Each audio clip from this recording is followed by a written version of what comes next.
Hey guys, JC here, playing Lamplight City. This is a point-and-click adventure that's going to be our new main series for the week for a while, so let's go into it. You know I like point-and-click and, like old-school games. So, the new game. It went...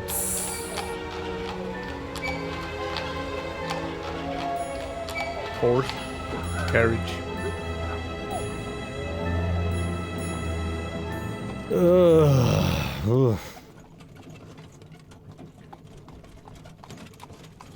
Bill, wake up! The carriage is on fire. Bill, wake up! The carriage is on fire! That's only funny when I do it to you. Huh. What's the matter? Have a rough night? Bit too much Bollingworth ale is all. That stuff really creeps up on you. Yep. Sorry I couldn't join you, but I was long overdue for a quiet night in with Addie. That's fine. There'll be plenty of other opportunities. Hell, maybe Adelaide can even join us. It's been ages since she last drank me under the table. Afraid she mostly sticks to tea these days. Yeah, tea. Miles, what exactly is it we're looking into? I may have dozed off during the briefing. Sorry. Captain Shelley is going to notice one of these days. Honestly, Bill, one of these days Snelling's gonna notice. Snellers. Sorry. No, he won't. Why do you think they put him behind a desk? The man couldn't find his own backside with a pair of pliers and a lantern. Very Pliers? funny. Anyway, it's a burglary at the Hambrook Flower Shop. A burglary, eh? How dull. At least we'll have enough time to get a drink afterwards. You seem awfully certain of that. I am. In fact, I'd bet the devil my head that we're done within the hour. Well, the devil's gonna be disappointed that his winnings are so meager. Hashtag pun.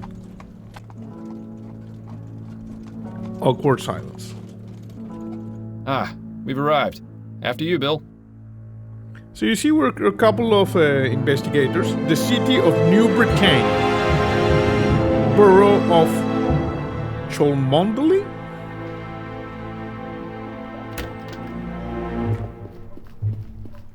We're a couple of investigators. I saw someone streaming this game, this Thank part, you. the start. Keep the change. Thank you. So that's why I like it. You'll see. And There's so, a our plot night of twist excitement coming. begins. You more than anyone else should know that there's rarely a dull night in Chumley. I have Chumley. a feeling tonight will be the exception. Until we get to the pub, that is. Keep your mind on the case, Bill. Now let's get a move on. Yeah, Bill. Left click to interact with objects. The mouse cursor is content sensitive. Okay, for instance, trash can. Fordham, what are you doing? I was gonna check inside this trash can for clues. Miles, in the 15 years we've been partners, how many times have you found something inside a trash can that wasn't garbage? Fair point. Yeah, it's a good point, but I still... No point wasting time searching through a dirty old trash can. Okay. Finally learned. I'm so proud. This guy is sassy, you know? This is Bill Ledger. Bill, could I have a word? What's on your mind, Fordham? Burglary. A burglary at a flower shop. Not the most thrilling case we've had, is it? If I didn't know any better, I'd say Snelling's been giving us the boring cases lately on purpose. Yes. Why would he do something like that?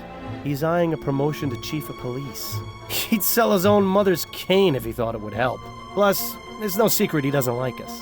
I can't understand why. I've shown him nothing but respect. It's because you're too good at what you do. And because you're friends with me. What's that got to do with anything? Not everyone is as open-minded as you, Miles. Let's just leave it at that. Okay. What was this pronounced?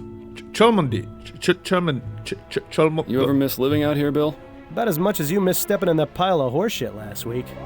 I was distracted by that story you were telling me about your sister. How's she doing out west, anyway? Well, she's not in the chum, so fantastic.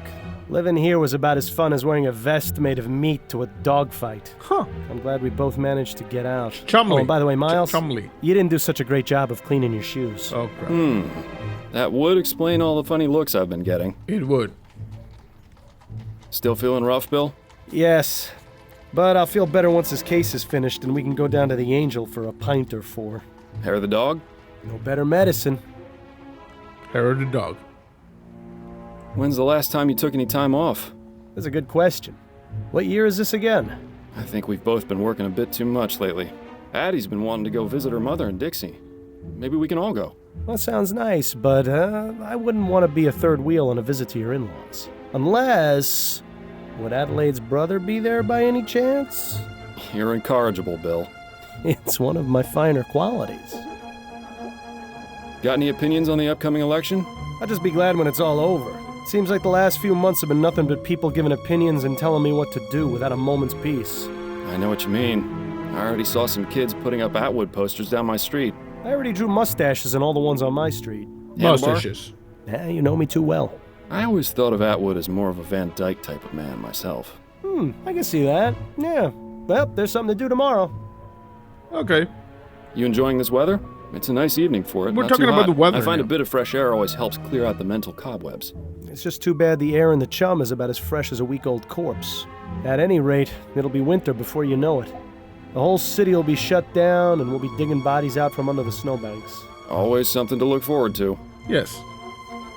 The ferry ride over was surprisingly uneventful, don't you think? I know. It doesn't really feel like a visit to the chum without seeing at least one fist fight. Ah, well.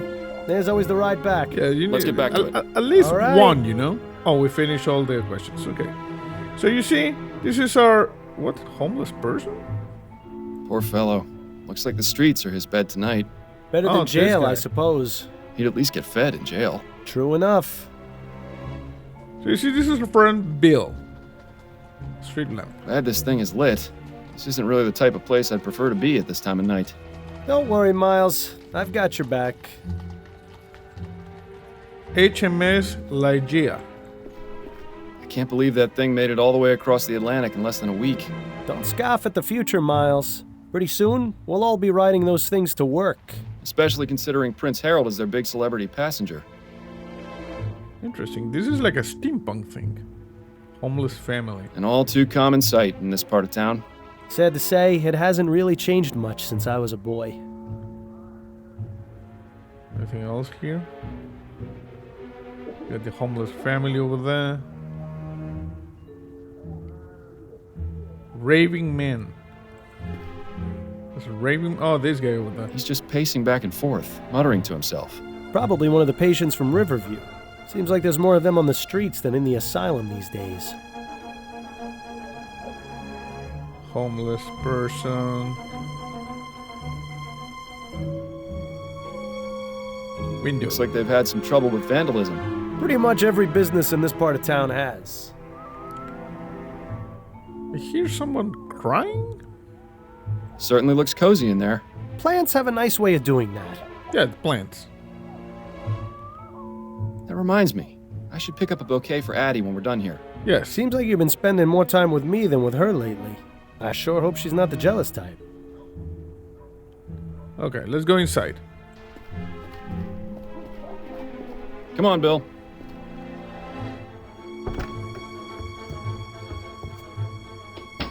Charming little place, isn't it? Yes. Charming, but empty. We need to find the owner. Always so to the point, Fordham. If ever there was a better time to stop and smell the flowers. I think I'll leave that to you, Bill. With my allergies, hardly. Okay, what do we have? We got Bill. We've talked enough for now, Miles. Let me know when you've discovered something new. Oh, sorry. I want you to talk a little bit more. Center display. Not too many left. Seems business isn't so bad around here. Well, you know what they say. There are only 3 certainties in life. Death, taxes, and people taking advantage of sales. Interesting. Hanging plants. Plants hanging on hooks. A nice space-saving method.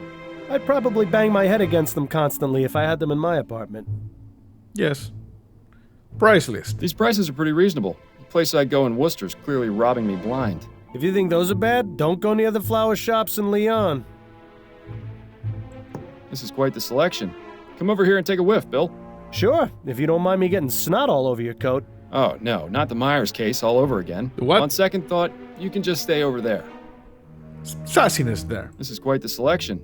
Come over here and take a whiff, Bill. Sure, if you don't mind. Oh, no, not on second. Okay. We can skip the dialogue that we're ready to listen to. Shelf. Mostly a bunch of fertilizer and growth tonics. Growth tonics, eh? Huh. Plant growth tonics, Bill. Of course. I knew that. Okay, there's a bell. Ding. Be right there. Oh, hello, gentlemen. I Evening, must ma'am. say you caught me by surprise. I was preparing to close soon. May I help you find anything? The flowers in the center display are half price this week, and I have a special on chrysanthemums today. Chrysanthemums. Or perhaps a custom bouquet for the special ladies in your lives? I have no need myself, but maybe Adelaide would appreciate a little something. Eh, Miles? Those peonies in the corner look nice. I'm afraid we're not here as customers tonight, ma'am. We'd like to have a word with the proprietor. Is he in? I see. I'm Cecilia Handbook, and this is my shop. What can I do for you, gentlemen? I'm Detective Miles Fordham, and this is my partner, William Legere. We received a report of a burglary at your store. Yes. A report? From whom? I never contacted the police before, and I didn't this time. Oh, crap. It was made anonymously. But are you saying this isn't the first time it's happened? Correct. It's happened 3 times. But considering the police hardly care about the daily muggings and vandalisms around here, I didn't think they would be interested in something so trivial. Well, we're here now, and we'll do all we can to help you. We'll have to see about that. If you wouldn't mind, Mrs. Handbrook, I'd like to ask you a few questions. Very well, Detective. So, what do you think about bananas? Okay, we don't have the bananas option. We're gonna go with the burglaries. Could you give me the details concerning the burglaries? About 3 weeks ago on Monday, I noticed that my order of Easter lilies was missing. At first, I thought nothing of it. Sometimes certain types of flowers are unavailable or arrive in poor condition. These things happen. Then 2 weeks ago on Wednesday, it happened again. But this time, I noticed something rather odd. Go on. When I opened the shop, there were 6 crowns and 10 shillings on the counter. Oh. That's exactly the cost of 2 orders of lilies. Last Friday, it happened yet again. The lilies were missing, and there was payment for 1 order on the counter. an honest I believe burglar. that someone has been breaking into my shop after hours, taking the lilies, and leaving money behind. How unusual. Casebook updated. Clue added. Do we have... What is this casebook? Okay, maybe not here. Okay, suspicious people. Have you noticed any suspicious characters lurking around? Detective Fordham, this is Chumley. Chumley. You can't throw a stone without hitting a suspicious character. And if you've noticed my window, you'd be aware that stones get thrown around quite a bit in this neighborhood. If you're looking for trouble, you're far more likely to find it out there than in here. I meant if you'd seen anyone out of the ordinary near your shop. Only the 2 men from the police who entered it tonight. That is most definitely out of the ordinary. Okay. It's Chumley. Have you found any evidence of a break-in? No, the front door is always locked. My assistant Trevor and I are the only ones with the key. Are there any other points of access to the building? The upstairs windows, I suppose, but I make sure to keep them locked, and neither of them have been broken. Would you allow us to have a look upstairs? Is that really necessary? I was just about to close up the shop. Yes, ma'am. It won't take but a moment. Fine, I suppose you may, but please, don't dally too long. We're not going to dally. Casebook updated. Objective added.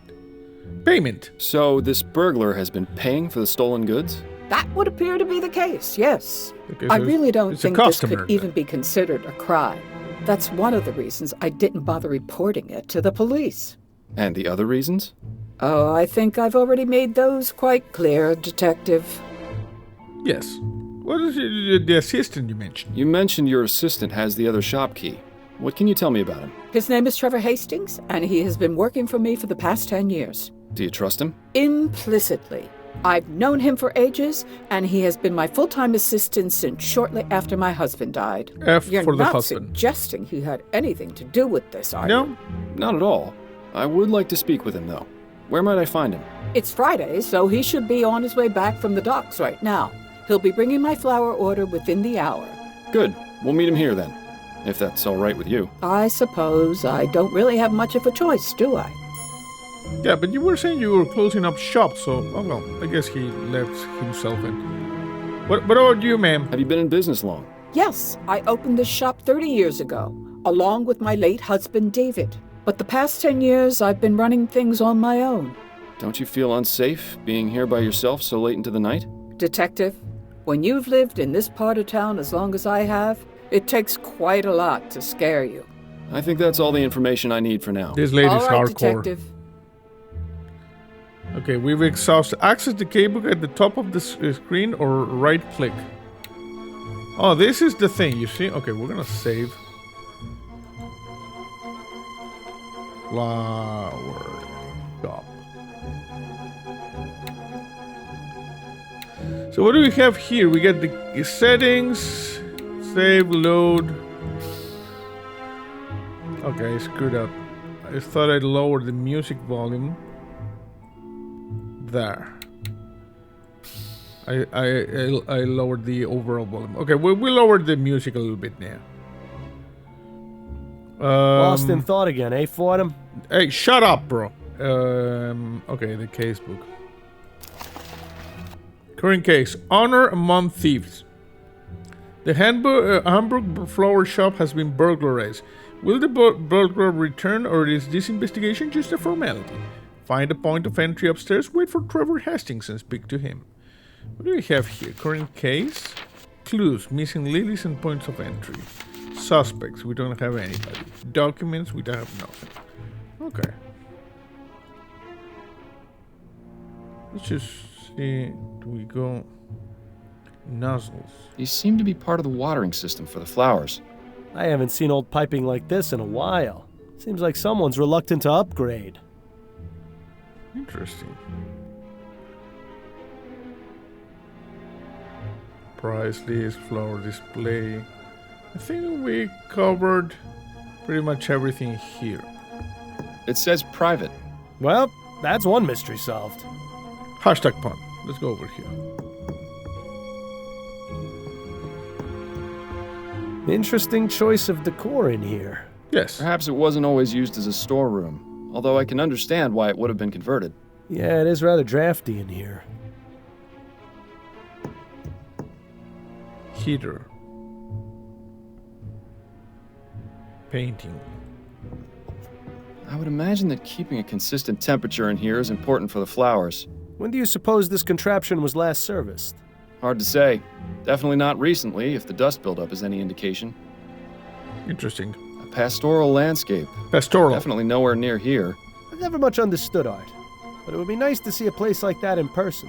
Yes, very pastoral. We got crates. Unmarked, but if the smell is anything to go by, this is where the flowers are stored when delivered. I'll keep my distance then. Why? Oh, because of the allergies, right. Got a portrait over here. A rather distinguished-looking gentleman. Reminds me of Captain Snelling, if he ever smiled. Okay, the captain doesn't smile. A young lady. Perhaps a relation of Mrs. Hanbrook? I can see the resemblance. Sort of. I think this is the husband, and this is Mrs. Hamburg. Like 30 years ago when they opened the business. You know? Seems to be the broken pot storage area. Why not just throw them away, I wonder? It's likely they're going to be repaired. I noticed some faint cracks in some of the pots downstairs.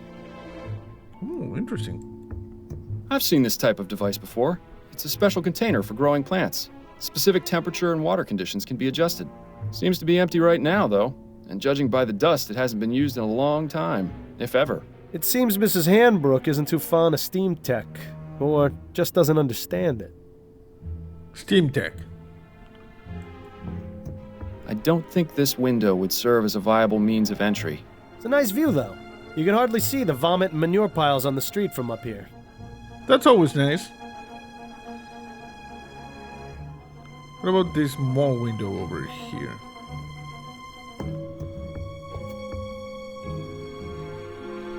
Fire escape, latch, gap. This provides a means of escape from the top floor, or access to this window from the ground. Check this out. The window latch, securely locked. But there's a gap over here. Interesting. There's a gap between the window and the frame here. No wonder it's so drafty in this room. So if someone... I wonder. You see? What Here. are you thinking, Fordham? A And it's hook. time for an experiment. Yes. I'm going to need a tool, however. Something long and thin should do the trick. Shouldn't be too hard to find something like that around here. Yeah, we can make like a hook, put it here, and then we can do the pick up the latch. You see? Points of entry, window gap, upstairs windows. Find a long thing tool for the experiments. Okay. I don't know if we can. Maybe in the crates. Unmarked, but if the I'll keep my distance. What about here? fascinating device, although it has nothing to do with the burglaries. The water heater. I would imagine that keeping a consistent temperature in here is important. When do you suppose this... Hard to say. Okay, now let's just go there. Let's ask Miss Hambrook if she has a coat hanger. I have a few more questions for you, Mrs. Hambrook. Very well, Detective. If it will help you conclude your investigation faster. Yes. Upstairs window. Mrs. Hambrook, were you aware that there's a gap in the frame of the small upstairs window? Is there? I only go up there to check that the window is locked. I've never noticed a gap. There's a gap. Are you suggesting that's how the burglar is entering the store? Perhaps. It's a distinct possibility, but I have yet to figure out exactly how. Well, I trust you'll come to a satisfactory conclusion, A Detective. satisfactory conclusion. I think that's all the yes. information I need for now. I All need right, a Detective. I need a coat hanger.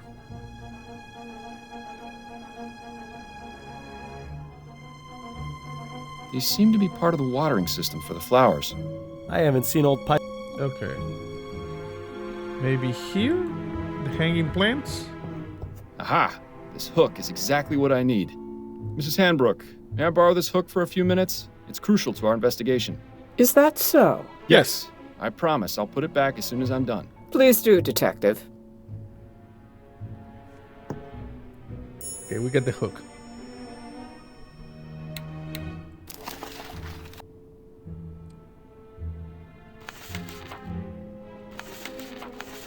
I think he updated this. Perform experiment with the upstairs window. Okay, we go over that.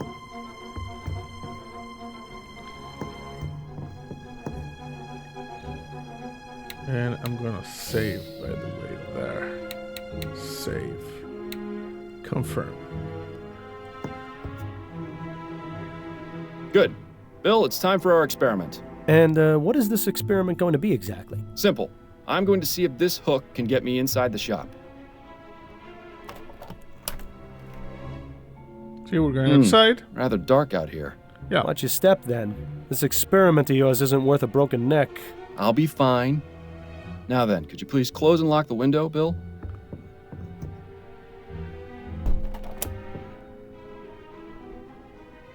So you see, we're going to do this.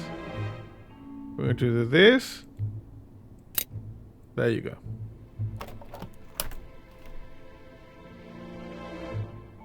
Well, I'd say this is fairly incontrovertible proof that the building can easily be broken into without arousing suspicion. Yes. Where'd you learn how to do that, anyway? You taught me, remember? Nah. Are you sure it was me? Yeah. Positive. We were a few pints in at the Angel about 5 years ago, and you decided I should learn how to pick locks. What else have I taught you how to do while drunk? That would be telling. Hashtag pun. Okay.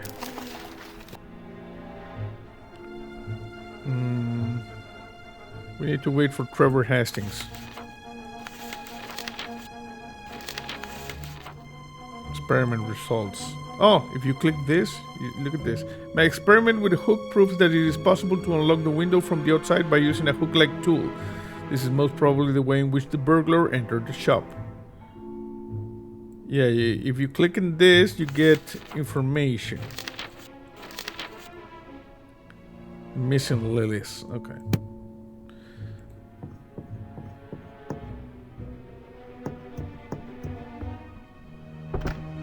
Oh, this is the guy. Ah, Trevor.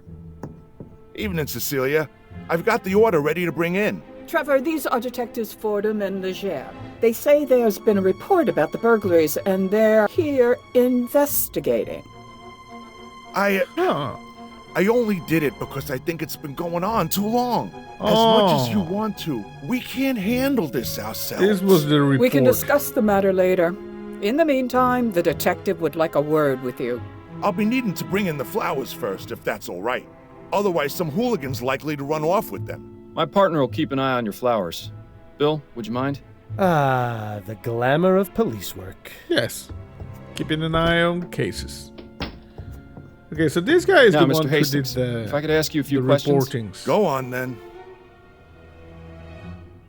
Burglaries. What can you tell me about the recent burglaries? I wish Cecilia had contacted you lots sooner. She's a damn fine woman. But sometimes I think she'd rather jump in a rose bush than ask for help. Had to Rosebush? take matters into my own hands. This needs taken care of, and we can't do it on our own, as much as Cecilia would like to. Anyhow, alls I know is someone's been making off with some flowers and leaving money behind. So No idea who it could be, how they're getting in, or why they even bother paying. In my day, if you robbed a place, you did it the right way. It's a sad state of affairs when even burglars don't do their jobs correctly. Do you have much experience with burglary, Mr. Hastings? Now, I never said that, Detective. Have you noticed anyone or anything suspicious around here recently? Nothing but the usual roughnecks, ragamuffins, and drunkards. Yes, Like all I of said, those. it's a real mystery. What the deliveries? Could you walk me through the process of your deliveries? Of course, there's no great science to it. On Monday, Wednesday, and Friday afternoons, Cecilia gives me her list of flowers to pick up from the wholesalers. I head over to Gascone around sunset when they get their shipment, and I give them her order. They load up the crate, I pay for it, and then I lug it back here. How long does that take? Between moving the crate and getting it across the river on the ferry, a couple of hours. Usually the store's closed by then, so I use my key to get in and leave the crate inside for Cecilia to open in the morning. That's all there is to it. Told you it wasn't very complicated. Do you ever leave the crate unattended during that time? No, sir. Never more than a minute. I may be old, but I got good eyes. I'd see if there were anything amiss. Besides that, I check to make sure the crate is still sealed when I drop it off. I'm not about to let Cecilia down by being careless. Good. We cannot access the casebook here. About you. How long have you been working for Mrs. Hanbrook? Been about 10 years now, I reckon. I used to help with deliveries now and then when it was her and David, her husband. But after he passed, she offered to make me her assistant. Unfortunate way to get it, but I needed the work. Used to be I had a job at one of the airship yards, but they let me go after I was injured by one of those newfangled steam machines. Newfangled so steam the machines. offer came at a good time. Besides that, Cecilia needed looking after, even though she'd never admit it. If I'm being honest, we're both getting a bit long in the tooth. Not sure how much longer we'll be keeping this up, but as long as I'm upright and breathing, I'll be bringing these crates along, even if it is murder on my back. I admire your work ethic. I've got a job to do. Not enough people these days seem to respect that. Thanks for your time, Mr. Hastings. I'll let you get back to work. Thank you. Appreciate it, Detective. You could get like a wheelbarrow or something. If you don't like mind, that. Detective, I still need to check the crate before I bring it in. Of course. Thank you again for your help. Okay, see you later, bro. Learn anything? Possibly. I may have an idea. Ah, you're being cryptic. That's always a good sign. Yeah. But if you've got a plan, let's talk about it. Let's talk about it. Got a minute, Bill? For you, Miles, I've got 5. Nice. So burglary. I've heard of honor among thieves. But have you ever known a thief to pay for stolen goods? Perhaps conducting normal business is just too boring for him. Do you think he might be doing it for the thrill?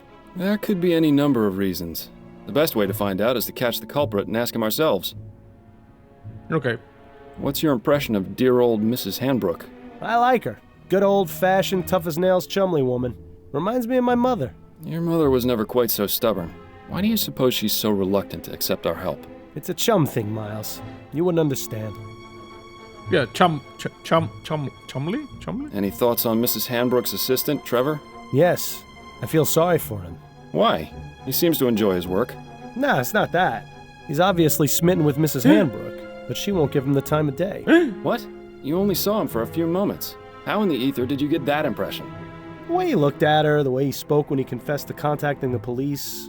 Shall I go on? No, that's fine. I see what you mean. Really, Miles? You'd be surprised what you can learn from people if you just look at them. Why bother doing that when I've got you to do it for me? Surveillance. Right. Based on what we've been told in our experiment, I can only conclude that our burglar is using the upstairs window to get into the shop. Yes. So what do you propose we do about it? It's happened repeatedly over the past 3 weeks, on one of the delivery nights. Since it has yet to occur this week, and today is Friday, logic dictates it should be tonight. So we settle in and wait to see if the burglar returns? Catch him in the act? Yes. Exactly. It's our best chance of solving this before the trail goes cold. And I was really looking forward to getting that drink at the Angel tonight, too. I know, but it's as you said yourself. There'll be plenty of other opportunities. Plenty of Besides, opportunities. forbearance is good for the soul. Yes. Spoken like someone who truly has no idea how to have any fun. Hashtag I'm fun. sure I'll get the hang of it one of these days, especially with your expert tutelage. Okay, let's go have a chat with Mrs. Hambrook. I'm sure she'll be delighted to know we're spending the night. Delighted. Okay. Damn. I forgot to bring my deck of cards again. Crap. At least it's quiet up here. I'm surprised we didn't go deaf after the last time we did this. What? I said, oh, right. Your sense of humor remains on point. Yes. Hashtag fun. Miles, have you ever considered leaving all this behind? What, you mean quitting the force? The Force, the city, going off and seeing what else is out there, you know? I'd miss it too much. Wouldn't you? I was thinking I might visit Harley out west. She makes it sound like a dream in her letters. Wide open spaces, fresh air. I know I'm a city boy and would probably miss New Bretagne's filth and squalor after a week, but... You should do it. A change of scenery never hurt anyone. Plus, it's much easier for you than it is for me. I've got a family to consider, after all. Ah, right. Oh, no, I didn't mean it like that, Bill. It's just... Shh. I think I heard something. Oh, burglar. Look at that. Oh, no. Bill? Oh, crap. Stop! Police! Damn it! He's got up the fire escape. We can corner him on the roof. Stay close and keep me covered. You drop your hat, bro. Bill! Stay back, officer. I've got a knife. Ready your pistol, Fordham. But you're too close! I trust you, Miles. Your pistol, now! There's really no need for this, officer. I respect your desire to uphold justice. Mine is more important. If you let me go, I won't come back. And we can all forget this ever happened. Don't listen to this lunatic, Miles. Take your shot before things get worse. I'm going to reason with the burglar. But you see, this is the part I watched the streamer play. So I know what happens. But we're gonna reason with the burglar. Look, we've caught you red-handed. Put down the knife, let my partner go, and give yourself up. No! I'm not going to jail. Do you know what they do to people in there? Yeah. Yes, I do. If you cooperate, I'll see if I can get the judge to ease your sentence. I appreciate your tactics, Fordham, but this really isn't the time. We're gonna reason more with the burglar. Come on, all you've really done is taken some flowers. You're not a killer. Don't make things worse for yourself. You don't know anything about me. One thing's for sure. I'm not going to jail. So let me go free, or else your partner is going over the side. Fordham, this madman clearly can't be reasoned with. Take your shot, now!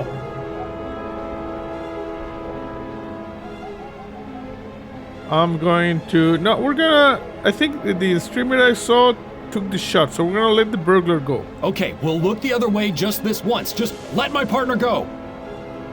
Fordham, are you insane? Bill, don't! Oh, come on, man. Yeah. Bill. Same outcome. Oh, God. I am so sorry, my friend. I am so sorry. You see, F for Bill. 3 months later. Like I said, this is the part I saw. Check this out. This is the plot twist.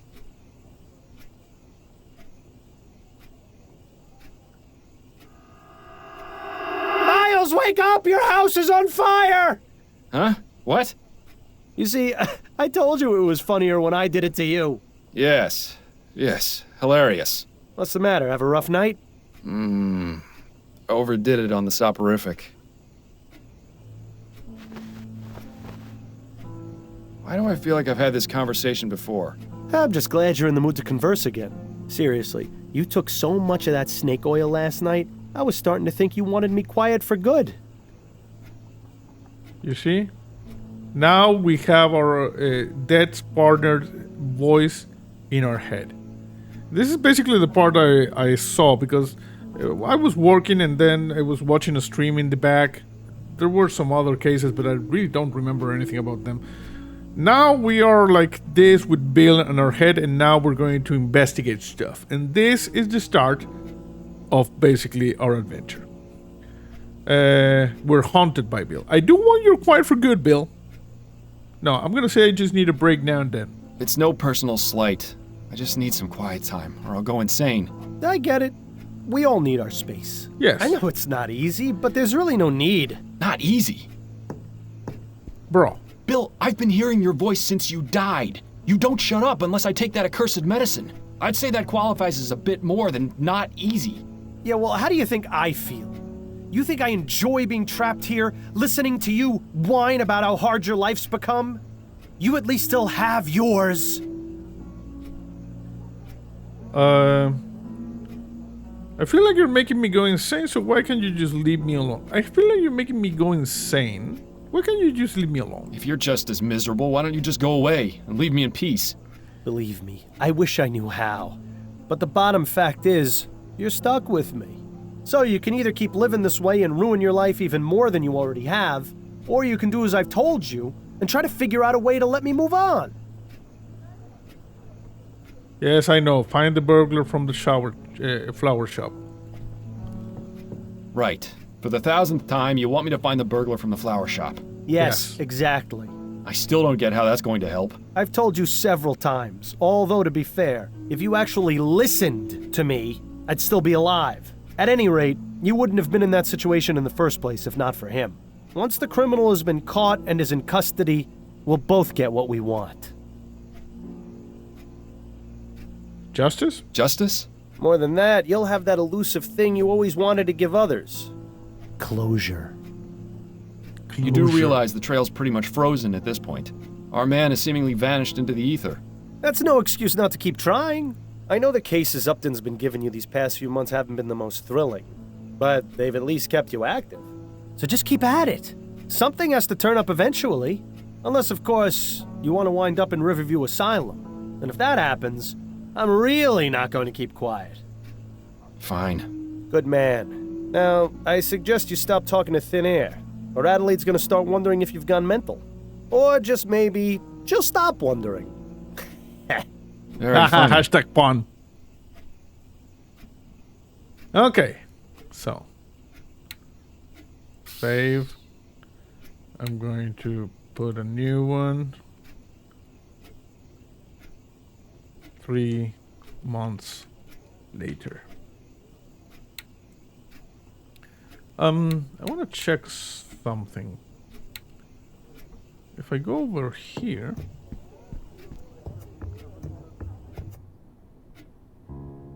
Well, look who's awake. Ready to rejoin the living? Very much so. Hello. You were talking in your sleep again. Did I say anything interesting? Do you ever?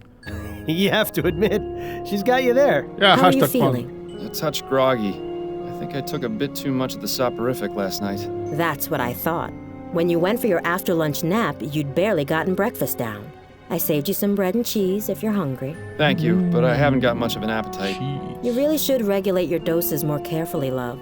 I'm sure dull senses and an empty stomach aren't much help to your work. By the way, a message arrived via courier for you this morning. I put it on the table along with today's newspaper. Thank you, dear. Okay, let's just go back.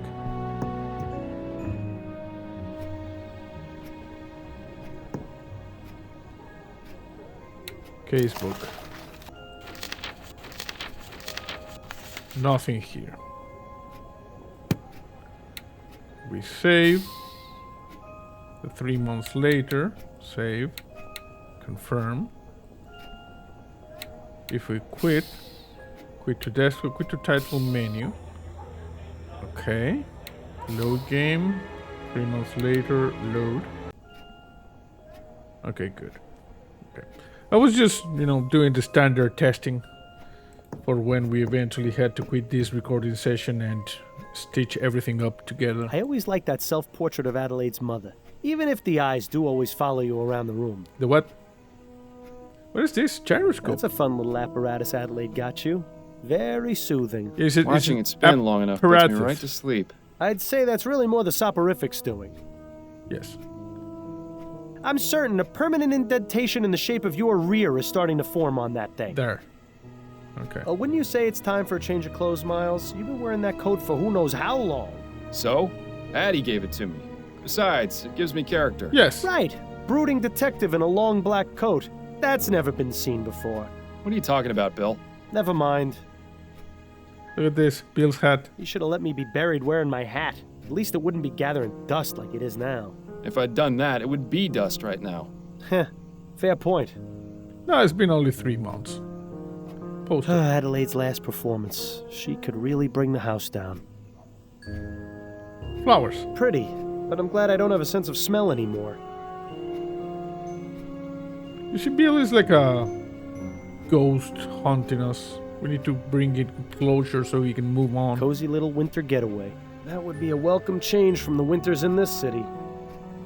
Don't worry, Miles. I don't watch when you and Adelaide are having your private time. It would be nice if you didn't spend the whole time humming. I What? thought you appreciated some romantic music. The what?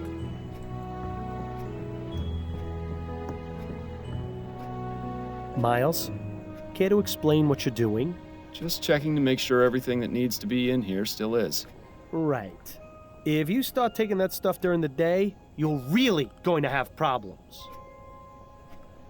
Adelaide's mother certainly enjoyed pressing flowers. Do you suppose she does more of it now that she's retired? Adelaide's mother certainly enjoyed pressing flowers. Do you suppose she does more?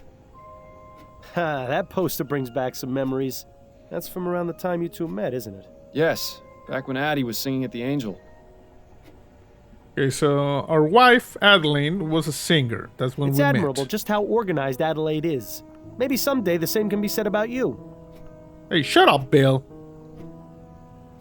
Always with the sassiness, you know? Now I had a sassy dead partner here. Okay, let's go over that. Can we talk to Adeline? Addie? Yes, dear? Okay, so work. How's work going? You have any appointments today? Yes, one this evening. It's been a bit slow lately, but pretty soon it'll be debutante ball season, and all the Gascon grand dames will need their hair done. You sure I can't convince you to let me give you a little trim? You've been looking awfully scruffy lately. What's the point? I've got no Scruffy. need to go peacocking around town. You're the only girl for me. I like it when you're clean cut. It brings out your eyes. The way my eyes have been looking lately, I think it's best to keep them hidden. A little bit red there, you see? A little bit scruffy. Okay, so she used to be a singer, and now she cuts hair, apparently. How are you? It feels as though we haven't seen much of each other these past few days. I've been fine. Addie, you're not a very good liar. What's on your mind? I'm worried about you, Miles. Why? I know, but I've told you, there's no need to worry about me. I'm all No right. need. You're not all right, Miles. I may not be a good liar, but you can't fool me either. I am all right. What do I have to do to convince you of that? You could start by throwing out that sleeping medicine. It's turned you into a different person. I need it to sleep, Yes, Addie. a I'll sleepier become an even one. worse person without it, believe me. I know Bill's death was hard for you. It was hard for all of us. But whatever it is that's bothering you, you know you can talk to me about it. That's what I'm here for. I know, my love. Your support means the world to me. I need some time to deal with things. That's all. It won't always be like this, I promise. Making promises you can't keep, eh, Miles? That'll end well. Yeah. So we have not told Adeline about Bill. I've still got that song you sang last week at the Rutherford stuck in my head. You were amazing. Thank you, Miles. That was a lovely evening. I always enjoy it when Joseph brings out his violin and we can relive the old days. Certainly nicer than when he spends hours telling the exact same story whenever you visit. They were very glad to see you, you know. It's probably the most fun I've had in months, to be honest. They've invited us for dinner again in a couple of weeks, if you're feeling up to it. I hope I am. Okay. What's that you're reading? It's a collection of short stories by James Penstroke. It was just published earlier this month. Any good? Oh yes, I love his work. He's been publishing a new serial in Brentwell magazine. I can't wait to read it. Perhaps we both can together? I think you'd enjoy him. Lately, I haven't been able to concentrate on a page for more than 5 minutes without nodding off. That is a pity. I'll let you get back to your book. Yes, you get back to your book. What do we have I here? always liked that painting. It's impossible to see that kind of scenery here in the city. I have a feeling this is like a alternate history thing, steampunk, because of the airship we saw. And Bretagne is just North America.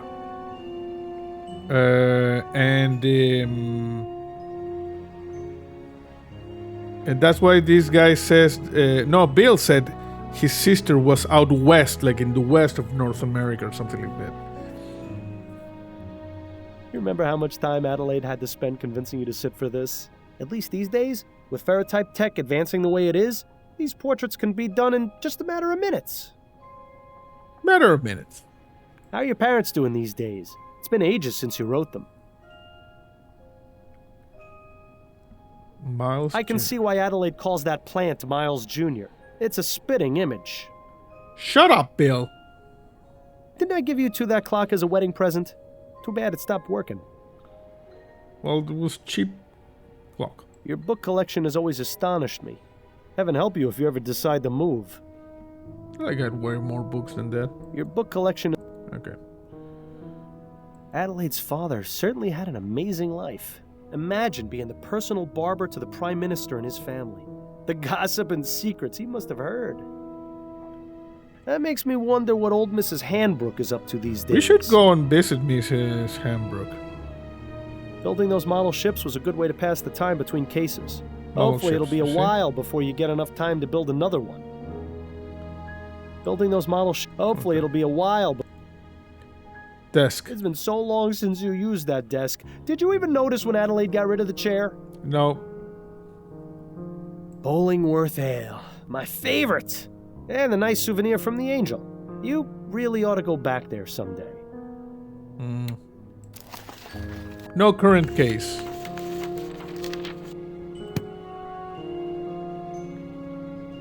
Ah, the Havisham case. Havisham. Our first time out as partners. First in a long line of successful cases.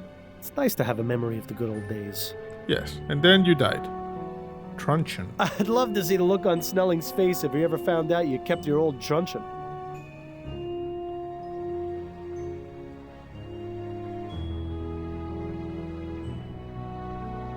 Okay. Let's see the newspaper. Remembering the HMS Nigeria. You see, it's now Monday, September 23rd, 1844. Price is 1 copper. The New Bretagne Gazette. Remember the HMS Nigeria. This Tuesday marks the 3-month anniversary of the tragic crash of the HMS Nigeria. Oh. The Nigeria was preparing to make its second transatlantic voyage when disaster struck. The airship burst into flames shortly after departing for England, crashing into Foster Park. All 300 passengers on board, including Her Royal Highness Prince Harold, were killed, as were 54 bystanders in the park.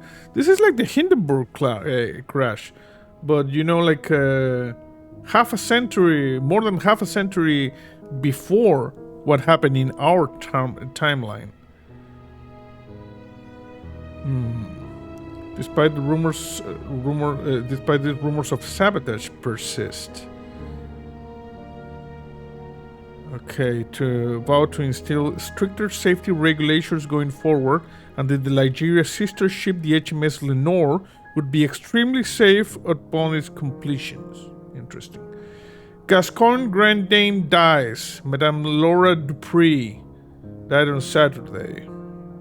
Okay. New Britain, you see?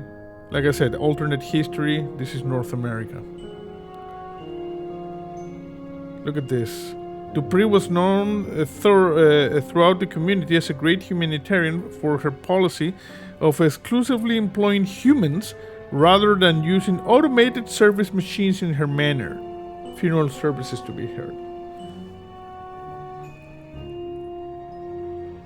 Aethericity is real and is coming, says scientists. The existence of aethericity a substance said to possess both energetic and restorative properties, was first put forth 2 years ago by Dr. Bennett Clark. Aethericity claims that aethericity exists in small amounts on Earth, but is mainly located in the celestial region commonly referred to as the ether. Okay. Someone dismissed him as a crackpot. Okay. Second bizarre murder baffles police. New Bretagne police are investigating a murder in Chumley, similar to one occurred in the last borough just last month. Though many details are confidential at this time, we're able to confirm that both victims have been male and died from gunshot wounds. Not a serial killer. So Chief of Police Reginald Snelling. This is our boss. Interesting.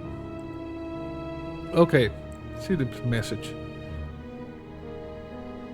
Forham, big case come in which I think will interest in you. Meet me at the Rowan Coffee House for more details. See Upton. Upton says she's got a big case for me. Does she go into any more detail than that? Nope. No, but then you know Upton. Always on a need-to-know basis, especially since she's been giving me these cases under the table. To be fair, they haven't exactly been anything of note. True, but she's still sticking her neck out for me. I can understand why she's so secretive about it. I think she just misses having you around the station. Poor Connie. With you quitting and me dying, she must be bored stiff at work. Anyway, I'm supposed to meet her at the Ruin Coffee House. That can't be right. It's not like Constance to make mistakes. She must have gotten in somehow. Guess I'll head over there and see what she's got then. Yeah.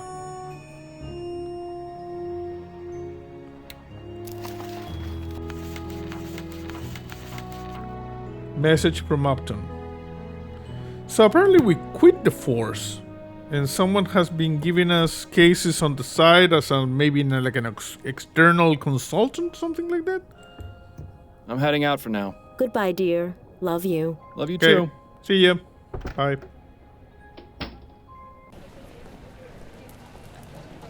Okay, so we're over here, Fortham Residence, the city of New Bretagne. This is the Atlantic Ocean. This is Chumley, Gascon, Hodgman River. Can we move? Phantom Swamp, Lyon, Worcester, Rowan Coffee House. Okay, let's go with that. Ah, the Rouen Coffee House. Worst Java in Lamplight City, but there's no better place to overhear all the rumors and gossip in town. Just make sure you don't get too close to the other patrons. Discretion was never your forte. Sorry.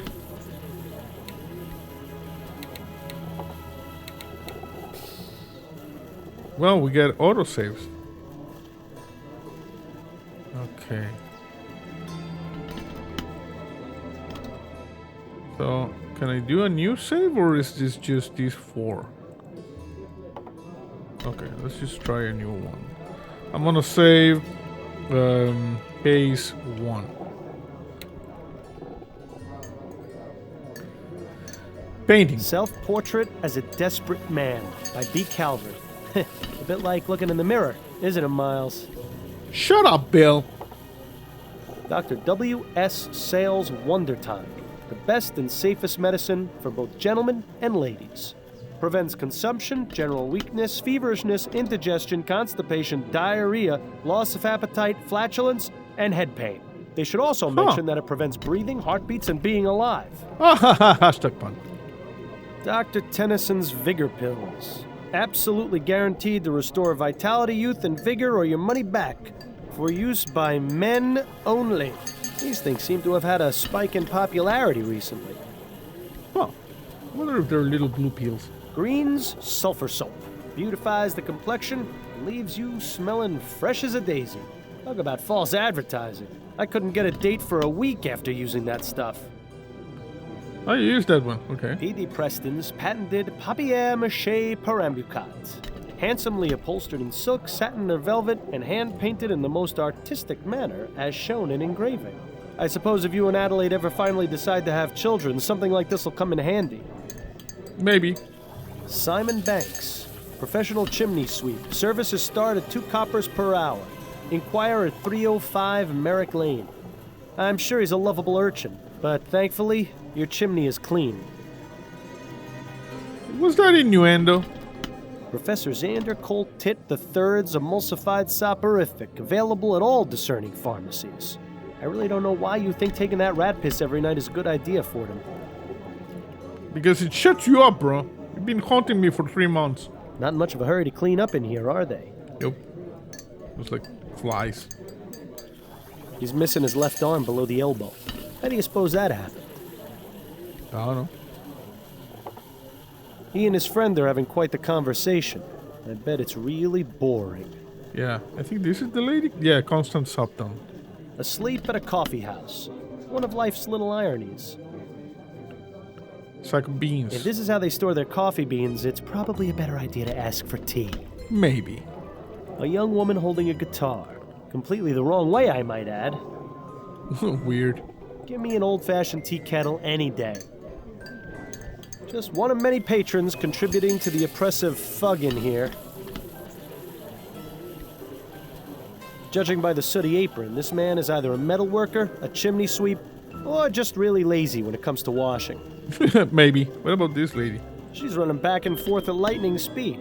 Clearly, she dips into the coffee supply. Yeah, she goes like zoom. The specialty house brews. These are definitely not coffee. Seems like they have a little something for everyone in here. So this is booze?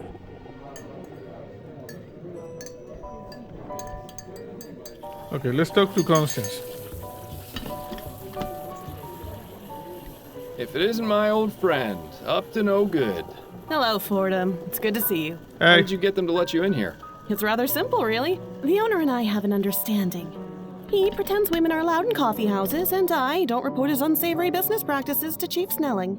Sounds like a good deal. What sort of unsavory business practices are we talking about? Oh, we haven't got time to get into that now. But take some advice. Don't order anything that isn't water. So I got your managed to sneak another case past Snelling's, hey? Managed to sneak another case past Snelling, eh?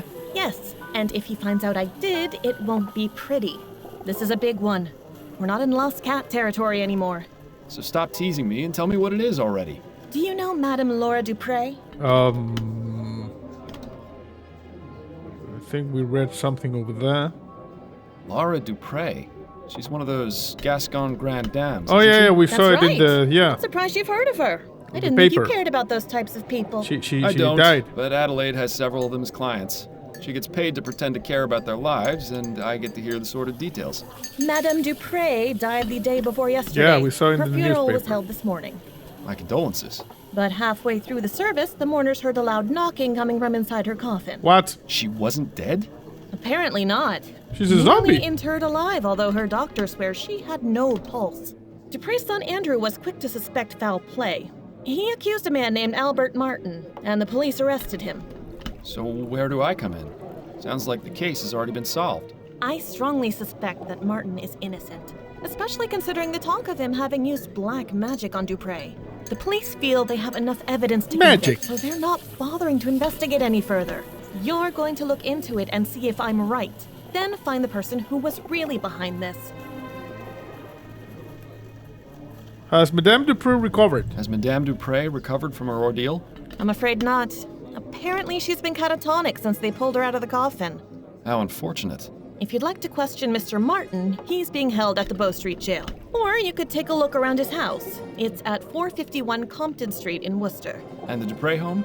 That's at Emmeline and Comtesse, right across from the old Angeline convent.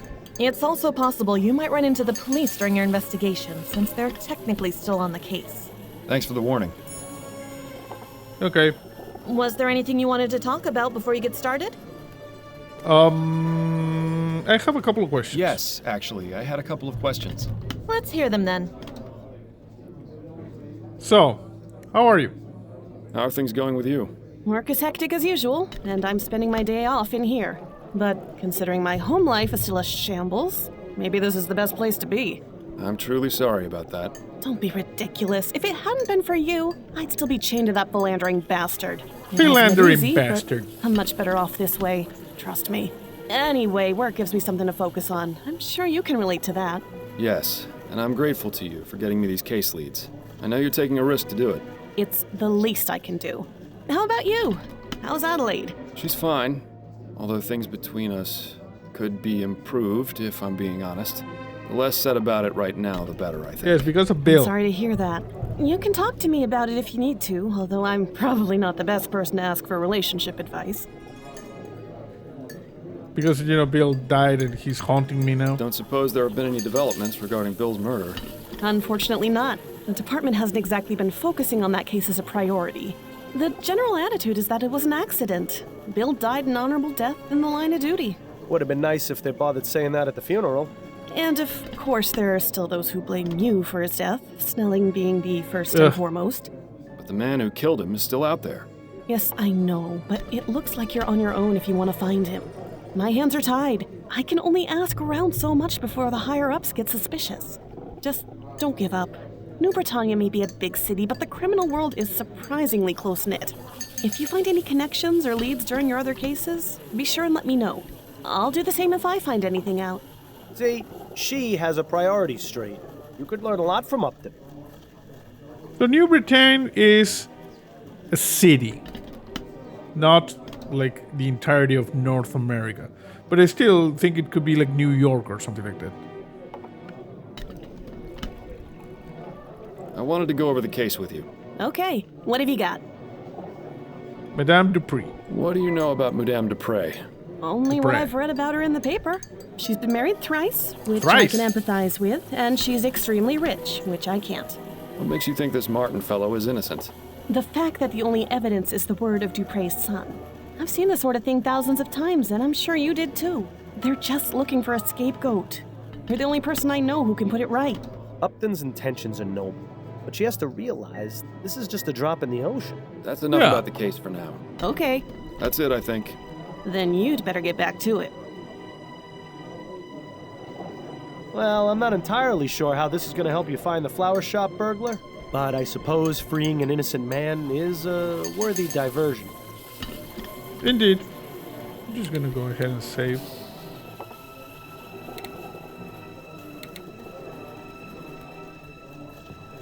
Wait. Come back. That guy was not there before. This guy was not here. Best avoid that one. He looks like he might tip over at any moment. Reminds me of when I was alive. Ah, good times. Good times. Okay, sorry.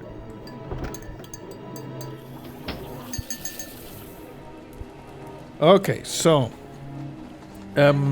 we have the Dupree Manor, we have the Bow Street Jail, and we got 451 Compton Street.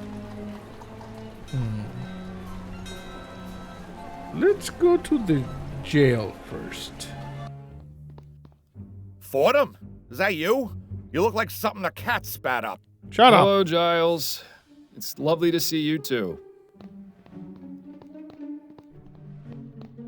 What brings you round the jail? I thought you'd quit being a detective. I'm looking to speak with Mr. Albert Martin. Oh, I see. Well, that's him in the first cell there. I'd say what needs saying as quick as you can, though. He's headed for the gallows in the morning. What? Already? But what about a trial? No trial necessary when there's black magic involved. This little half-breed's already sealed his fate. Such a charming fellow, isn't he? Yes. What do we have here? Horn. I bet that's a direct line to the police department. You should make a rude noise into it when Giles isn't paying attention. Yeah. He's watching you like a hawk. Looks liable to toss you in one of his cells if you try any funny business. Yes. Either crime is low, or the police aren't doing their jobs very well. What is this? A whip? Albert Martin. Mr. Martin? Who are you? My lawyer? No, I'm actually here to help you. The name's Miles Fordham. I'm a private investigator. How are you going to help me? I'm I'm looking investigating. into the attack on Madame Dupre. I believe you're innocent. Yes. Oh, thank heaven. That's music to my ears. Would you mind answering a few questions for me? Friend, if it means saving me from the noose, I'll tell you nothing less than God's truth. Interesting choice of phrase for someone accused of using black magic. Madame Dupree. What can you tell me about Madame Dupré? What's to tell? She's a twisted, evil woman who got what was coming to her. Whoever attacked her deserves some sort of reward for the service they're doing the community. Wow. So it wasn't you then? No, I'm innocent, Mr. Fordham. You have to believe me. I'm afraid you're not making that very easy right now, Mr. Martin. Dupree's death. Do you know anything about the circumstances of Madame Dupré's supposed death? No, I had nothing to do with it. Then why did her son accuse you? Probably because he's just as ignorant as she is. An ignorant What I jackass. meant was, how did her son know to accuse you? Have you had any contact with the family before? Yes, you could say that. Look. Uh-oh. That gleam in his eye says it all. Yeah. You see, I'm involved with Dupree's daughter, Juliette Montgomery. And Dupree doesn't like that one bit. She even threatened me once. Is that right? Yes. She might have everyone else fooled, but that woman is the devil incarnate. I can't understand how something so heartless and cruel could have spawned someone as pure and, loving as my dear Juliet. He's not really helping his case much, is he? No, not really. But I understand now where this is going. Okay, so this guy was having a little bit of the hokey pokey with the Juliet. Tell me about Juliet. She's wonderful. Such a beautiful, kind soul. She hasn't come to see me yet, but I'm sure that's because of all the confusion in the last few days. Juliet wouldn't believe for a second that I would be capable of harming her mother. I'm sure of it. How did you two get involved? We met at the university. Your classmates? Hardly. They wouldn't allow someone like me to enroll there. Juliet studies botany. I work as an assistant in the greenhouse. We started talking, and she actually treated me like a person. To everyone else, I was just the boy who fetched the test tubes. But Juliet actually wanted to hear what I had to say. Had the same taste in books and art. Didn't just treat me like some piece of gardening equipment. She even shared some of her notes with me after I told her I was interested in botany as well. From there, things just got better. I don't expect you to understand or approve, but that's how it happened. Oh, you'd be surprised. It doesn't sound too different to how my wife and I got together.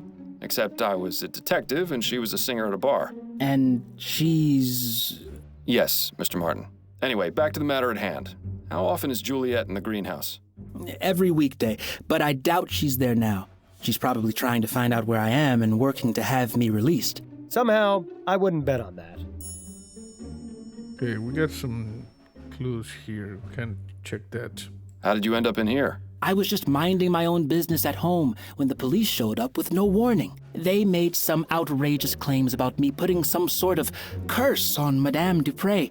The next thing I knew, I was here. Oh, Mama must be beside herself with worry. I just hope she's all right. Who's your mother? What does your mother do, Mr. Martin? She helps people. What? I was hoping you'd be just a bit more specific. She provides spiritual help to those who seek guidance. She's a spiritualist. Not quite. She's more like... How can I explain it? A witch! You know how a priest holds mass to spread the word of God to the people? My mother holds services and calls on the spirits to walk among us, providing healing and guidance. A witch! So she's a religious leader? If you want to give her that title, it would be the most appropriate. And does this religion of yours have a name? You'd probably know it as voodoo, but it doesn't mean what you think it does. People are so quick to judge and portray us as evil when they have no idea. Voodoo. Okay. So you practice voodoo, do you? Are you making fun of me, Mr. Fordham? No, of course not. Apologies if it seemed as though I was. It's just that the police are convinced that black magic was involved in Madame Dupré's apparent death. That's because that idiot son of hers knew about my mother, and like all bigoted fools, assumed that we're involved in devil worship and the black arts. But I can assure you that this is most certainly not the case, Mr. Fordham. Of course, I didn't mean to imply. Just forget it. That's all for now. Oh, wait. Before you go, What? would you do me a favor? Would you go see my mother at our house and give her a message? You're at 451 Compton Street, right? Yes, that's right. Could you tell her I said St. Roch's dog is barking? What does I that mean? suppose I could do that, yes. Oh, thank you. Whatever happened to a simple I love you? We now have like a code there.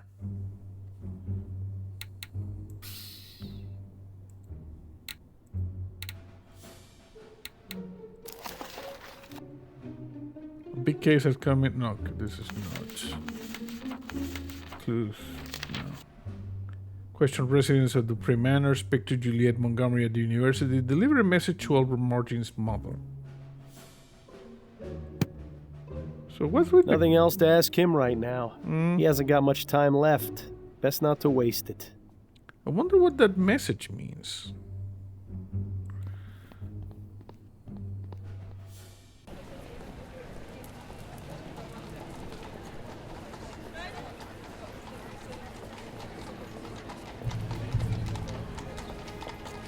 There's the university. Let's go over here. Let's go talk to... Ah, Compton Street. We're not too far from Restaurant Row. When's the last time you ate, anyway? I don't Please, let's remember. not add eating to the list of things to nag me about. Let's go talk to the mother. Cab. One of Atwood's Poster. re-election posters, sorely lacking a mustache. Go on, Miles. Fix this grievous injustice. Not now, Bill. There are more important things to worry about. Spoil sport. Yeah, also adding the mustaches should be a top priority. I'm glad that Coulson still uses horses. I don't trust the new self-driving cabs. Self-driving cats. There's a graffiti over there. Considering how many eating establishments are in this neighborhood, the butcher picked a fantastic spot to set up shop. I do notice a distinct lack of stray cats in this neighborhood, though. Catwood.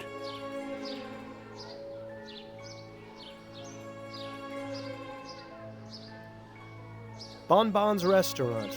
I never got a chance to go there, but I hear their deviled eggs are simply to die for.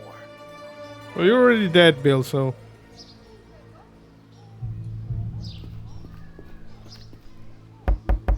Hello? I'm sorry, I have no time for visitors today. Albert gave me a message for you. You're Albert Martin's mother, aren't you? Who are you? Miles Fordham. I spoke with Albert, and he told me to give you a message. He said to tell you that St. Roch's dog is barking. Oh, I see. That's good. That's very good. You better come in, Mr. Fordham. Standing on the street just won't do. Thank you. She's a witch! Welcome to my home, Mr. Fordham. I am Sabine Martin. I hope you understand that Albert has nothing to do with this awful business. Would you care for some tea? Well, her tune certainly changed when you gave her that message. I wonder what it meant. No, thank you, ma'am. I won't be staying long. She's like a voodoo lady. Painting. The Virgin Mary? I must admit she was the last person I was expecting to see in here. It's some old man with a dog standing at the center of a crossroads. If that's meant to have any sort of significance, it's completely lost on me. The crossroads is usually where you summon the devil. That pattern resembles a flower. Too bad it isn't an Easter lily. We open this? I'm afraid that room is private, Mr. Fordham. I must respectfully ask you to not go in there. Sorry. Of course. My apologies. I apologize.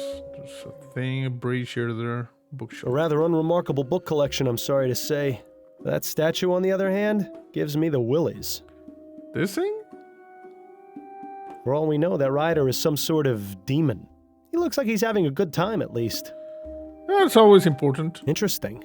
Those pots look as though they've been wrapped in tobacco leaves. Keeping potions. What is this thing?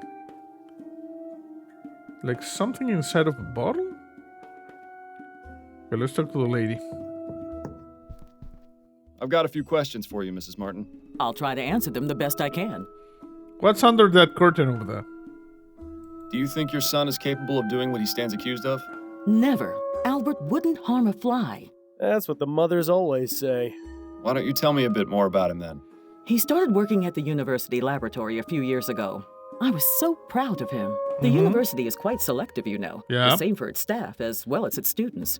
Yes, I've gotten that impression. I always told Albert to be careful around those high society types, but that one always thinks with his heart first. Is she sure that's the correct body part? Shut up, He's Bill. all the family I have, Mr. Fordham. Okay. What about Madame Dupre? Do you know anything about Madame Laura Dupre? I never met her in person, but I know plenty about her. Like what? Nothing fit for a polite conversation, Mr. Fordham. But I can tell you this. Laura Dupre has far more enemies than she lets on. Does that include you or your son? It most certainly does not. Okay. What about Juliet? Do you know her? What do you know about Juliet, Madame Dupre's daughter? I know Albert was smitten with her, no matter that I told him to be very careful around her kind. Those rich Creole families don't care much for people like us. To them, we're just a help. But from his telling, Juliet sounded to be a decent soul. It's a shame the same can't be said for her kin. Okay, what about the message? If you'll indulge my curiosity, what exactly was the meaning of Albert's message? Saint Roch is the patron saint of dogs, as well as the falsely accused. If he sent the message along with you, it means he trusts you, and that I should too. Oh, I see. Oh, Perhaps nice. you were hoping for something more? That's just the way of mysteries, isn't it? How do you mean? The thrill of the unknown is always more exciting than the truth. Mystery makes life a little more interesting. True, but if mysteries were really better unsolved, I wouldn't have a job. Yes. What exactly is it you do, Mrs. Martin? I provide services to the public. A delightfully vague answer if there ever was one. Give me something a bit more specific, please. She's a witch. I'm a mambo asugwe. That means I'm what you call a voodoo queen. I'd give you a detailed explanation of the responsibilities and duties of the role, but your time would be better spent clearing my son's name. Okay. What about voodoo? You got zombies in there, or just... Sorry. Can you tell me a bit more about your religious practices? What I can tell you is that the ignorant whites in this city are afraid of us for no reason. So no Voodoo zombies. is not about black magic or dark spells or turning people into the living dead. It's about healing and life. Naturally, there are misguided souls who may try to use it for ill purposes. Like zombies. But I am not one of those. Sounds like you hit a sore spot. Might be a good idea to stop pressing her on this angle. So there could be zombies. Okay, as for tea. I think I'll take you up on your offer for tea, after all. All right, Mr. Fordham. You'll have to give me a few minutes to heat up the kettle. I'll be back shortly. Okay. We're gonna check over here.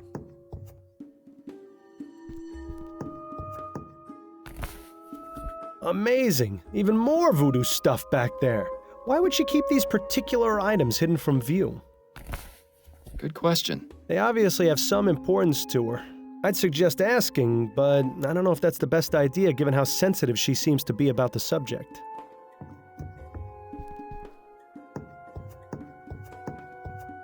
The tea should be ready in a few minutes, Mr. Fordham.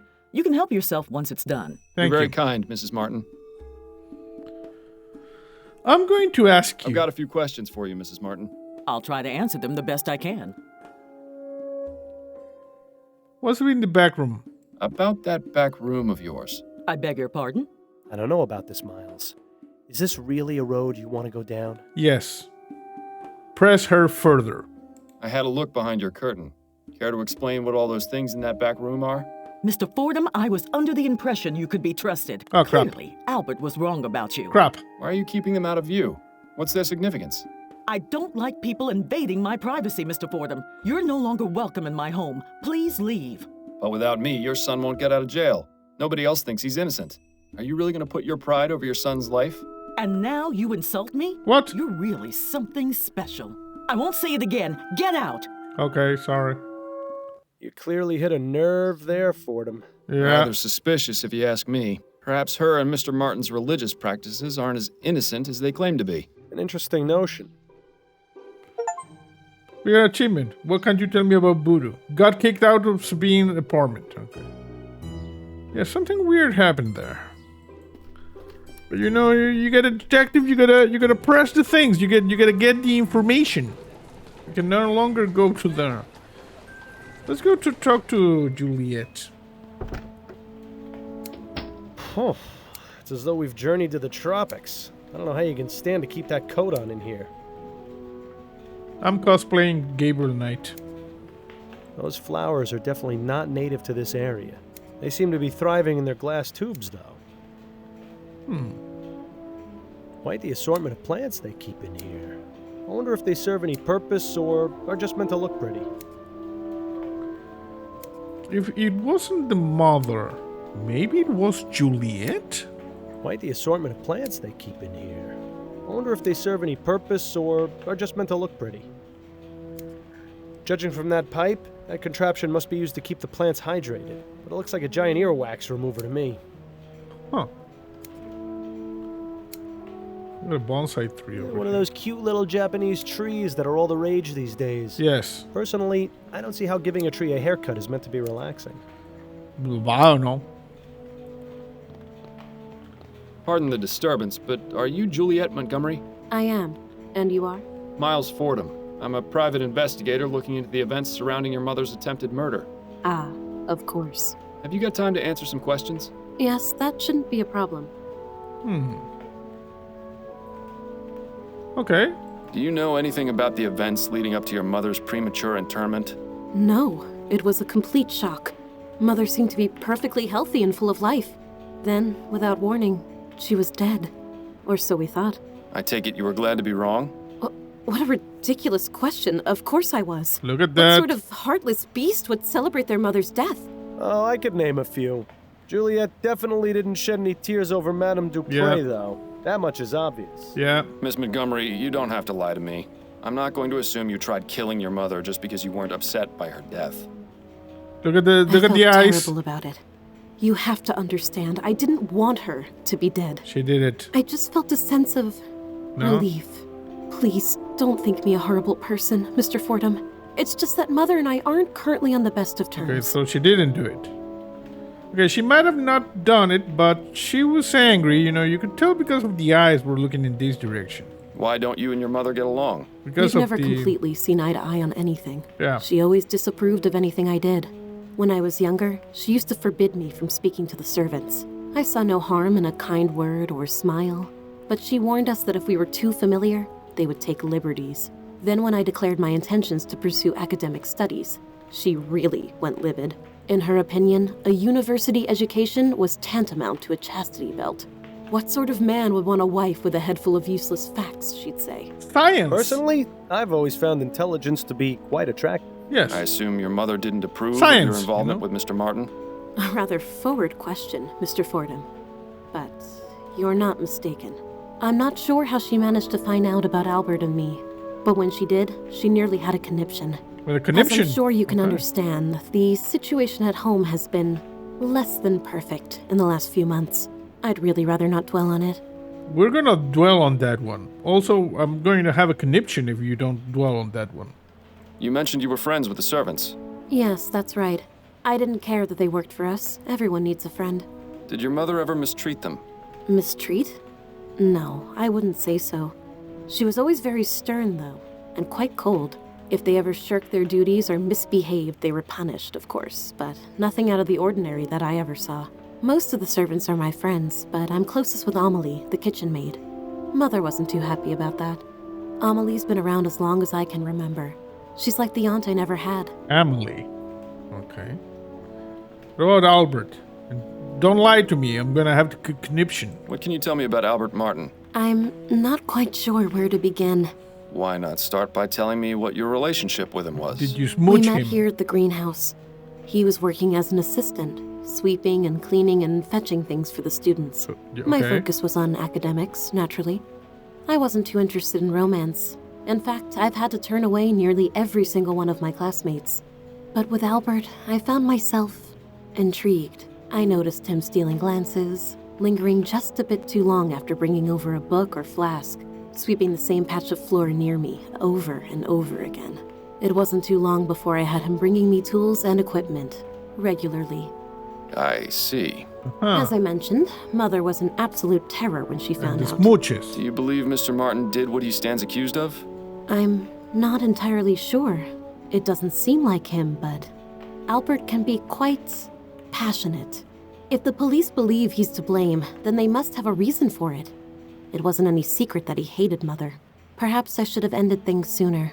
It was satisfying to know that Mother was displeased, but I never imagined it would lead to something like this. Well, it's nice to see she's all heart. What about you? So, you study botany. Fascinating subject. Are you an admirer of plants, Mr. Fordham? My wife has the green thumb in the household, but I do have a certain appreciation for them. Plants are amazing things, just like people in many ways. Maybe. How do you mean? They need attention and care. Ignore a plant Fertilizer. and it will wither. Give it too much attention and it will become sick. Plants have many things to teach us, and I greatly enjoy learning from them. What about the greenhouse plants here? Anything that could be used to make like a poison thing? These plants are impressive. Are they yours? Yes, I've developed a method to make them extra healthy and strong. Extra healthy They're and larger strong. than anything I've ever seen. How do you do it? But I can't reveal my secrets, Mr. Fordham. It's manure. The world will hear about my discoveries soon enough. Yeah, it's manure. Incidentally, do you know anything about Easter lilies? No, I don't keep or grow those here. No more questions for now. Then if you don't mind, I have work to do. Where did we get the Easter lilies thing? Did I miss that?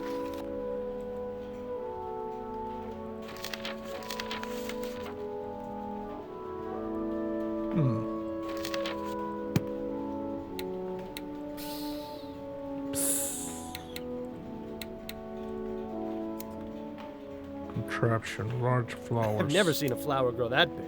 What do you suppose they're feeding them? Manure. She's busy. Best not to bother her until we have something to ask her. Okay, let's go.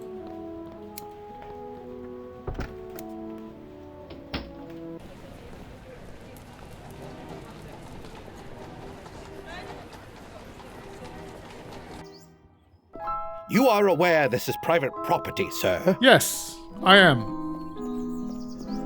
Yes, I'm Miles Fordham, private investigator. I'm looking into the incident involving Madame Dupre. I assume this is she? You assume correctly, Mr. Fordham. My apologies, but I thought the police had already made an arrest. That's right, but there's still some doubt as to the man's guilt. May I ask your name, sir? I am Dr. Fellows, Madame Dupre's private physician. I'm afraid she is in no state to be answering questions at present. Dr. Are any of the members of the family home? Her son, Mr. Montgomery, is in the entrance hall. I had to give him a mild sedative to settle his nerves, but he should be all right to converse. Then if you don't mind, I'll have a look around. Fountain. This fountain probably looked nicer when it was working. But right now, it's just a breeding ground for mosquitoes. Damn mosquitoes. I hate mosquitoes. With her vast sums of wealth, Madame Dupre could probably feed a starving family for the next 30 years. Instead, she uses the money to keep her hedges trimmed. Where are nice hedges, though? With her vast sums of wealth, instead... Windows. Doctor, may I ask you a few questions? Please, be my guest. I have some questions for you, Doc. What about the madame over here? Tell me about Madame Dupre. She is a great woman and a pillar of the community. I cannot imagine why something like this could happen to her, or how someone could be capable of such a barbaric feat. Though this ordeal has been terrible, I am confident she will overcome.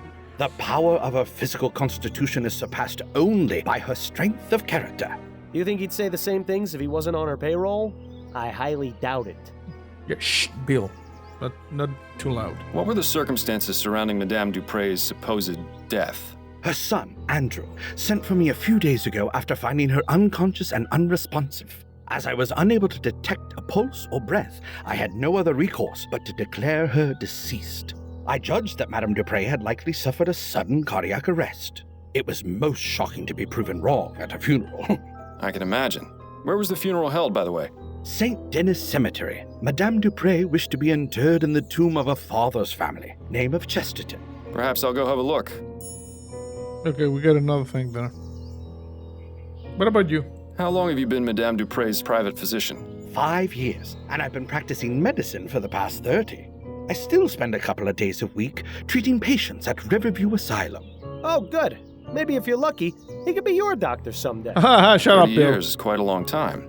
You must have seen some incredible advances in the field of medicine. I have, yes. I can only wonder how things will change with all this talk of ethericity. Yeah. There's speculation it can be used to restore necrotic tissue and instantly heal broken bones, among other things. A If you ask me, a good bloodletting will never go out of fashion. Bloodletting, yeah. And just leeches, you stick them with the leeches and the bloodletting, it's all good. Did you examine Madame Dupre after she reanimated? Is she a zombie? Of course.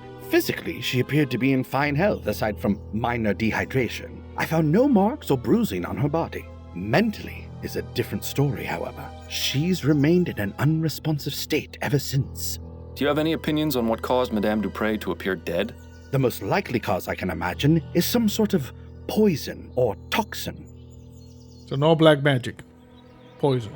What leads you to believe Madame Dupre was poisoned? The symptoms she experienced were consistent with prior cases of poisoning I've studied.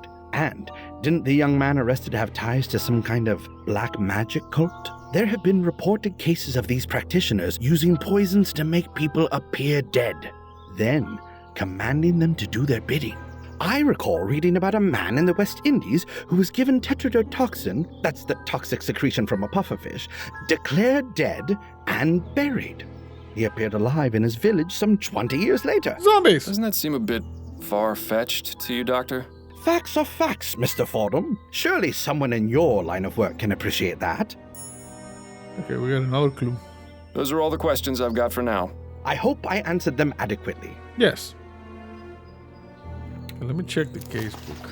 Question residents investigated Chesterton tomb.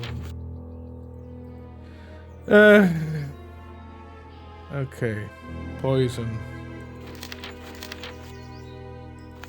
Okay. Her eyes are glazed over and she's got a vacant, expressionless stare. She seems completely oblivious to her surroundings. If we didn't know she'd been buried alive, I'd say she was just exhibiting the typical symptoms of your average rich person. Hashtag pun. Okay, let's go over here.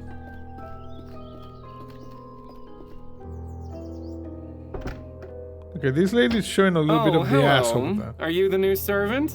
No, I'm Miles Fordham. I'm a private investigator looking into your mother's attempted murder. How did you know I was her son? Oh, of course. You must have sensed it with your detective's intuition. I should have guessed by that giant head of yours. Okay, this guy is high. Are you feeling all right, Mr. Montgomery? Yes, I'm fine. Much better than when those pesky police officers were snooping around earlier. But I like you, Mr. Fordham. I can already tell you're not like them at all. Please, call me Andrew. Yes, well, I'll have a look around and I may need to ask you some questions. Do you think you can handle that? I can. In fact, I really look forward to it. If the good doctor gave him a mild sedative, I'd hate to see what the stuff you take would have done to him. Okay, so like I said, don't look at the lady's ass over here. Hey, a parrot. What a beautiful parrot. Must have cost the Dupre's a cool copper.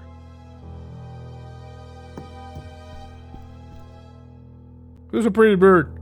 Who's a pretty bird? Ray's a pretty bird. Polly want a cracker? Polly want a cracker? No, thank you. Oh, pieces of 8? Pieces of 8? Hi, matey. Haha, nice. Who's a pretty bird? Ray's a pretty bird. Okay. So long, Birdie.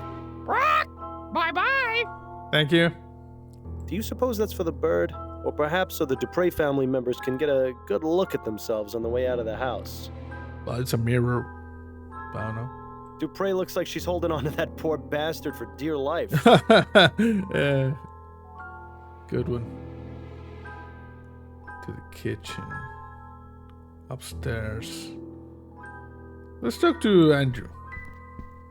I have some questions for you. Oh, goody. About Madame Dupre. What can you tell me about Madame Dupre? She came back from the dead. I couldn't believe it. My mother, resurrected, just like Jesus. Praise Jesus. Yes. I heard you're the one who accused Mr. Martin of the crime. Oh, no, I already talked to the police about that. I don't want to think about it right now. Okay, how about you? How do you typically spend your days, Mr. Montgomery? What are your interests? Oh, a little of this and a little of that. Nothing as exciting as what you do, I'm sure. Ooh, tell me, Do most bad people start crying when you catch them? I'll bet it's a laugh riot to see them sobbing away. Laugh riot. Yeah. No, Mr. Montgomery, most of them don't. Well, that's a real shame, isn't it? Yes. What about Juliet? What can you tell me about your sister, Juliet? I'm reminded of a famous quote, Mr. Fordham. Parting is such sweet sorrow. Let us part on good terms and avoid the subject altogether, please. Huh. What about the bird over there? That's a rather exotic bird you've got. I like looking at him. He has such pretty colors, doesn't he? That he does. You know, I've always wondered what he might taste like. What? Is that bad, do you think? I really couldn't say, Mr. Maybe Montgomery. like chicken, I don't know. Thanks for your time. No, thank you for yours. This is ridiculous. He won't be of any use in this state. If it takes him as long to snap out of it as it takes you, we'll be waiting around here until noontime tomorrow. There has to be a way to bring him back to his senses. Maybe that quack outside knows something of use. I'm thinking coffee. Let's do investigate upstairs when we have time.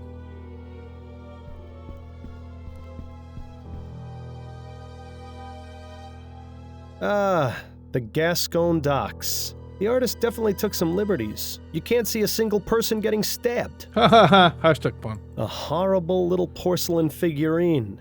Madame Dupre didn't strike me as the type to play with dolls. This is always my favorite part of detective work. Nothing inside but a bunch of extra doilies. How disappointing. Maybe you should steal one, just to spite Madame Dupre for not giving us any good clues. No, Bill. You're no fun, Miles. Shut up, Bill. There's nothing useful to the investigation in there. Okay, let's start from this door over here.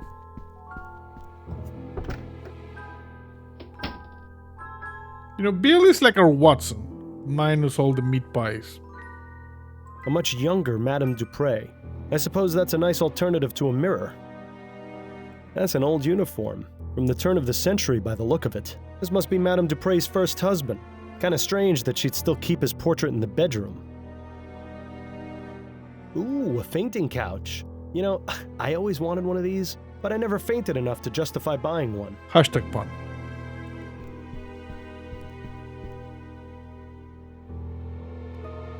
Choice and Consequences, Equestrian Mesmerism, The Parson of Crook Hall, Convent of the Dam, and Other Short Stories, The Chesterstones, A Brief History,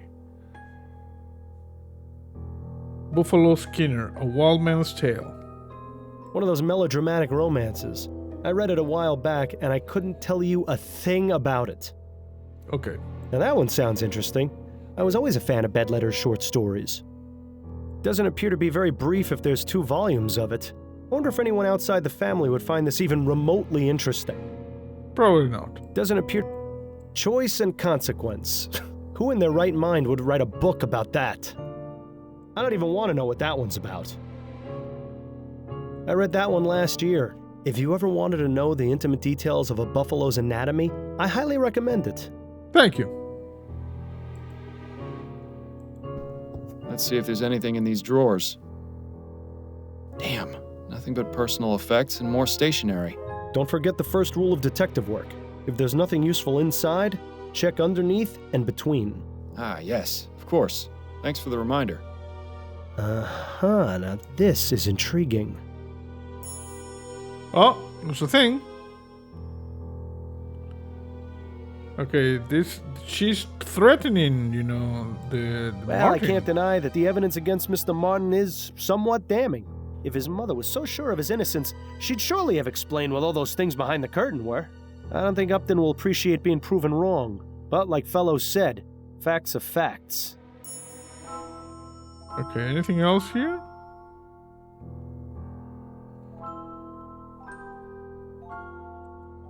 It would appear that Madame Dupre was taking music lessons. Her current predicament has probably put an end to that venture, though. Do, re, mi, fa, sol. This should be sol. La. This should not be T. It should be C. S-I. Do. G. Mi. Okay. Anything else here? Nothing else of interest in there. Okay. What about this book? Seems Madame Dupre fancies herself a poet. To dream. The dove.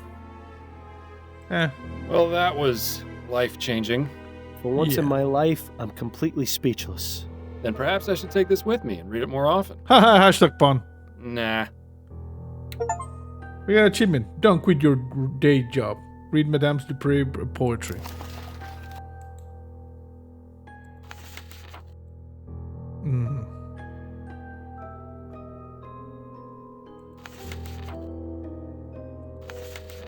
Question residents of Dupre Manor. Investigate the Chester tomb. Return to Upton accused by Albert Martin.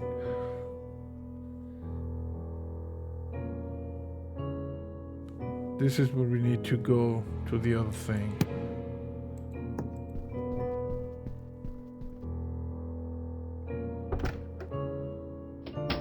Must be nice being able to afford keeping your oil lamps lit during the daytime.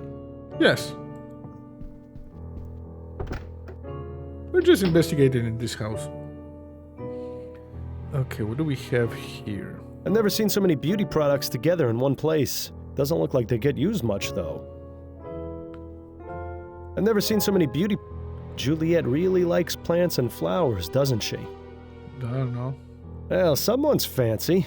I never liked these types of beds much. They feel too claustrophobic. I always thought they had a certain appeal myself. Yes, you would think that about a bed that lets you shut out the rest of the world. Yes, and the mosquitoes. Locked. I suppose I shouldn't be surprised.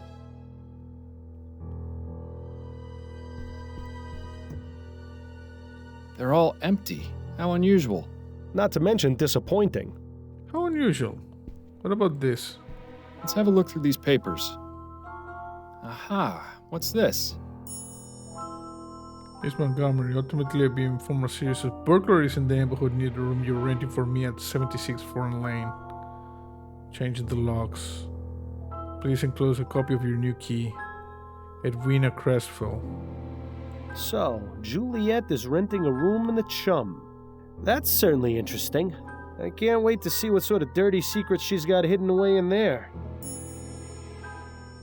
Okay. Nice little cottage. Looks like it would make a nice cozy spot to retire. If I hadn't already retired from life, that is. Hashtag pun. We need to investigate the rental room. We still only have like the Dr. Fellow's testimony. We have Albert as the possible suspect.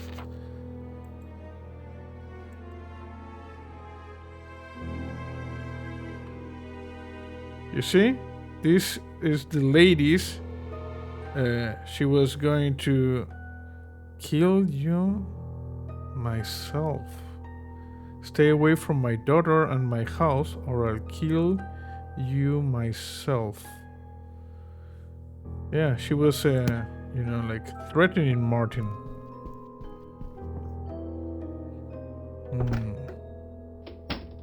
Nice bouquet of roses. Although it would make things much easier if they were Easter lilies. If only. Ah, the Gascon... Oh, we already saw that one. Let's just go over here. Goodness, someone went overboard with the flowers. This brings back some memories, doesn't it? Ones I'd rather forget.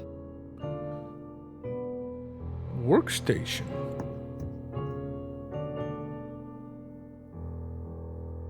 Tweezers. These should be useful. Yeah, to open the thing over there. The science of pharmacology. Yeah, I'm sure it's riveting stuff.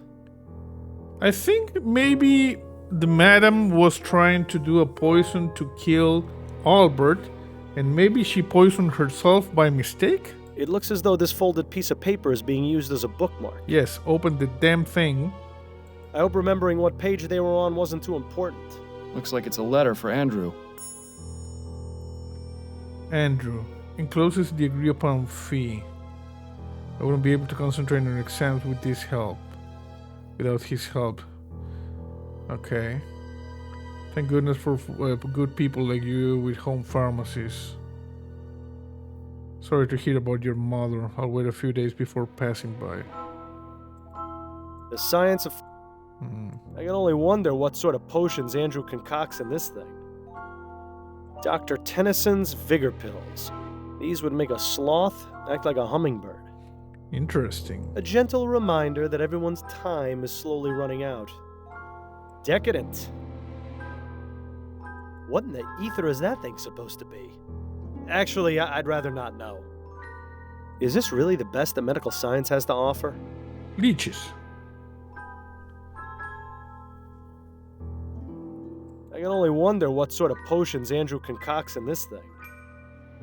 Interesting. Oh, look! It's one of those new audio Maybe cylinder with Andrew? graphs. I can't quite wrap my head around how they can manage to get sound out of a wax cylinder. Yeah.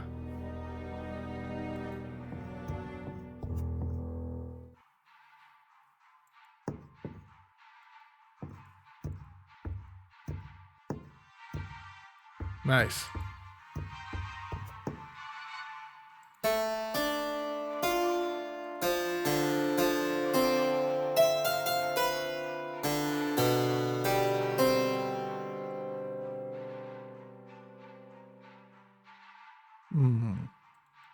This is part of a puzzle.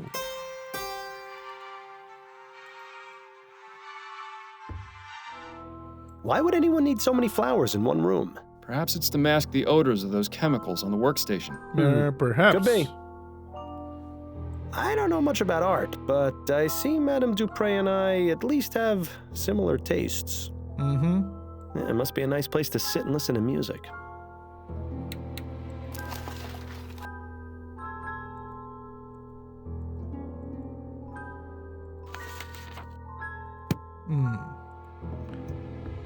There could be a puzzle there. Let's go to Juliet's room and use the thing that we got. Locked. I suppose I shouldn't be surprised. Shouldn't be able to use the tweezers. Map.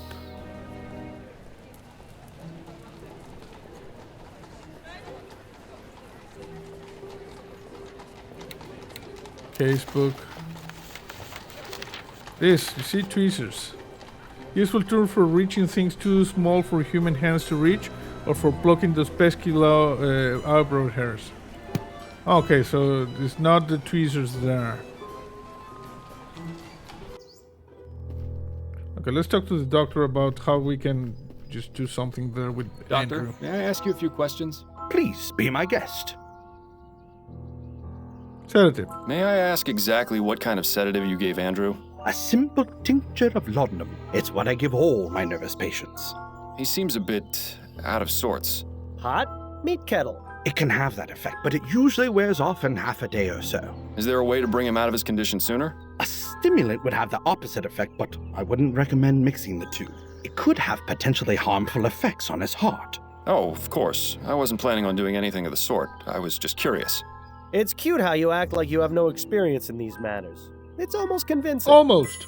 Yes, it's almost convincing. Those are all the questions I've got for now. I hope I answered them adequately. Yes. Okay, I thought we could use the tweezers. But apparently not. I need a key. Let's go over here.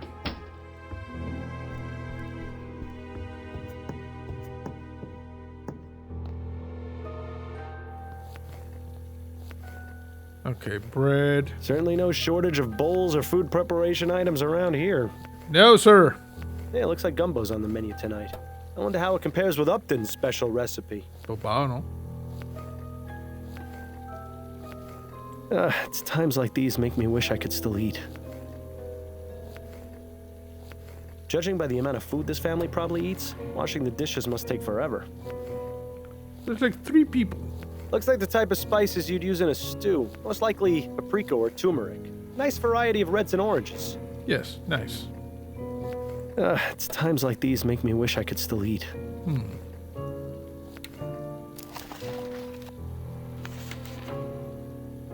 Question residents of Dupree Manor. Investigate the Chesterton tomb. Return to Upton and accuse Mulver. Investigate the rented room. Find the stimulant.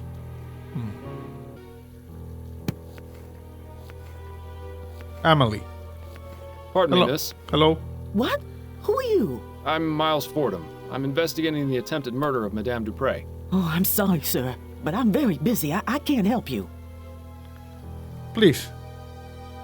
Amelie, please. I need to know what you know about Madame Dupre. What? How did you know my name? Juliet told me about you. Juliet told me about you. Miss Juliet? Yes, I spoke to her at the university. She mentioned you two were friends. Yes, that's right. She's always been so good to me. Look, Amelie, I'm just trying to get some information. And I have a feeling you can be very helpful if you just let me talk to you. All right, fine. But do it as fast as you can. What about Madame Dupre? Tell me about Madame Dupre. Oh, I really shouldn't, sir. It would greatly help my investigation if you did. Madame Dupre was kind enough to hire me as her cook. It's hard to get jobs in the city. Lots of people want their servants to use those new machines. New machines? My sister's brother-in-law got half his leg blown off by one of those new ovens. He's lucky he wasn't killed. So I'm plenty happy working here doing real people's work.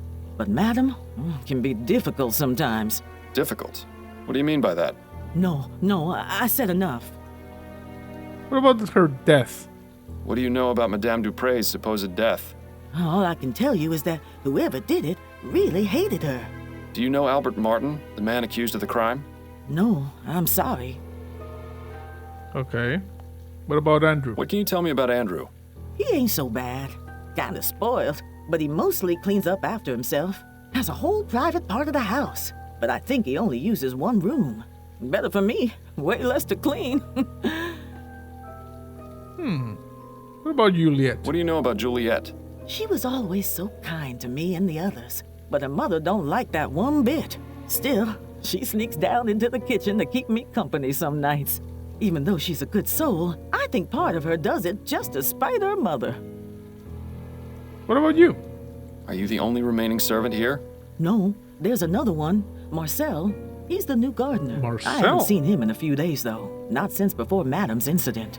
Thank you, Amelie. I appreciate your time. You're welcome. Now please, let me get back to work. Can we get some coffee? Oh, we can get some coffee. Let me see. Yeah, it looks like gumbo's on the menu tonight. I wonder how it compares with Upton's special recipe. It's times like these make me wish I could still eat. Sink. Okay, I think we've explored everything here in this manor. Let me check the casebook. Question residences of the pre-manor. Let's go to the map.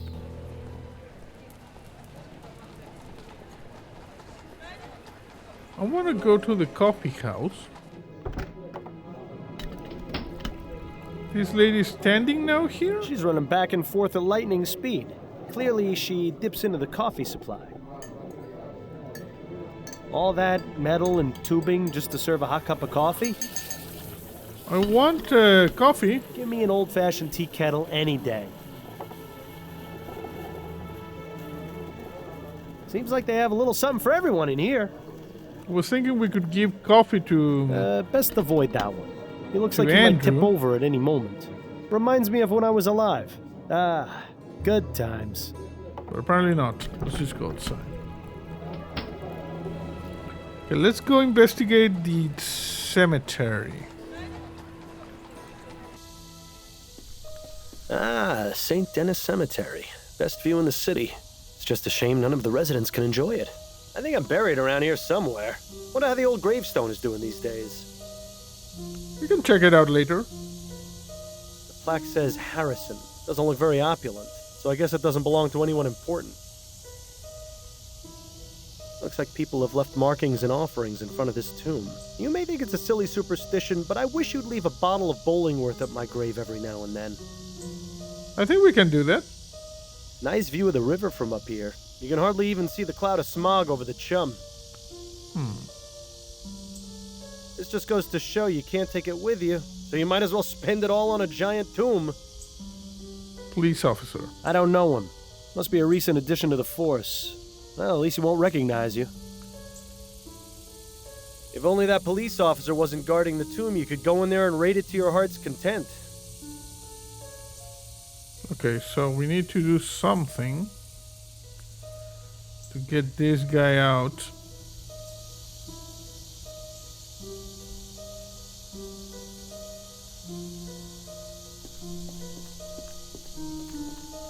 I'm gonna talk to this guy. Good day to you, officer. Good day, sir. How may I be of assistance? I need to get into that tomb over there. Would you mind letting me in the tomb, please? Afraid I can't do that, sir.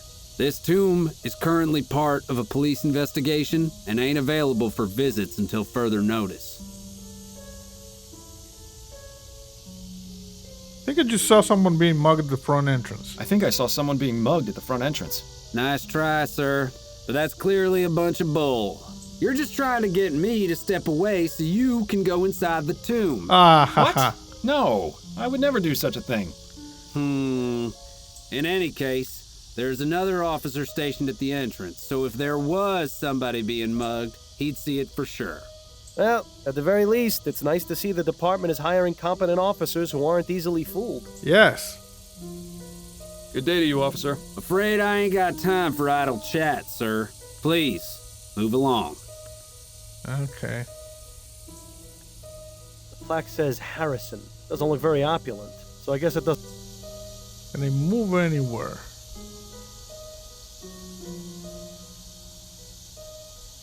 Okay, we're gonna leave for now.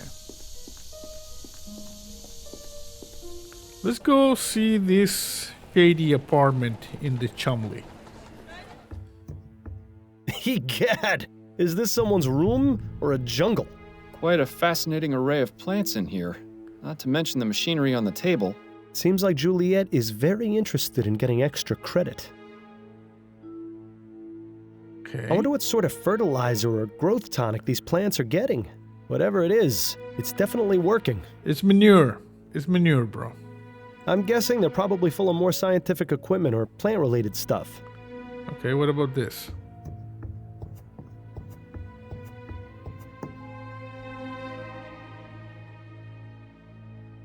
Flies? Button? Antenna? I have no idea nor desire to know what purpose that thing has.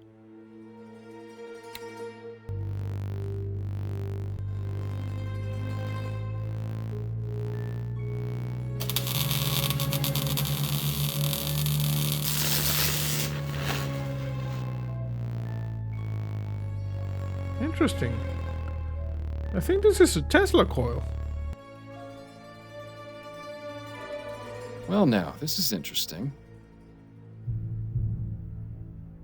Etheric effects, larger, more vibrant flowers. Conclusion: plants thrive from exposed to small etheric currents. Further experiments are needed to determine the long-term effects. Etheric effects. Brain is clearly affected, induce a trance-like state. Muscle loss control. Wing flags in predictable patterns. If animals with greater cognitive ability, including humans, are exposed to specific quantities of ethericity, they will go into stupor, appearing unresponsive or dead. Oh.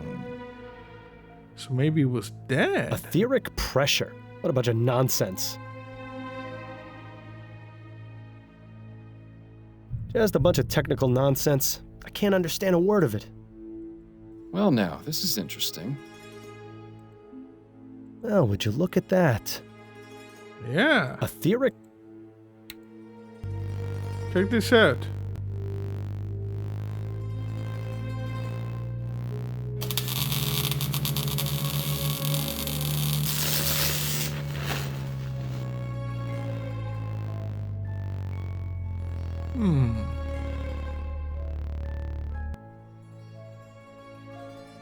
Maybe Juliet did this by mistake? This plant makes Miles Jr. look like a single blade of grass. Those are the most vibrant flowers we've seen in a while. I bet they smell extra strong. Yes, they certainly do. It's a good thing you're the one with the nose. Yeah. That's quite the book collection. It almost puts Adelaide's to shame. All impeccably cataloged and organized as well, which makes the 2 missing volumes stand out even more. 2 missing volumes? That's quite the... Nothing here.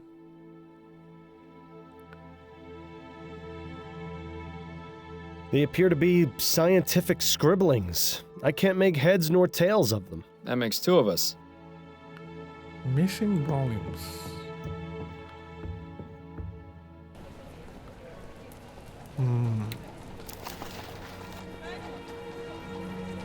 Find a stimulant to bring Andrew out of the stupor.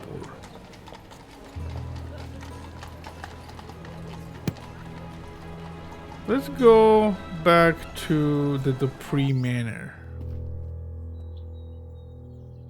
Her eyes are glazed over and she's got a vacant, expressionless stare. She seems completely oblivious to her surroundings. If we didn't know she'd been buried alive, I'd say she was just exhibiting the typical symptoms of your average rich person. Yes, you already said that. This quack hasn't got anything more for us to learn right now. Okay, let's just go with that. Because going and accusing Albert, too easy. Not Albert. What about the bird? Polly want a cracker? Polly want a cracker? No, thank you. Rock, Okay. So long, Birdie. rock. Bye-bye. As amusing as it is to chat with this oddball, I think we've exhausted his usefulness at the moment.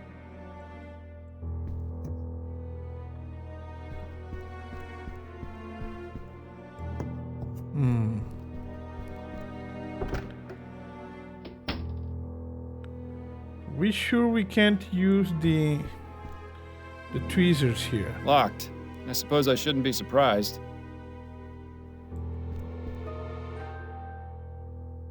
Let's go over here.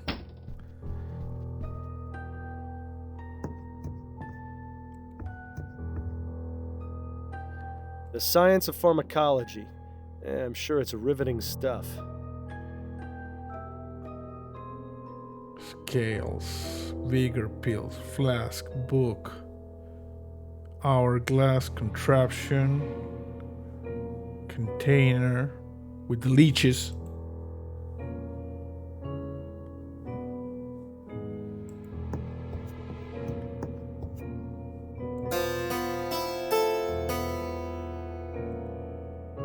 Let's see something.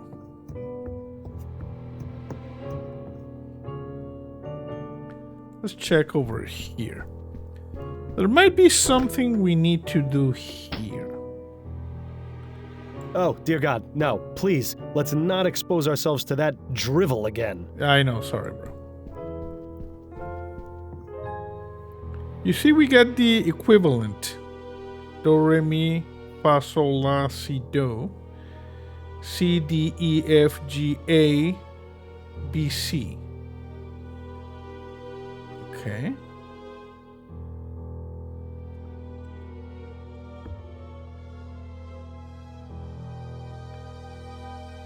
Parson of Crook Hill. Convent of the Dam and other short stories.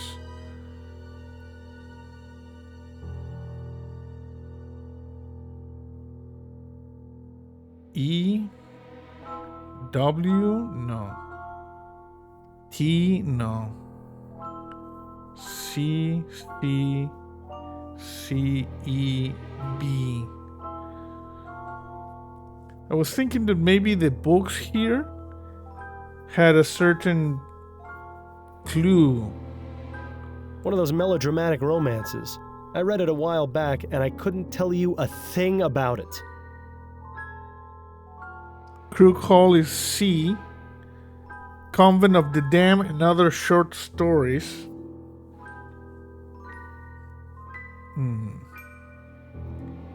Choice and consequences. It could be CAC. CAB. No, but H is not a note. EM. M is not a note. Mirror. You've got some huge bags under your eyes, Miles. Reminds me of the case we had on that strange train. Don't remind me. Yeah. Nothing else of interest in there. Let's go talk to Juliet.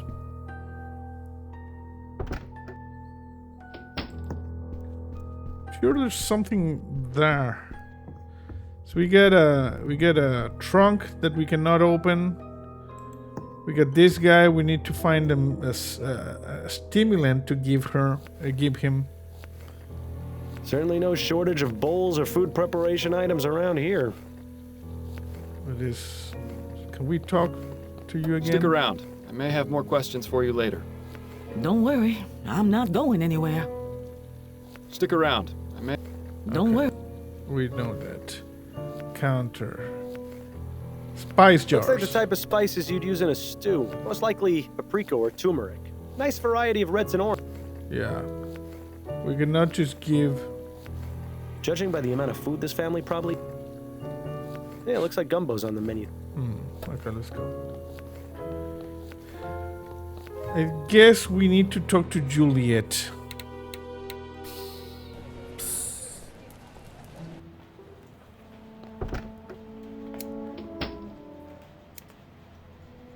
Hey, Juliet. Hello again, Miss Montgomery. Mind answering a few more questions? Hello, Mr. Fordham. Not at all. I have some questions, you know.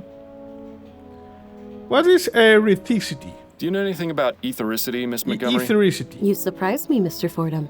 I had no idea someone of your profession would know or care about something like that. I've found that it pays to be open-minded. To answer your question, yes, I am familiar with the theory of ethericity. In fact, it's recently become a focus of my studies. Ethericity. Despite what the newspapers have been reporting, it's already possible to access it in small quantities from the air around us. Have you conducted any experiments? No, my research has been purely theoretical. I don't have the means to do anything practical, I'm afraid. Deceiver, dissembler, her trousers are alight. I can't understand why Juliet might not want to make her research public, though. What about the experiments? Miss Montgomery, please don't lie to me. I know you've been conducting experiments with ethericity. I've seen the room you're renting on Forest Lane.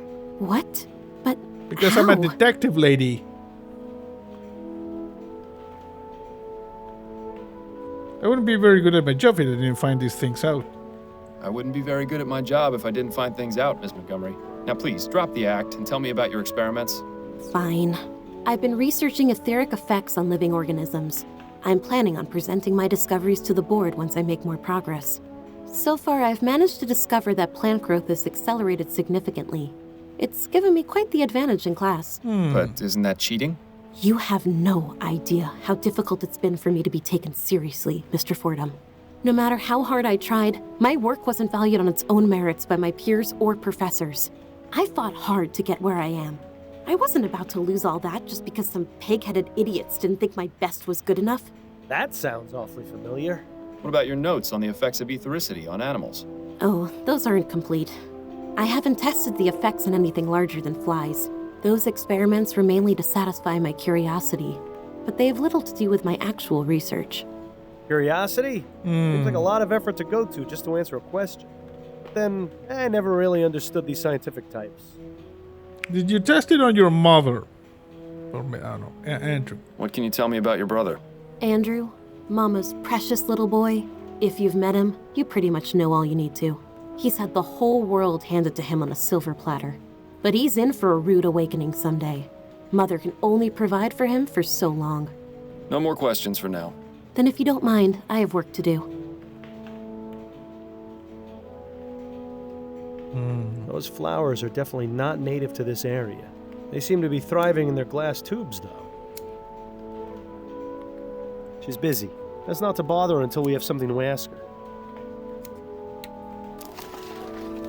Question residents at Dupree Manor is still light. Investigate the Chesterton's tomb. Return to Upton and accuse Albert Martin. Find a stimulant.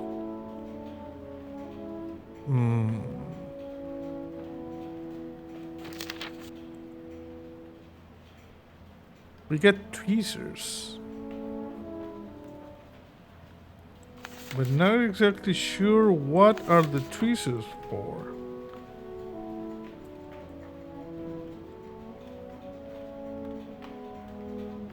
Okay, the new key.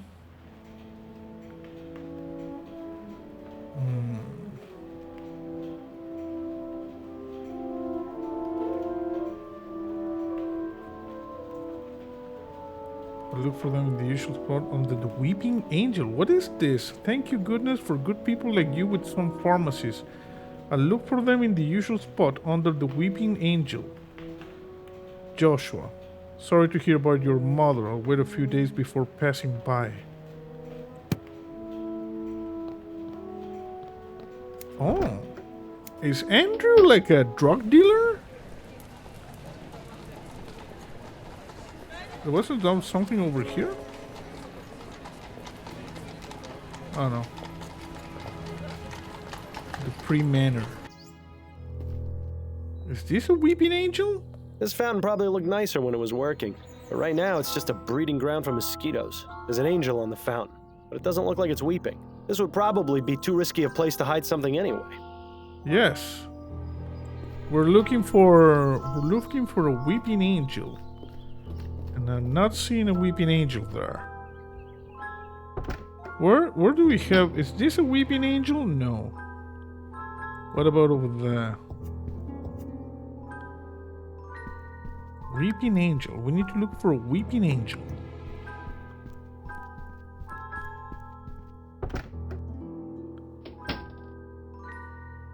No Weeping Angels here. Weeping Angel could be in the cemetery.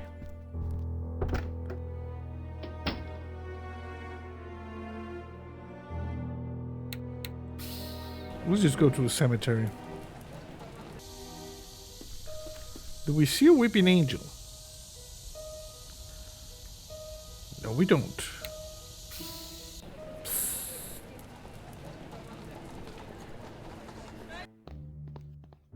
Let's talk to this guy. Could I ask you some more questions, Mr. Martin? It's not like I'm going anywhere. Hatred of Dupree. Albert, did you hate Madame Dupre? The woman is cruel, sadistic, and bigoted.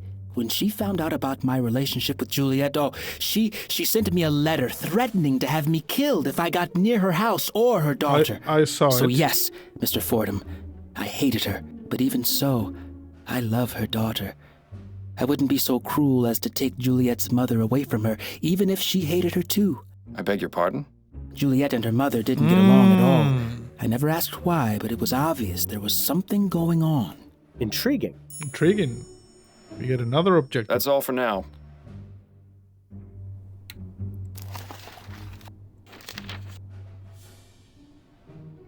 Discover the source of Juliet and his mother's rift. Okay, we got a little bit of it. We're looking for Weeping Angels as well. So nothing there. It could be here, here, or here. I don't see a Weeping Angel here.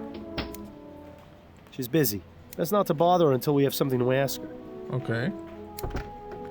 So not there. Let's go to the... I still think that we should be able to get the stimulant over here.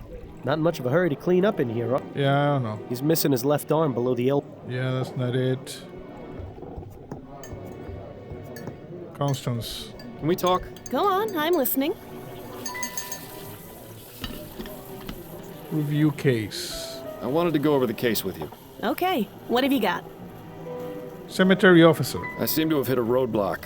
There's an officer posted at Dupre's family tomb, and he won't let me in. Makes sense. Who's the officer? I've never seen him before.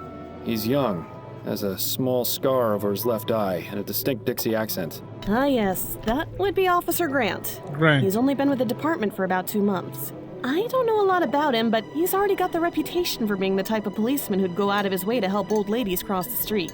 Typical Southern gentleman, it seems. Perhaps you can use that to your advantage? Okay, we get something. That's good. What about Andrew Montgomery? Madame Dupre's son isn't being very helpful. Is he refusing to talk? More like incapable. The family doctor has him pretty well drugged to the gills. I need to find some way to perk him up. Well, you know, we are in a coffee yes, house. Yes, that is why I came it will here. Take something a touch more powerful than coffee. That's enough about the case for now. Okay. Okay, end conversation. This is where we wrap up the case. That's it, I think. Then you'd better get back to it. I'm gonna save, by the way.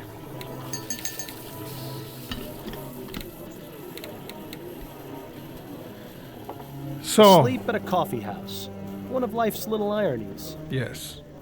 So my intuition to come here and get coffee, she thought the same thing. But it was not what we needed. Let's just see if we can talk to this guy again. Good day to you, officer. Afraid I ain't got time for idle chat, sir. Please, move along. Looks like people have left markings and offerings in front of this tomb. You may think it's a silly superstition, but I wish you'd leave a bottle of Bollingworth at my grave every now and then. If only that police officer wasn't guarding the tomb, you could go in there and raid it to your heart's content. Nice view of the river from up here. You can hardly even see the cloud of smog over the chum. Yeah, let me see if there's anything here. Nothing. Good day to you, officer. Afraid I ain't got... Please. Yeah, I know, you ain't got time for the idle chat.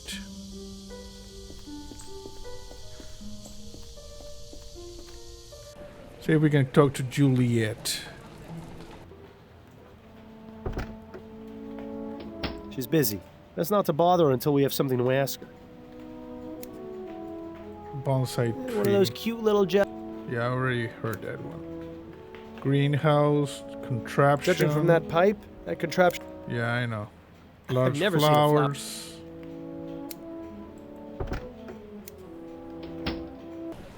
A little bit lost here. Let's go back to the manor. Her eyes are glazed. If we didn't know she'd been buried... Okay. This quack has... Okay. With her Garden. vast sums of wealth, instead... Okay. This fountain probably looks... There's an angel on the fountain. This would probably be... Yeah, it's not here. Nothing there. Let's go inside. Wonder if Andrew has anything else to say. Now that we heard the thing. As amusing as... No. Okay, let's go over here and talk to the lady in the kitchen.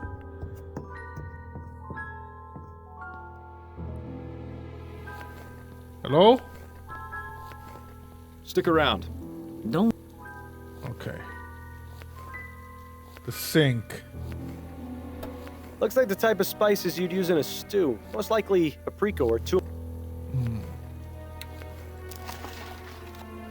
Find a way to distract Officer Grant. Discover the source of Juliet and her mother's rift. Find a stimulant.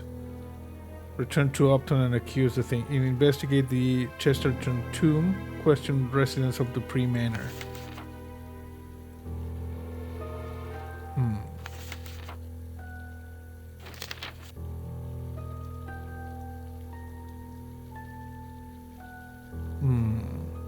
Forest Lane. I think we don't need to go back to Forest Lane. This is the one that was over here in the Chumley.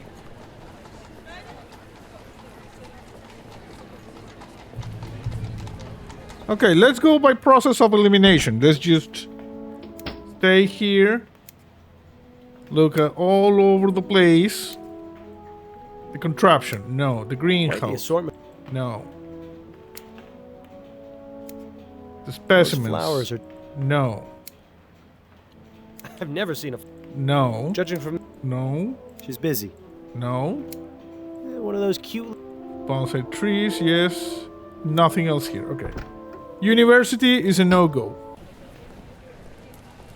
The jail. I could maybe... I bet that's a direct line to the police department. You should make a rude noise into it when Giles isn't paying attention. He's watching you like a hawk. Looks liable to toss you in one of his cells if you try any funny business. Empty cell. Either crime is low, or the police aren't doing their jobs very well. Maybe.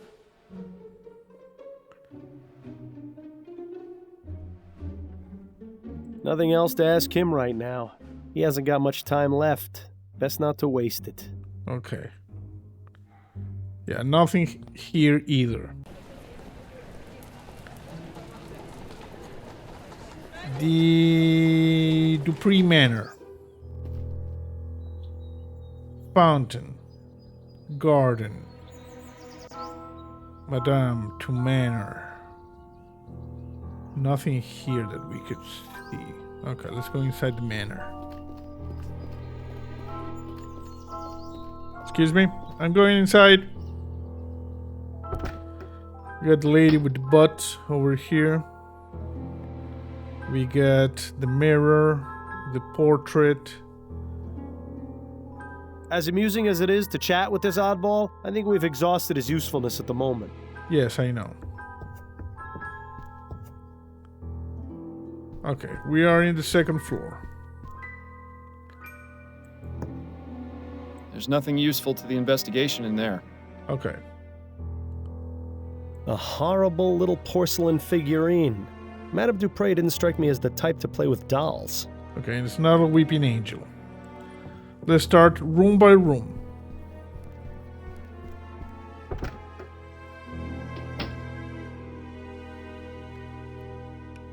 Nothing here, nothing there.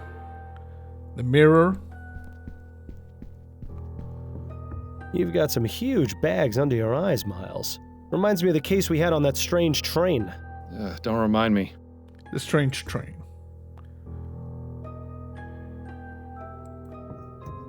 Nothing else of interest in there. Okay. The poetry. The note. That's an old uniform. From the turn of the century by the look of it. This must be Madame Dupre's first husband.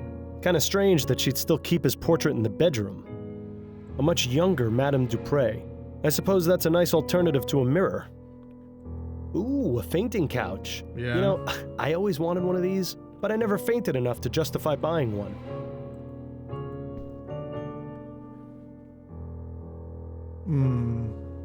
The scale. You see?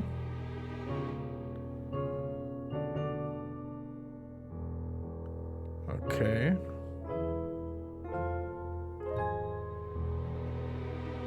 C, D, E, F, B, G, A, B, C. C, D, E, F, G. It's C.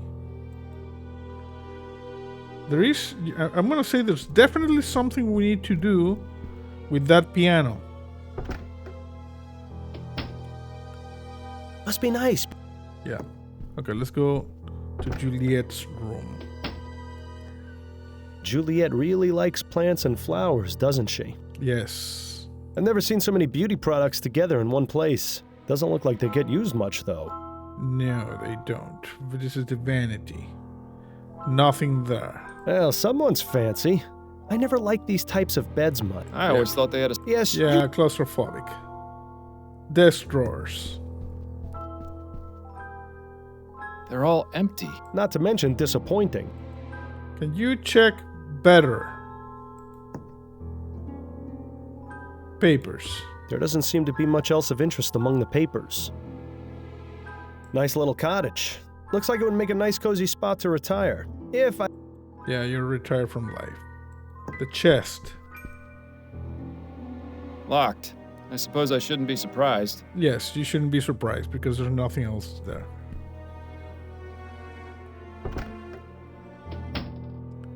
Nice bouquet of roses. Although it would make things much easier if they were Easter lilies. If only. Ah, the Gascon docks. The artist definitely took some liberties. You can't see a single person getting stabbed. Yeah, you can't. Okay, what do we have here? Nothing there. The science of pharmacology. I'm sure it's riveting stuff. Yes, probably riveting stuff. I can only wonder what sort of potions Andrew concocts in this thing. The bottle is empty. Oh, look at this. We got the bigger pill things. A gentle reminder that everyone's time... Decadent. Is this really... What in the ether? Got something important here. Dr. Tennyson's. An empty bottle of pill designed to energize even the laziest of people. Recommend for use by men only. Contains 98% benzylmethylchloroquine. Okay, we should be able to do something with that. Finally, we got something new.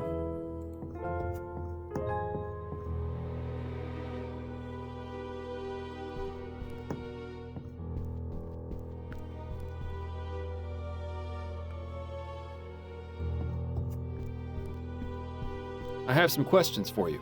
Oh, goody. Bigger pills. I found this bottle of pills upstairs. Are they yours? Yes, I take those from time to time when I'm feeling tired. Okay. You seem to be out. Yes, that is a pity. Where do you usually acquire them? Oh, they're available by mail order only. I'll have to remember to request some later. Thanks for your time. No, thank you for yours. Thank you for yours. As amusing as it is. Mail order.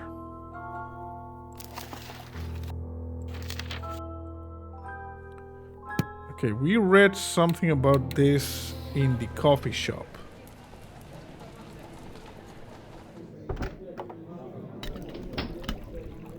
Simon Banks, professional chip. I'm No. sure he's a lovable.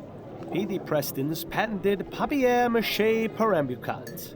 Handsomely upholstered in silk satin, I suppose. No, that's not it. Professor Xander Colt Tit III's emulsified soporific. Available. I really No, don't know that's why not you. it.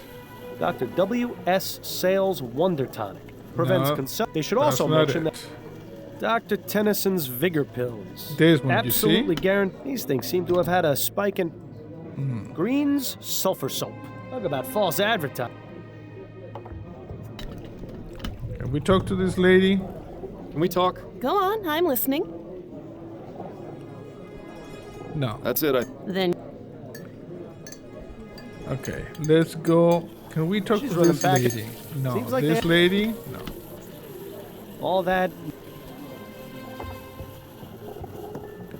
We could maybe get some in the kitchen.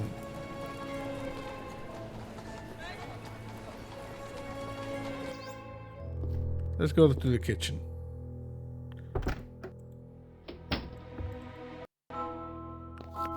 Okay, this Yeah, it looks like one. gumbo's on the menu. What about we can talk to her? Stick around. Don't worry. Judging by the amount of food this. I need something to It's fill the certainly no. prescription up or something.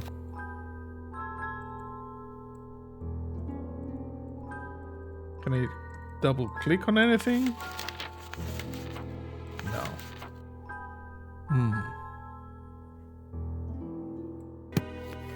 Okay, so I casted internet because I was getting a little bit lost in this, and I now know what we need to do.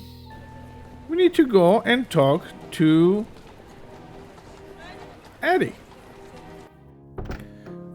I also picked. I'm here. Seeing you come home always puts a smile on my face. Thank you. So what's this big case Upton's got you on? Another missing pet? No, If no, only. no. A Gascon Grand Dame was attacked and almost interred alive. Yeah, You mean Madame Dupre? The one whose obituary was in the paper? that The one. very same. Goodness, that does sound serious. Yes. Tell me if there's anything I can do to help. I know you haven't been feeling your best lately. You're always a help to me, Addie. Yeah. Though I assure you I have this well in hand. No, we need your help. Certainly hope so. So yeah, like I said, I was getting a little bit confused, so I looked at a walkthrough and found out that next step we need to ask Addie for her help with the police guy in the graveyard. And I also found out, like I picked, and we should have not oppressed, the mother with the voodoo stuff. So we're probably not going to get the best ending for this case, but we will try anyway. Okay, so Addie, we need your help. Addie? Yes, dear? I need your help. Distracting office. Well, let's talk about Madame Dupree. Do you know anything about Madame Dupre? I've read that the Dupre. Dupres are one of the few wealthy families that exclusively employ real people to serve. Rather commendable, don't you think? Yes. Yes. It makes it even more baffling why she was attacked. Not Have you heard any automatons. gossip from your clients? Anything about who might have wanted to harm her? Nothing. She's held in the highest regard by the other Grand Dames. If she had actually died, I'd have expected them to petition her canonization. Amen. Okay, help me. Distracting officer. I was wondering if you could do me a favor. What is it? There's an officer posted in front of Madame Dupre's family tomb, and I need to get a look inside. Could you use your wiles and charm to distract him? Your wiles. My wiles and charm, Yes. Well, you are irresistible, darling. I'm sure he wouldn't turn away a lady in need. Say you've gotten lost in the cemetery and ask him to show you the way out. Should we really be tricking a police officer like that? Yes. There's no harm in it, and I won't be but a moment inside. It's in a good cause. All right, let's go then. Let's go. There you go. I never thought we would use our wife to this. There's Excuse Sadie. me, officer. I was wondering if you could help me? What do you want? I seem to have gotten all turned around. Do you have any idea how to get to the front gate? My suggestion would be to turn around and head back the way you came. Yes, I've tried that, but I seem to just be going in circles. Perhaps you could point me in the right direction? Stop right there. That's quite enough from you. I beg your pardon?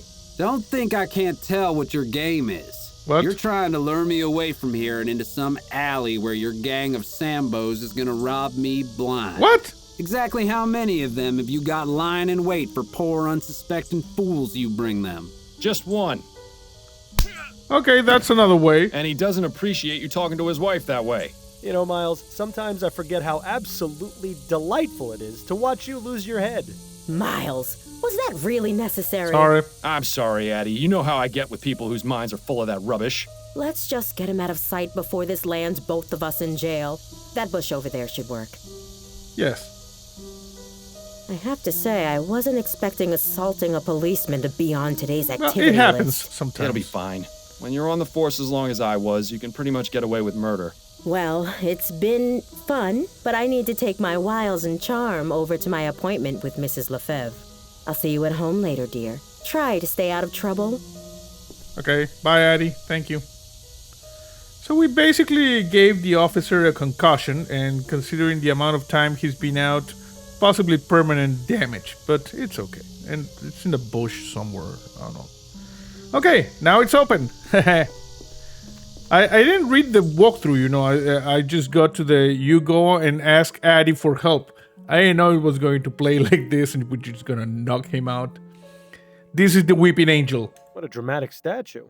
I'm rather surprised no one has defaced it. Hang on. You don't suppose this is... This is Requiescat in Pacem. Surprise, surprise! A hidden compartment with a stash of pills inside. Seems Mr. Montgomery has a little business on the side. Yep. Okay, we got something.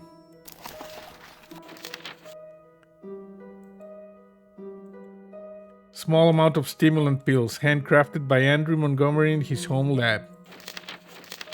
Yep. You see, the other thing I read in the walkthrough is that we should have not pushed Albert's mother.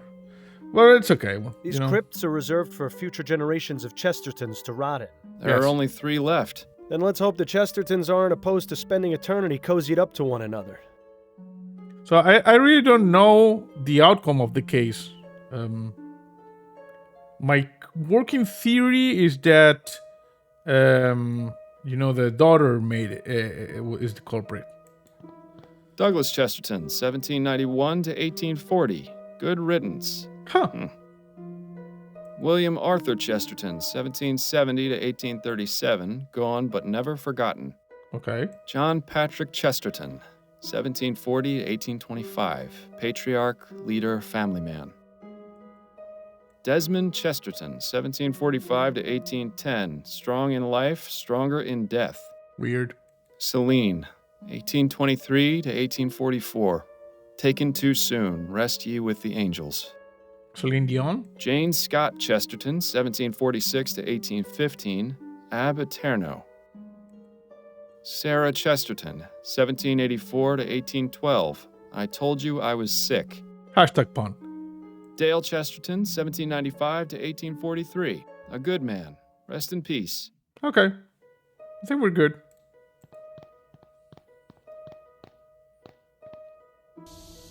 Okay. Let's go. Because we now have the pills. Let's go to the manor. And give them to Andrew so he's not sleepy anymore and he can answer some questions.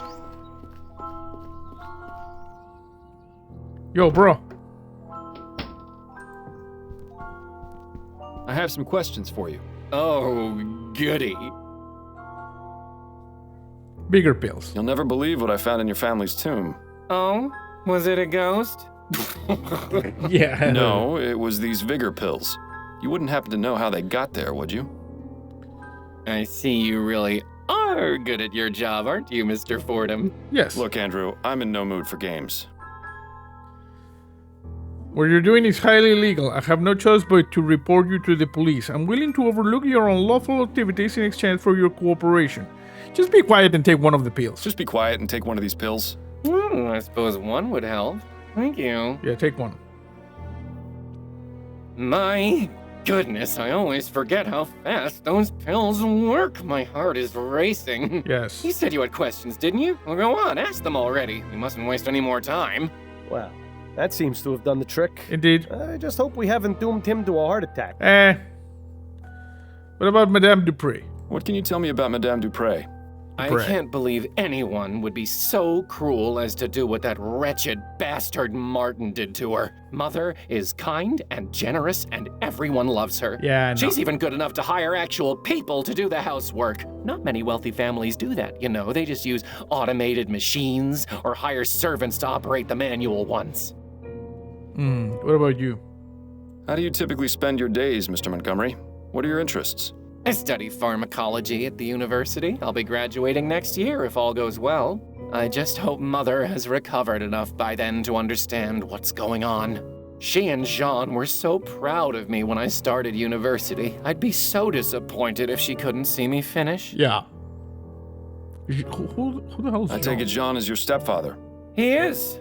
Mother married him 5 years after my father died of consumption. My condolences. Do you have a good relationship with him?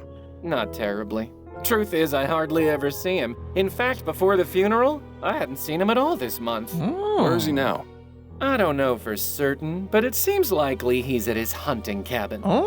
His hunting cabin? Yes, he often goes there. It's his way of leaving polite society behind and spending time with his thoughts. I didn't even know there was Considering a what Jean Mother just went involved. through. Well, I would guess that's where he's gone. Okay. Well, to be honest, I don't know why he's not here with Mother in her time of need. Why do people run away from their problems instead of facing them?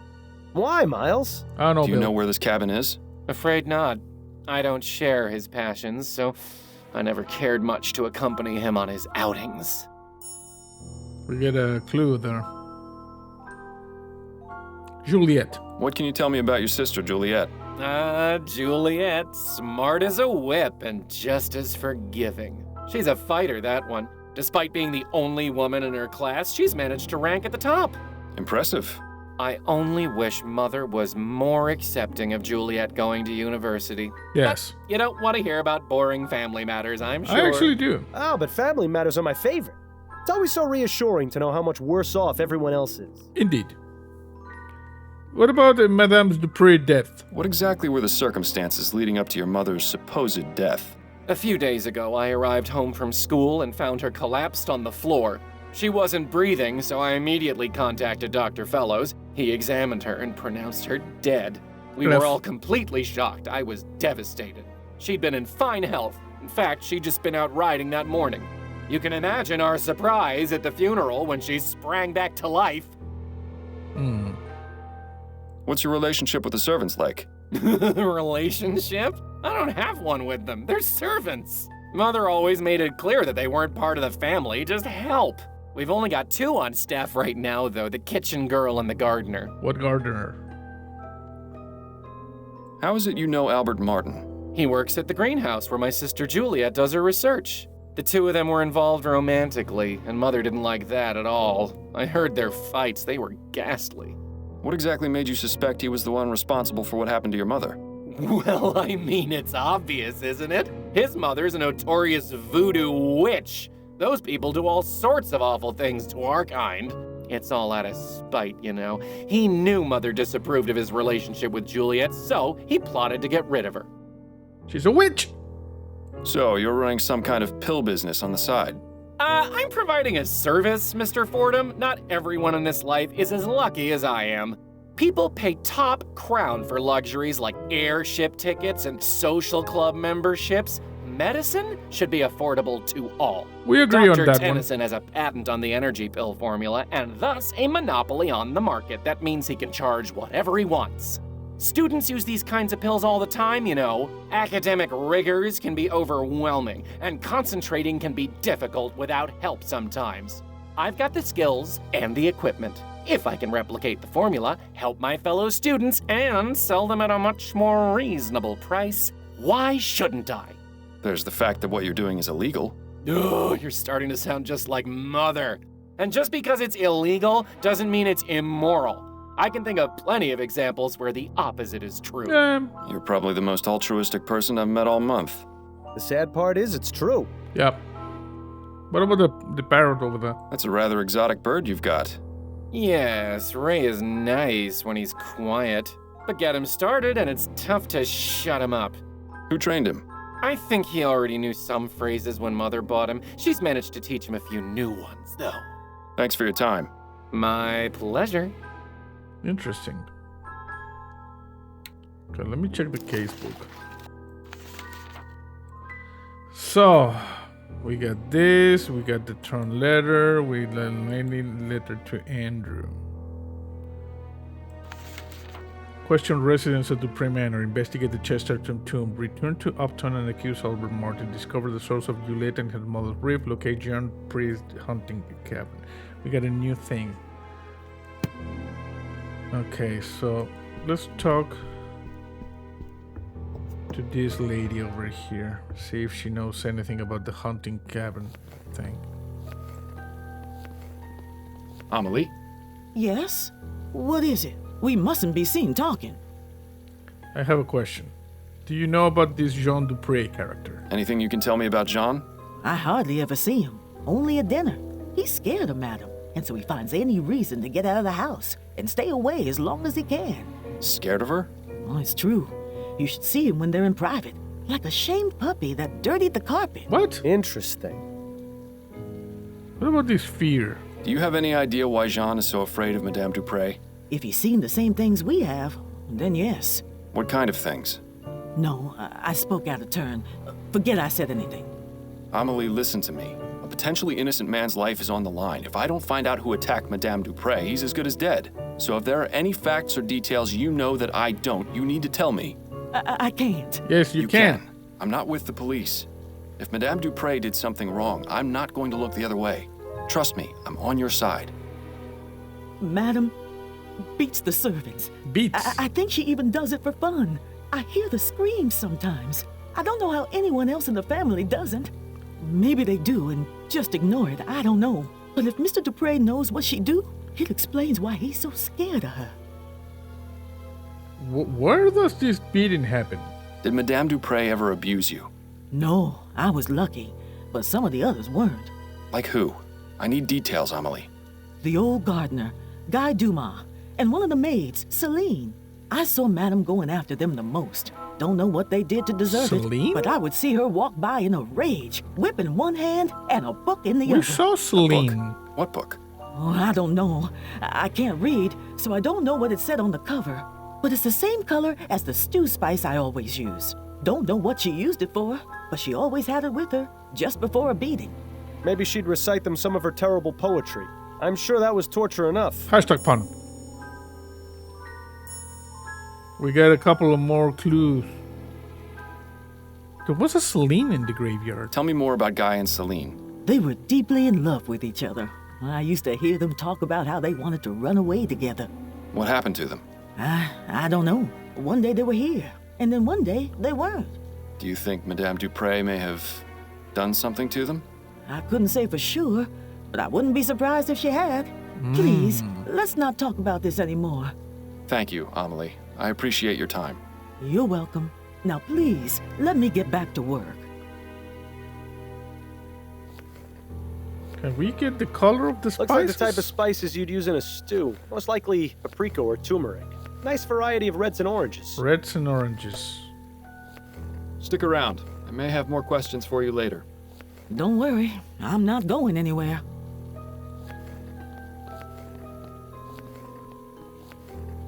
Let's talk to this guy.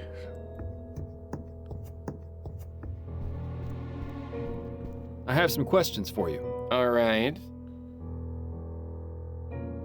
Guy Dumas. Did you know Guy Dumas? The old gardener? Sure, I knew him. We didn't talk very much. He was just a servant after all, but he seemed like a nice man. He stopped coming around about 2 months ago. Too bad, really. He did a good job of keeping the gardens looking nice. The new one is all right, but he just doesn't have that special touch Guy did. What about Celine? Were you familiar with a servant named Celine? Yes, I believe she was one of the maids. I didn't talk to her very much. Oh, she quit not so long ago. At least I assume she did. I haven't seen her in about 3 months. Thanks for your time. My pleasure.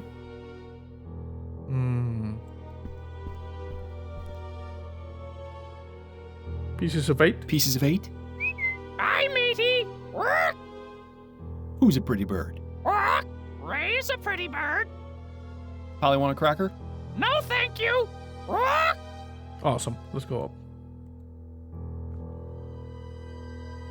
So long, Birdie. So long, Birdie. Bye-bye. Let's go upstairs. Also, I'm gonna save.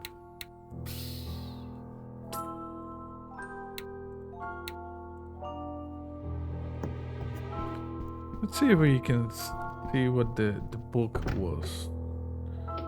Yellows and reds. There's a red book over there. Choice and consequence. Well, this should be the book Amelie mentioned. Well, what have we here? What the crappity? And it has dried blood on it. How ghastly. This house is just full of secrets, isn't it? Yeah. Okay, let me check the case book. Investigates the Chesterton tomb, return to Upton and accuse Holbert, discover the source, find out more. Okay. Clues. We got the testimony. Okay. The tweezers. The vigor pills, the home. Amelie's testimony. Madame Dupre would beat her servants at times seemingly for fun. She used to whip but also carry a book, which was the same color as Amelie's two spies. A blood-stained whip found hidden behind a painting in Madame Dupre's room, presumably used to beat her servants. Anything else here? There are way more important things to concern ourselves with now than browsing Madame Dupre's book collection. Okay. We're done with that. Let's go and talk to Andrew again. Because we gotta whip. We gotta whip it. Whip it good. I'm gonna start whipping this jackass. As amusing as it is to chat with this oddball, I think we've exhausted his usefulness at the moment. Okay. Does Emily have anything to say about the whip? Amelie? Yes? What is it? We mustn't be seen talking. Look at this. I found this upstairs in Madame Dupre's bedroom. Do you recognize it? Oh, please take that away, Mr. Fordham. Why would you show it to me? I'm sorry. I didn't think it would upset you. Miles. Maybe someday you'll learn how to read basic human emotion. But I wanted Thank clues. you, Amelie. I appreciate your time. You're welcome. Now, please, let me get back to work. I think we should show the whip to Juliet. Let's see if we can talk to the doctor outside first. We're doing the investigating. You know, we're following the clues. We're working the streets, talking to people. Doctor, may I ask you a few questions? Please be my guest. What about Jean Dupre? Tell me what you know about Jean Dupre. I'd rather not speak of him. Madame Dupre does not need to be agitated any further. I take it you don't look very favorably upon him, then. I'll just say this. If my wife had been attacked and left for dead, you can be sure I wouldn't leave her side. What a gentleman. He doesn't even leave women who aren't his wife. I see what you mean. Do you know where I might find him? I only wish I did. Those are all the questions I've got for now. I hope I answered them adequately. Yeah, a little bit. Okay, can we talk to... Her eyes are glazed over and she's got a vacant... If we didn't know she'd been buried alive... No, she's not. Okay, let's go to the map. Let's go talk to Juliet. Hey, Juliet. Hello again, Miss Montgomery. Mind answering a few more questions? Hello, Mr. Fordham. Not at all. We got a lot of questions. Is there anything you can tell me about your stepfather, Jean? He's a kind man. I don't really see him too often. He seemed rather upset at Mother's funeral, but I can't help but wonder if he feels the same way as I do about her death. What do you mean? Just that I get the distinct impression that he and Mother's marriage isn't as perfect as they'd like it to appear. I'm starting to sense a trend here. Yeah. Your brother told me that Jean enjoys hunting. Do you know where his cabin is? Yes, it's in Fenton Swamp. I went out there with him a few times, but I didn't really enjoy it. Okay. Frankly, the place is rather grotesque. All those stuffed trophies staring at you with their cold, dead eyes. Plants are much nicer to have around.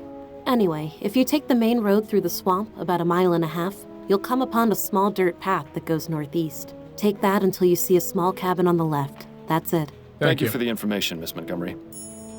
We got some information. What about Guy Dumas? Do you know Guy Dumas? Yes, he was one of our servants. He used to enjoy reading my books, as well as Andrew's. When did you see him last? Just last week. He came by to see me and asked to borrow some books. Do you know where I might be able to find him? Not really. I get the impression that he moves around frequently. But I can tell him you're looking for him next time I see him, if you like. Yes. Please do. Although hopefully I'll be able to find him before then. What about Celine? Were you friends with Celine, the maid? Yes, I was quite fond of Celine. She was so sweet and interesting to talk to. One day, she just left the house with no explanation. Mother said it was because she had found work elsewhere. Yeah. I was terribly sad. That sounds like bullcrap. I wish I'd had the chance to say goodbye to her, at least. What's your interest in her? Oh, I was just curious, that's all. No more questions for now. Then if you don't mind, I have work to do. Okay. We got a thing over here. Speak to John Dupre, you see? We still need to investigate the Chesterton tomb and find out more about Guy and Celine. I think we need to go back to the graveyard. Okay, this guy is still out. Definitely, severe brain damage. Sorry.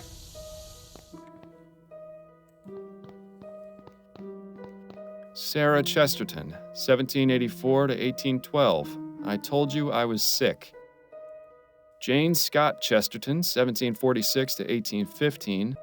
Dale Chesterton. Celine, there. 1823 to 1844. Taken too soon. Rest ye with the angels. You don't suppose... Yes. Nah. Yes. This is Celine. Celine, 1823 to 1844. Taken too soon. Rest ye with the angels. You don't suppose... Nah. This must be what was going to be Madame Dupre's final resting place. I don't see anything inside. What? Were you expecting a note from her attacker? No, but I was hoping for some kind of clue at the very least. Desmond Chester, John William R. Douglas Chester. I'm pretty sure that's Celine graveyard. Tomb. Looks like people have left mark. You may think it's a silly... Yeah. The plaque says Harrison. Doesn't look very opulent, so I guess it doesn't belong to anyone important. Nice view of the river from up here. Yeah. You can hardly... Yeah, I already heard that. Okay, let's go to the swamp. I'm gonna save, by the way.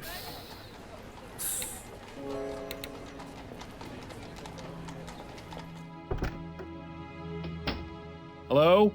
Is anyone here? Strange of Dupre to leave the door unlocked. Maybe it means he'll be returning soon. Look at this. Wilson. Not a very dignified end for our friend Mr. Bear. Well, it's the only bear Wilson defends, It's a psychotic bear chasing me across realities. One of the guns is missing. Jean must be out using it currently. You really have to wonder about someone who chooses to surround themselves with dead things. Yeah, Bambi over there. Satchels, boxes, and other assorted boring things for hunting. Let's see if Jean has anything interesting in here. Not very much, except a letter. A letter? Dear John, thank you so much for your help. To think that Mother would try and have me withdrawn from my studies is just unbelievable. Don't worry. I won't tell her you made the university change their minds. One attempt to ruin a life is quite enough. I'm pretty sure this was Juliet. You know, this is the triggering thing. We got the info.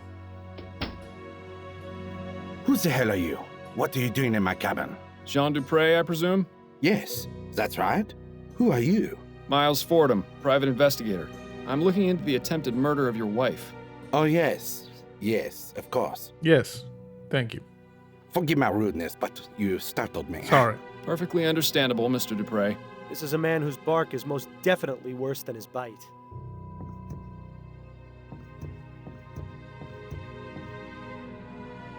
Okay, I'm just gonna keep looking around because... I had a nasty run-in with an alligator when I was a child. One less in the world doesn't really bother me, to be honest. An absolute bore. Hashtag bot. Are these even native to New Bretagne? I don't know. This is a Lionel. It seems Mr. Dupre is a Bollingworth man. Maybe he's not so bad after all. Maybe. Some high society type in the middle of a hunt. I don't understand why anyone would get a thrill out of murdering innocent creatures. Yep, that's really screwed up. You know, I've heard it said that needing to have so many guns is a sign of overcompensation. Okay, let's talk to Jean Dupre. Can we talk, Mr. Dupre? I suppose so. Yes. What about Madame Dupre? What can you tell me about Madame Dupre? Oh, my dear wife. The past few days have been just awful for all of us. Yes, I can imagine. How long have you been married?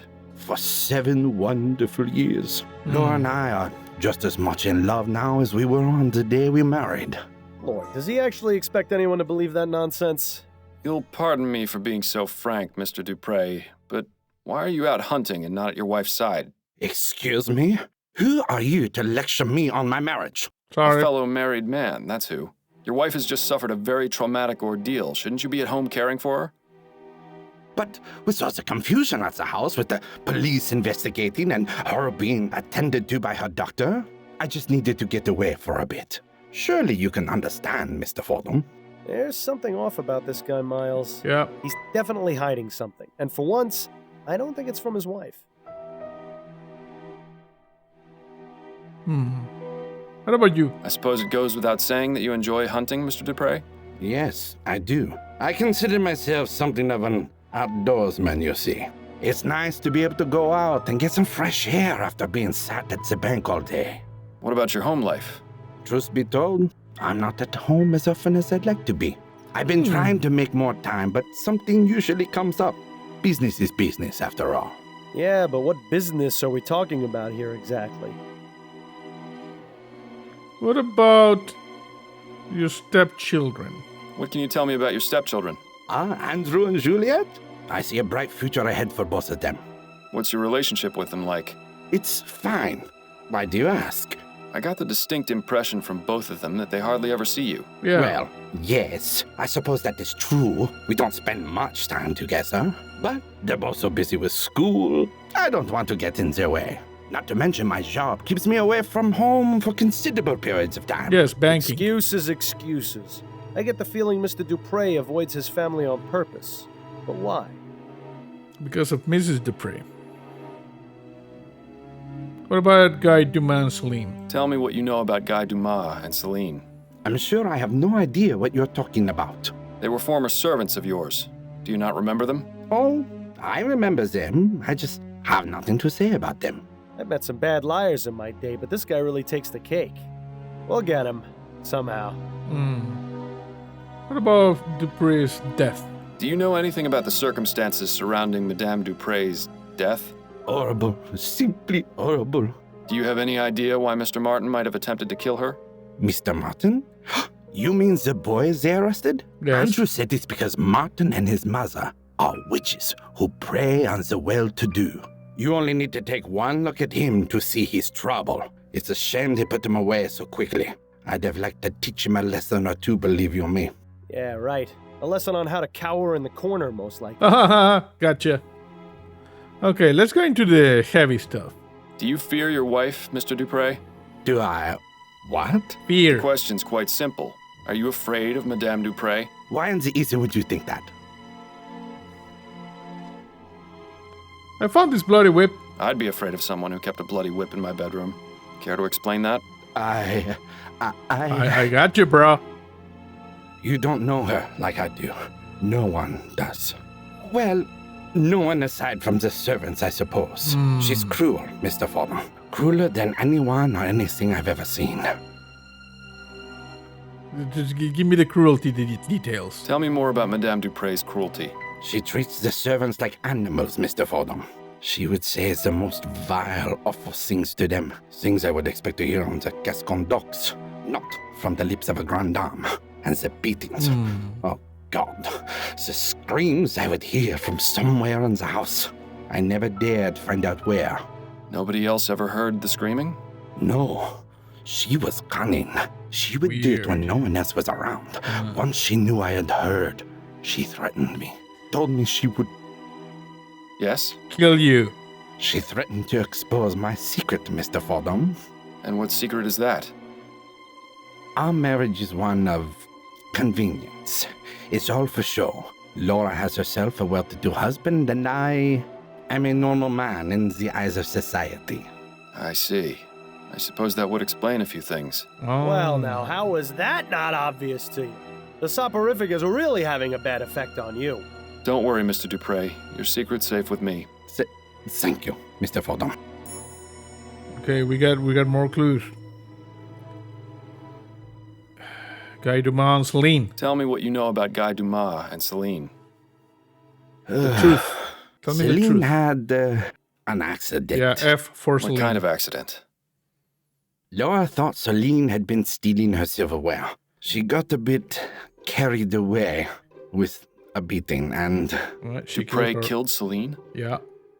Yes, she did. Yeah. In order to keep it quiet, she had Celine placed in our family tomb. I knew it. I see. What about Guy? I don't know. I never saw him again after that.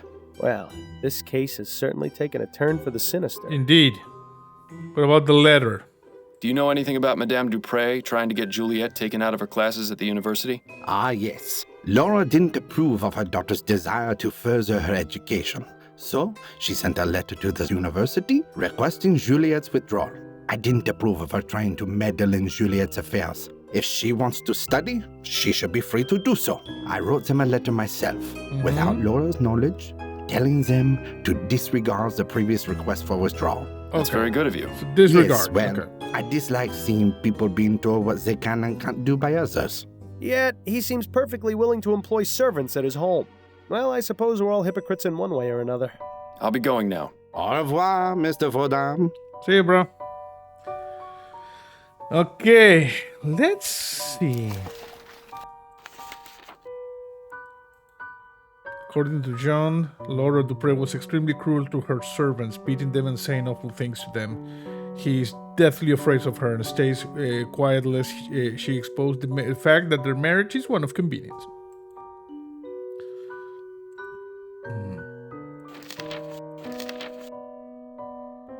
Find out more about Guy and Celine. Investigate the Chesterton tomb still, you see?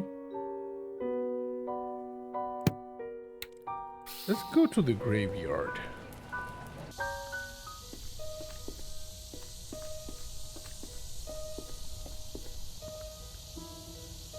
This is the one. No, it's the one on above. Celine, Yeah, 1823 to 1844. Taken too soon. Rest ye with the angels. Wait a minute. This is Celine, the maid. Yes. You see? There's a thing over here. Look at this.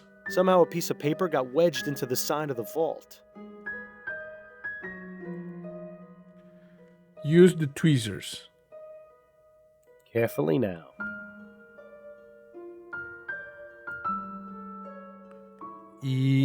Got it. Nice work, Fordham. Now to see what Nice. this is. She will pay for Leaving what notes for she the dead. did to How very you. touching. Wonder if anyone has left me one at my grave.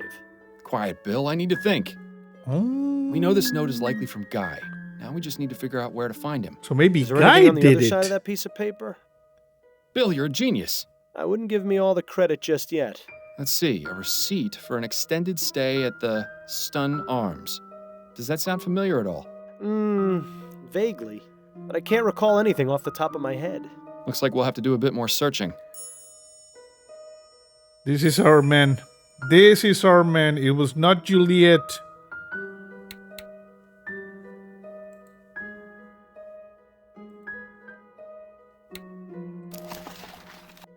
You see? Now we don't need to investigate anymore about Celine. Find out where the stone arm is. Return to Upton. Discover the source of Juliana's mother. Okay. We're making progress on the case. Okay, let's talk to Juliet. Maybe our impasse with Martin's mother will not prevent us from getting to the good ending. Let's talk to Juliet. She must know where this guy is. Hello again, Miss Montgomery. Mind answering a few more questions? Hello, Mr. Fordham. Not at all. Guy's note. I found this note from Guy at your mother's family tomb. At the tomb? Why would he leave a note there? It's for Celine. She's been interred there. She's dead? Yes. Oh God, that's terrible. Look at this. What happened to her? Look at this. And why would she be in our family tomb? Look at this. That isn't for me to say. You'll have to ask your stepfather. In any case, this note was written on a hotel receipt. I'm trying to find where it came from, but the name is only partially legible. I can't say it rings any bells. I'm sorry, Mr. Fordham. She was kind of lying, I guess, but I don't know. Dupree's letter. Did your mother try to get you withdrawn from the university? As a matter of fact, she did. Just another one of the many ways she tried interfering with my life. What happened, exactly? Mother wrote the university requesting that I be withdrawn. I found out about it when the enrollment office contacted me. I couldn't believe it at first. I thought it was some sort of mistake, but then they showed me the letter. I take it you were upset. More than upset, Mr. Fordham. I was furious. I was trying to make a real life for myself. One that wasn't about dresses or debutante balls or fending off suitors. I'd been given the chance to make something of myself, and Mother was ready to bring it all crashing down, just because she didn't agree with it. But in the end, you're still here. Yes, Jean stepped in and fixed everything.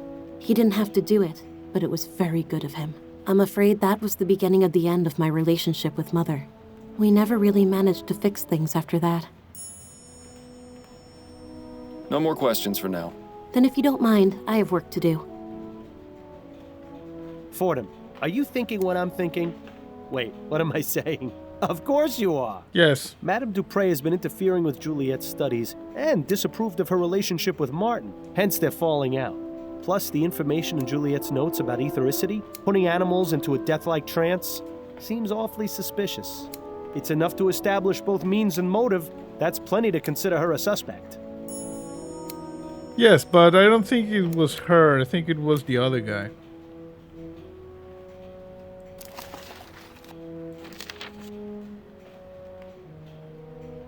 Return to Upton and accuse Juliet. So you see, we got two choices now. We can accuse Juliet and we can recruit Albert. We got two suspects. Juliet Montgomery and Albert. Madame Dupre's estranged daughter hates her mother for disapproving of her relationship and trying to have her removed from university. Researching ethericity and its ability to make living creatures appear dead. But I still think it's the other guy. And revenge for Celine. We need to find out what stone arm is. And I have a feeling we need to go talk to this lady. Hey, Constance.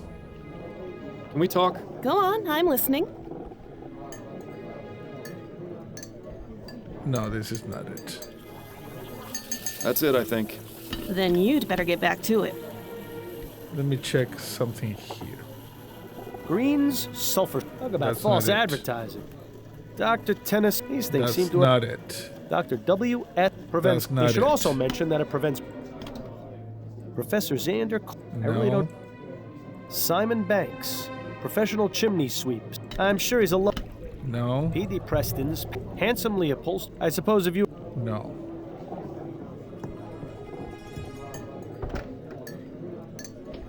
We need to find out that address. Let's start doing it one at a time. Oh, okay, there's no one here.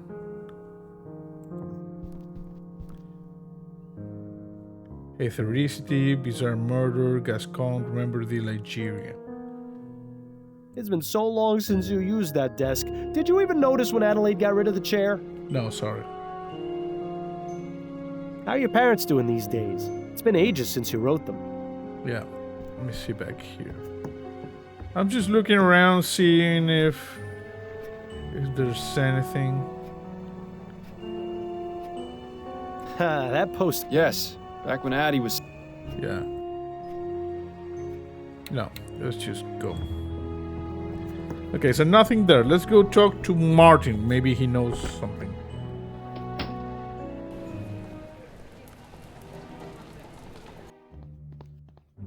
Nothing else to ask him right now. No. He hasn't got much time left.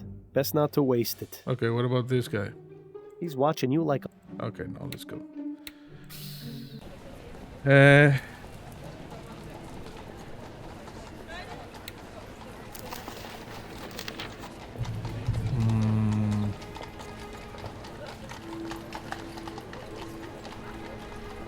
Torn letter. Maybe. I only hope that arms is not the thing that gets blocked because we upset Martin's mother. Let's go over here. This quack hasn't gotten any... Okay. Alright, if we didn't... Okay, nothing. Let's go inside.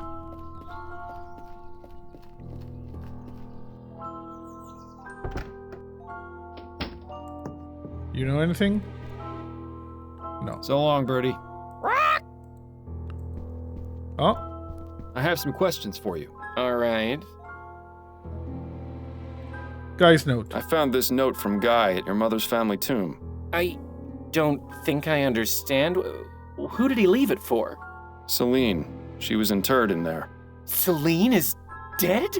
Yes. Why haven't I heard about any of this? Because you're a An jackass. excellent question, but not one for me to answer. I'm interested in finding Guy. See this receipt on the other side of the note? I need to find this hotel, the Stun Arms. I can't think of anywhere with that name. I know a pub in Lyon called the Albert Arms, but that doesn't seem to match. Thanks for your time. My pleasure. Albert Arms. Maybe he's dead?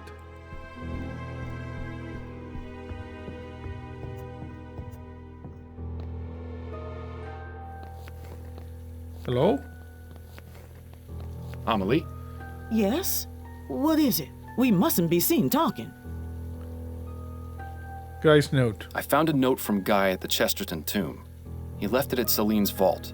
So Celine is dead? Yes. And in Madame's family too? Yes, she Indeed. killed her. My God, that woman really is the devil. Yep. I need to find Guy, Emily. He wrote this note on a receipt for a hotel, but the name's only partially visible. Do you know any place that would be called the Stun Arms? No, I don't know any hotels in the city. I'm sorry I can't help you, Mr. Fordham. Thank you, Amelie. I appreciate your time. Damn. You're welcome. Now please, let me get back to work. Damn. I think we're going to be in a closed loop maybe. Let's go talk to Jean. Oh, Mr. Fordham, you're back. Yes. Hello. How are you? Can we talk, Mr. Dupre? I suppose so. Yes. Guy's note. I found this note in the Chesterton tomb. I suspect it was left by Guy. So he's still alive? Maybe. Apparently so, and staying at a hotel somewhere, judging from this receipt the note was written on. As you can see, the name is only partially legible. Do you know where the Stun Arms might be? I'm afraid not. Sorry. I'll be going now. Au revoir, Mr. Fordham. Okay. I think we're locked. I think we might be screwed. Because there's no one else for me to ask. Find out what and where the storm arm is.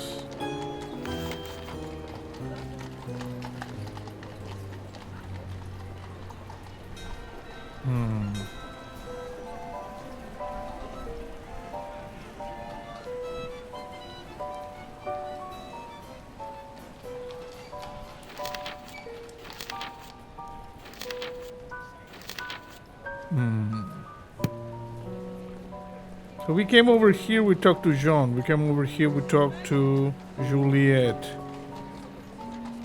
We talked to Emily and Andrew and the doctor. We came over here, we couldn't talk to anybody. He and his friend are having... He's missing his...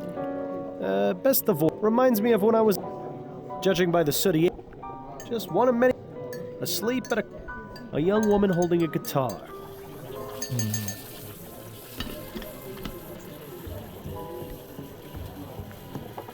I need help, Can we talk? Constance. Go on, I'm listening. Review case. I wanted to go over the case with you. Okay, what have you got? Ah, we can tell her about Guy's note. Nice. I found this note in the Chesterton tomb. I think it was left by the person who attacked Madame Dupre. Nice work. Sounds like you're about ready to wrap things up. I will be as soon as I find him. Take a look at the other side of it. Part of a receipt for a hotel? Yes. Yes, but the name is only partially visible at the bottom. Stun Arms. Yeah. Yeah. Give it. The only hotel that comes Nice. to mind is the Boston Arms in Chumley. Yes. Of course! I knew the name sounded familiar. Ah, the stories I could tell you about that place. What? Not right now. Come on, You're Bill. helpful as always, Upton. Thank you, Upton. Good luck, Fordham. I hope you find your suspect. So, we need to remember to come here and review That's the enough case about with the case for Upton. now. Okay, That's it, I think. then you'd better get back to it. Nice. Very, very nice. We're doing the investigation, you see? I'm gonna save.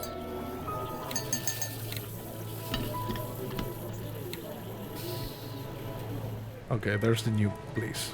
Boston Arms. Who is it? I'm going to be discreet. Mr. Dumas, listen to me. I don't want to make this into more of an issue than it should be, but I believe it's in your best interest to let me in so I can speak with you. Just a moment. I'm Miles Fordham, a private investigator. It's extremely important I speak with you, Mr. Dumas. What do you want? Just to talk. May I come in? Yes, I suppose so. Thank you. I found your note in St. Denis Cemetery. Care to explain what it means? How did you... I'm a private investigator, Mr. Dumas. Yeah. That's what I do. This is Now my we can either jam. do this the easy way or the hard way. It's up to you. I left that note for Celine. I didn't think anyone would ever find it. So it was you who attacked Madame Dupre? Yes. Yes. Yes. Yes, it was me. I confess. I can't remember the last time a suspect actually confessed. If only they were all like this. But please, Mr. Fordham, you have to understand. The woman is evil. I know. If only you knew what she did. Please, don't arrest me, Mr. Fordham. You have to know the truth about She Madame killed Dupre. Celine, I know. Relax, Mr. Dumas. I'm not going to arrest you just yet. I'm perfectly willing to hear your side of the story. Now let's take this nice and slow. Okay. Madame Dupre. What can you tell me about Madame Dupre? She seemed like a nice woman at first, but after working for her, I came to know how awful she truly was. When no one was around, she would beat me and some of the other servants for fun, say the most cruel things, call us horrible names. Why didn't you just leave? She threatened us, told us she would make it impossible for us to get work anywhere else. It's already difficult enough getting a job that doesn't force you to operate those awful machines. To be blacklisted by Madame Dupre would have been the final nail in the coffin. Okay. What about you? How did you come to be employed by Madame Dupre? I used to work in an iron factory in Chumley, but a few years ago, they brought in some steam machines to help production. One of the machines had a problem, and my friend Connor and I were assigned to fix it. We had no idea what we were doing, but we wanted to keep our jobs. I don't know what happened, but the next thing I knew, Connor was dead, and I was badly hurt. I swore never to go near one of those machines again. After I got better, I spent a few months looking for work, but it was impossible to find any jobs that didn't involve steam tech. Then I found out about Steam Madame tech. Dupre. Working at her home seemed like an improvement. I had a decent bed to sleep in. The work was not difficult, and I even made friends with her daughter. But Madame Dupre soon showed her true nature. Okay, what about Celine? Tell me about Celine. Oh, my dear Celine.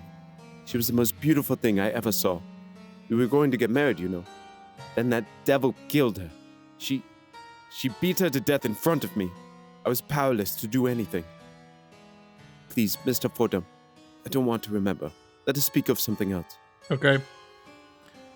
What about Albert? Do you know Albert Martin? No. Who is that? He's Juliet's lover, falsely accused of the crime you committed. I had no idea. Are you going to let an innocent man die because of what you did? No. No, of course not. I suppose things got out of hand. Yes. It's not my intention for someone else to take the blame for my actions.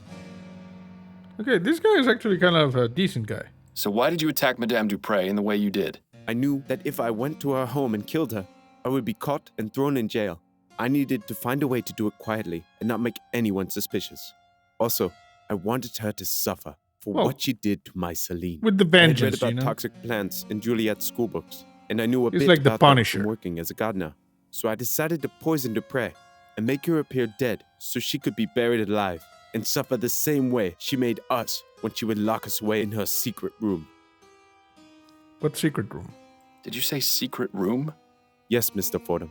It was no bigger than a coffin.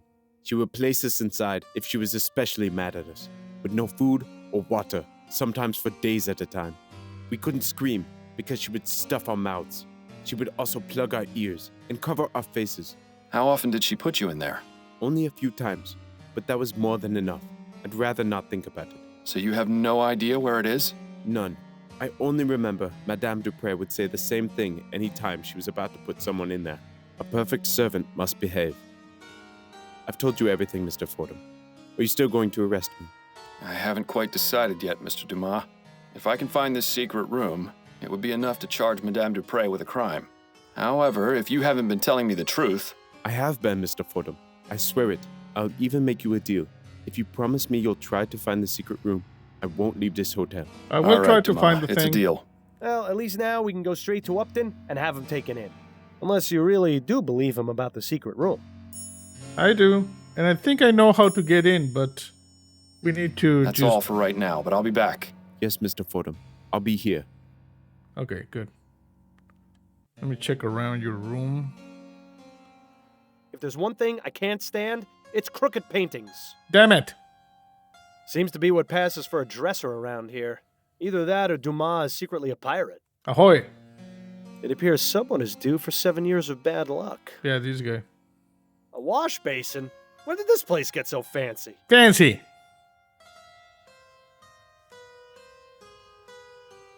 Okay, let's go.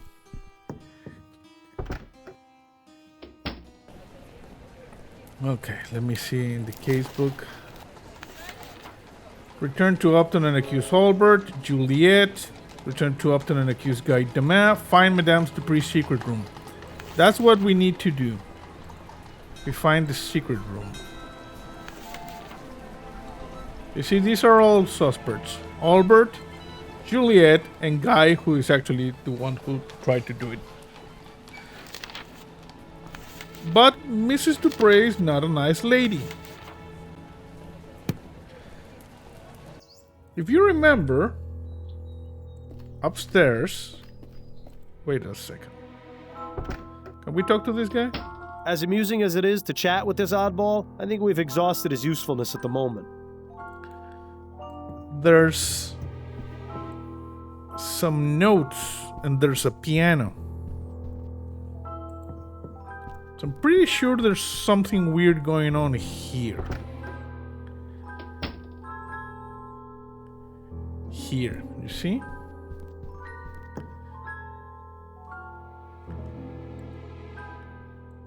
There are way more important things. Okay. Nothing else of interest. Okay. A much younger Madame... That's an old uniform. This must be Madame Okay. Or perhaps he's back there.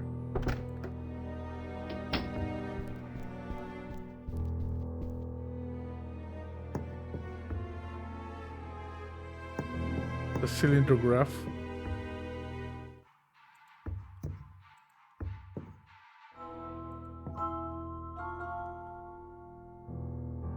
You see?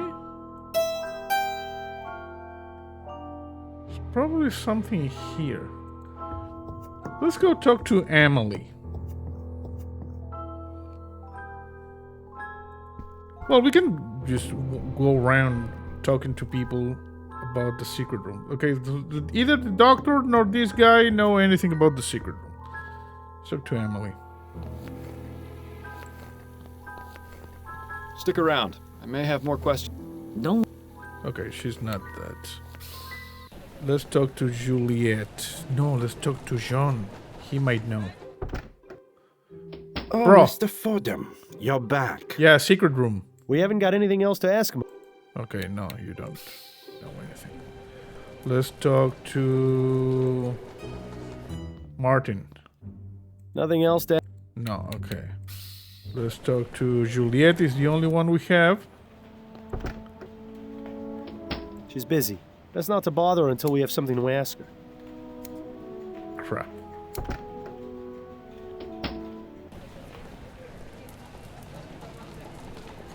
Let's see over here in that house. I don't think there's anything here that we could use.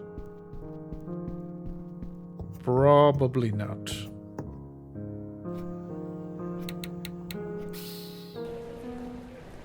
Secret room. We can't go to the cemetery, that's exhausted.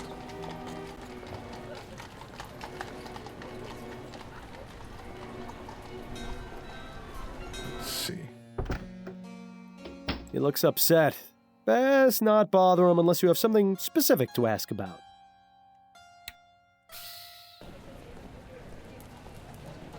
This is the part where we might have needed the mother of Martin. Let's talk to Upton, see what she thinks. Can we talk? Go on, I'm listening. No, only we can wrap up case. That's it, I think. Then you'd... Okay, I'm gonna try one more time to go back to the house and see what we can find. And if not, we're gonna sadly have to accuse. With her vast sums of wealth, madam, instead... Nothing. This quack hasn't gotten anything more for us to learn. Her eyes are glazed over. If we didn't know... Okay, let's go over here. Maybe in Juliet's room? Polly, maybe? Let's talk to Polly. Look at this. A perfect servant must behave. A perfect servant must behave. And now you'll taste an early grave. Me sofa, Ray. In the middle, see? Me sofa? So long, Birdie. Bye-bye. As amusing... This thing?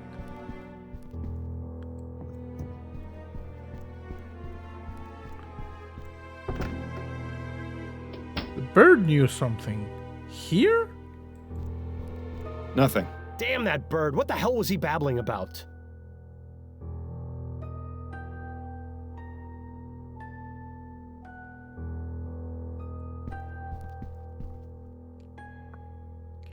Me so far. EGF. Me so far Ray. No. What was it? That's the thing. That's the thing. I got it. I got it.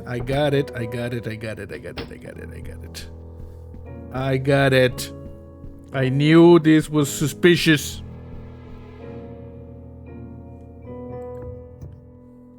A perfect servant must behave. And now you'll taste an early grave. Me sofa, Ray. In the middle, see? Me so far right in the middle C. Okay. So long, Birdie. Bye-bye. Me so far ray in the middle C. Okay. So me so far and middle C.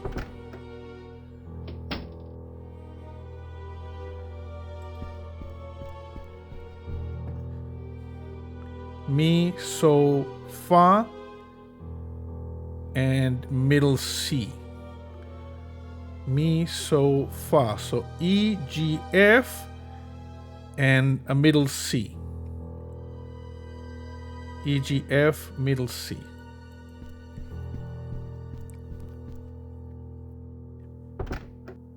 EGF middle C.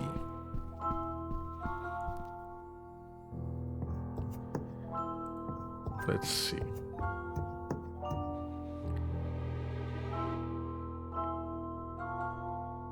What do we have here? Middle C, you see? This one. E, G, F, middle C, E, G, F, middle C,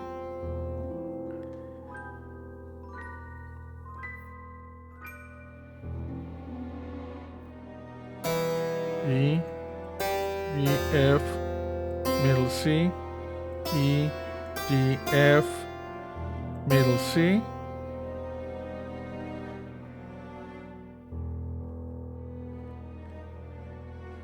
E, G, F,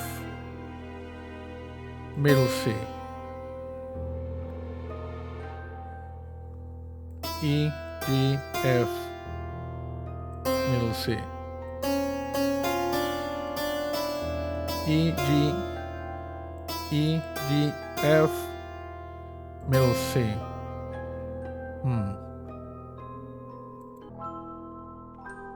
We just talk to the bird again.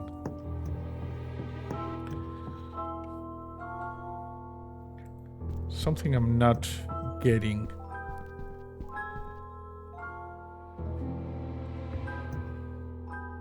A perfect servant must behave.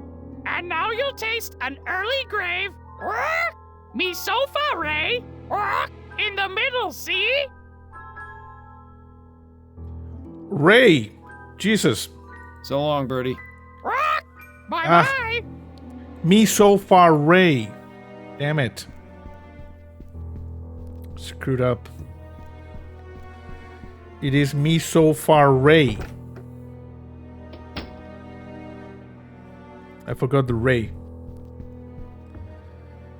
So you see me so far, Ray. So E, G, me so far, E, G, F, D in the middle. E, G, F, D. Okay. Sorry. E, G, F, D.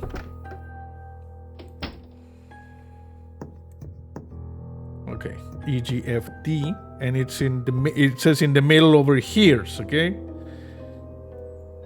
E, G, F, D. It worked. That seems to have done something. Yes.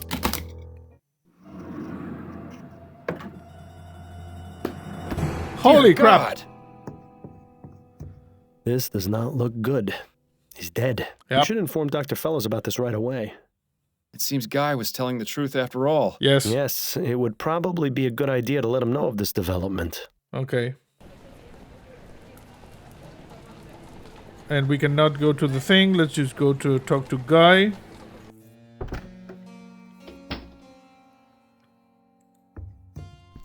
Guy? Yes? Secret room.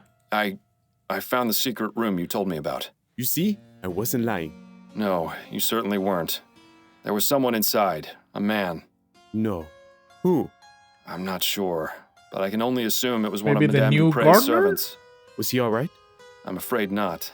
He was dead. Dr. Fellows confirmed it was due to asphyxiation. Madame Dupre must have put him in there before I drugged her. Yeah. And then, with everything that's happened, she didn't let him out in time. Yeah. Oh my god. It's my fault he's dead. If only I'd known. Sorry, bro. The circumstances are quite unfortunate, Mr. Dumas.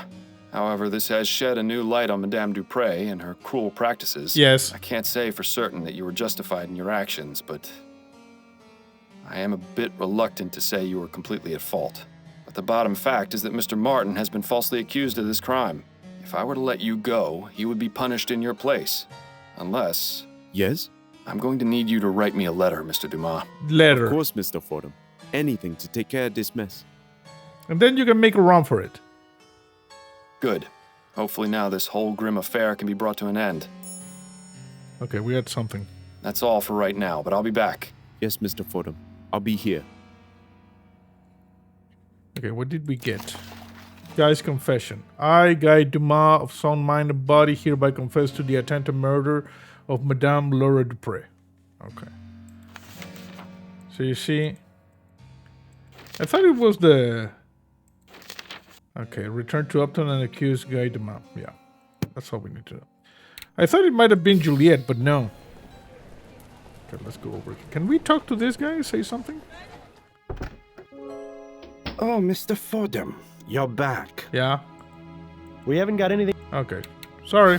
I haven't got anything to talk to you. And what about Juliet? She's busy. Okay. We actually have a lot to tell her, but she's busy.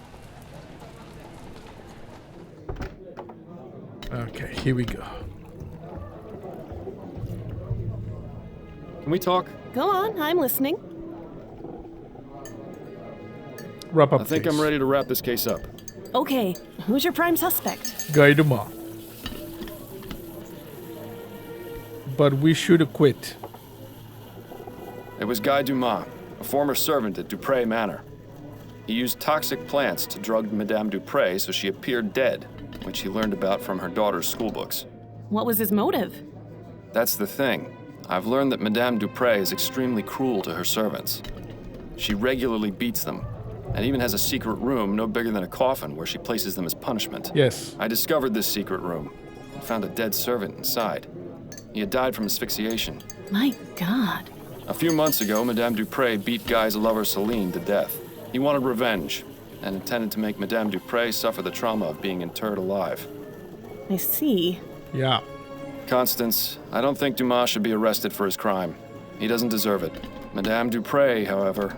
Yes, I see what you're saying, and I agree, but what about Mr. Martin? I got a signed confession from Mr. Dumas. You can see the handwriting matches this note I found in the cemetery. Yes. That should be enough to release Mr. Martin, as well as giving Guy a head start in his escape from the city. It's going to be tricky getting the department to look into this, but with the proof you've gathered, it should work. Excellent investigating, Fordham. Yes. I knew you still had it in you. Thank you. And of course, I'll dip into the department's Good Samaritan fund to get you proper compensation for your work. Thank you. For now, go home to your wife. I'm sure I'll have something else for you to look into fairly soon. Awesome. Devil Incarnate. Reveal Madame Dupre. I'm looking for Madame Laura Dupre. This one. Is Madame Dupre. I am her personal physician, Dr. Fellows. May we help you, officer? I'm afraid I must place Madame Dupre under arrest. What? On what charge? Several, actually. Manslaughter, domestic violence, murder in the second degree. Shall I go on, or can we continue this at the police station? Yep. You won't have to worry about Madame Dupre anymore. She'll be in jail for a very long time. Now you make a run and for Mr. it. Martin has been released with a full pardon as well. Thank you, Mr. Fordham. I appreciate your help and your trust. Think nothing of it, but you'll need to leave town as soon as you can. Have you made plans? I was thinking of heading south. New Bretagne is too cold and dark. I want to find someplace more like my home. Well, I wish you the best of luck, Mr. Dumas. See you later. And we got home. Addie, Successful I'm case. home. Even though we screwed up one She must still part. be out at her hairdressing appointment. Oh, yeah. I'm glad we're alone because I wanted to talk to you about something. What? Yes, Bill, I know. I told you I'm doing my best to try and find the flower shop burglar. No, for once, this isn't about him. Oh. This is about you. What? About me? What about me? You want to talk about me? What about me? You can play dumb and deflect all you like with everyone else around you, but it won't work with me. I know What? exactly what you're thinking, and you know exactly what I'm going to say.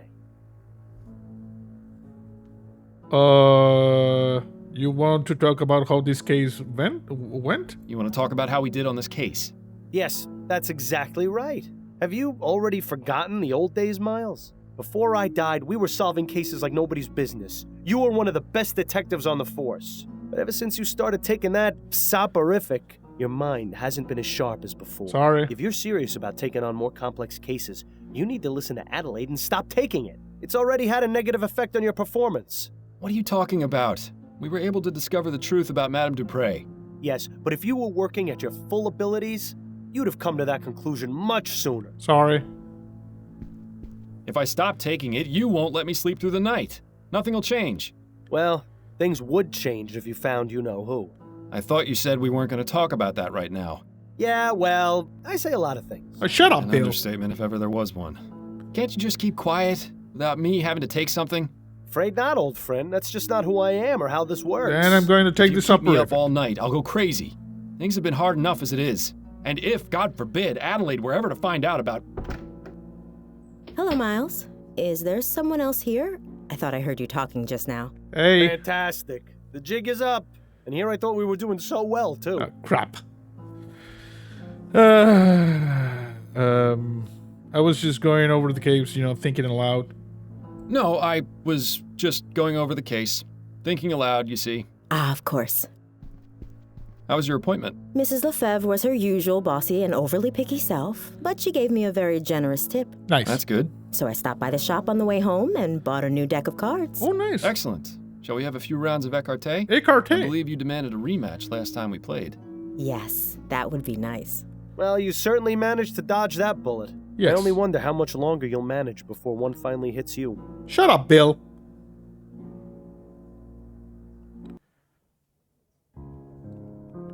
Two weeks later.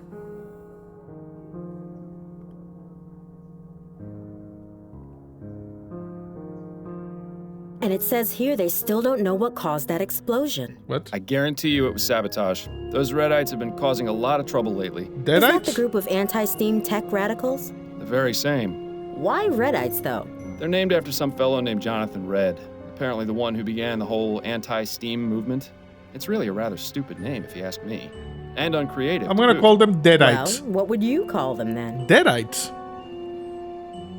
The Anti-Steam Society, the League for the Preservation of Blowing Things Up, and the Boom Boom Boys. I'm going to call them the Boom Boom Boys. Something more evocative, like the Boom Boom Boys.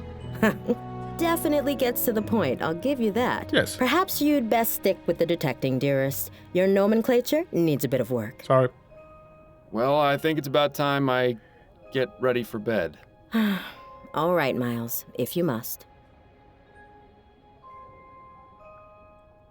Okay.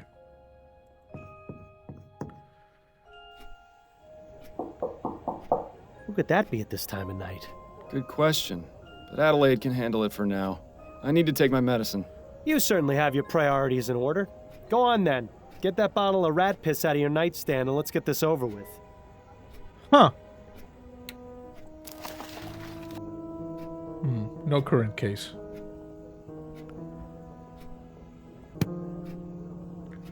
Okay, so a nightstand. There you go. Ugh, tastes like the devil's sweat. You could just stop taking it, you know. Bill, now is not the time to... Miles, could you come back out here, please? Be right there, dearest. Okay.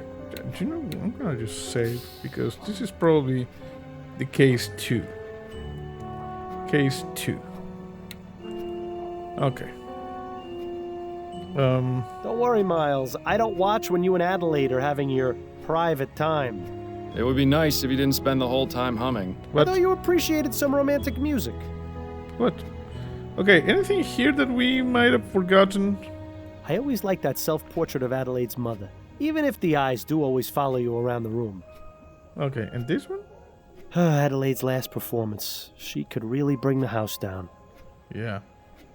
Bill's hat. You should have let me be buried wearing my hat. At least it wouldn't be gathering dust like it is now. If I'd done that, it would be dust right now. Heh, fair point. Hashtag pun. Okay, screw it. Let's go to the next case. Who was that at the door? A late night courier. You've got a message from Upton. Of course. Forham, this case makes the last one look simple. Meet me at Rowan's ASAP. It's urgent. It seems this case is rather urgent. She wants me to meet her as soon as possible. But didn't you just take your soporific? Are you going to be all right to go? Probably it won't not. kick in for another hour or so. Should be plenty of time. All right, I'm going to bed then. Good luck, dear. Good night, Addie. Bye, Addie.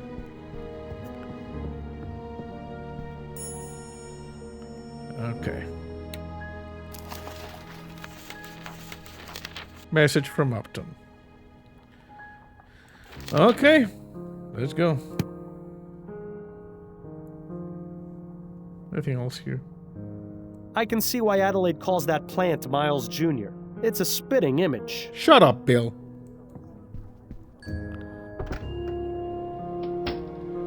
This is probably not a good idea.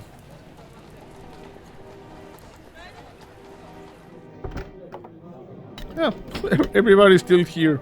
You know, middle of the night, they're still here. Hello, Upton. I'm glad you came, Fordham. Sorry for disturbing you this late. So, what's so urgent that couldn't wait until morning? Shouldn't a respectable young lady like you be in bed by now? Shouldn't a respectable young lady like you be in bed by now? Only if you want to add boring to your list of adjectives. What? So, what do you got for me? An infant kidnapping in Lyon. The report came in tonight just before my shift ended. Okay. The family wants to keep the investigation very low-key. They're afraid if word gets out, they'll have all sorts of ne'er-do-wells making false ransom claims. That's why I suggested they let you investigate first. Head over to 45 Belcourt Street. That's the home of Malcolm and Miriam Harris, the parents of the kidnapped boy. Harris, as in Harris Construction Company? Harris, as in Harris Construction Company? The very same. Owned by Malcolm's father, no less. Now you see why they wanted to keep this out of the public eye. Yeah. Indeed. If they manage to get a new transatlantic airship off the ground, it'll be an aura mine. I can see why they'd make an easy target. Okay. Don't worry, Upton. Get the kid back before you can say hot toddy. Don't worry, Upton. I'll get the kid back before you can say hot toddy. Hot toddy. Ah, crap. I think you're losing your touch, Fordham. And I think you've lost your joke book. Try some new material for a change, would you? Right. Good luck on your investigation. Come see me again once you've figured things out. Or if you just need to talk. I'll be here all day tomorrow as well. So feel free to stop by.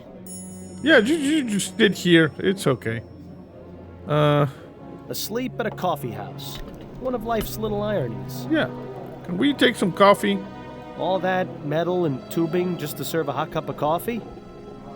I'm going to just start, dozing off. So, I don't know what the hell. Okay. I just thought it would be good to have some coffee, but no, we're just going. Over here, Harris residence. Mr. Miles Fordham is here to see you, sir. Very good, Mr. Havelock. Send him up. Yes, sir.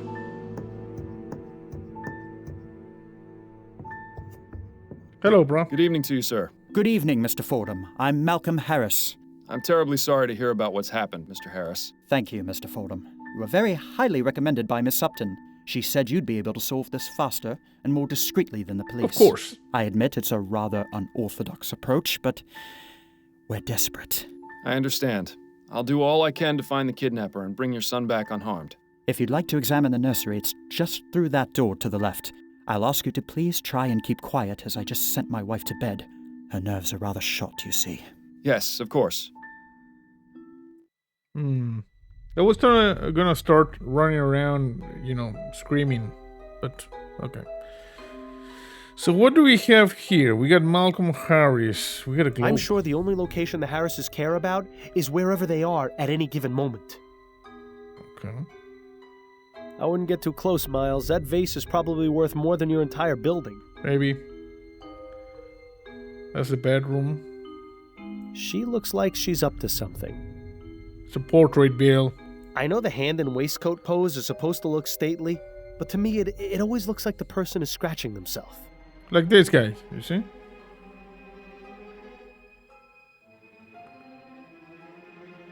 Tea service. It's nice to see that tea is still served here even in times of tragedy. It's always good to have tea. I have tea every day. The Harris family certainly has a nice view from which to look down upon the world. I wonder if they use the balcony to give speeches to the gardeners. We're going to talk to Malcolm Harris. I have some questions for you, Mr. Harris. No doubt you do, but I'm really not in the mood to talk right now. It's been a difficult evening, and I'm not certain I have it in me to answer your questions at the moment. Fair enough, but I will need to ask you about the incident at some point. Yes, that's fine. Just not now. Okay, well, let's just go to the nursery then. So we have a cat over here. This cat over here looks suspicious. This giraffe over here, even more suspicious. There's a broken window. We got the crib. Chest, illustrations, bottle warmer, a portrait. Some sort of fuzzy animal wearing a waistcoat. Charming. Yes. Bear's picnic. Something about a group of giant human-like bears eating together in the woods is slightly unsettling. Slightly. My friend Bunny. Yeah, I don't know about you, but I wouldn't want a giant imaginary rabbit for a friend. Bunnies are friends, not food. Look at that. The kid has a toy chest. My sister and I used to have to keep our toys buried in the backyard. What? Of course, that is because the only toys we had were dead rats. What the hell, Bill? A steam-powered bottle warmer. Certainly beats having to do it in the fireplace. Or in the case of my parents, over a barrel fire. You know, Bill has issues. Other than being dead, of course. Look at this, there's a button. That's odd.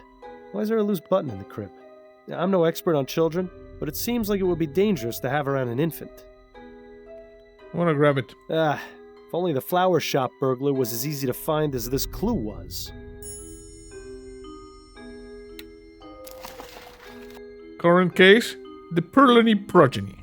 Charles Harris, infant son of the heir to Harris Construction Company, has been kidnapped. Who did it? Where did they take the kid? We need to speak to the Harris family. Clues, we got a loose button. Suspects, okay. Yeah, the kidnapper left the child's blanket behind. There doesn't appear to be any trace of the silver spoon, though. Hashtag pun. Nice mobile. Custom made, too. There'll be no mistaking what family this child comes from. Blanket, okay. Oh dear. Yep. Ah, wonderful. The soporific has started working. Well done, Fordham. Now how are you supposed to... What's the word I'm looking for? Instigate? Interrogate? I just had it on the tip of my tongue. Perhaps it's time to call it a night. Perhaps. I am fading to sleep, a chance to dream. Huh. Shh, it's time to sleep. Quiet. Quiet.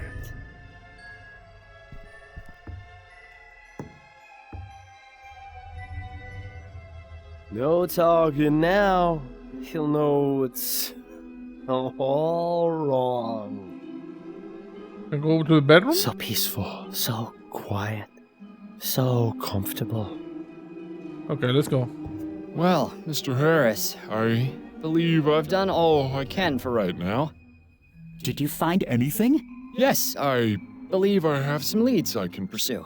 But the most important thing to do in cases like this is wait to hear from the kidnappers. I'll be back tomorrow morning to continue my investigation and ask you and your wife some questions once you've had time to calm down a bit.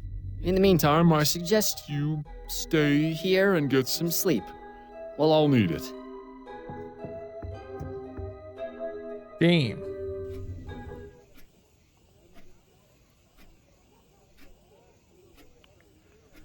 Okay. Miles, wake up. It's nearly noon.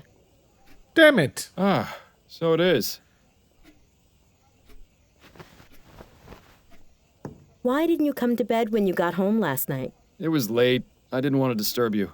So what was so urgent about the case Upton sent you? I'm trying to track a kidnapped child. Oh my goodness. That's awful. Yes, the pressure's on, but I think I should be able to crack it. Assuming you actually managed to get anything done at the Harris Manor today. Shut up, Bill. Let me know if there's anything I can do to help. Also, we've got company. Mrs. Delacroix is having her hair done here today, so please make yourself presentable. You mean I'm not all ready? At least do something about your hair. I do have a reputation to maintain after all. What's wrong with my hair? Do you really want me to answer that? We'll be here all day. Shut up, Bill. Everybody's sassy. I don't know what the hell. Okay, case 2. Working. I'm gonna just have a working save, Now look at the... It's admirable just how organized Adelaide is. Maybe someday the same can be said about you. I don't know. Okay. Let's go back to the mansion. We gotta investigate. And then he said, Oh. Hello there. I don't believe we've met. Mrs. Delacroix, this is my husband, Miles. Miles, this is Mrs. Delacroix. Morning. Pleasure to meet you, madam. Likewise, young man. Pleasure. Is everything all right, Mrs. Delacroix? You don't like my hair? Oh, yes, everything's fine. It's just that... Well, you weren't what I was expecting, is all. Keep your head, Miles. She may be a close-minded idiot, but she's just an old lady. You mean the portrait over the fireplace didn't include you in? What were you expecting exactly? All your clients quite rude, Adeline. This is not good. This one, maybe. You mean the portrait over the fireplace didn't clue you in?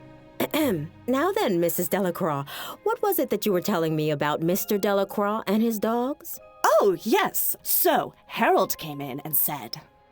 Impressive. She got off pretty easy. I was expecting a repeat of the Parsons incident. You should give Adelaide a kiss on the way out, though, just to make the old bat feel extra uncomfortable. Okay.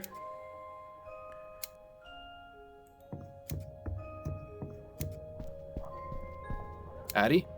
Not right now, Miles. I'm busy. We can talk once I finish with Mrs. Delacroix. But I wanted to smooch. She can get as painted up and coiffed as she likes. It's not going to fix the ugliness inside. Oh, newspaper. Let's see.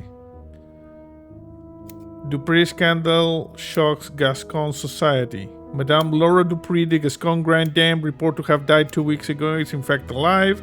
Details emerge after a police investigation that Dupree was made to appear dead and almost buried alive. In a shocking turn of events, it was discovered that Madame Dupree had been torturing her servants, even going so far as to keep one locked in a hidden room. The servant unfortunately died. Dupree was arrested for manslaughter and will stand trial in the coming months. The suspected assailant, Albert Martin, was released with a full pardon. Public opinion has quickly turned against Dupree, with many claiming she got what she deserved. A signed confession was given by a Guy Dumas, but police have been unable to locate him. This was our first case. It was pretty awesome. We did it. Protests at Airship Yard continue. Maybe there's something here, Currently in the process of building the Nigeria sister ship, the HMS Lenore, Harris Construction took out the contract several months before the Nigeria crash.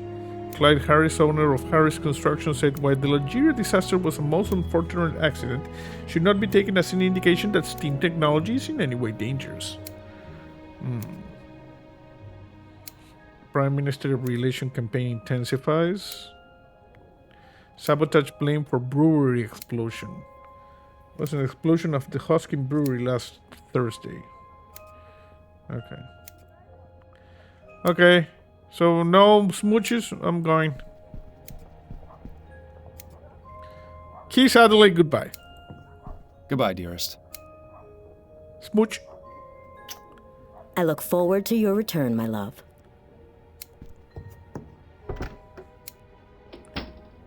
There we go. Okay, let's go over here. Remind me, Miles, how is finding some rich people's kidnapped baby going to help us track down the flower shop burglar? Oh, come on, bro. This isn't about the burglar, it's about helping people. I'm not interested in the burglar right now. I want to help these people and get their child back. Or at the very least, help them find out what happened to him. Right. Well, you'll need your full wits about you if you plan on doing that. What are you nagging me about now? Again, with the nagging. What is it this time? You need to stop taking the soporific, Miles. Adelaide has been trying to get you to stop for months, and Upton already suspects something is amiss. Not to mention your little episode last night. Trust me, no one is going to want to hire the dullard detective. Clever. Did you come up with that one all by yourself? What are you going to do when the cases stop coming in? How long before you get put away in Riverview? If I do get locked away, it'll be your fault. Which is exactly why you need to get back to your normal routine so you can find the burglar.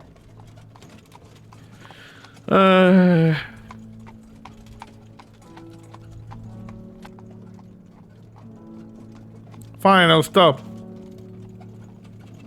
But it doesn't mean we'll find the burglar tomorrow. All right, fine. I'll stop. But you know that doesn't guarantee we'll find the burglar any sooner. Yeah, I'm aware. But it increases the odds significantly. Well, Maybe. I'm glad that's settled then. I knew you'd see things my way eventually. It's not as though you gave me much of a choice. In time, you'll thank me. Probably not before the withdrawal hits, though. Don't make me change my mind on this, Bill. Okay, so we're never gonna take the rat piss thing again. Okay. Mr. Fordham, you're back. Allow me to introduce my wife, Miriam. Miriam. Hello. So. A pleasure, Mrs. Harris. I wish we could have met under better circumstances, but I assure you I'm doing all I can to find your son. Thank you, Mr. Fordham. Mr. Harris, has there been any communication from the kidnapper? None at all. Well, I'll have another look around, if you don't mind. Okay.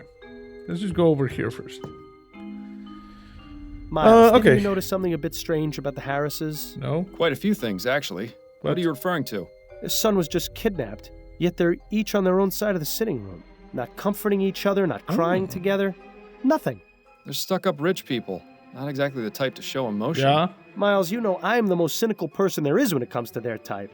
But this isn't normal behavior, even for snobs. Interesting. This goes deeper than saving face. There's something going on between them. I think you should find out what. Thank you, Bill. Okay, let's just check this.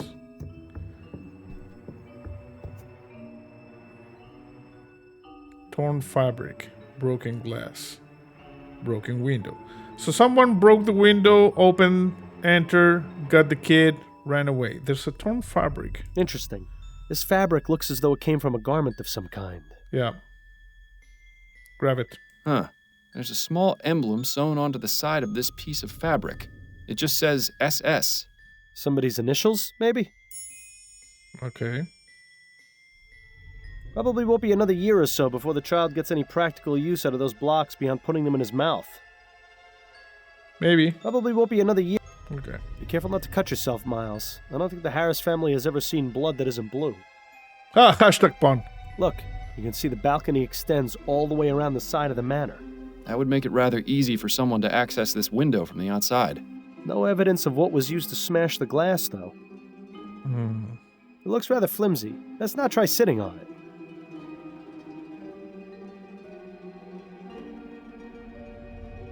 Okay, there's nothing else here. Find out who or what SS is. Loose button, torn fabric.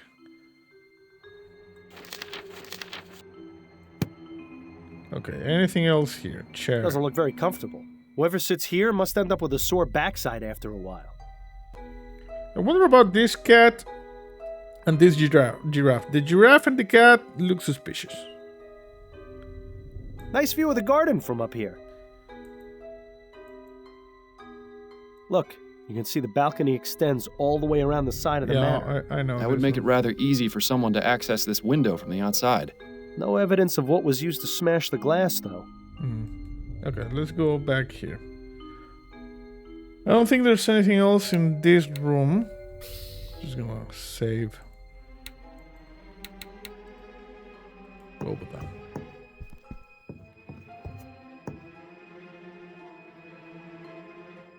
But the Harris family certainly has a nice view from which to look down upon the world. I wonder if they use the balcony to give speeches to the gardeners. You already said that, Bill. Let's talk to Miriam Harris. I have some questions for you if you're up to answering them, Mrs. Harris. I'll try my best, Mr. Fordham. What about the kidnapping? Tell me what you know about your son's kidnapping. Oh, my poor baby. Mrs. Harris, I know this is difficult, but I need as much information as you can give me so I can bring your son back. Yes, you're right. I have to stay strong. For Charles, it happened sometime between 6 and 8 last night, I think. Both my husband and I had gone out. Charles was in the care of his nanny, Mrs. Davis. Mrs. I Davis. arrived home first, around 8:30, and that's when I found this scene in the nursery, as it was. And what was it you found? Mrs. Davis, unconscious in her chair, the broken window, and Charles missing from his crib. Malcolm arrived home shortly afterwards, around 9, and then immediately sent our butler, Mr. Havelock, to notify the police. We stayed up waiting for any contact from the kidnappers, but there was nothing. You said you arrived home first. Where were you last night? Oh, I was visiting with some of my friends. We gathered at one of their homes for a concert. I see. And your husband? He was at the social club with his friends as well, I believe. Wait a minute. I know this attitude all too well. This woman is hiding something. Yeah. Most likely from her husband. Yeah. I doubt it's voices from beyond the grave. So the question is, what's her secret? I noticed that as well. What can you tell me about Mrs. Davis? Well, she's worked for us since Charles was born, a little over 6 months ago. How did you come to employ her? Malcolm's mother had a friend whose daughter she used to care for. She came highly recommended. We've never had any problems with her. She's always been a dream. Where is she now? In her room, I would guess. With Charles missing, there's little for her to do. Where might I find her room? There's a small building just around the back of the manor. Hers is the 4th door from the left. Okay, thank you. Motive. Can you think of any reason why your son would be a target for kidnapping? It could be that someone wants our money, or some lunatic who's angry about the new airship. My husband's an investor, and my father-in-law owns the company building it, you see. I just don't know, Mr. Fordham. Frankly, the fact that something like this could even happen is just terrifying. Terrifying. Torn fabric. I found this bit of torn fabric by the broken window. Do you know anything about it? No, I've never seen it before. Do you think it was left by the kidnapper? Maybe. Perhaps. Did the initials SS mean anything to you? No, I can't think of anyone or anything I know with those initials. Okay. What about the baby? The baby suspicious? Tell me about your son. Charles is our only child. He's such a good boy. Never makes a fuss. Always very sweet. Oh, Charles, you must be so frightened out there without your mother. Oh, please, Mr. Fordham. You have to bring him home. I'll do my best. Yeah, we'll get the kid. But she's hiding something. Tell me a bit about yourself, Mrs. Harris. Mr. Fordham, my son has been kidnapped and is out there alone, terrified and confused. What could I possibly tell you that would make any difference to you finding him? I suppose you're right, Mrs. Harris. My apologies if I upset you. Look, what were you doing yesterday, like for real? I found this button in your son's crib. Does it look familiar at all? No, I don't recognize it. It looks like it came from some cheap coat. Is that what the ruffian who took my baby was wearing? That's what I'm trying to determine. That's all for now, Mrs. Harris. Very well. Okay, let me check the casebook. Got the loose button and the torn fabric. We need to speak with Mrs. Davis, the Harris's nanny. Okay, let's talk to Malcolm Harris. I have some questions for you, Mr. Harris. Yes, of course. So, but the kidnapping. Tell me everything you can about the kidnapping. I don't know much. I was out last night while it happened. Where had you been previously? I was out with friends. My wife can verify the time I arrived home. It seems hiding something from your spouse is an activity both Harrises partake in. Yes. This guy is just bullcrapping us. I found this bit of torn fabric by the broken window. Do you know anything about it? Looks like it came from a piece of clothing. Possibly a jacket. Yes. Do the initials SS mean anything to you? Maybe?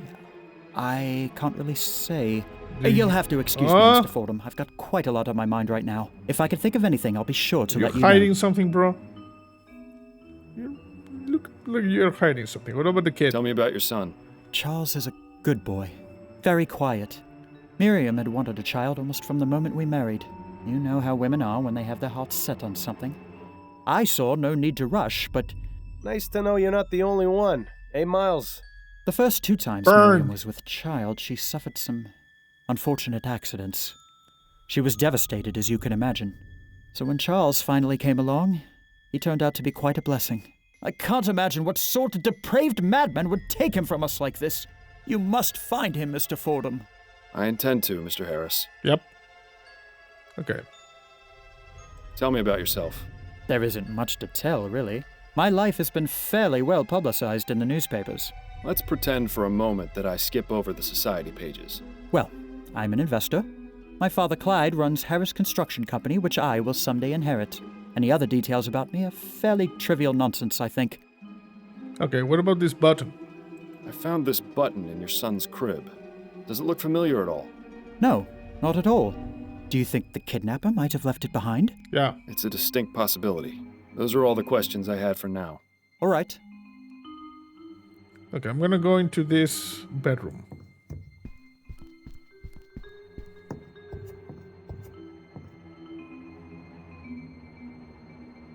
Okay. Suction cleaner. Fancy. Some poor servant's probably gonna get a flogging for leaving it in here, though. No, that happens only at the other house, not here. It looks like a pile of women's clothes. Must belong to Mrs. Harris. Maybe. Oh, another four-poster. The Harris family certainly makes no secret of their wealth. Painting of the city. Probably the only time the Harris family sees any of the other boroughs. Yeah. Wardrobes are usually always full of wonderfully dark secrets. Very poetic. Nothing there. Who in their right mind would need that many drawers? I don't know. Let's see what we have here. A very poorly written letter addressed to Mr. Harris. I don't suppose it's a letter of admiration. Yep. On the contrary, the author seems quite upset. Mr. Harris, this is your weekly reminder of how much I hate you. Because of you, my wife is dead. My wife was a wonderful woman, and you have taken her from me. I hope you suffer as much as I have. Arthur Devens, suspect. That's a suspect. Nothing else of note in any of the drawers. Oh, well, at least we got to play a rousing game of Search the Rich People's Dresser.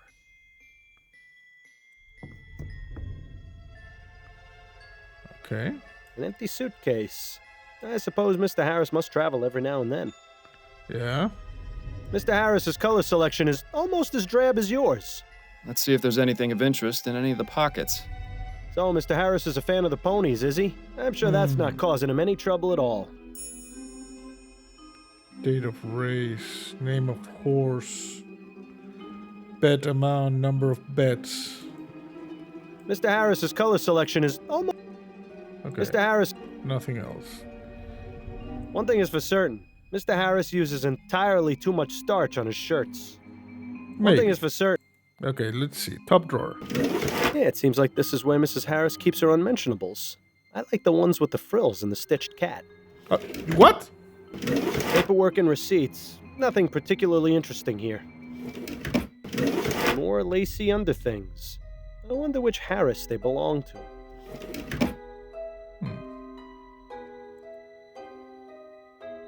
Nothing there. Oh, There's a handwritten note among the clothes. Really? Miriam, baby, I have to see you tonight. It's been far too long. R. Okay, they have some smooches on the side, definitely. Nothing else. Definitely. Let me see. Torn bedding stuff. This guy might have been gambling. Okay.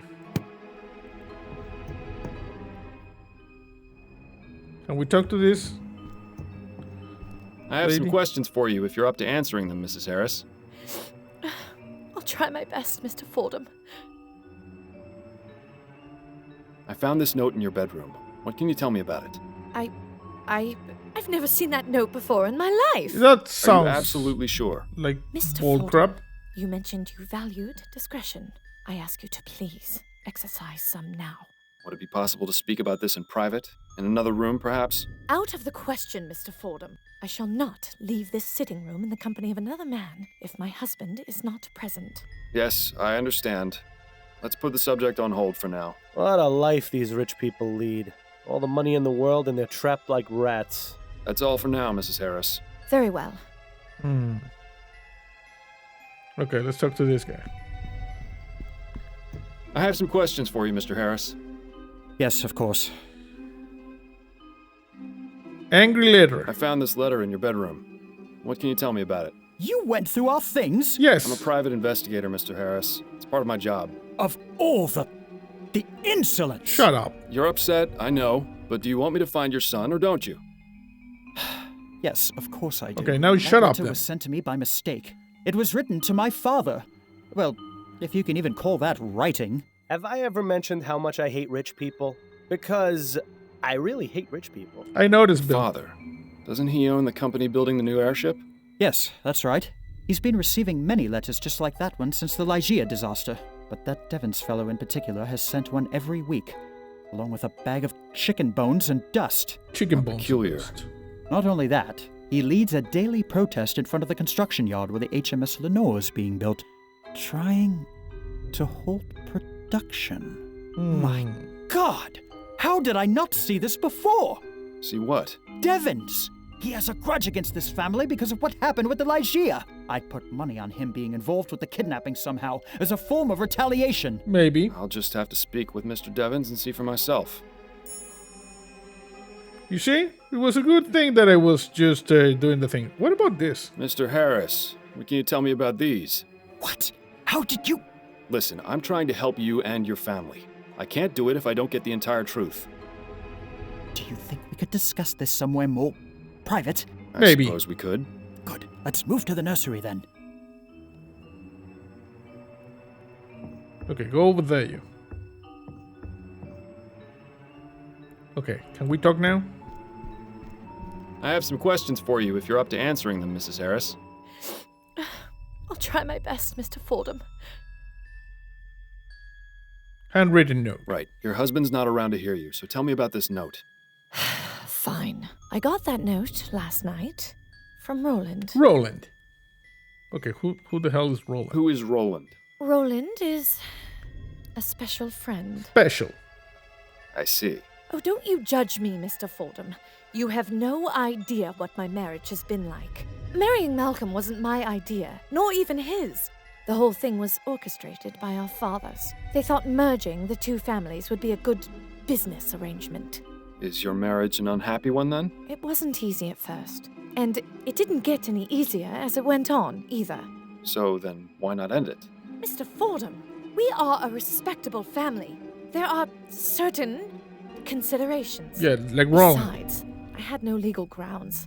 For all his faults, Malcolm is a very faithful man. Almost frustratingly so. Then, somewhat unexpectedly, we had Charles. At least that made things bearable. I'm sorry for you, Mrs. Harris, I really am. But I think I should talk to this Roland. Why? He has nothing to do with this. I don't know. That's for me to decide. Where can I find him? I don't know. I've never been to his home. We usually meet at a hotel. Can you tell me anything that would help me track him down? Well, he's a musician. He plays the piano at some clubs in Gascon, but I don't know which for sure. How about his last name? I don't know that either. I gather you don't talk much. I refuse to answer that question, Mr. Fordham. It's a good thing I don't have a stomach anymore, because I can guarantee you its contents would be on the floor right now. Hashtag fun. Okay. That's all for now, Mrs. Harris. Very well. Thank you. So, let's see. We need to find out who SS is. We need to speak with Mrs. Davis. We need to speak with Arthur Devins, and we need to find Roland. You see, because we're building our the case. Actually, I'm going to save. Okay, let's go talk to this guy. Everybody has secrets in this family. No wonder the kid got kidnapped. Shall we continue our conversation, Mr. Harris? Yes, of course. Now that your wife is out of earshot, tell me about the kidnapping. and what these betting stubs have to do with it. Right. As I said before, it had already happened when I got home. I had just come from spending the evening at the meadows. I see. I take it your wife isn't impressed by your hobby? I promised her weeks ago that I would stop going, but I've had such a good streak lately. The last thing I wanted was to upset her further, yet it would be foolish of me to just give up on something so promising. Yes. Promising. Can you think of anyone who might want to do you harm by taking your son? Several, I'm afraid. Go on. I haven't exactly had the best of luck, Mr. Fordham. That's why this latest streak was so important to me. The truth is, I've gambled away most of my money. I've had to take out several loans so Miriam doesn't get suspicious. Oh, crap. If she ever found out, it would be over. I can't lose her, Mr. Fordham. I just can't. Where have I heard this before? You know, things would be so much easier if people just talked to each other. I've tried doing business above board, but lately I've had to seek other resources. What do you mean? I was forced to visit a lending office. The owner was a rather shady Sambo, but I figured he'd be easier to deal with than the usual sheenies that run those type of places. Can you believe this guy? Maybe we should just leave the kid be. He'd probably be better raised by wolves. Who was the owner? Mr. LeFay. I didn't bother to get his first name. His business is an abattoir row in Chumley. Horrid place. But I was desperate. You think this Mr. LeFay may have taken your son as collateral? Let's just say there isn't much those type of people wouldn't do to put a crown in their pocket. You're kind of a jackass, you know? What about the HMS Lenore? How goes the construction of the new airship? There have been some complications, but nothing we can't handle. Could you be a bit more specific? Well, I already told you about the trouble with protesters at the yard, yes. And we're blocked pending Royal Maverick's review of the safety regulations for the prototype etheric diffusion engines.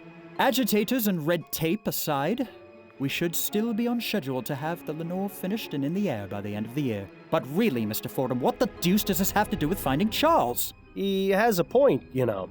Those are all the questions I had for now. All right. Thank you.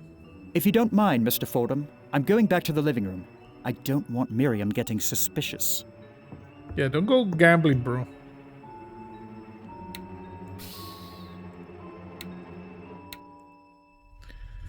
Okay, we have work to do. So,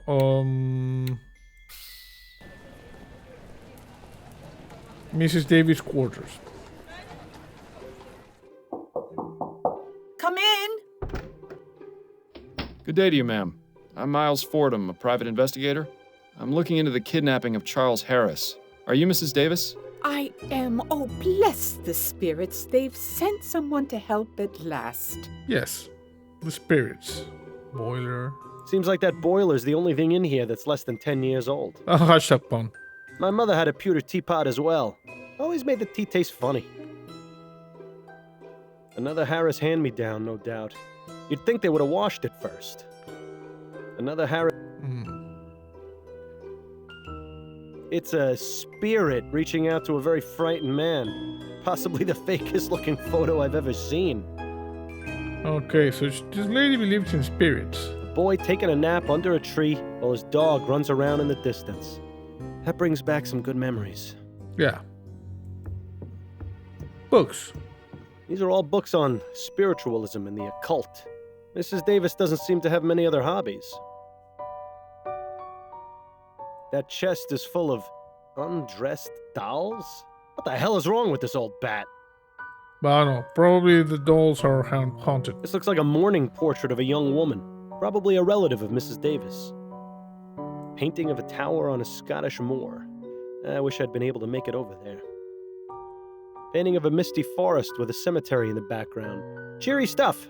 Yeah, she's into ghosts. Pretty distinguished-looking gentleman. Handsome. Good fashion sense. Wonder who he is. I have some questions for you, Mrs. Davis. All right. Kidnapping. Tell me about the kidnapping of Charles Harris. Oh, dear. May the spirits forgive me. I feel so awful. Charlie was my responsibility, and I failed. Mrs. Davis, that is beside the point. What's important now is finding him and bringing him home. Yes. To do that, I need your full cooperation. Oh, you're right, Mr. Fordham. I'm sorry. I just need to collect my thoughts. Get the negative vibrations out out of my mind. Negative vibrations. Now, what specifically would you like to know? Give me the time of the kidnapping. What time did the kidnapping occur? I'm not entirely sure. I know I was in the nursery having a cup of tea about 8:30. I remember feeling very drowsy. I must have passed out then because the next thing I knew, I was being woken by Mrs. Harris. To think, whoever took Charlie did it while I was in the room. Oh, may the spirits grant me peace. Do you happen to take any sort of sleep medications or soporifics? Oh, dear me, no. Those types of drugs cloud the mind and make it impossible to tune into the ether. You say that as though it were a bad thing. I beg your pardon? Apologies, I spoke out of turn. Well, suspects. Can you think of anyone who would have wanted to take the child? Well, I'm not one to gossip, but I am quite sensitive to the energy and vibrations that people give off. Okay. I get the impression that Mr. and Mrs. Harris aren't very happy in their marriage. Yes. Come on, anyone could have picked up on that. Anyone except you, that is. Mr. Harris likes to stay out late and not take his wife with him. I can't remember the last time they went out together. I don't know what he gets up to, but it's possible he may have made some enemies. What about the motive? Can you think of any reason why someone would want to kidnap Charles? It might have been for money, but last I heard, there was no demand for a ransom. I honestly don't know why this happened, Mr. Fordham. I just hope you find the poor child. He must be scared to death. Yeah, we're on the case. Don't worry. We're gonna find the kid. I found this piece of torn fabric in the nursery. Does it look familiar to you? No, it doesn't. I'm sorry. Okay. What about this button? I found this button in the baby's crib. Do you recognize it? Why, yes. That's one of Barney's eyes. Barney? Charlie's stuffed bear. It's his favorite toy, a gift from my friend Linda. I didn't find a stuffed bear in the nursery. Then whoever took the baby must have taken Barney as well. Okay. Oh, at least the poor thing has something to comfort him. Bless the spirits. So a stuffed bear, Barney, might be a Wilson avatar. Who is Linda? Mrs. Linda Walker. She's a good friend of mine. As I said, she gave me Barney as a gift for Charlie. Can you tell me anything else about her? Oh, she's a lovely girl, very much in tune with her spiritual nature. I greatly enjoy my conversations with her. When was the last time you saw her? Oh, I don't remember. No, wait. It was at the last Spectre Society meeting Spectre on Society. the 19th. That's right. What is the Spectre Society? What is the Spectre Society? It's a club for spiritualists and amateur investigators of the paranormal. We meet twice a month to socialize and discuss our findings. I see.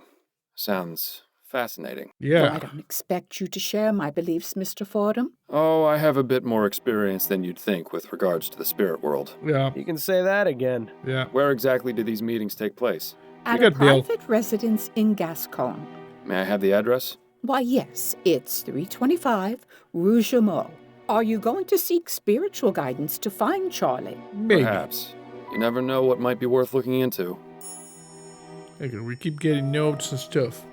What about that portrait over there? That's a lovely portrait. Who is it of?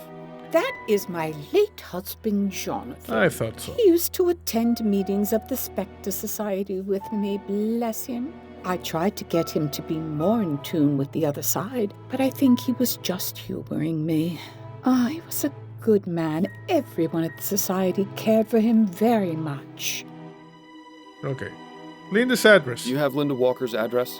No, I don't. I never visited her home. I get the feeling she doesn't like having visitors or being home very much. She prefers to meet people elsewhere. I was the same way after my husband died. It was embarrassing for my friends to see me living so differently. But I feel it's not just a matter of pride for dear Linda. I think there are lots of bad memories associated with where she lives. I try to stay away from places like that. They leave a mark on the soul, you know. What about the chest of dolls over there? I couldn't help but notice that chest full of dolls in the corner.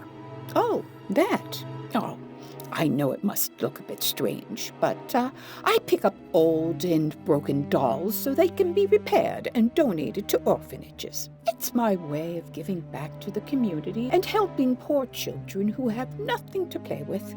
Well, what a kind soul. I wish she would find less creepy ways to express her altruism. Yes. We got achievement, not what it looks like. How long have you worked as a nanny? Only a few years. I never had to work when I was married. My husband had a lot of money. Unfortunately, he was in great debt. And after the spirits took him back to the ether, I wasn't left with much. So I began working as a nanny to make ends meet. But I consider taking care of children a reward in its own right. Thank you for your time, Mrs. Davis. Oh, you're very welcome. Okay, thank you. Let's see. We can find Roller. Speak with Mr. LeFay, the moneylender. Speak about Linda Walker at the Spectre Society.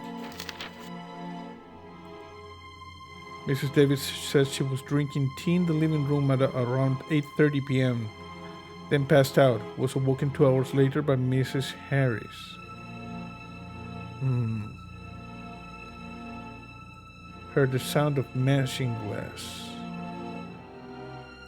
I don't remember she said anything about the smashing glass. That's weird.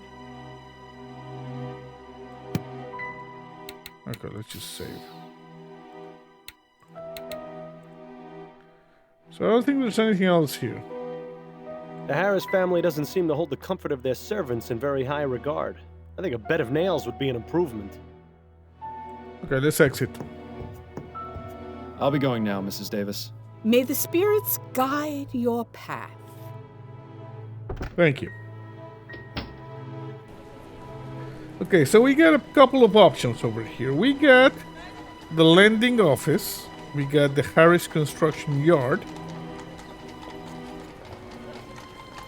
Let's go to the Spectre Society. I wonder if Philip's steam-powered carriages will ever make those things go out of fashion. Maybe. Phillips. Too dark to tell what's inside. They must enjoy the somber atmosphere. Maybe. I wouldn't like to have a street lamp right outside my window. Not without a good set of thick curtains, anyway. Nothing there. Nothing there. Let's go to the Spectre Society. Yes? May I help you? I'm Miles Fordham. I wanted to ask you a few questions. Hello, ma'am. My name's Miles Fordham, and I'd like to ask you a few questions. Are you with the police? No, I'm a private investigator. I'm terribly sorry, darling, but I simply don't have the time right now. Perhaps if you come back next week, I'll be able to answer your questions then. Well, how about I join the Spectre Society? This is the Spectre Society, right? I'm interested in joining. Ah, yes it is. Welcome, darling. Our membership process is a bit different to most social clubs. We require a sponsor. Sounds simple enough. Well, you see, we ask that sponsors be people who have passed on into the spirit world. Once you name your sponsor, I will attempt communication beyond the ether. When they answer, you will be judged and considered for membership. I got a sponsor. I've got a sponsor. Excellent. What is the name of your sponsor, darling? Bill. Bill Legere is my sponsor. Seriously, Fordham? I thought you knew better than that. Bill Legere. Very well. I will attempt to communicate with him. She can do this all day. It's not gonna work. I'm sorry, but I'm having trouble communicating. Perhaps you can come back and try again later? See? Told you. Yeah, thanks a lot. That's not good. That is not good. Oh, hello again. How may I help you? I'd like to name a new sponsor. I'd like to name a new sponsor. Yes, of course. Who is your new sponsor? Jonathan Davis. Jonathan Davis is my sponsor. You knew Jonathan? He was such a kind man. Yes, I can feel his presence, and it speaks positively of you. Nice. Please, come in, Mr. Fordham. I am Angela Maxwell, the founder of the Spectre Society. Welcome. Bill, you're useless. May I offer you some refreshments? Some water or tea, perhaps? You're very kind, but I'm afraid I must decline right now. Well, please let me know if you change your mind. Would you look at this place? It's like a candy store for psychics. Yeah, like we have these candles over here and these ones, very, very nice mood lining. We got creepy little girls over here. Those are some creepy twin girls. Yeah. I could see a passing resemblance to Miss Maxwell, actually. Guestbook. There's quite a few members in this group. September 19 meeting. Number 2, signatures. Angela Maxwell, Monica Brown, Sophia Shaw, Thomas, Linda. This is Linda. Angela, the meeting was wonderful. Cynthia. Anyone interested in a youth spirit board, please let Thomas know. Thank you. Please ask the spirit to cure my son's illnesses. Sophia. Linda, looking forward to having you over at the manor next week. Come around 8 p.m. and you can meet Charlie and Rieta. Interesting.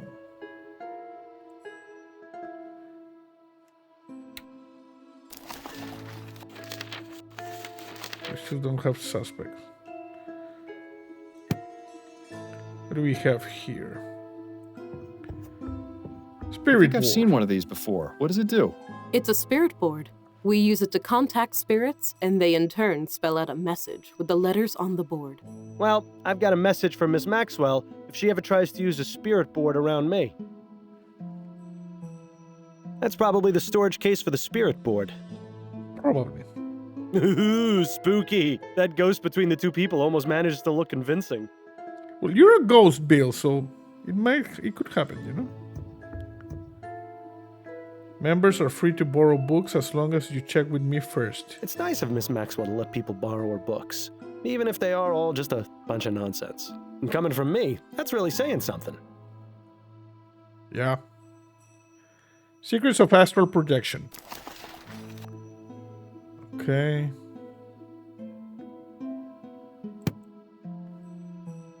Metempsychosis. Okay, you see when you get this guy and you get that. The theory postulates that the soul of a human or animal will be transferred to another living being. Some characteristics or personality traits of the soul are usually perceived through reincarnation. Okay. The art of the sense. Conducting a sense is not a matter to be taken lightly. Yeah. And we have the Ouija board over here. Terrors of the Deep, the giant squid. Oh, Cthulhu? Artist's depiction of a giant squid. 53 meters.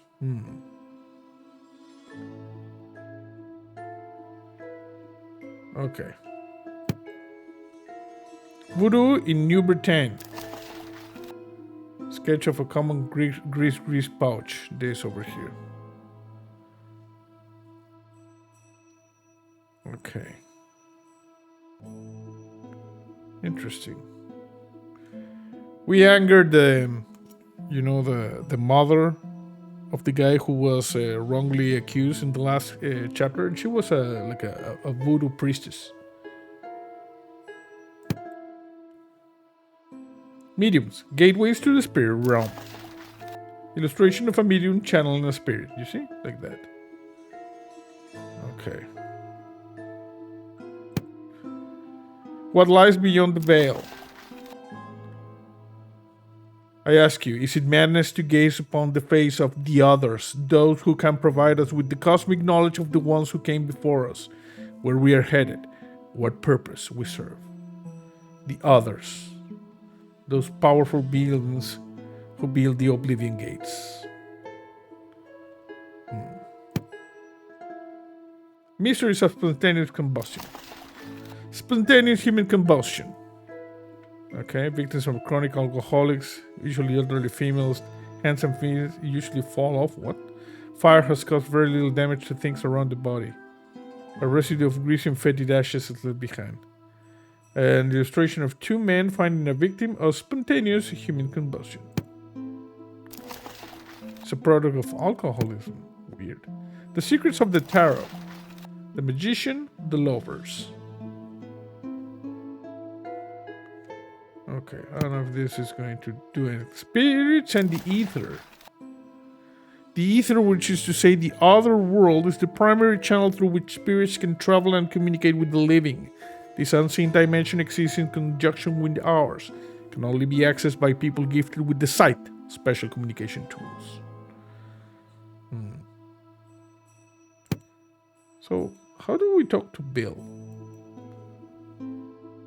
The plaque says Leonora Pattinson, seer. She looks like someone I would not want to fool around with. Yes, she's a seer. She can see you, you see? Could I ask you about some things, Miss Maxwell? Certainly, darling. Spectre Society. What can you tell me about the Spectre Society? Where to begin? I formed this club 2 years ago, right after I moved to New Bretagne. During our meetings, we discuss our experiences with paranormal phenomena and organize investigations.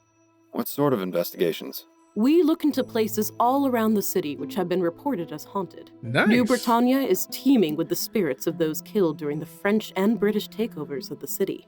Not only that, but there is a prevalence of mystic religious practices here in Gascon, brought over by immigrants from the Antilles.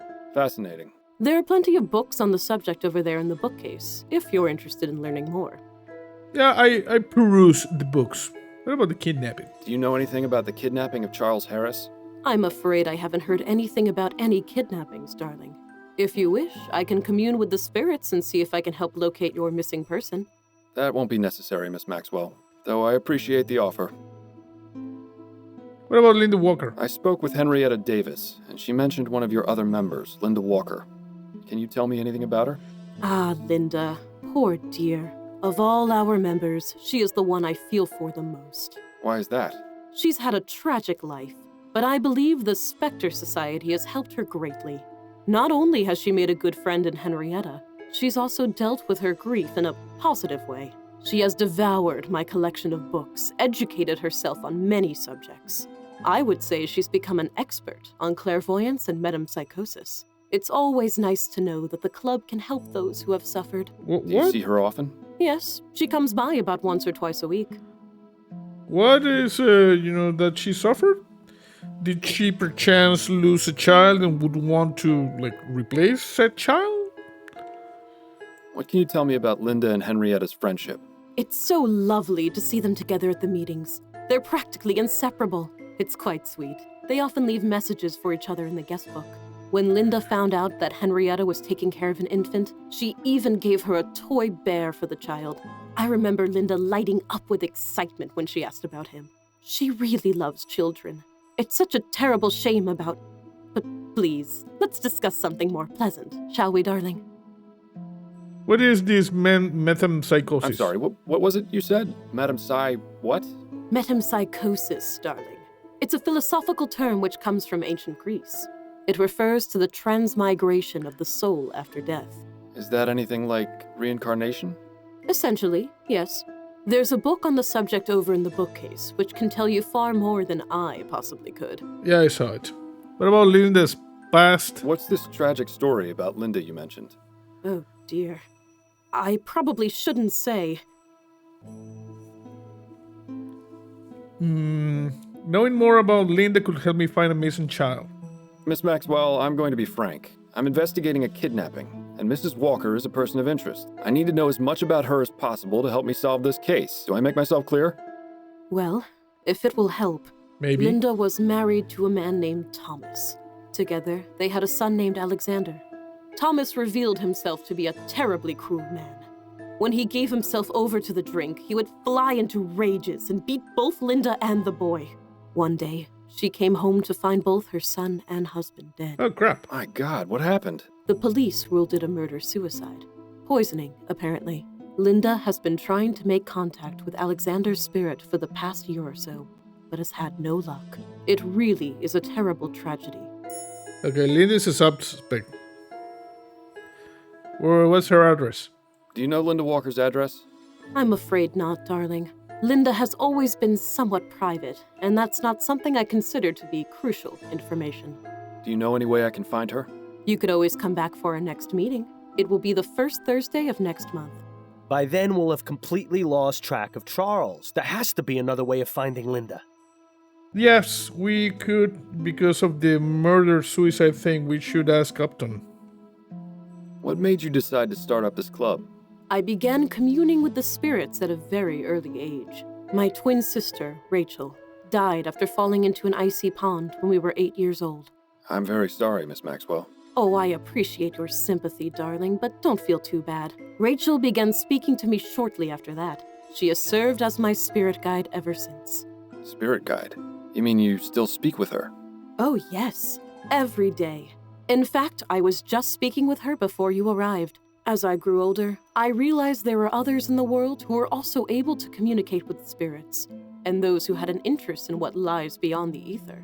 And so, once I moved to New Bretagne, I decided to start up this club so we could gather and share our experiences. Do you suppose she can hear what I'm saying? Hey, Angela, try a bit less eyeshadow, would you? What? You look like a purple raccoon. Nothing. Clearly a fraud. Ah, well. Huh. I was wondering. Yes? When you communicate with the spirits, are you able to stop? If I wish them to leave me, yes. I bid them farewell, and they usually depart back into the ether. What about the more persistent ones? You do remember I'm right here, don't you? Well, just between you and me. Those spirits are best dealt with by having the other kind of spirits. Quiets them right down. I prefer soporific myself. Oh? You hear the voices of the spirits as well, Mr. Fordham. Just one. But of course. Now the reason for your visit to the Spectre Society is obvious. Do you see? All our paths eventually become clear. I'm glad yours has brought you here. Oh, wonderful. Now she started rhyming. Don't get any funny ideas about telling her about me. She may be a lunatic, but that's no reason to expose yourself as one too. I'm gonna tell you about Bill. I don't hear the voices of all spirits, just one. Miles, what are you doing? Shut up. Ah, you have a spirit guide. Please, tell me more, darling. I wouldn't call him a spirit guide so much as a spirit nag. This is a very, very bad idea.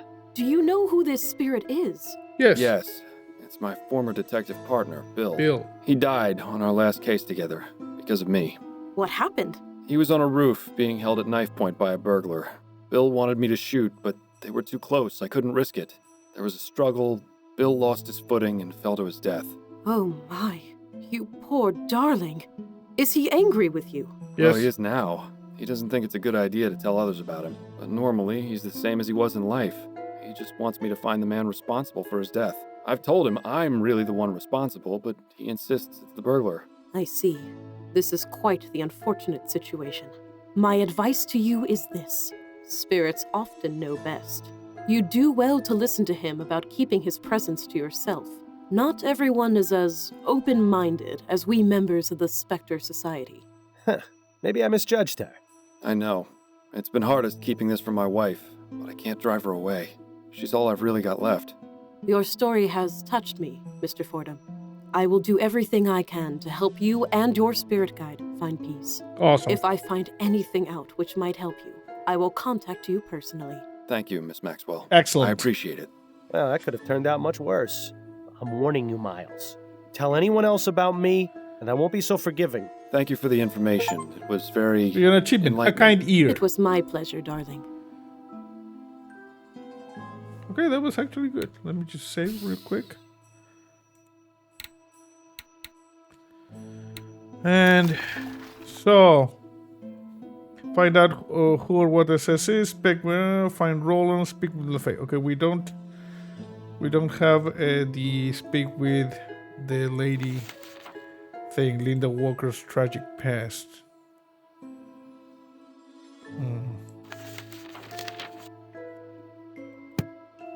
Okay, I'm gonna go.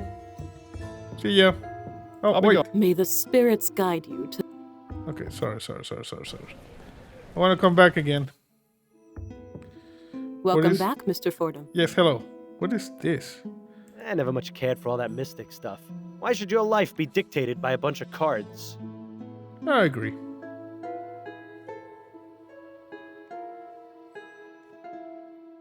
I'll be going now.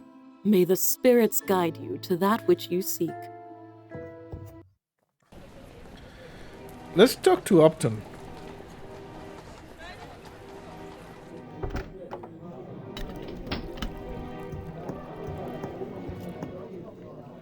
Can we talk? Go on, I'm listening.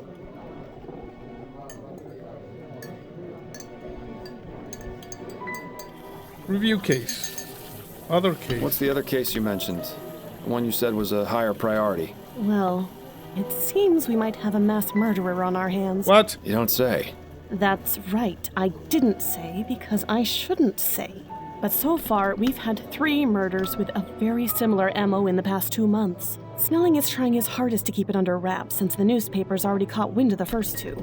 I don't envy the department there. I'm happy to stick with the missing persons and domestic disputes. Herself. How's work going? Hectic as usual. Crime in this city seems to be getting worse and worse every day. I suppose that's the price of progress. God help us if they ever actually discover that ethericity stuff then. Things between you and Adelaide getting any better? I'm really not sure. They haven't gotten worse, but things haven't been the same between us since Bill died. Well, you need to figure things out, or everything is just going to explode in your face one of these days. Yep. Thanks for the vote of confidence, Upton. I'm merely speaking from experience. If I'd seen the warning signs of Harold sooner, it would have saved me quite the headache. At least your marriage seems like it's still worth saving. Yes. Can we go over my current case? Of course. What have you got? Torn fabric. I found this torn piece of fabric at the crime scene. It's got an emblem with some initials on it. I recognize that emblem. You do? It's from Solomon Stitching, a little tailor shop in Lyon. My ex-husband had several jackets from there. Nice. Sorry to dredge up old memories, but do you remember where they're located? I believe it's on the corner of Bonneville Street and Surratt Avenue. Nice. Fantastic. You're helpful as always, Upton. We got some good stuff there. What about this button? I found this button at the crime scene. The child's nanny identified it as the eye of his stuffed bear. Did you find the bear at the scene? Nope. No. The kidnapper must have taken it as well. Interesting. Yeah. Either the kidnapper is very compassionate, or it's someone who knew the child. I think it's that lady. I spoke with Henrietta Davis, the Harris family nanny. A sensible place to start. Who's friends what did with she the have nanny. to say? She claims to have been unconscious when the kidnapping took place. She must be an extremely heavy sleeper. I don't believe so. The way she described it made it sound like she was drugged. Interesting. Definitely worth looking into, I'd say. The Spectre Society. Have you ever heard of the Spectre Society? I think so. They're some sort of ghost hunting club, aren't they? A spiritualist group, yes. Don't tell me this case has taken a turn for the supernatural. Not exactly. It's just come up as a potential lead. What about this Nemem psychosis? Are you familiar with the term metempsychosis? No, what is it? Apparently some mystics and philosophers maintain that it's a process whereby human and animal souls are transferred to new bodies upon death. Fascinating. Some people have such queer ideas. What's that got to do with the kidnapping, though? I'm not exactly sure yet. Sometimes I'm jealous of all the odd things you detectives get to look into. That's enough about the case for now. Okay. That's it, I think. Then you'd better get back to it. I thought you could help me with the Linda thing because of the murder-suicide, but okay. Speak with our representative, find rollers, investigate Solomon Stitching. Okay. You see? Because there should be like a police record of this thing for Linda Walker.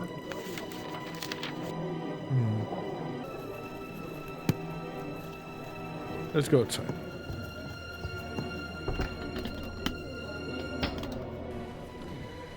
Okay, so we got the Solomon Stitching, we got the construction yard and the landing office. Let's go to the Solomon Stitching. We're going You know, this is the thread we're pulling. Hashtag punk. Good day to you, sir. Welcome to Solomon Stitching. I'm Jonah Solomon. Hello. Please let me know if I can help you with anything. Isaac Samuels, the prime minister who freed the slaves. They say even his enemies wept on the day he died. I sure hope I get to meet him someday. This guy has been in business forever. Nothing there. Pattern books. Judging from the position and the lock, this is likely where Mr. Solomon keeps his money. Maybe. Impressive collection of pattern books. I wish I'd known about this guy when I was alive. I'd have asked him to make me a suit for my funeral. Yep.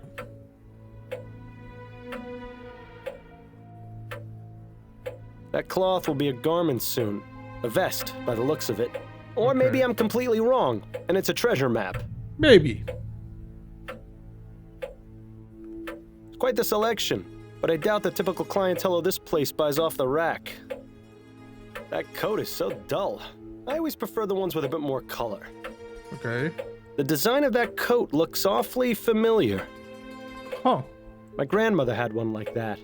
I think it was meant to be relaxing, but it always felt like my time was running out. Well, it now did. Now that it has, well, it actually is relaxing. Go figure. Weird.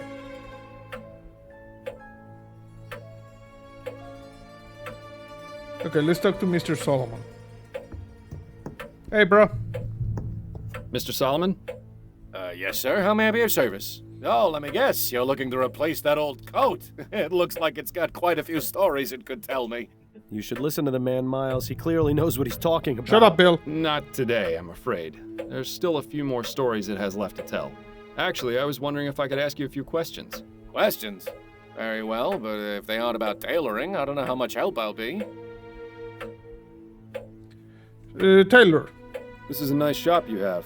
I never even knew it existed. Well, better late than never, I always say. Life has a funny way of always taking us where we need to go in the end. True. Although I think it's easy to miss out on things from time to time.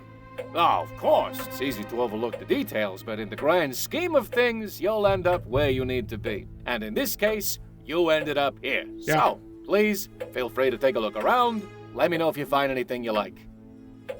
What about this torn fabric? I found this piece of torn fabric with your emblem on it. Can you tell me anything about it? Yes. Brown, wool, houndstooth. This is from one of the more popular jackets I sell. And here I thought my ability to name ales within 5 seconds of tasting them was good. This fella has me beat. Do you have any of them in stock currently? Well, sure. I've got one on the display dummy over there. Is there any way you can tell me who you've sold them to? Ooh, I don't think so. I've sold at least 20 in the past month. As I said, it's a very popular style. Okay. Is there anything you can tell me about this button? Looks like it's made of wood. Not very well crafted either. Definitely not from one of my products. What about you? How did you get into this business, Mr. Solomon? I was always good with a needle and thread. When I was a boy in Poland, I would help my mother with her sewing. Then, during the war with Russia, I fixed uniforms and stitched up wounds. Not long after that, I moved to Vespuccia, settled here in New Bretagne. My first shop was in the Chum, but thankfully, I was very successful and was able to move to Lyon. I won't lie to you, this location is much, much nicer. It's refreshing to not have to step over drunken hobos when I open and close the shop. Oh, but that's part of the charm of owning a business in the Chum. Charming. Not much else to say beyond that. My business is my life.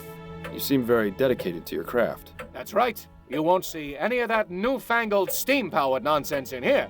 Everything is done by hand and with care. I use only the finest quality materials and stitch every thread myself. And that's the way it's gonna stay as long as I'm around. It's worked for 45 years. There's no reason to change as far as I'm concerned. I'll be taking my leave of you now, Mr. Solomon. Very good. Yeah, thank you. So is this the display dummy? Come to think of it, I have seen plenty of people wearing that design.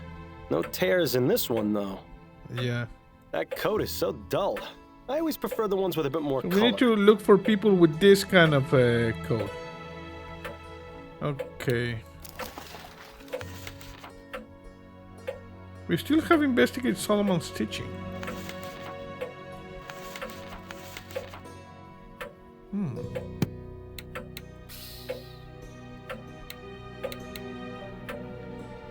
That cloth will be a garment. Or maybe I'm Nothing here. Judging from the position, Already got that. impressive collect. I wish I'd known about. Okay. The clock. I think we've gotten all we can from him. Okay. This guy has been in business. Isaac Samuel. I sure hope I. It's quite the selection. Okay, for now, let's go. Nothing else here.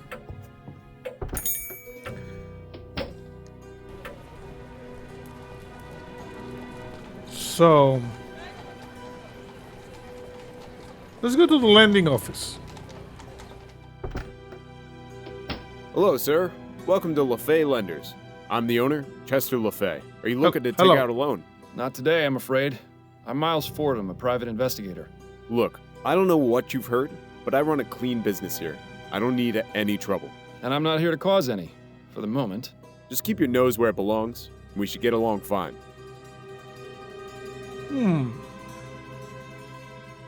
A heater. Do you suppose LaFay turns the heat up to put some pressure on his clients? Maybe. Must be soothing for LaFay to be able to look at this landscape while he sits at his desk. A crew escaping a shipwreck on a violent sea. Not the most comforting painting to look at while waiting for a loan. Yes.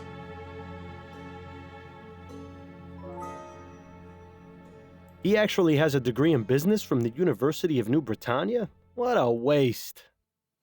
LaFay with a woman and a small girl. I wouldn't have taken him for a family man. Okay. Analytical Computron. That's the latest model Computron. They don't come cheap. LaFay must be doing pretty well for himself. Yes. It's a difference engine. I shudder to think how many people's financial freedoms are locked away in that cabinet. Okay, let's talk to Chester. Mr. LaFay, I'd like to ask you some questions. Fine, but keep it brief.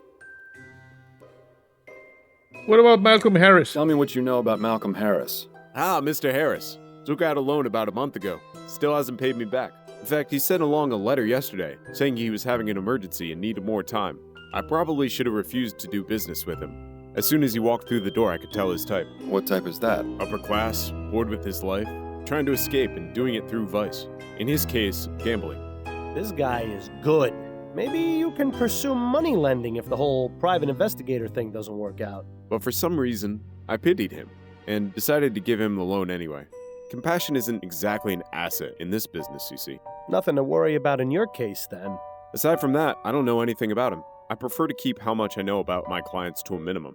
Makes things easier for me. Okay.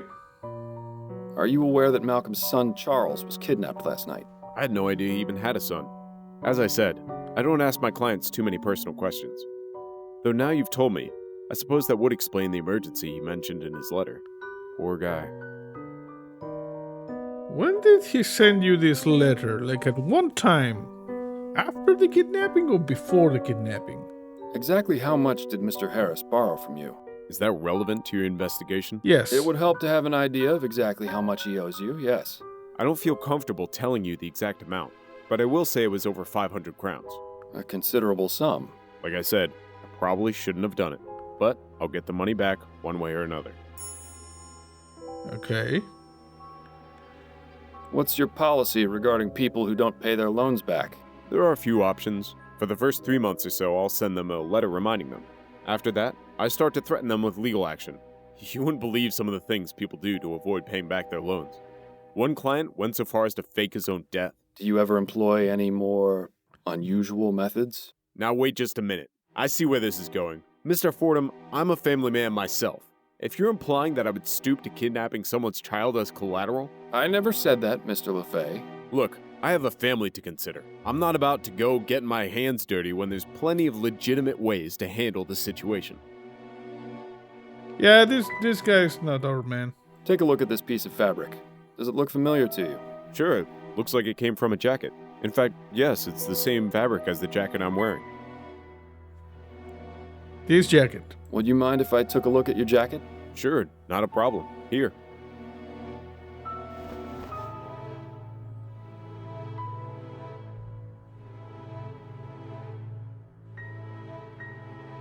It's a good jacket. Fancy. No rips, no nothing. Looks good. Nothing to click. Let me see. Click, click, click, click.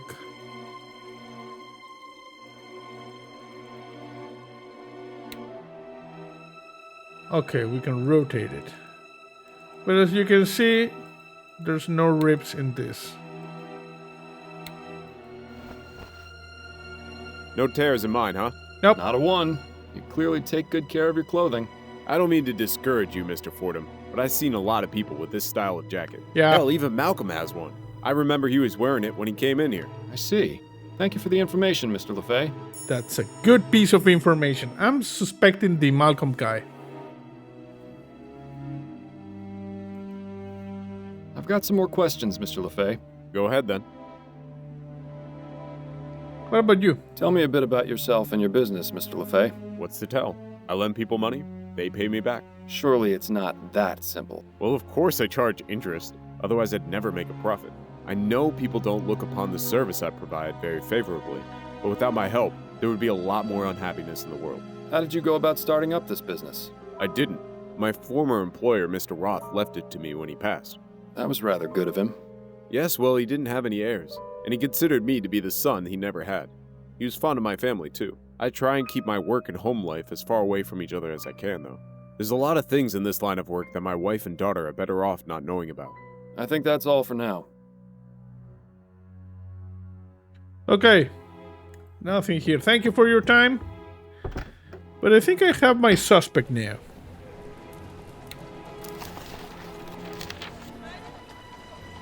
Need to find Roland the musician and investigate Solomon's teaching a little bit more common jacket. Even Mr. Harris owns one. You see? Interesting.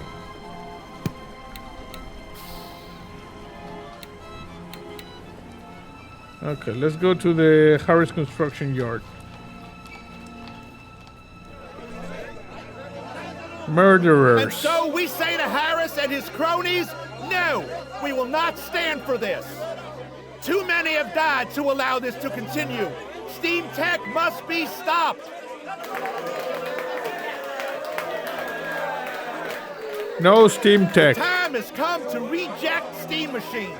They take our jobs, they take our families, they take our lives. We won't stand for this injustice any longer.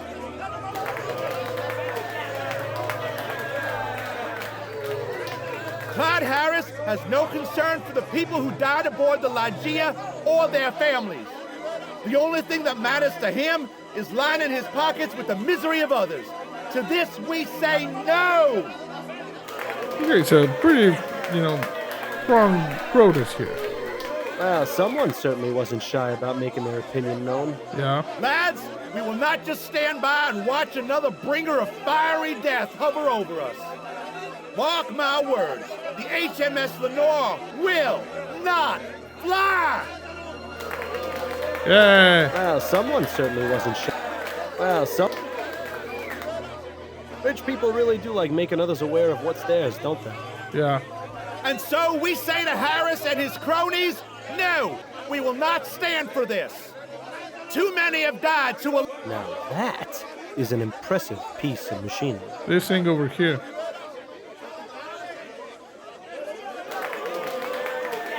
Protest leader, protesters. The time has come to Sign. reject steam machines. They take our... But the way this gate is set up, I think trespassers should get an award for being able to breach the fortress. Elect Hart Leroy, the man of the people. I think that's preaching to the choir around here. Don't these people have jobs they need to go to? People have jobs they need to go to? Pardon me, are you Arthur Devens by any chance? Yes. Who are you? Miles Fordham, private investigator. Could I ask you a few questions? Guess so, yeah. Yeah. Oh. Are you cooking like meth? Because you look like the guy from Breaking Bad. You recognize this letter, Mr. Devens? How'd you get that? That wasn't meant for you. I found it at the home of Mr. Malcolm Harris. He tells me you've been sending quite a few of these to his father. Me and everyone else would had someone killed by that devil machine. I'm not the only one, you know. Yeah. Perhaps not. but he told me you were the most persistent. Harris family. What have you got against the Harris family? Family? Don't know nothing about the family. The only one I got a problem with is Clyde Harris, the one who owns this yard. He's just like all those other rich bastards with their heads in the clouds. The man don't care about the dead. He just wants to make as much money as he can. I'm just trying to make him realize how wrong he is. What about this kidnapping? Do you know anything about the kidnapping of Charles Harris? Charles Harris? Who's that? Clyde Harris's grandson. I didn't even know he had a grandson. I can't believe someone with a grandkid, a family, would want more flying death in the air. Okay, this guy is not it. How many more people have to die before someone realizes that steam machines are evil? People will kill their own mams for a crown these days. Yeah, this guy is not. This not it. Do you practice voodoo, Mr. Devons? What? The chicken bones and dust you send along with your letters. It's a voodoo spell meant to cause bad luck in business. Quite a convenient solution, wouldn't you say? I don't know what you're on about. Come now, Mr. Devons. I'd appreciate it if you didn't think I was stupid. All right, fine. I went to go see one of them magic women in Gascony. She told me about the spell and what I needed to do. I don't believe in this stuff, but I thought maybe if I used it, I could scare Harris enough to get him to stop making the new airship. Well, I don't mean to be one to put a damper on your amateur witchcraft, but it doesn't seem to be doing you much good. No, his grandson got kidnapped. That's not something I'd call lucky. Yeah. I wonder if this is the same lady from the first case. Why are you out here protesting? Because what Harris Construction is doing ain't right. I lost my wife in the Ligeia crash, and I'm not the only one, neither. Hundreds of people were affected by that disaster, and now these bastards are making another airship. It's like a slap in the face to everyone who died. I just can't understand it. What do you hope to accomplish by protesting? Simple. We want construction of the Lenore stopped, and a full investigation into the Ligeia disaster. Not only that, we want compensation for our losses. Royal Maverick took care of all the families of those on board, but the families of the ones in the park didn't get a single copper. It just isn't fair. We aim to make things right. After that, it'll just be a matter of time before people realize that there's no future in steam tech, and they'll call the whole thing off. Ah, the innocence of the downtrodden. I wish I could be as naive as them. It would have made my life a lot easier. Yeah. I guess we learned about this spell in the voodoo thing in the Spectre Society. I did not read the entire text. You must have loved your wife very much. Are you joking? I loved her more than there are stars in the sky. She was my whole world, Mr. Fordham, the light of my life. It's been nothing but cold and dark since she was killed. You're married, aren't you, Mr. Fordham? I see a ring on your finger. I am, yes. Then take my advice.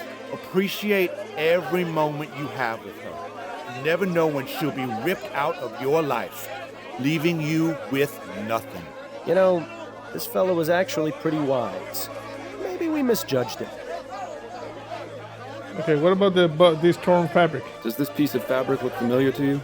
Looks like it came from some fancy jacket, the type you'd expect to see on the snobs in Leon.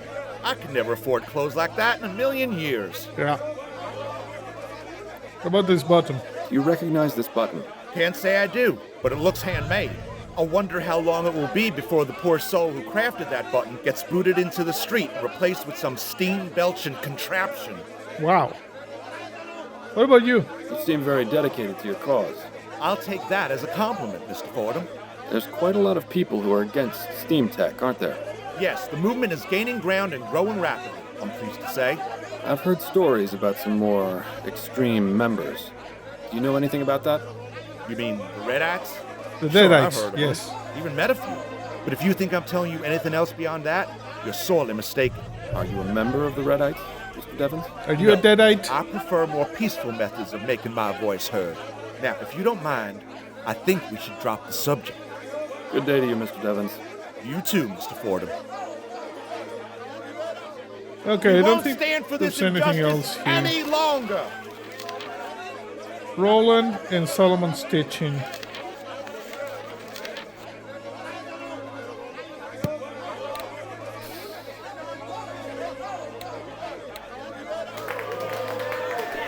Let's look.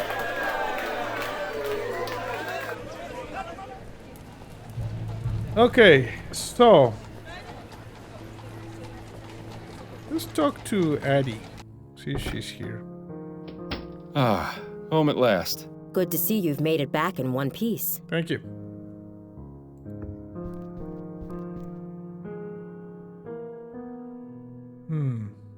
Yeah, the protest at the dealership. At the shipyard. Addie? What do you need, dear?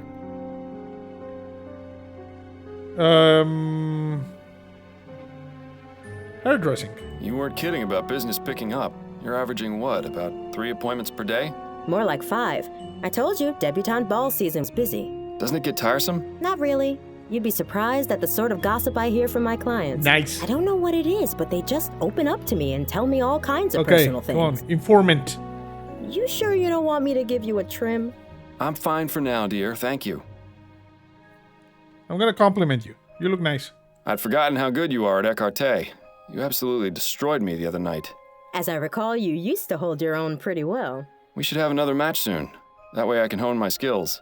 Yes, we should. As long as you can concentrate, I'm sure you'll get as good as you used to be. Okay, Roland. Addie, did you ever work with or meet a musician in Gascon named Roland? Roland?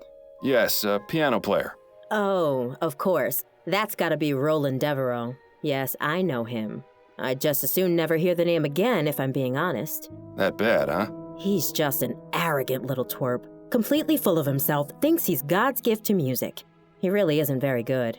Misses notes like you wouldn't believe. Used to throw me off the few times I sang with him. Well, he's a person of interest in my current case. Any idea where I can find him? Last I heard, he was playing a regular gig at the Crimson Cat, but that was a few years ago. If he's not still there, they might know where he went. The Crimson Thanks, dear. Cat. That's incredibly helpful. My pleasure. Mrs. Delacroix. I can't believe the nerve of that narrow-minded old cow. Who, Mrs. Delacroix? She's actually one of my nicest clients. I don't know how you can tolerate her. If I were you, I'd strike her off my list. If I did that for every one of my clients who thought the same as her, I'd be out of a job. That's just the way it is. Maybe so, but it doesn't make it any less infuriating. You know about the Spectre Society? Have you ever heard of a group called the Spectre Society? I think I had a client once who mentioned it. There's some kind of spiritualist group, right? Yeah. So it would seem. I don't really know anything else about them, sorry. How about you? How are things going with you? I'm a bit worried about some rumors I've been hearing. Oh? They're saying it won't be long before automated hairdressing devices are available to the public. Once that happens, it's going to be tough for me to keep getting jobs. Automated hairdressing devices? How would those even work? Do they read your mind? Doubtful. More than likely they'll have some kind of settings or just give everyone the same type of hairstyle. I wouldn't worry too much, Addie. You're the best hairdresser in town. I doubt people will place their trust in some contraption over you. You underestimate my clientele, Miles. They're mostly all rich socialites whose hobbies are buying the most expensive and modern things just to outdo their peers. Yeah. They'll be sending their servants to line up for days before the things are released. Perhaps, but they'll come running back to you once the machines stop working. You'll see. I certainly hope so. I'll let you get back to your book. Okay, thank you, Addie. Let her read in peace for now. Okay, let's go. I thought we were going to tell her I shouldn't about be gone Bill. too long. I wish you'd let me fix your hair before you go out like that. It'll be fine. It's a little scrubby, but it's good. Okay, so what do we have here? The Crimson Cat. Let's go to the Crimson Cat. Ah, the Crimson Cat. One of my favorite underground clubs. Ooh, I spent some wild nights here. Which reminds me, I wonder if Stefan is still working the bar these days. I don't see anybody here. Beer tap. Looks like they've got Bollingworth, Mill Hopper, and Brooklyn Lager. Not a bad set of beers. Not a bad set of beers. Spirits. Quite the selection. It rivals even the Angel. Placard. Fine beer always served here. Good to know. Yeah. Attention customers. Use of Dr. Tennyson's figure pills while under the influence of alcohol may cause loss of consciousness. It's nice to see this establishment looking out for its patrons. Yes. Seagrave's Stasholine, high-quality mustache wax. You know, I always wondered what you'd look like with a mustache. Weird, probably. Good old Bollingworth ale. Unlike so many other things in life, it never lets you down. Well, not while you're drinking it anyway. The next morning is another story entirely. Yes.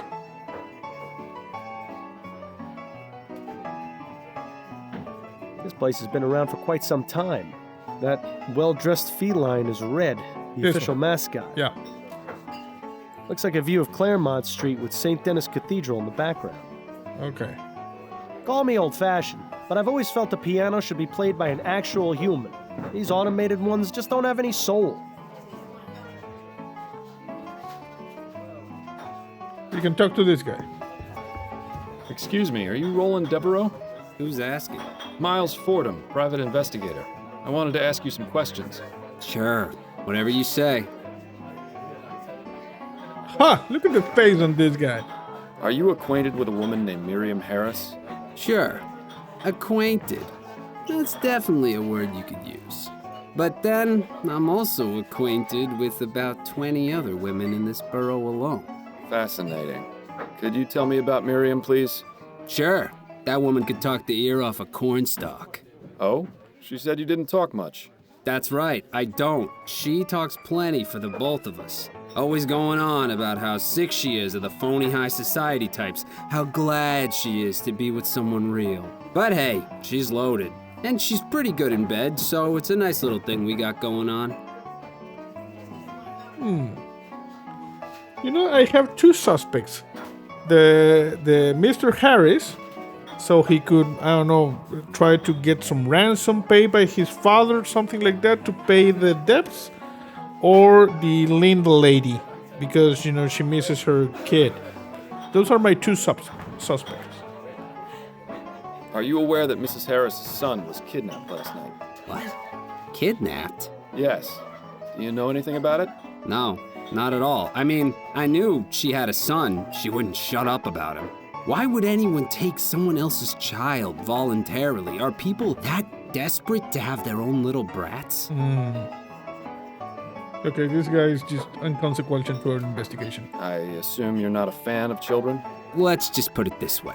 I would rather have a hot poker shoved up my ass repeatedly than ever have to deal with a child. You can arrange that. That's quite specific. And we can arrange that. There is no way in hell I'm going to tie myself down and give up this great life of mine. If this lady's kid's been stolen, she'll probably leave her husband and want a replacement brat. I'm not gonna be that sucker, that's for sure. Thanks, friend. You've really opened my eyes. I think the time has come to exit stage left from Mrs. Harris's life. You're a real piece of work, Roland. Yeah, I know. Okay. So, I take it you're a musician? A musician? Am I a musician? Man, you insult me. Ask anyone who hears me tickle those ivories. They'll all tell you. I'm doing the Lord's work. I am more than just a mere musician. I have a purpose on this earth, and that is to move people, to bring joy to their souls. And this is after you've set the piano back to manual, right? I don't expect a layman like yourself to understand, least of all a private eye. Your job is exploiting people's misery. I don't know how you can even look at yourself. Oh, it's fairly easy. But then I expect you've never gone more than 5 minutes without looking at yourself. I think that's quite enough for now. It's about time. Yeah, you suck a little bit. Egotistical. Okay. This guy is a jackass. Investigate Solomon Stitching. Yeah, we need to come back and talk to Mr. Harris about the jacket.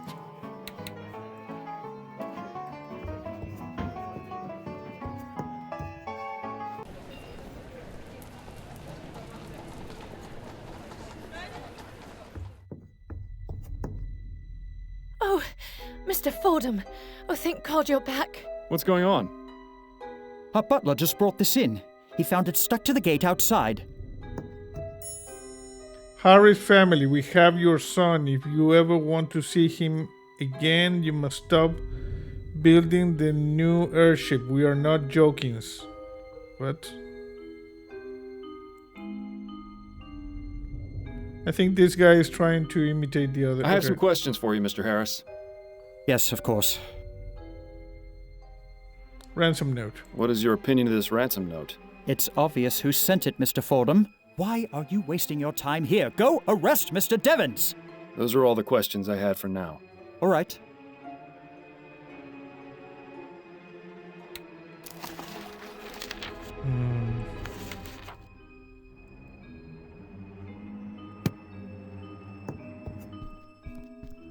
I have some questions for you if you're up to answering them, Mrs. Harris. I'll try my best, Mr. Fordham. Did you read the ransom note? No, Malcolm wouldn't let me. He said I was already too upset. That's all for now, Mrs. Harris. Very well. I'm going into your bedroom.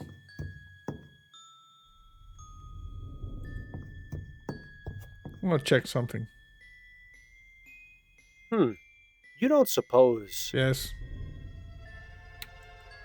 Yes, How look at about this. that? It matches the piece of torn fabric perfectly. So, this means... It could mean many things.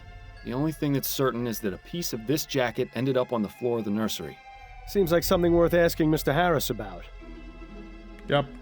There it is. You see? I'm gonna save. I think we're about to crack the case.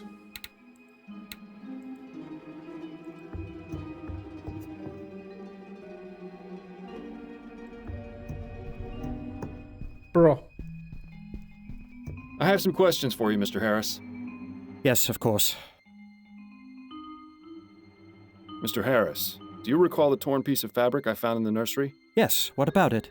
As it turns out, one of the jackets in your wardrobe has a tear exactly the same size and shape as this one. Would you care to tell me how that happened? That can't be. I'm afraid it is. So explain it. I have no explanation. The truth is, I haven't worn that jacket in weeks. I've no idea how it was torn. Are you suggesting someone else took your jacket and wore it when the child was taken?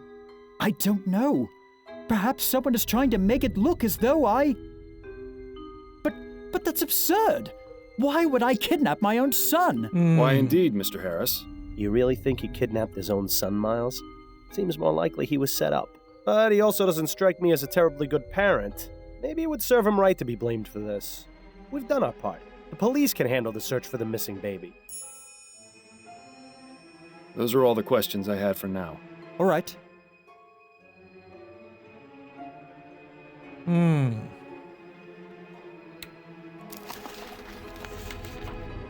Investigate Solomon teaching. Return to Upton and accuse Malcolm Harris. Something seems weird. I have a feeling it's Linda.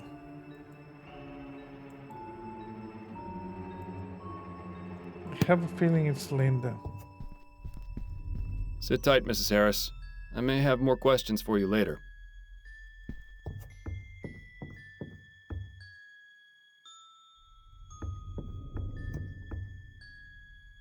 Mr. Harris's color.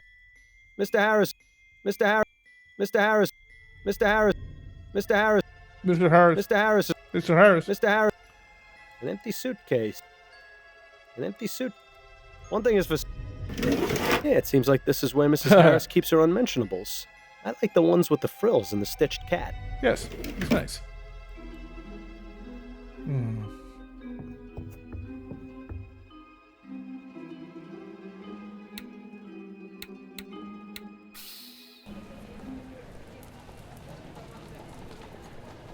Let's talk. Oh, let's go over here. Talk to this guy. Mr. Devons? Yes? Check this out. Mr. Devons, can you tell me about this note? I've never seen that before in my life. Are you sure about that? Absolutely. It's as I told you. I had nothing to do with that boy's kidnapping. Yeah, I didn't even know he existed until you told me. Remember? Yeah.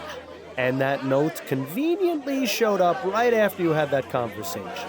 Let him stew in his own lines. His unique way of spelling is all the evidence we need to tie him to the note. Very well, Mr. Devons. Forget I asked. Good day to you, Mr. Devons. You too, Mr. Fordham. I guess this guy This Arthur wrote. Devon's Joker is bad news. Yes. Not only is he making threats to the Harris family, he also has the nerve to send a ransom note. We have enough evidence to pin the crime on him, I think. The police can deal with the headache of actually finding the baby. Yeah, but it's not this guy. You see, we got two suspects now. We have Malcolm Harris, and we got Arthur Devins. But neither of these ones is the kidnapper. Clyde Harris has no concern for the people who died.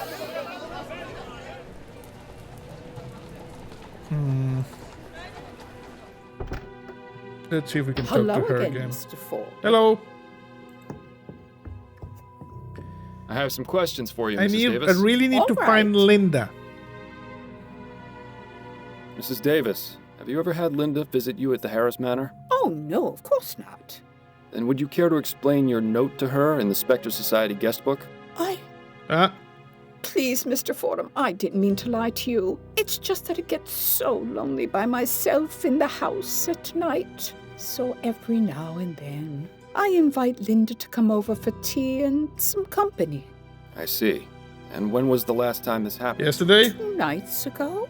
Please don't tell Mr. and Mrs. Harris, Mr. Fordham.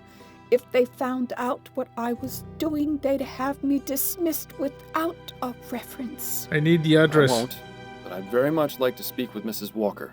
Do you have any idea where I can find her? All I know is that she works as a seamstress at a shop in Lyon, but I don't know the name. I'm sorry, I can't be of any more help than that. Oh. Thank you for your time, Mrs. Davis. Oh, you're very welcome. Track down Linda Walker. Solomon's teaching. Let's go to Lyon's. I'm gonna save. Think we're close to cracking the case. Okay, let's go. Welcome back. Let me know if I can help you with anything. Yeah. Do you know Linda I've Walker? got some more questions for you. All right, I'll do my best to answer them. Do you by chance employ a seamstress named Linda Walker? I do, yes. Is she here? No, she has the day off today, but she'll be in tomorrow. Would it be possible to have her address? Begging your pardon, but why should I give it to you?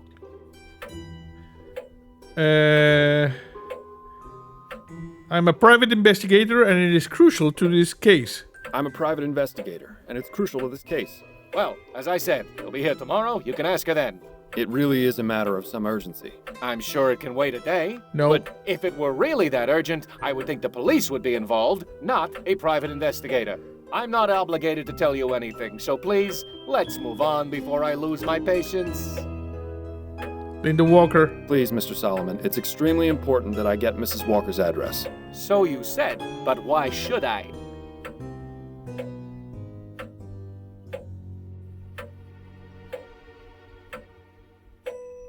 Her son and mine were schoolmates. I know I said I was a private investigator before, but there's a more delicate reason I want to speak with Mrs. Walker. Oh? Her son, Alexander, and mine were schoolmates. I just found a book he lent my son, and I wanted to return it. I've been trying to track her down for ages, and only just found out where she worked. Oh, I see. It was a terrible tragedy what happened with her boy and her husband. Yes. I know how private Mrs. Walker is, but I'm sure she would appreciate you returning her son's book. Yes. All right. She lives at 403 St. Agnes Street. Ah, sucker! Remember when you couldn't even bring yourself to trick people into thinking their shoelaces were untied? You've come a long way, Miles. I'll be taking my leave of you now, Mr. Solomon. Very good. I'm gonna save.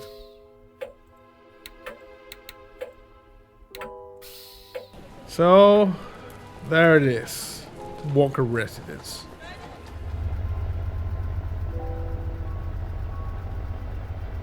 Boiler? This machine is quiet. It's already gone up considerably in my estimation. Hashtag You can learn a thing or two from it, Bill. Ooh, hashtag pump. It says here that Linda Walker is in the upstairs apartment, and someone named Douglas Emafiel is under the stairs. Some people would call that humming and hissing the sound of progress. I'd call it annoying.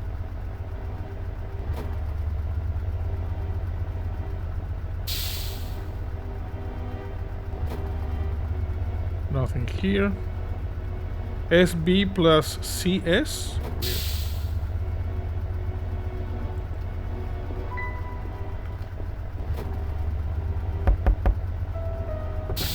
What? Who are you? Are you from the Steamworks? Afraid not, sir. Damn. Oh, Sorry. well, what can I do for you? When did you ask I was from the Steamworks? Why did you think I was from the Steamworks? Because I contacted them a few days ago when my boiler broke, and nobody has come to repair it yet. Oh, I okay. should have known better. Those fools always take their time, if they even bother showing up at all. Meanwhile, I'm stuck in here with nothing but cold water. If I catch pneumonia and die, you'll know who to blame. Did you tell me anything about Linda Walker? Do you know Linda Walker? Of course. She lives upstairs. Who's asking? I'm Miles Fordham. I'm trying to find Linda so I can speak with her. What's your business with her? I'm afraid that's private. Well, she's out right now. You'll have to come back another time if you want to visit her. Do you know when Mrs. Walker will be home? Have you got any idea when Mrs. Walker will be back? Not for a few days. She told me she was going away for a bit. Oh, with the kid. Ah, that reminds me. She asked me to water her plants while she was gone. Just need to remember where I put the spare key. What was that about a spare key? Did you say something about having a spare key to Mrs. Walker's apartment? Sure, I'm her landlord. I look after the place when she's gone. Got a bit of a green thumb, that one, so she puts me in charge of watering her plants. The trip up is a bit of a pain, though. My hips aren't what they used to be. I'm a private detective. I need you to give me that key. I'm a private detective, and it's of the utmost importance that I get that key from you. Right. Private detective. I don't have to do anything you say. You're not really the law. So nice try. But I'm not betraying Mrs. Walker's trust so easily. He says that now, but I'm willing to bet he'd do it if it benefited him in some way. Sorry to bother you, sir. I'll just be on my way. How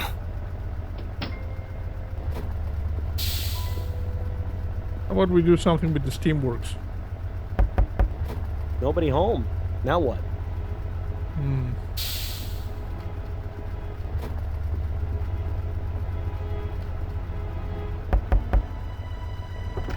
Yes? What is it? Sorry to bother you, sir. I'll just be on my way. Okay, not good.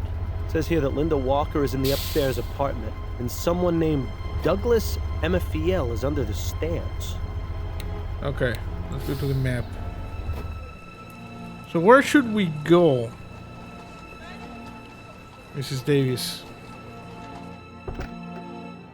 Hello again, Mr. Fordham. Hello.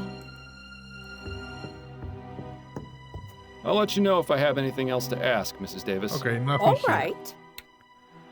Let's go to the Spectre Society. Welcome Hello. back, Mr. Fordham.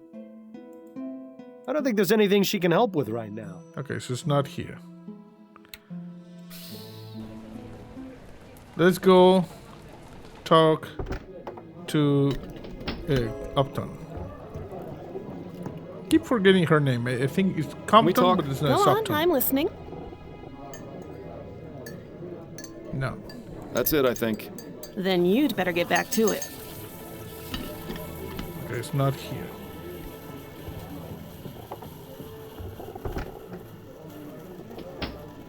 Process of elimination. Not here, not here, not here. There. Addie. Hello, dearest. I have returned. Good to see you've made it back in one piece. Let her read in peace for now. Okay, not here. Have a lovely day, Addie. I wish you'd let me fix your hair before you go out like that. Sorry. It'll be fine. It's good hair. Don't worry. It's good hair. Landing office. I don't think he's gonna be of much help right now. Yeah, I know. We're just doing everything. He's busy with his protest. Best to leave him alone for now. Okay, so what about Solomon's teaching? Welcome back. Let me know if I can help you with anything. I think we've gotten all we can from him for now. Okay, so now we need to go to the back to the manor. That's it.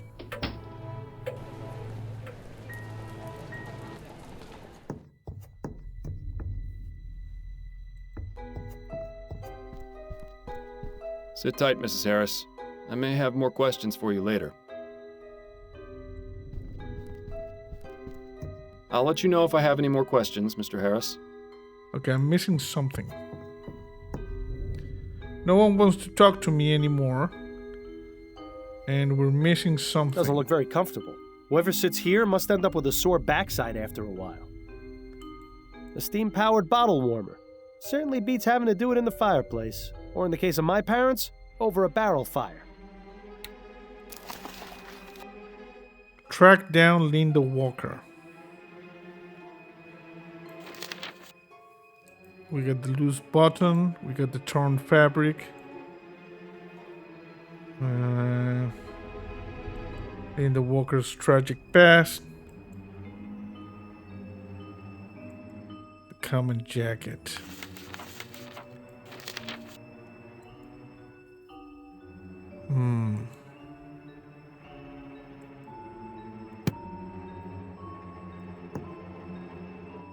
Who can we talk to? The Harris family certainly has a nice view from which to look down upon. I wonder if they use... Let me see over here.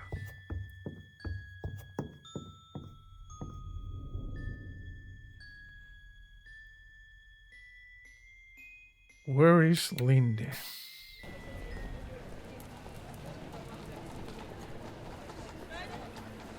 Is the Walker residence the only thing that's Some people needed? would call that humming and hissing the sound of... Let's see. Boiler. Miles, what are you doing? You don't know the first thing about steam engine repair. It can't be that hard to work out. If you're serious about getting it fixed, I'd suggest looking for someone who knows about this sort of thing first. But if you just want to charge in blindly, be my guest. Who would know about this first?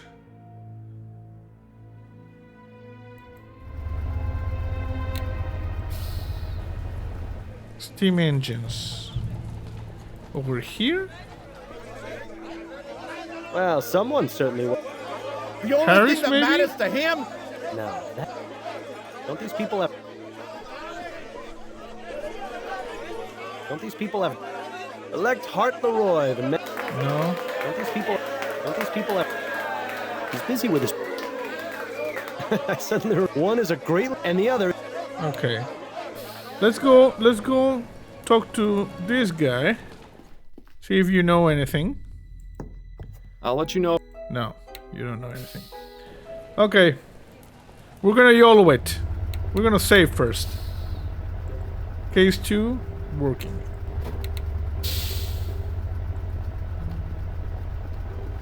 Because no one here knows about steam engines. So, it's a Whitney 200. We got a starter valve. We got water tank. We got a door.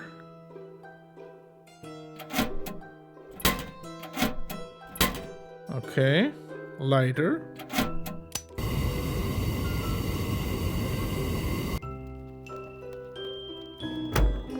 Okay, so that's doing that. Let's see the starter valve. What is this? Okay, this is boiling.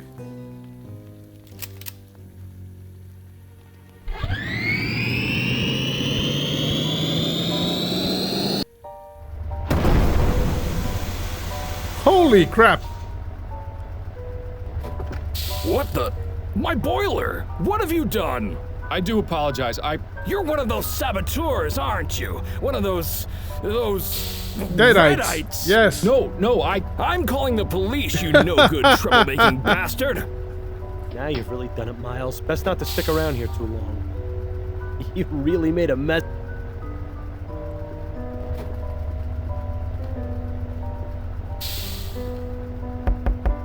Still nobody home. You're only gonna draw on one.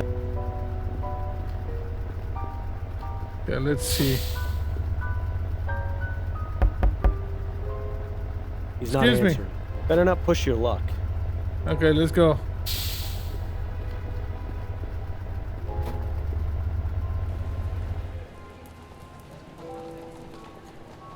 And it's gone. You know what? No, I'm gonna load. Case 2 working. Who would know about steam engines?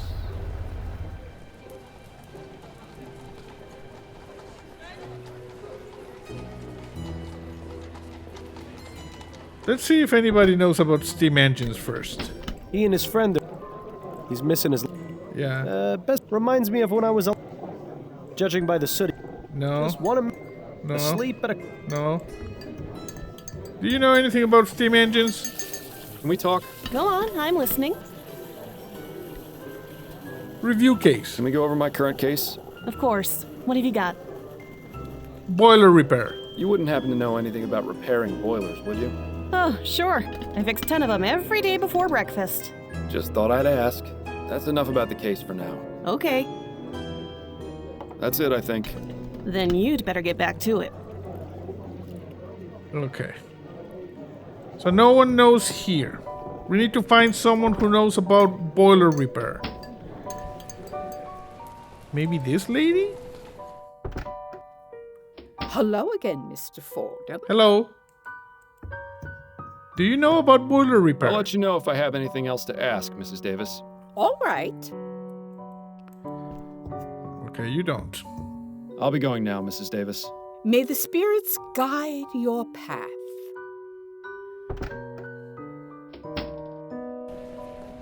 What about Addie?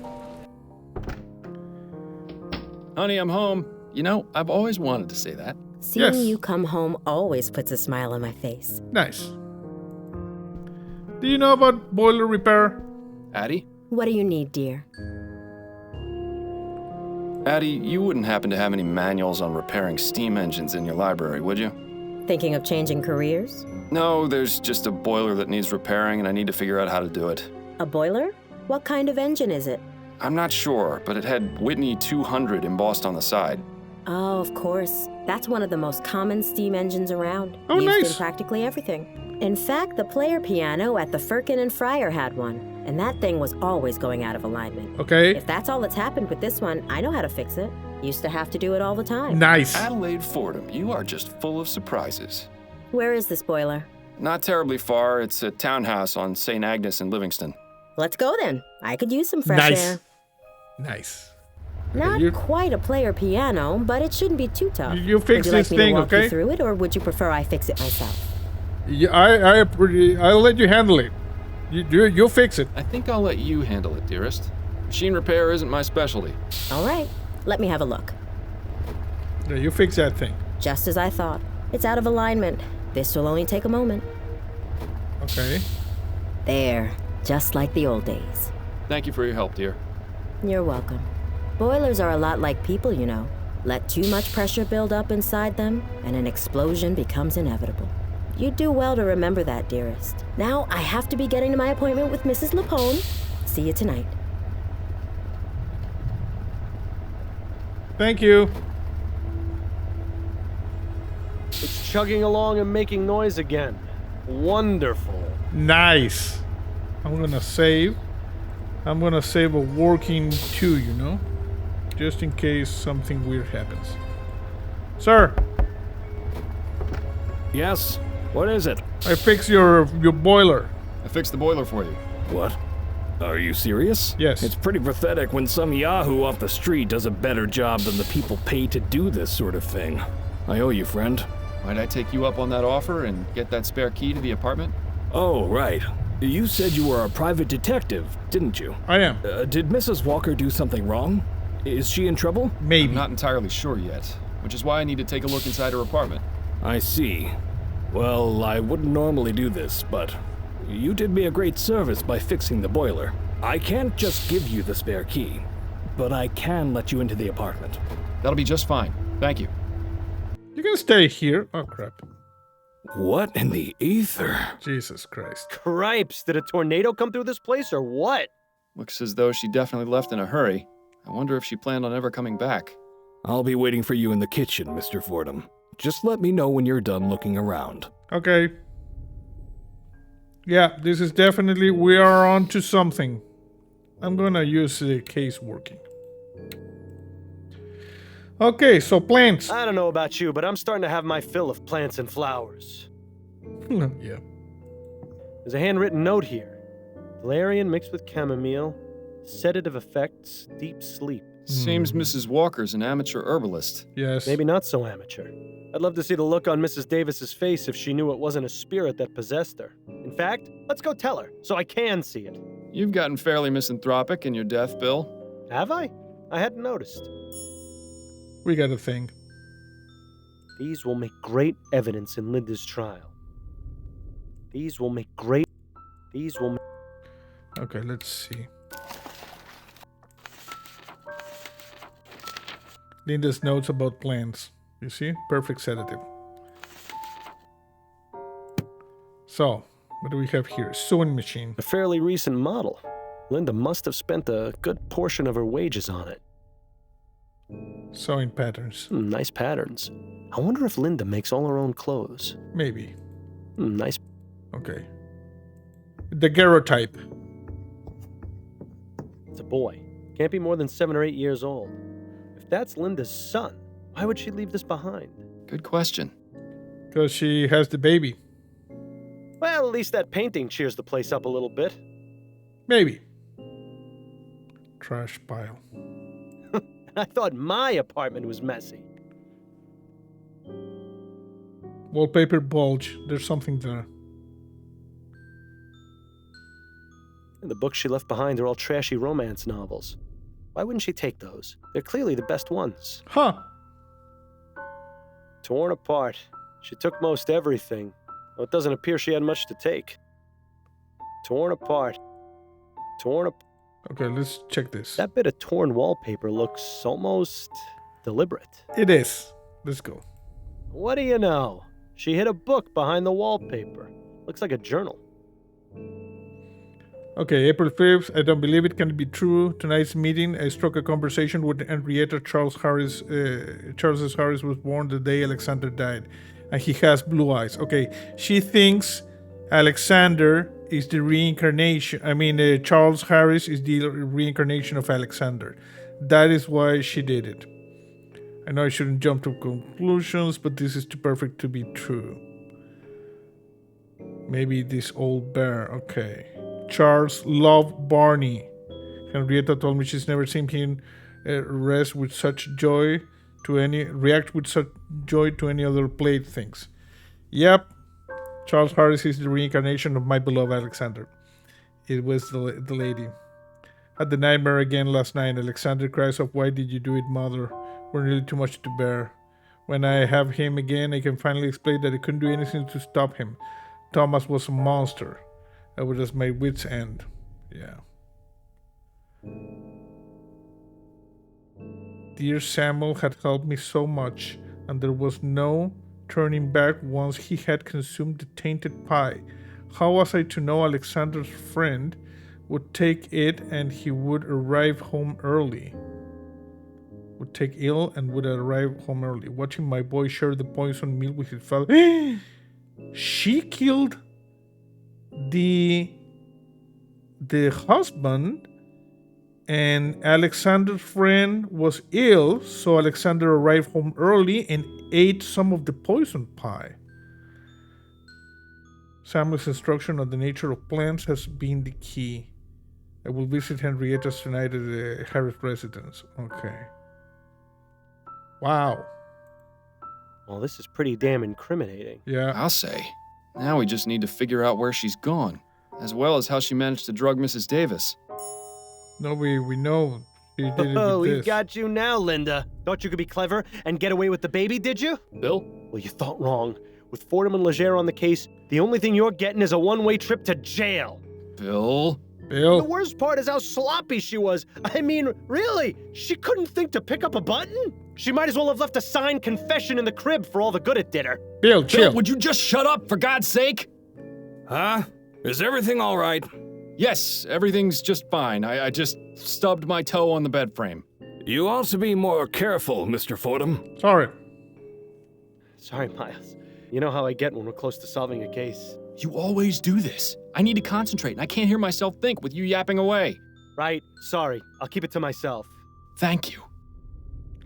But you have to admit, she really would have saved us the trouble if... Jesus Christ. Right. Not another peep.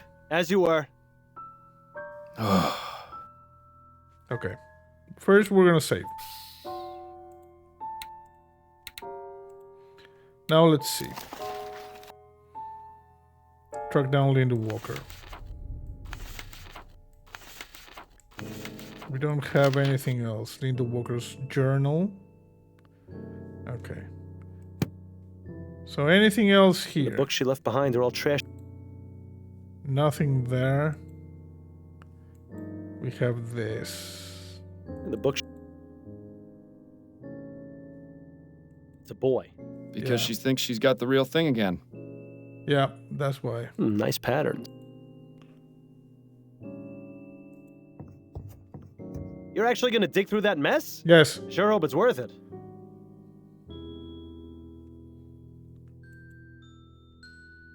Check this out. Solomon stitching. He helped a little bit. Oh. A receipt with yesterday's date. One-way train ticket to Pierre in Lorraine. Departed this afternoon. Thought she could get away easy, it seems. Well, I hate to disappoint her.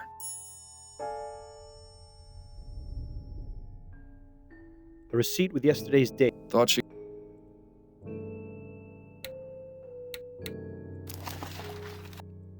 In the Walker's location. He departed this afternoon, so there may still be time to intercept her on arrival.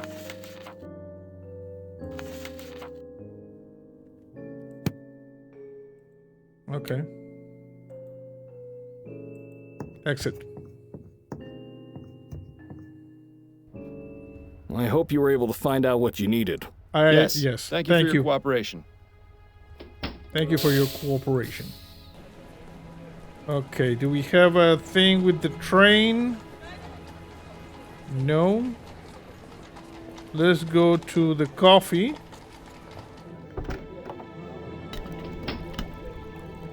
Talk here. Can we talk? Go on, I'm listening.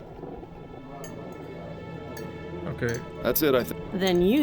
Okay, sorry. Let's just save here.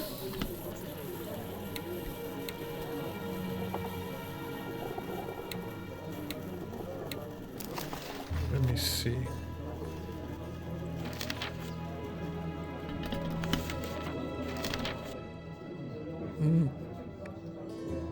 To Pierre. I'm gonna see if we can wrap up the case Go on, here. I'm listening. I'm ready to wrap this case up. Okay, who's your prime suspect? Not ready yet. Actually, I'm not ready to wrap things. Okay. That's it, I think. Then you... Okay, how do we go to Pierre?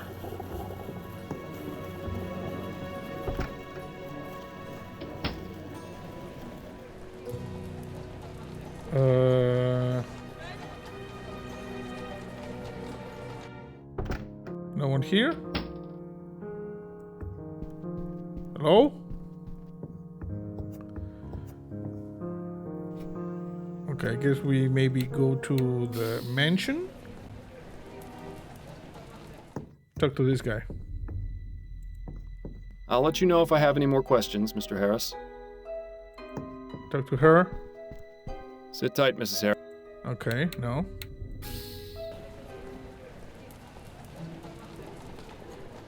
Talk to her. Hello again, Mr. Fordham. Hello? I have some... All right. Okay, there we go. Drug tea. Mrs. Davis, where did you get the tea you drank on the night of the kidnapping? From my own private supply, I drink a blend of hibiscus and elderberry. It clears the mind and puts me more in tune with the spirits. Did it taste off to you? No. Why do you ask? Because I think your tea may have been drugged. Yes. Wait, are you saying? Yes. I believe Mrs. Walker used her own herbs to drug your tea, knowing you'd drink a cup the following evening. She then snuck into the house after you'd fallen asleep and took the child. Oh, Oh, my word, I never would have thought. I know, Mrs. Davis. But don't worry, I'm doing everything I can to find her. Oh, may the spirits guide you, Mr. Fordham. Thank you for your time, Mrs. Davis.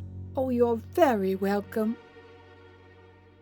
Okay. I'd say we have everything we need to prove it was Linda who drugged Mrs. Davis's tea and took the child. And we know where she's going, too. Upton will want to know about this as soon as possible. Finally. Thank you. So we were missing this conversation. Linda Walker. We don't know her, so... Okay, close. Finally.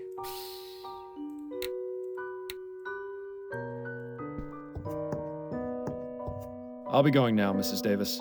May the spirits guide your path. Yes. Okay, now we talk to Upton.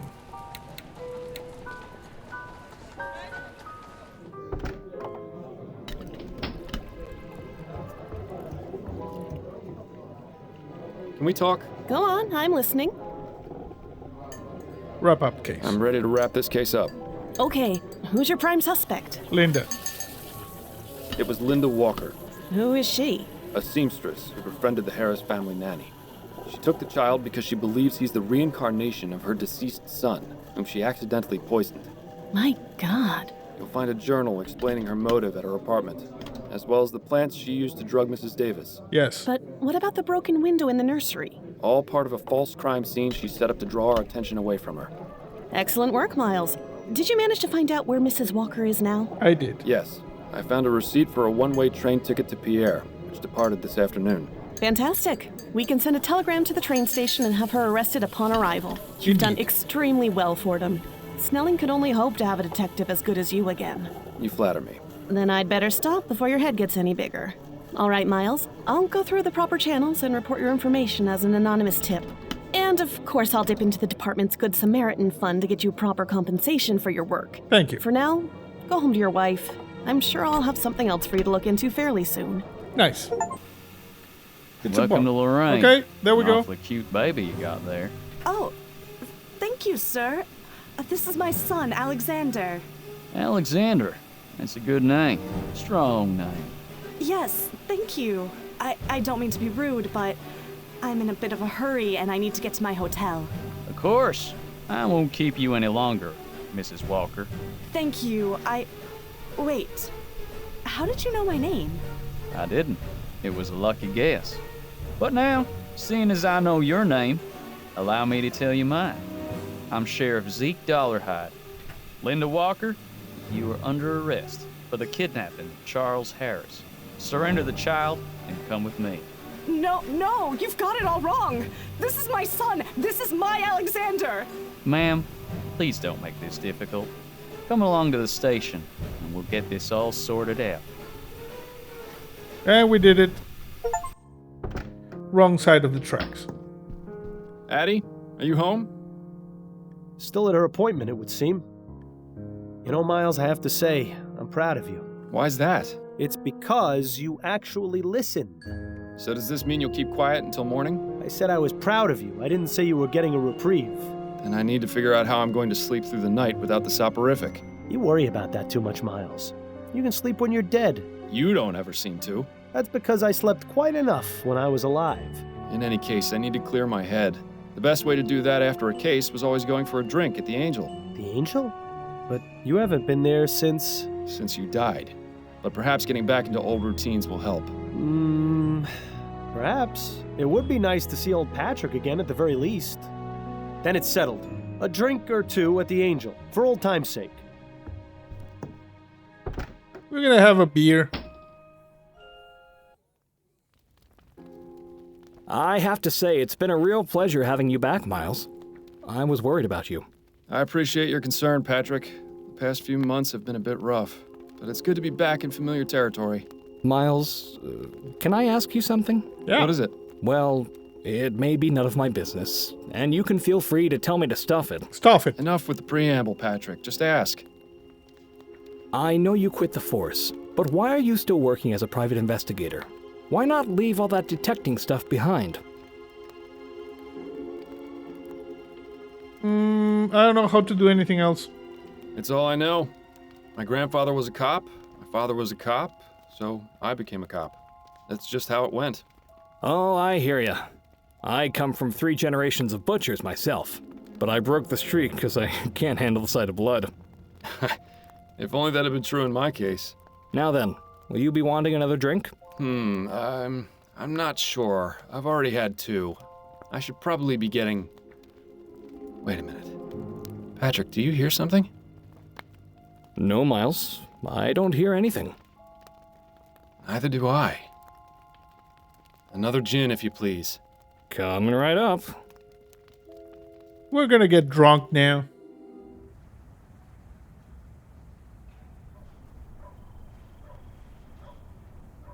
What is that shadow over there? I must have taken a wrong turn back there.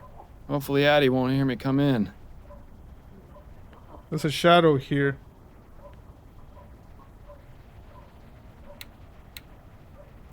I'm gonna save this as case 3. Because this is like the interlude, but we're gonna be getting the 3rd case now.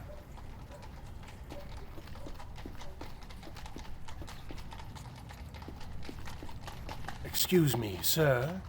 Could you spare a shilling? Here you are. Here you are, my good man.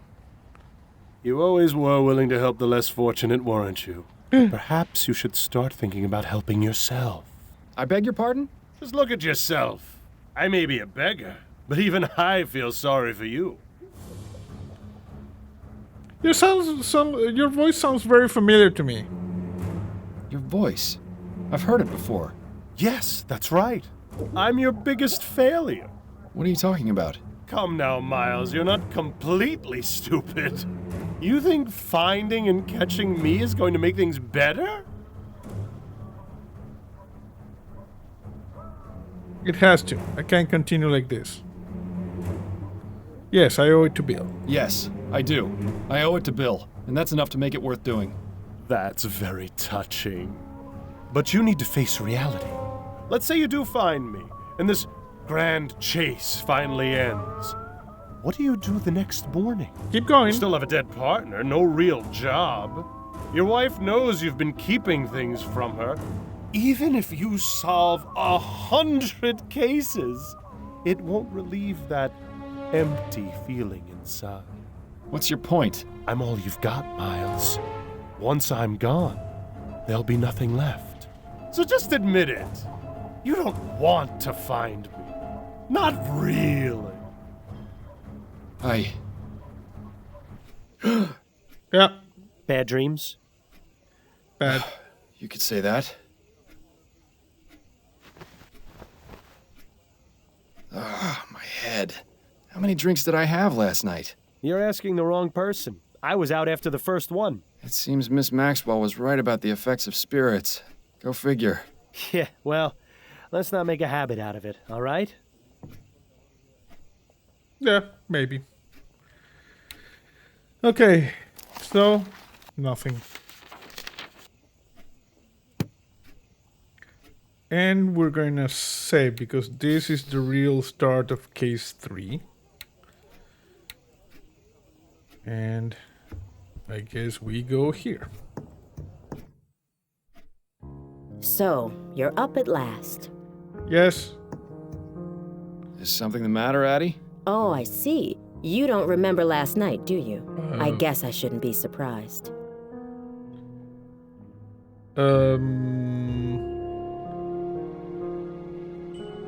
Whatever happened, I hope I hope I didn't do anything stupid. Please tell me I didn't do anything stupid last night.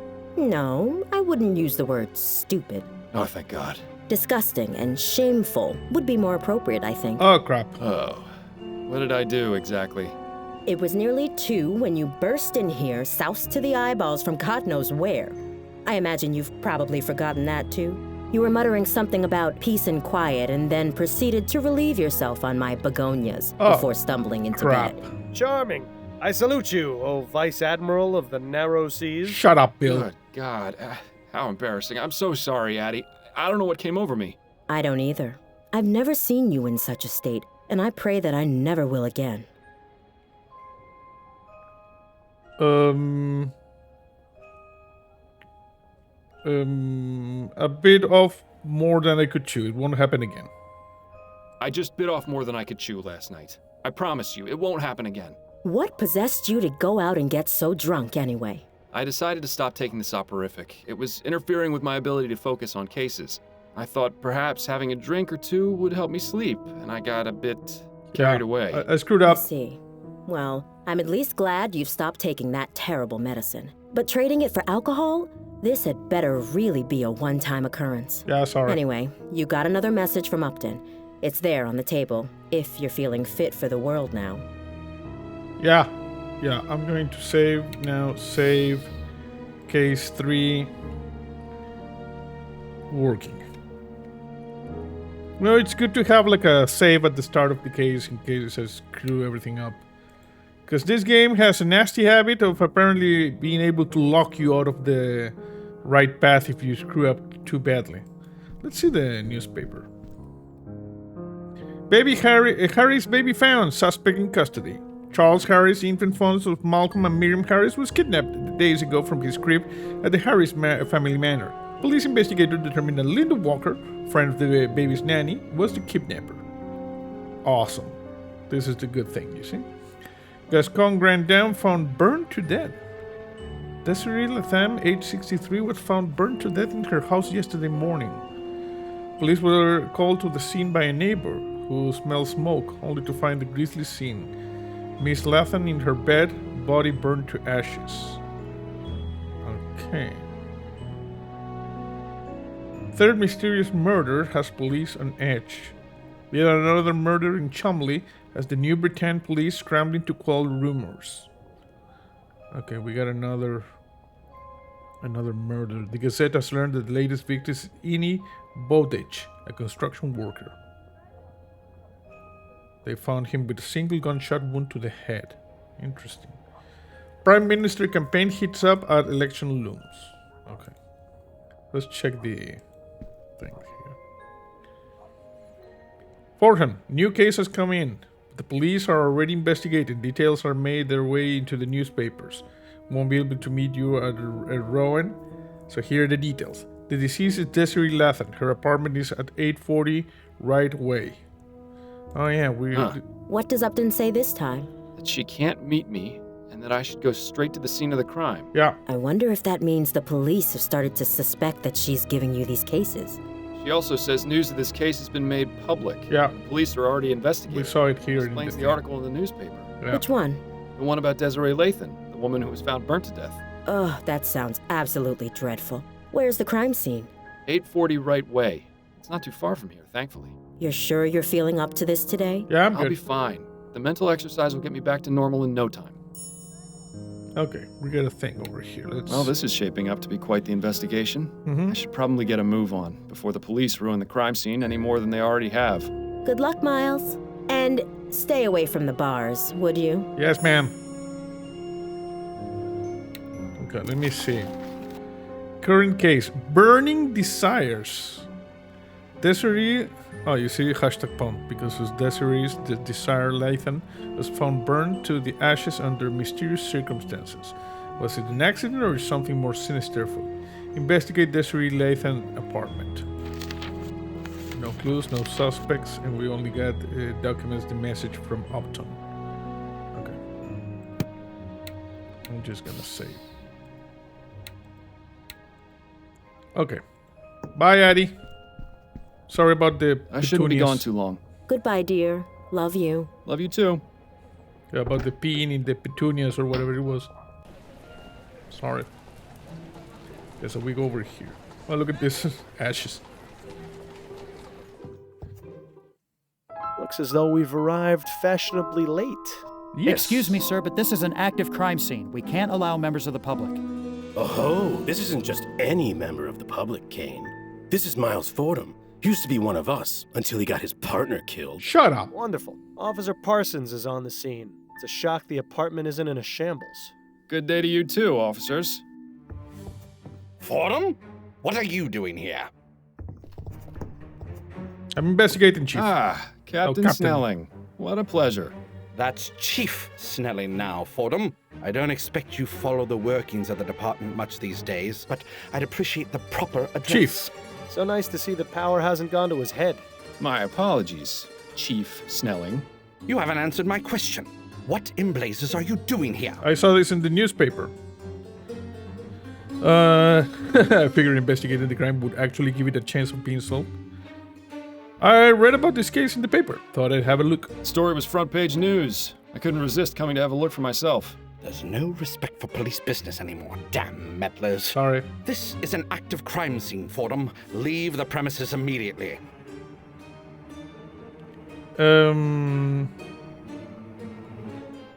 Admitted, Snelling, you need my help. If we work together, we can solve this in no time. We could solve this case in no time if we work together, you know. We don't need any help. Not even from former detectives. Parsons, I'm going back to the station. I want you to report the minute you're done here.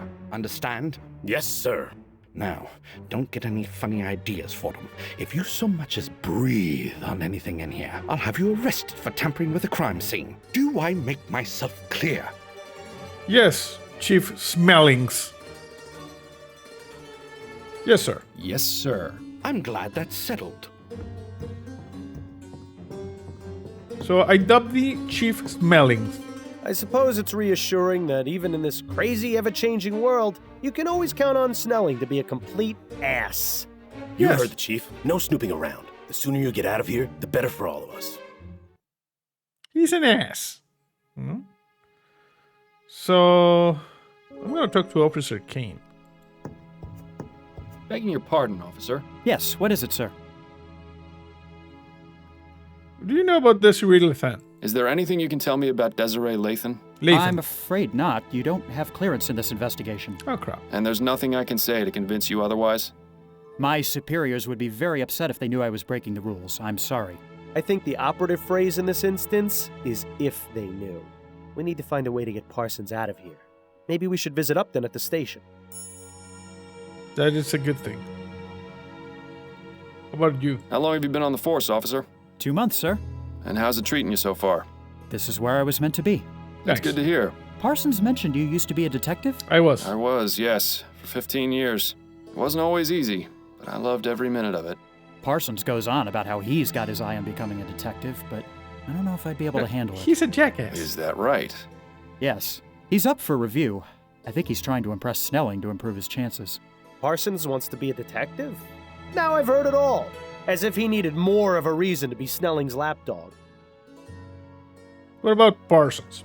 Is he a jackass? Do you enjoy working with Officer Parsons? I don't like to talk about my colleagues, sir. Especially when they're standing right over there. I know. I understand. Perhaps this isn't the right time to be asking. Chief Snelling. What was Chief Snelling doing here? Chief Smelling, Nothing more than a routine inspection of the crime scene. Routine inspection? But the chief of police only goes to extremely high-profile crime scenes. I couldn't possibly comment on that, sir. Thanks for your time, officer. Thank you. Not a problem. Okay, let's talk to this guy. Excuse me, Officer Parsons. Clear off, Fordham. The chief doesn't want you here, and neither do I. You aren't on the force anymore, so you've got to respect the rules, just like every other citizen. He'd be respecting my fist if I were alive, believe me. I'm not trying to cause any trouble. I just want to ask a few questions. Well, if it will get you to leave faster. What about the Lathan? What can you tell me about Desiree Lathan? Nothing. Because you don't know? No, because I'm not going to betray Chief Snelling's orders and divulge that information to the public. Come on, Parsons, you know me. What harm would it do to tell me just a little bit? Do I have to state the obvious? If it were up to me, you'd be in jail for murdering an officer. Shut up. I wouldn't make such claims without knowing the facts, Parsons. It could get you in serious trouble. It'd be a real tragedy to see your career cut short and you back in the workhouse polishing airship rivets. You don't scare me, Fordham. Rest assured, the feeling is mutual. What about the crime scene? Have you made much progress on this investigation? Did you not hear me the first time, Fordham? Drop it before I have to arrest you for interfering with a police investigation. Okay, we're gonna end the conversation. That's all I wanted to know. Good. A letter, a book. No title. I doubt it's a diary. People rarely leave those things laying out in the open. You have to hand it to her. Miss Lathan certainly had a Unique taste in fashion. I bet you could see her coming a mile away. Yeah. An invitation to the Gascon Grand Dame's Ball. It seems it was held 2 nights ago at the Gascon Supper Club. Might be worth looking into, seeing as it's our only lead right now. Okay. I'm leaving. So let's go over here. There's Upton. I didn't imagine we'd be coming back here in this lifetime. Fordham? Have you solved the case already?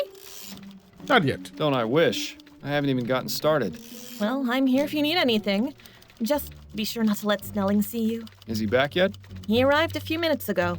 I expect he'll be sequestered in his office today, so you shouldn't have to worry too much. Good to know. Good. Can we get the jackass in the crime scene out of there? Got a moment, Upton? Yes, but let's make this quick. Okay. What about you? Back to work, I see. Yes, well, the coffee shop holiday had to end eventually. I'm gonna have to find someplace else to meet you. The higher-ups are getting suspicious. Okay. To be honest, it was a bit wretched there. I won't miss it. Well then, Mr. Big Bug, you can have the honor of choosing the next place. Under a bridge somewhere, perhaps. Perhaps. Leads on Bill. Have you been able to find any leads on Bill's death? Have you? Not yet, no. I don't want to get your hopes up, but I may have something. What? Oh? The man you're looking for. He was burgling a flower shop, right? Yes. Yes. I couldn't help but notice that in the last 2 cases you've had, plants have been used to drug people. It may just be a coincidence, but I also think it's something worth looking out for. If it becomes a pattern, there's a good chance it might be related. But 2 different people did the drugging. True, but in both cases, they learned from someone else.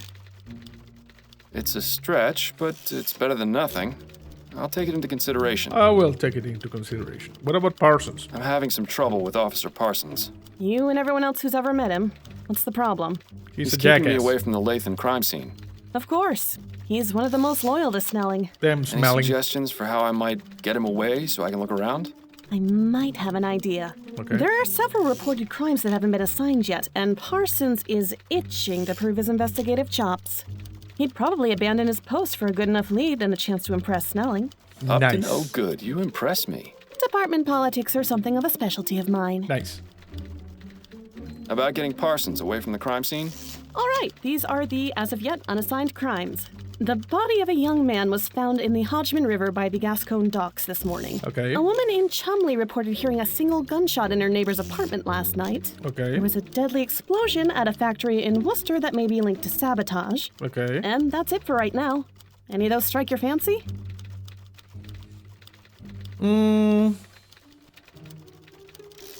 Give me more details about the factory explosion. Give me the details about the factory explosion. The owner of the Hawkins Steelworks reported an explosion at his factory that killed 2 of his workers. He says he's been getting several threatening letters about his current project.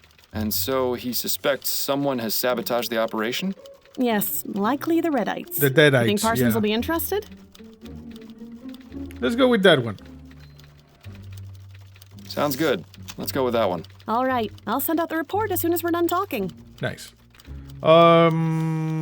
Charles Harris. Any updates on the Harris baby? He's back home and doing well thanks to you. Awesome. I'm glad to hear it. You did an impressive job. I admit I was a bit concerned about how you'd fare after months of taking it easy.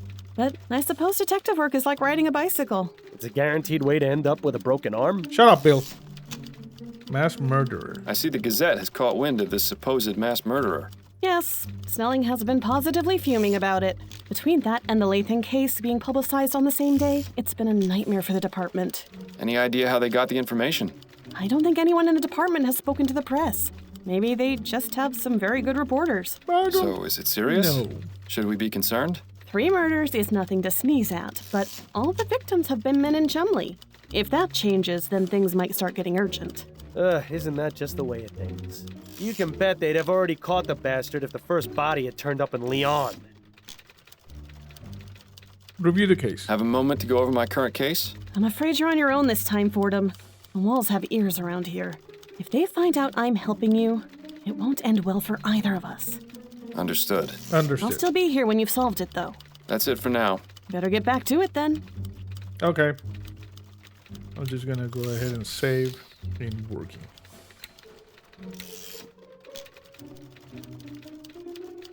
there anything here? I don't think I've ever seen anyone reading those books. I'm half convinced they're purely decorative. Yes. The old Jack and Stars. Sure was nice when that sign didn't apply to us. Yeah, no unauthorized persons beyond this point. Prime Minister Atwood watching over the department with his signature scowl. And we're good. Let's go. Let's go try to get Parsons away from the scene. Gascon's Supper Club. Police station. Police station. Okay, let's go over here and talk to this jackass. Damn, looks like Parsons didn't take the bait. He must not have considered that case enough to prove himself to Snelling. Crap.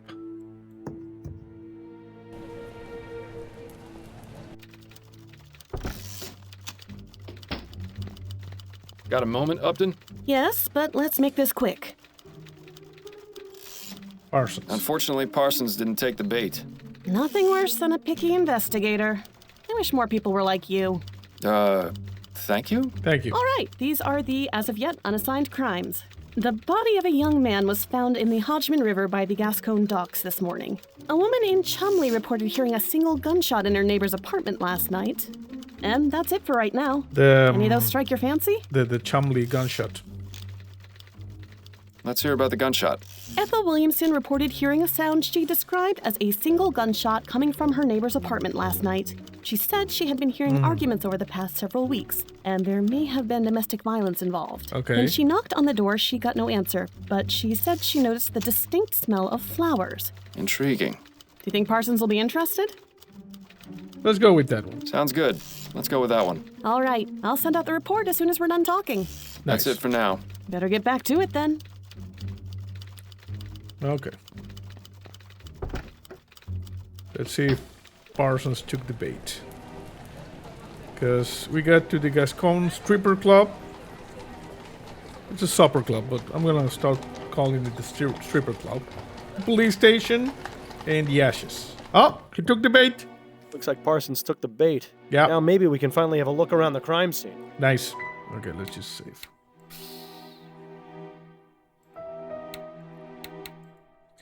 Let's talk to this guy. Begging your pardon, officer. Yes, what is it, sir? Okay, now we're alone. Do you enjoy working with Officer Parsons? If I'm being honest, he can be a bit much sometimes. Yes. Trust me, you're not the only one who feels that way. I didn't have much interaction with him when I was a detective. The few times I did weren't very pleasant.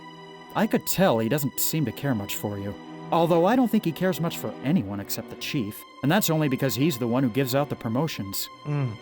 Chief Smellings. What was Chief Snelling doing here? He was inspecting the crime scene. Yes, but why was he involved? Is there something special about it that would require the chief of police to look into it? Well, someone thought it might be related to the big case we're not supposed to talk about. You mean the mass murderer? Yes, sir. I could see why the chief is upset that the news has gotten out. And is it related? No, I don't believe so. But the news reports have been getting the public on edge. Of course.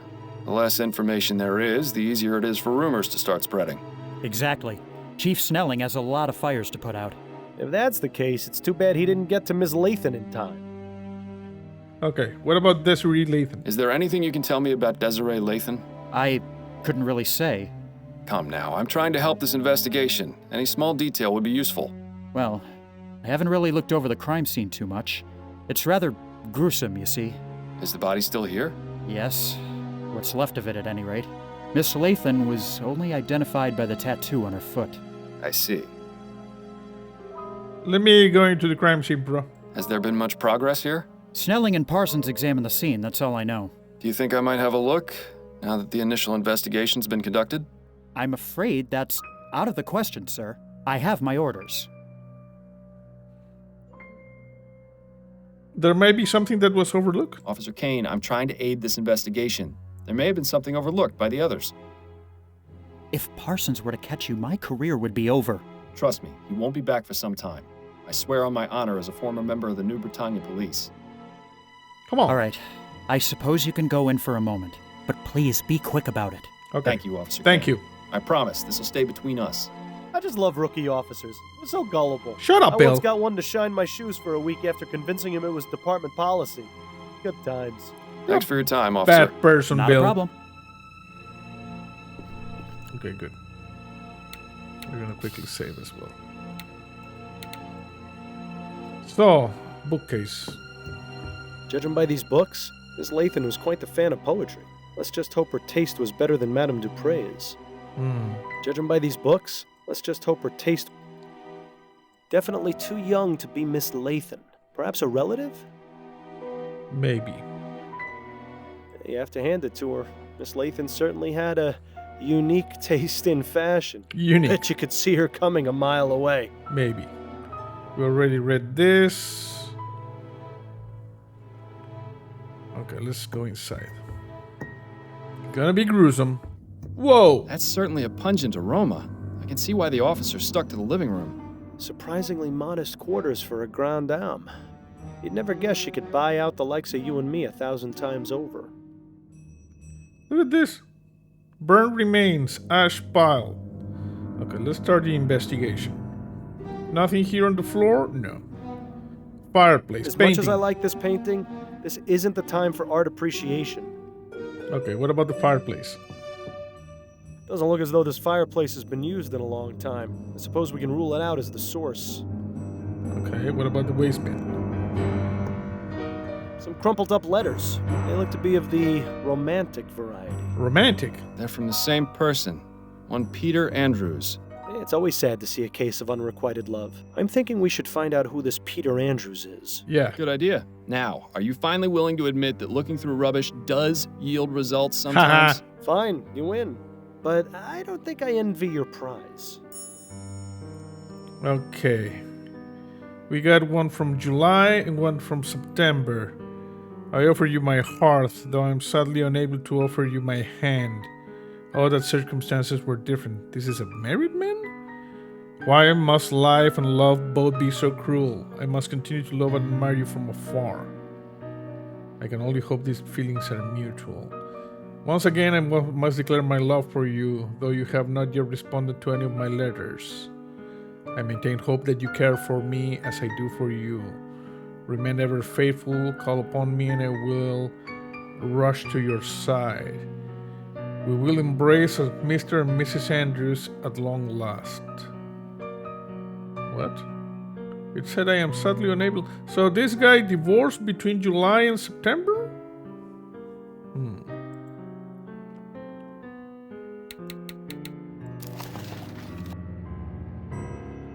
Yeah, you got the letters over here. Investigate the Gascon stripper club and investigate Desiree's late an apartment. And eventually we need to investigate this Andrews character. It looks as though Miss Lathan was in the middle of writing something. It's an article for Brentwell magazine. Igniting the fires within. Igniting the fires within. Yeah. A bit on the nose, wouldn't you say? Yes. Classic Brentwell. They have a reputation for making their writers go to extremes for their articles, all for the sake of entertainment. Perhaps we should pay their offices a visit, see exactly what it was Miss Lathan was doing for them. Indeed. We're all familiar with the idea of an inner fire, a term usually applied to our sense of passion or determination. But what if that inner fire was of a more physical nature? This is to say, that each of us have the capability to light a real fire within our bodies. Oh, spontaneous combustion. These are the offices of Brentwell magazine. I'm guessing it's like the National Enquirer. That's a nice portrait of Miss Lathan. Too bad it was damaged by the fire. The area where the artist's signature should be has been singed and is unreadable. Too bad. But the date is still legible. It's from this year. That's a nice portrait. The area... But the date is... Maybe the artist is this Andrew guy? Ashes to ashes and all that. I'm glad I was buried. Cremation always seemed a bit too hot to handle. Now's not the time for jokes, Bill. Are you serious? Death is the best time for jokes.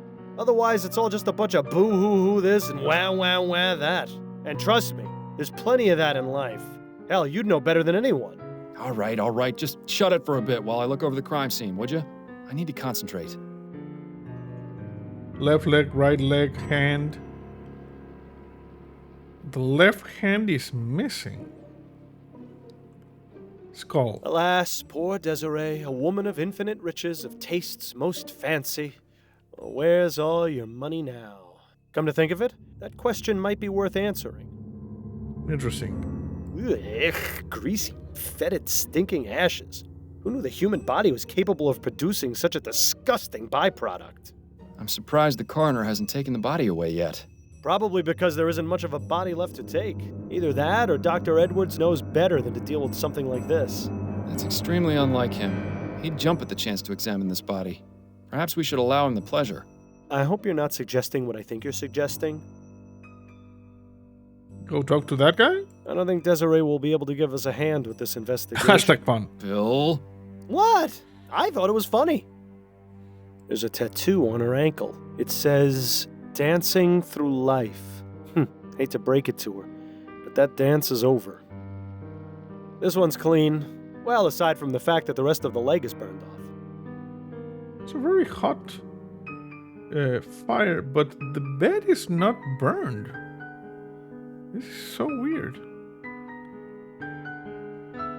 So the skull, the ashes, the hand, the right leg, the left leg, and the left hand. The right hand is here. The left hand is not here.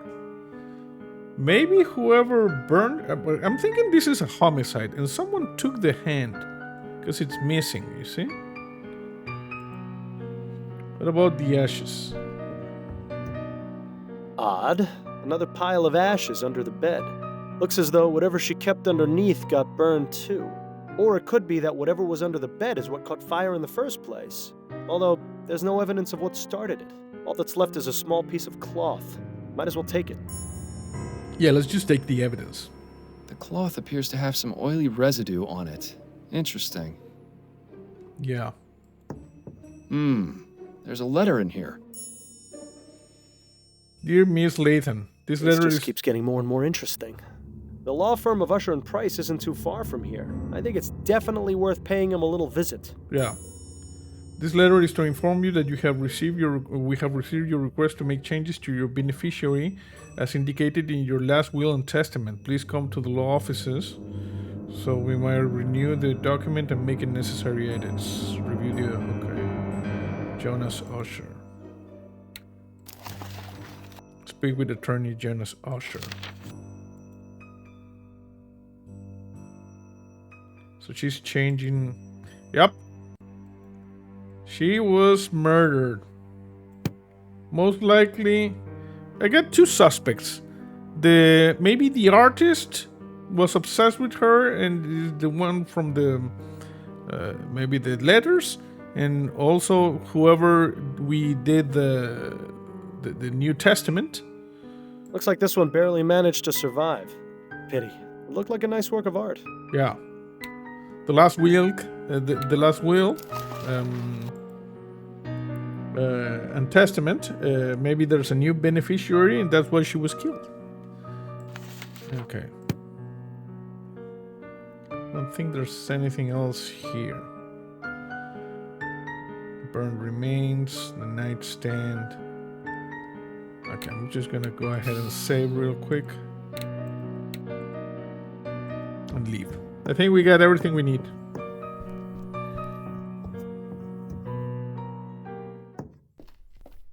Was there someone else in the room just now?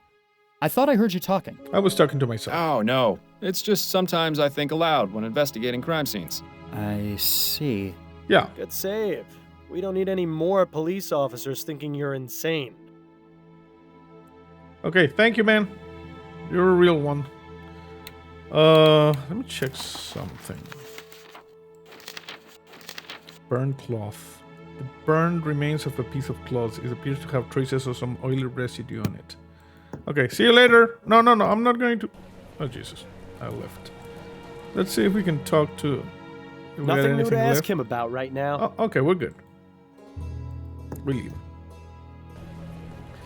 So, we got the law firm, police station, the strip club, and the magazine. Let's go. The magazine is over here in Chumley. Let's go to the Gascon Stripper Club.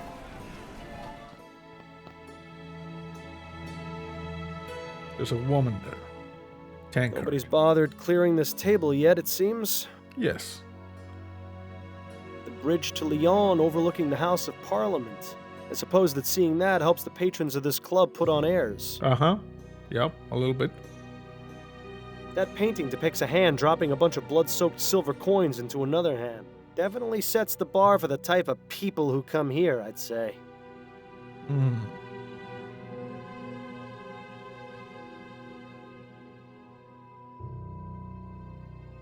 Some bottles. These are all high-end foo-foo liqueurs and cordials. You couldn't pay me to drink that rubbish. Yeah, you drink that beer, I remember. Okay, let's talk to this woman. Excuse me, miss? Oh, well, hello there, handsome. I've never seen you around here before. Care to join me for a drink? No, thank you, ma'am.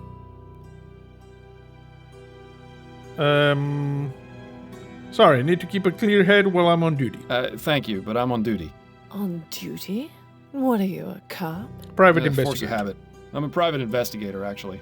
Oh, not much better, if you ask me. Sorry. The name's Miles Fordham, and you are? Charlotte Robineau. Charlotte. Pleasure. Would you mind if I asked you a few questions? I suppose not. It would help pass the time. She's a little bit drunk. You see, this is Charlotte. What about Grand Dame's ball? Were you here for the Grand Dame's ball the other night? Of course, we all were. Well, except for Laura. Terrible business. You mean Laura Dupre? The very same. Have you met? I have. In fact, I investigated her attempted murder. Is that right? Yeah. I heard she ended up in jail for torturing her servants. Yeah, she's not a nice person. Yes, it was quite disturbing. I didn't think Laura was capable of such a thing. She always seemed so kind. Yeah, it goes to show I you. guess we all have our dark secrets. Does that apply to you as well, Miss Robineau? If I told you, then it would no longer be a secret, would it? Fair point. Yeah, this lady's sassy. What about the Lathan lady? Do you know Desiree Lathan? I knew her, yes. When did you last speak to her? Oh, it's been ages. She and I haven't had much to do with each other for a while. Why is that? It's really not important. We just didn't see eye to eye on a few things. Was she at the Grand Dame's ball? Yes, she was. Drinking up a storm, as usual. Desi really knew how to enjoy herself. How much did she drink? Oh, I don't know. She used to outmatch me, and I can handle quite a bit. What about her death? What can you tell me about Desiree's death?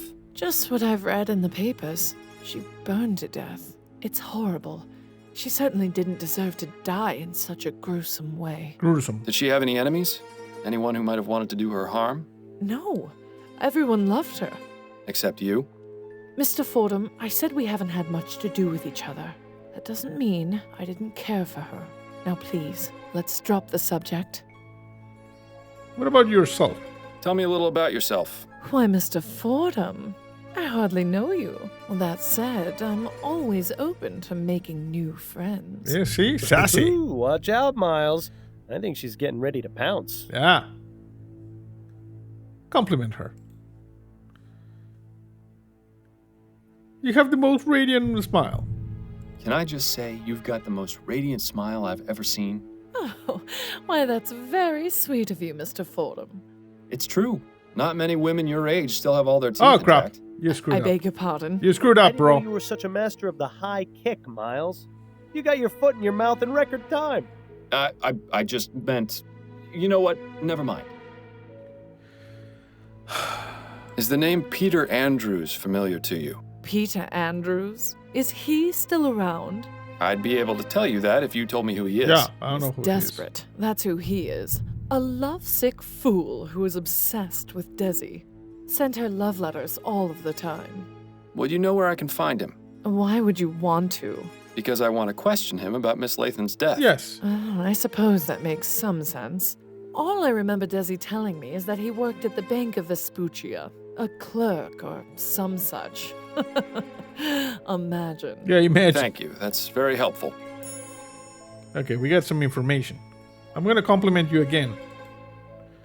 Greatly admire your fashion sense. You've really got a great sense of fashion and style. All the other grand dames must be jealous. Oh, you. And compliment her again. Your hair is quite lovely. I must compliment you on your lovely hairstyle. Oh, how sweet of you to say. Though it is getting a bit ragged. I'm having it done this afternoon, in fact. My girl Adelaide is a treasure. You don't say. Well, she must be talented to improve on near perfection. Oh, such a flattering tongue, Mr. Fordham. Thanks for your time. I'll let you get back to your drink. Thanks, sweetheart. Nice.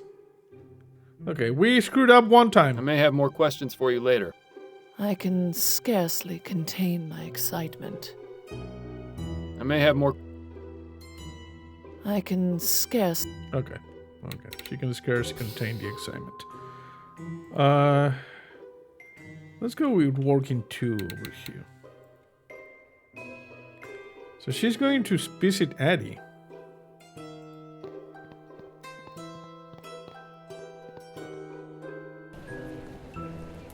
So we went to the strip club. Can we go talk to Addie about this lady? Honey, I'm home. It's good to have you back. Hello. Let's talk to her about this lady. Addie? What is it, Miles?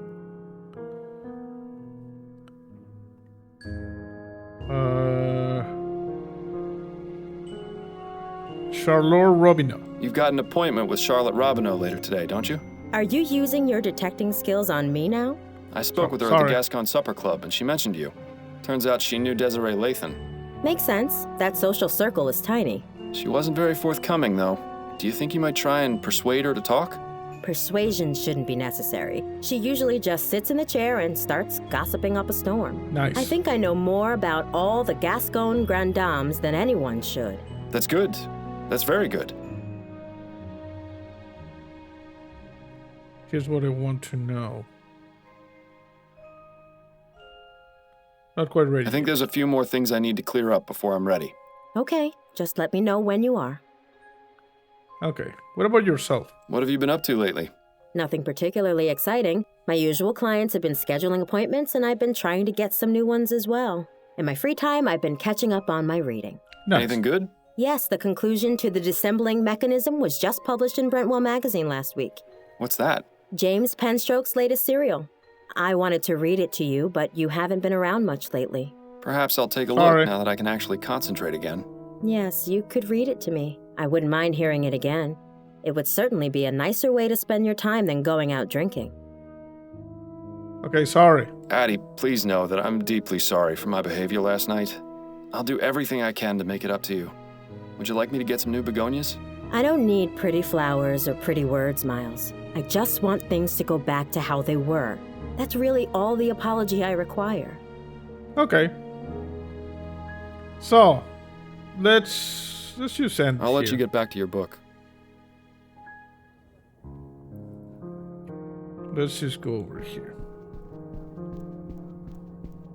I'm heading out for now. Good luck. Thank you. Okay, so we got a bunch of stuff. We got the Bank of Vespuccia, we got the Brentwell magazine, the Usher and Price. Oh, let's go to the Usher and Price. Good afternoon, sir. Welcome to the law offices of Usher and Price. May I help you? Hello, how are you? Yes, good afternoon. My name is Miles Fordham. I'm a private investigator, and I'm looking for Jonas Usher.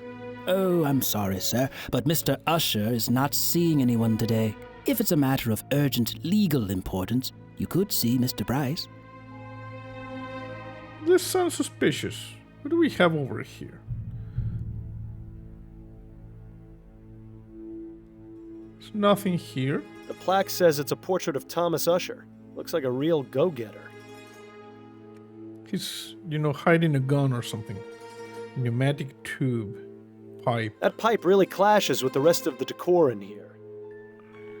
Seems like they've got some kind of modern message delivery service in here. Of all the things to spend your money on. Nothing there. Nothing there. Begging your pardon, sir. Yes? Why isn't Mr. Usher seeing anyone today? If I may ask, what is the reason for Mr. Usher's refusal to see anyone today? He has a rather important trial starting tomorrow, and doesn't want to run the risk of falling ill. That sounds like the bullcrap. Mr. Usher is very particular about his health. Very particular. I see. I need to speak to Mr. Usher about Desiree Lathan. Sir, it is of the utmost importance that I speak with Mr. Usher. And as I said, he isn't taking visitors today. But it's in regards to his client, Desiree Lathan. Or should I say, former client. Miss Lathan found another attorney? She's dead. No, I'm sorry to be the one to have to inform you, but she's dead. Dead? I had no idea. Yes, F for her. It was in today's newspaper. I haven't read it yet. Mr. Usher forbids it in the office. But surely he's read it. Just because he forbids you reading the paper in the office. No, I mean he forbids the presence of newspapers in the office. He fears they bring in outside germs. I see. In any case, if what you say is true, I'll need some sort of proof. I suppose just bringing in a copy of the newspaper is out of the question, then. We'll have to find another way. I have a document from Mr. Usher. Perhaps Mr. Usher will see me when he sees this. Oh, what's that? A letter from him to Desiree Lathan. A letter from Mr. Usher to his client, Desiree Lathan. What? That's private correspondence. How did you get that? It was evidence I found at a crime scene. And how is it relevant? The crime scene in question was Miss Lathan's own bedroom, where she was found burned to death. That's quite a claim, Mr. Fordham. I can assure you that Mr. Usher deals primarily with facts. Right now, the only fact this letter proves to me is that you somehow rummaged through Miss Lathan's possessions and acquired it. He does have a point. We'll need something a bit more persuasive. I actually don't have anything. I actually don't have anything to show. Right. Please stop wasting my time then. I'm very Can we busy. take like a picture of the... Okay, thanks. I appreciate your time. Enjoy the rest of your day, sir. Can we take a picture of the dead lady? It would be unwise to barge into Mr. Usher's office having been told he isn't seeing anyone today. We need to find a way to make him change his mind. Yes. Okay, we're gonna leave for now.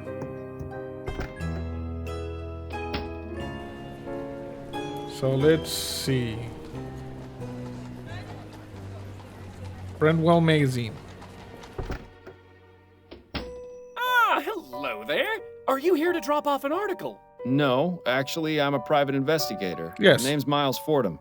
How exciting. You must have so many interesting stories. You could say that, yes. Please, come in, come in. I'm Alan Brentwell, owner and publisher of Brentwell Magazine. Pleasure to make your acquaintance. Stepladder. Useful for getting to those hard-to-reach places. In my case, that's everywhere. Yeah, because of the dead thing. Confessions of a Steam Addict by Ezra Bartley. I think I'm better off not knowing. Better. For Whom the Bell Almost Tolled by Suki Snobs. Fascinating stuff. Fascinating. Empty. Too bad. Okay, what do we have For here? the publisher of a sensationalist rag, Brentwell is awfully well read. Assuming he actually has read all those books, of course. Yeah, a lot of books. Filing cabinets. I can only begin to imagine how many lurid and salacious articles are kept in those cabinets. Salacious. I can only begin to... Okay. Okay, let's talk to this guy. I have some questions for you, Mr. Brentwell. Wonderful! It's so seldom I get to answer questions. Nice. He's happy, you see? He's very happy. What about this lady? What can you tell me about Desiree Lathan? Desiree Lathan.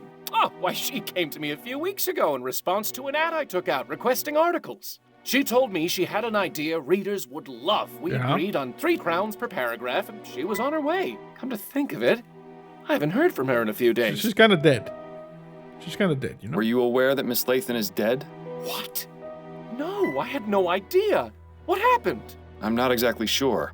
She seems to have burned to death under mysterious circumstances. Mysterious circumstances? Yes. Most of her body was burnt to ash, but there's very little fire damage around her.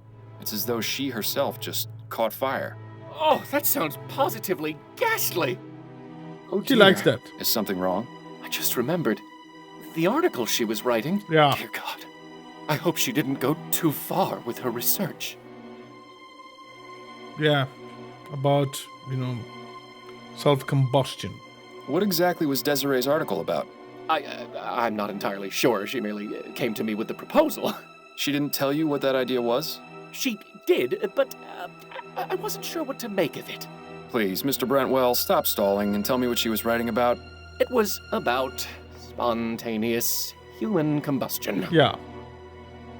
Human combustion. What do you know about spontaneous human combustion? That's the thing. I don't know very much at all. It sounded interesting enough. That's why I accepted Miss Lathan's proposal to write the article about it. But what do you know about it?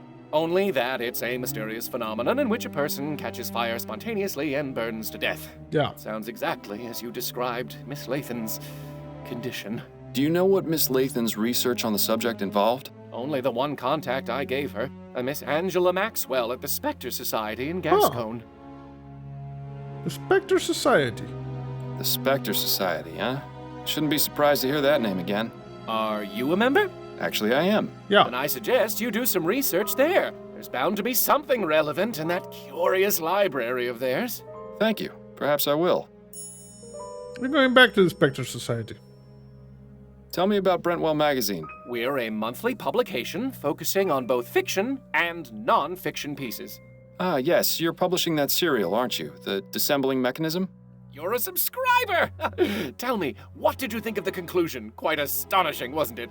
I haven't had a chance to read it yet, I'm afraid. Then I won't say any more about it. My dream was to have a magazine that was well-respected and educational. But sadly, it seems today's audiences are much more interested in reading about sightings of giant bat creatures or mysterious buried treasures. Batman. Such a pity. I hear you have a bit of a reputation for making your reporters do questionable things for their articles. You are mistaken, Mr. Fordham. I don't force my writers to do anything. They seem to have this notion that the more extreme their research, the more authentic the articles will be. What sort of extremes are we talking about here? We had one writer who attempted to heighten the sensation of fear she wanted to express in her story. Damn near decapitated herself by sticking her head through an opening at the clock tower at St. Denis Cathedral. Ugh. Thankfully, she made it out alive. It would have been quite the predicament if she hadn't. Especially considering that was our most popular article last year. Oh, people have such odd taste. Yeah, kind of weird. Okay, what about you? What made you decide to start this business? I always wanted to be a journalist. I never had much luck with any of the local papers, though. So I decided to start my own. I admit it's not exactly what I wanted, but I like to think Brentwell Magazine has found its own unique voice. Unique voice. More like a gurgling scream. Good Thanks one, for your Bill. time, Mr. Brentwell. The pleasure is all mine.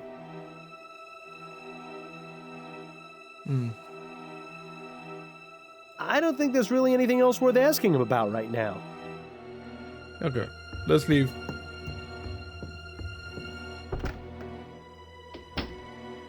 So, let me see. I'm gonna just go ahead and save. I want to save on working. Let's just review. We got to investigate the Gascon stripper club, speak with attorney Jonas Usher, speak to Peter Andrews at the Bank of Vespuccia, find out about spontaneous combustion at the Spectre Society. And we only have the burnt cloth. Okay. Let's go to the Bank of Vespuccia. Mr. Fordham. Ah, Mr. Dupre. Good to see you again. Hey, how are you? Is all well with you? Absolutely. Everything is wonderful. Because of you, this city has finally seen Laura Dupre for the monster she is. I cannot thank you enough. Nice. I suppose you're welcome? Now then, is there anything I can help you with? Yeah, I need some help. I'm looking for Peter Andrews. I was told he worked here. That's right. His desk is just over there. Is this guy over Thank here? you, Mr. Dupre. Lovely seeing you. Thank you, bro. We haven't got anything else to ask him about right now. Okay. About nothing there. Money dispenser. Look at that. And the vault. And a clock. What an absurd contraption. Imagine needing all those extra bits and bobs just to tell the time. I tried using one of these automatic money dispensers once, but I nearly got my arm stuck inside. They still got a long way to go. Yeah. Yeah, impressive bit of hardware. It would take a criminal mastermind to rob this bank. Okay, let's talk to Peter Andrews. Mr. Andrews. Yes? Miles Fordham, private investigator. May I ask you a few questions? Yes, I suppose that would be fine. Have a seat. I'd rather stand, if it's all the same to you. Now then. What about the lady? Do you know Desiree Lathan? Desiree Lathan? Yes. No, I can't say the name rings any bells. Huh. You say you don't know Miss Lathan. Would you care to explain these? Why are they crumpled up? Did she throw them out? A little and bit. Why do you have them? I just love catching people like this. Relax, Mr. Andrews. Let's take this slowly. Now, I can assume by your reaction that these are your letters? Yes, they are. So why did you lie about knowing Miss Lathan? I promised my wife I would cut off contact. But you was clearly married. didn't. The most recent letter is from 2 weeks ago. Did she hire you? Your wife? No, that's not why I'm here. Ah, well, that's somewhat of a relief then. You know, Mrs. Lathan is dead. Were you aware of Miss Lathan's death? What? Desiree is dead? Yes, No. She was found burned to death in her bed. You're lying. You have to be. I'm afraid I'm not, Mr. Andrews. Oh, Desiree. Do you have any idea who might have wanted to kill her? No, she was a marvelous woman. Well, I'm sorry to have to be the bearer of bad news, but at least you won't have to worry about writing any more letters. That isn't funny, Mr. Fordham. Yes, it was. Don't listen to him. Okay, this is not the killer. So your wife knows about your correspondence with Miss Lathan? Well, I don't know if you could really call it correspondence. Desiree never wrote back. But yes, Peggy, that is to say, Margaret found out shortly after we married. Exactly how many letters did this bounder send, I wonder? At first, I tried to make it out that she was just a friend, but she found one of the more intimate ones while I was writing it. I see. And what was her reaction? What do you think? I still have the scar from the glass that she threw at me. You're still married? Oh, yes. Margaret comes from a very strict Catholic family. They would sooner she die than divorce. It hasn't been easy. She makes sure to take full advantage of the situation. Always buying herself the most expensive jewelry and spending a fortune on food for those wretched cats. I swear, they're better fed than I am. Where might I find Mrs. Andrews? I'd like to speak to her. Our house is at 713 Longfellow Street, just at the edge of Gascon. Thank you. But I warn you, it's a goddamn menagerie she's got. I'd stay away if you're averse to being covered in animal hair. I'll take my chances. That might be our killer. What about you? Exactly what is your role here at the bank? I'm the manager. I handle the new accounts, organize finance, that sort of thing. Have you been here long? Coming up on 17 years. Is this at all relevant to your investigation? No. Anything could be, Mr. Andrews. Thanks for your time, Mr. Andrews. Okay, thank you. We haven't got anything else to ask him about right now. Nothing else to ask him about right now. Okay, we leave. See ya. Okay, we're getting more stuff here to investigate. So let me check a little bit here. So, investigating the Gascon stripper club, speak with attorney, find out about spontaneous, speak with Margaret Andrews. We cleared one, the one with the bank. I'm gonna save. Andrews' residence. This is like squirrels. Let's go to the Spectre Society. Welcome back, Mr. Fordham. Hello, I'm back. The plaque says Leonora Pattinson, seer. She looks like someone I would not want to fool around with. Yeah. Could I ask you about some things, Miss Maxwell? Certainly, darling. Desiree Lathan. Are you familiar with a woman named Desiree Lathan? Yes, she came to see me just last week. She told me she was doing research for an article she was writing for Brentwell magazine. What sort of research? She asked me a few questions and looked at my books. That was all. She wasn't here for very long. And what was she researching? Something about spontaneous human combustion, I believe. Yeah, hot. What can you tell me about spontaneous human combustion? I'm not overly familiar with the subject, but I do have a book about it on the shelf back there. You are welcome to look at it if it will help. I may, but I'd like to know what your understanding of it is.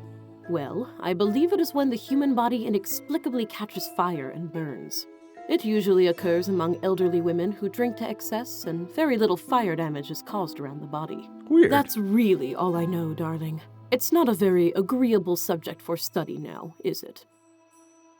Well, Miss Lathan is dead. Did you know that Desiree Lathan is dead? What? My God, no. She's spontaneously What combusted. happened to her? She was found burned to death in her bed. How awful. Do you have any idea how this may have happened? There are a number of possibilities, but if she was in the middle of researching spontaneous human combustion, and then to have this happen, it can't be a coincidence. Are you suggesting she herself was a victim of spontaneous combustion? One need only compare the circumstances of her death with the facts, darling. She can't be serious, can she? Yeah. Thank you for the information. It was very enlightening. It was my pleasure, darling. Okay, where's the book?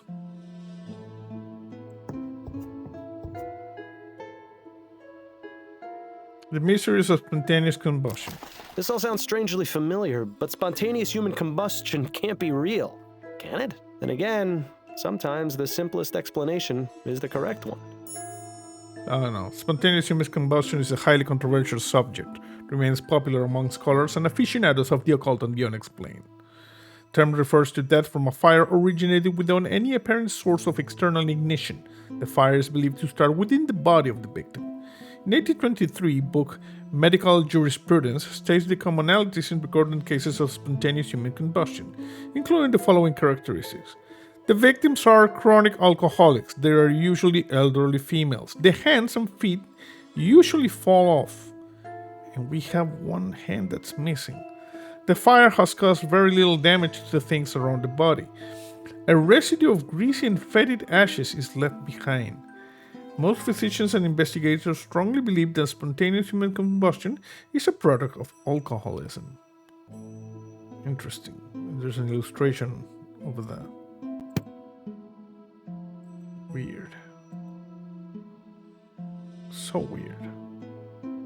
I never much cared for all that mystic stuff. Why should your life be dictated by a bunch of cards? Bro, you're a ghost. What a fascinating device. Exactly what does it do? That is an etherometer. It's designed to pick up vibrations from the ether and translate messages from the spirits.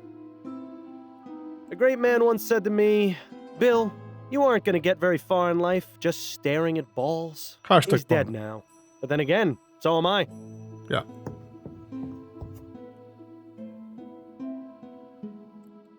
The spirit board. I think I've seen one of these before. What does it do?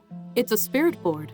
We use it to contact spirits, and they in turn spell out a message with the letters on the board. Well, I've got a message from Miss Maxwell if she ever tries to use a spirit board around me.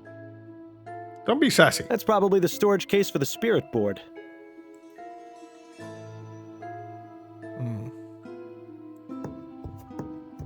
There's quite a few members in this group. Those are some creepy twin girls. I could see a passing resemblance to Miss Maxwell, actually. Actually, okay, let's see. Yes, comes Stripper Claude, the attorney, Margaret Andrews. Report to Upton and declare Desiree Latham dead, the result of spontaneous human combustion. So we already got one possibility, you see? Which I don't think it is. I think she was murdered.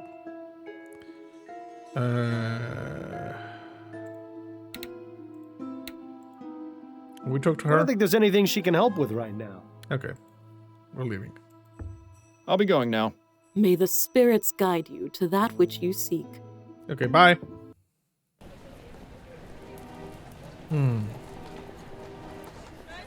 So the magazine, the Gascon Supper Club. Okay, let's go talk to... I have a feeling... Nice house. It definitely screams, eccentric person lives here. Speaking of which, yeah, that must be Mrs. Andrews over there with those rodents. Those are squirrels. I think she might be the killer. Excuse me, Mrs. Andrews? May I help you? I'm Miles Fordham, private investigator. I was hoping you could answer a few questions. All right then. Don't worry, my darlings. Mommy only needs a moment to speak to the nice man, then I'll give you all the nuts you can eat. My little friends just adore nuts, Mr. Fordham. Yes, because of the that squirrel explains thing. why squirrels are so attracted to her. How about you? Do you have any hobbies or pastimes, Mrs. Andrews? Well, of course. I do a bit of knitting and I take care of my pets. I take it you're fond of animals? Oh, yes. I just love animals. Most prove to be better company than people. You got a big Is hair. that right? Well, consider this, Mr. Fordham. Animals can't betray you or lie. Oh. Uh-oh, I don't like where this is going. Yeah. My furry little companions would never hurt me. Unlike several humans I could name. Who are these companions exactly? Why, my darling little kitties and squirrel friends, of course. Cats. Tell me about your cats. They're the most wonderful little dears. Do you have any pets? I have Bill. Afraid not. My wife isn't too fond of cleaning up after animals.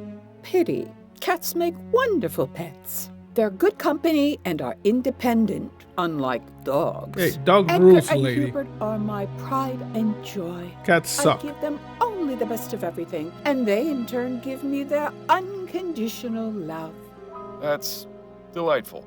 I used to have a wonderful cat named Tobias, but Tobias. oh, he had an unfortunate accident. Oh, F for Tobias. That's why I never let my two angels out of the house.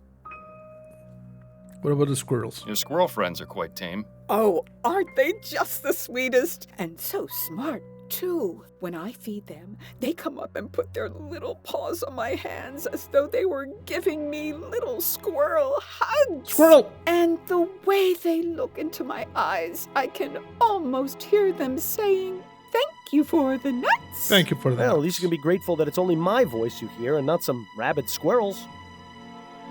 The squirrels are cool, Bill. What happened to Tobias the cat? Oh, I really rather not talk about that. It wasn't my finest hour. What? Let's just say it was an honest misunderstanding which got blown way out of proportion. Well, now I just have to know what happened. I hate it when people tease gossip and don't deliver. Yeah, we got another thing there. What about the Lady Latham? Did you know Desiree Latham? Not personally. I never met her, but I knew exactly who she was. And who was that? A miserable drunk. Always going out and getting liquored up at her so-called socialite balls. They try to make them seem so fancy and Fancy. class, but it's really just a bunch of bitter old hags getting together to gossip about each other. With that kind of lifestyle, it was only a matter of time before it caught up with her. But the death? Do you happen to know anything about the circumstances surrounding the death of Miss Latham? I read in the paper that she was burned to death. In her bed, wasn't it? That's right. Do you have any idea how that may have happened? Well, I already told you she was a drunk. Maybe she came home plastered and decided to smoke in bed. I'm rather surprised she was sleeping alone. That woman got around, if you know what I mean. She certainly seems to know a lot about Desiree for someone who claims to have never met her. Yeah. Thank you for the chat. It was very enlightening.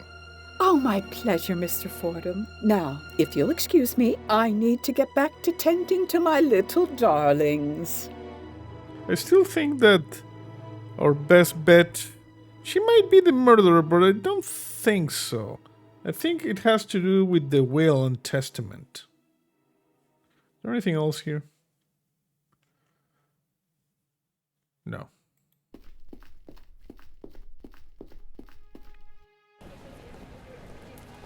Okay, let me just investigate over here.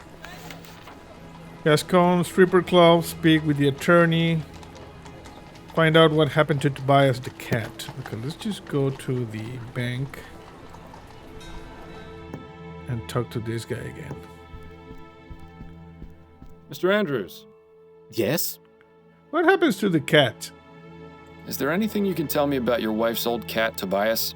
Oh, God. There's a name I was hoping never to hear again. Why? She loved that cat. I'm sure she would have married it instead of me if she could.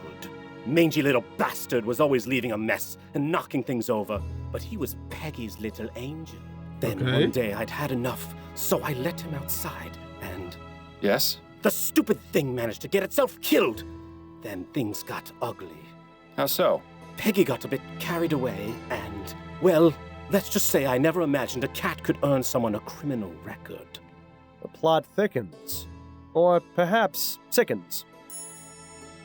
You have a criminal record Thanks for your because time, of Mr. Andrews. a cat? We need to go talk to Upton? Read more about Margaret Andrews' criminal record. Oh, maybe the cat got run over by a horse or something and she just started wailing on the rider or something. Let's go over here. Then I'm going to save.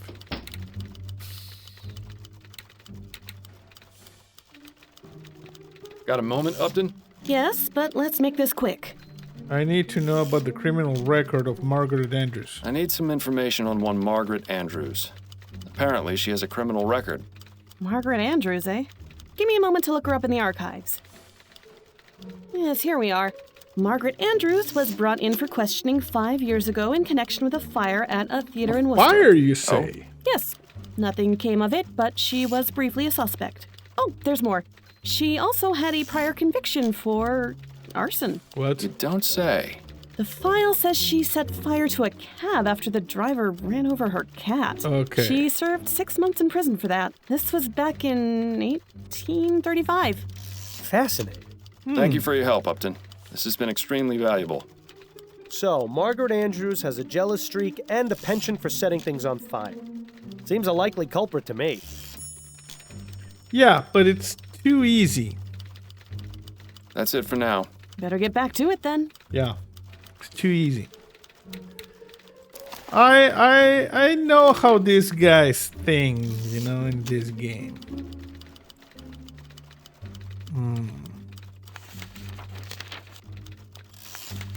Investigate the Gascon stripper club, speak with attorney Jonas Usher, report to Upton and declare Desiree Latham, return to Upton and accuse Margaret Andrews. I think this is the correct one. And the fact that this guy is not taking any guests is because he's sick, because he, set this lady on fire or something.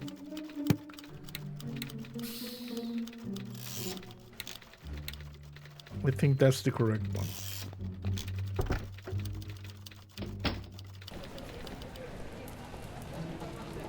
Okay, so the magazine, the stripper club, the Spectre Society. Let's go back here to the stripper club. I may have more questions for you later. I can scarcely contain my excitement.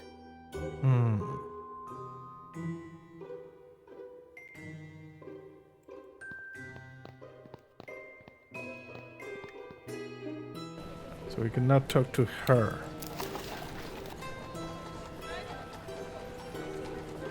Something in the Gascon stripper club, sorry. Let's talk to the attorney.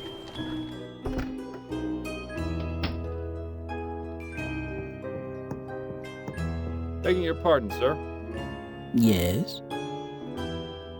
Have a document from Mr. Usher. Perhaps Mr. Usher will see me when he sees this. No? What's that? I actually don't have anything. I actually don't have anything to show. Right. Please stop wasting my time then. I'm very busy. I appreciate your time. Enjoy the rest of your day, sir. Seems like they've got some kind of modern message delivery service in here. Of all the things to spend your money on.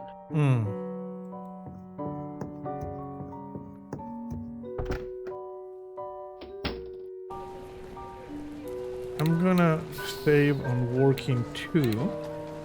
We're gonna go talk to Addie. Hey, Addie. I've managed to survive the wild streets of New Bretagne. Seeing you come home always puts a smile on my face. Nice.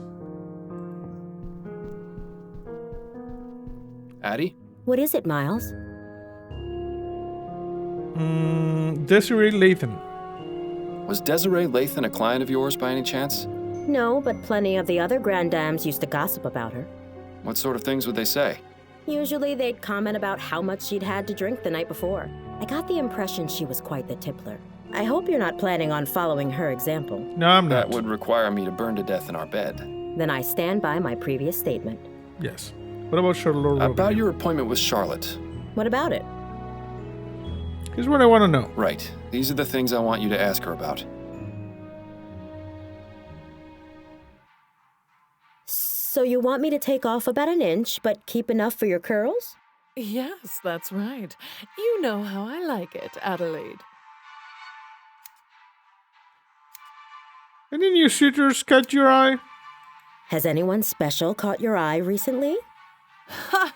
No, I think I'm getting too old for most of the young pups I see around these days. Besides, marriage has proved to be more trouble than it's worth. I'm finished with that whole game. Although there was one fellow who came into the supper club today. Pity he was only interested in asking questions. Yeah. Oh? Oh. Yes, the dark brooding type. Sleepless nights etched all over his face. Still handsome, though. I invited him to join me for a drink, but he refused. Turned out he was a private investigator, if you can believe it. Oh? What was he asking about? Nothing of consequence. I didn't tell him very much anyway. Probably for the best he didn't join you for that drink then. Yeah. So how was the Grand Dame's ball? How was the Grand Dame's ball? Was your hairdo a hit? Oh, it was. All those other old biddies were practically fainting with jealousy. Truth be told, though, the evening was rather dull. Just the regular crowd of wags and gossips. Mm-hmm. You know, sometimes I envy people like you, Adelaide. People like me? Yes, you know, ordinary people. Being a member of high society can be so draining. One quite lacks a sense of purpose, of ordinary, honest usefulness that comes from a good day's labor. Have you done much of that sort of labor yourself, madam? What? No, of course No, not. of course not. But I imagine it must be quite good for the soul, quite grounding. Just being what you are. No airs or pretense. Oh, you've missed a bit there on the left ear. Do be sure it comes out even. Certainly, madam. Certainly. That music you're playing is lovely. I have to say, your musical selection for today is lovely. It's nice to know someone like you can appreciate some of the finer points of culture. In case you were wondering, the piece is the Fourth Symphony by a composer named Theophilus von Wagner. Yes, it's refreshing to hear the Fourth Symphony for a change. Most people know von Wagner for his Fifth Symphony or his Lute Concerto in D minor. Oh, you know von Wagner? Although I admit he isn't one of my favorite Baroque composers, I can appreciate what he brought to the movement. Yes. I'm more in favor of Scaravaldi. His development of the Concerto Grosso makes for a much richer musical tapestry. Wouldn't you agree? Oh, well, perhaps so. Do you have any favorites among Scaravaldi's works? His First Symphony is quite riveting. Quite Do riveting. you mean his Concerto for Mandolin? He didn't have a First Symphony as such. Well, yes, that's what I meant. As much as I enjoy chatting, perhaps you should concentrate on what you're doing, dear. You got an achievement. Give Gascon Robineau a music lesson. Certainly it's cool out there today, huh? Quite chilly out today, isn't it? Yes, a good day for spending indoors. Probably means we'll be getting an earlier winter. It's a good thing I bought a new set of coats then. What happened to Desiree Lathan? I was reading in the paper this morning about what happened with Desiree Lathan. Did you hear about that? Oh, such a tragedy. Poor Desi.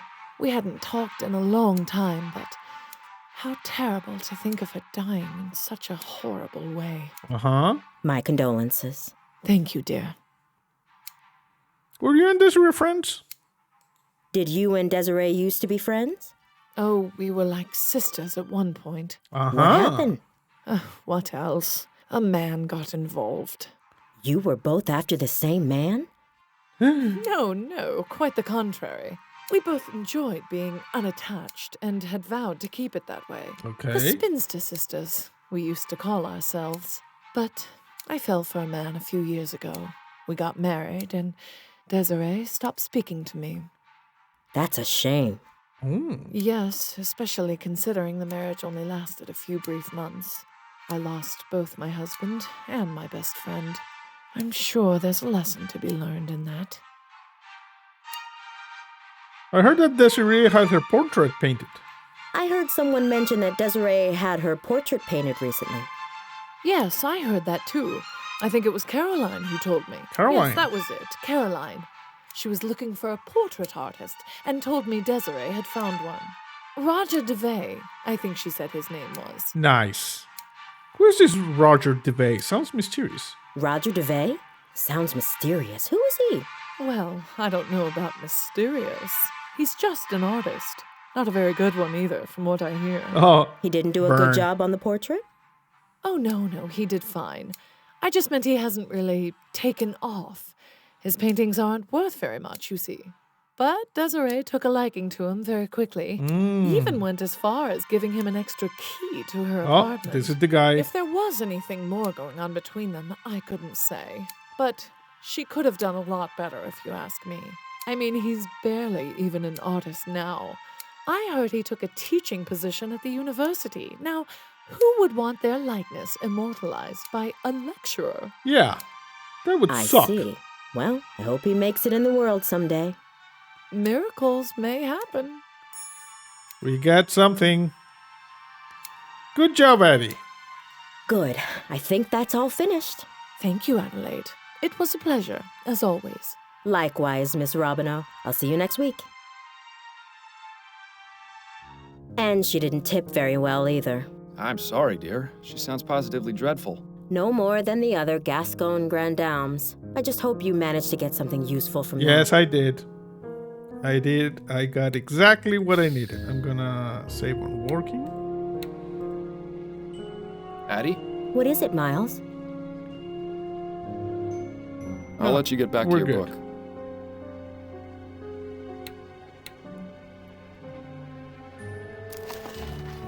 Speak to Roger DeVay at the university. You see, we got. Okay, let's go. Time for me to get some things done. Don't work yourself too hard, dear. Okay, we're gonna talk to her. The reason I'm not complimenting her is because when I looked up a case like two cases ago, I saw one comment that said, in the third case, if you compliment Addie, she gets mad. So I think that's the thing when she gets mad. But she already helped me, so I think we're good. You know? Oh, look at this. Naked ass. Roger DeVay portfolios. This is the model, you see? Naked ass. Well, so much for modesty. Ooh, is it warm in here or is it just me? These aren't half bad. Nice to know the students aren't completely wasting their time here. Okay. I'm guessing it's locked, but it probably only contains more art supplies we don't care about.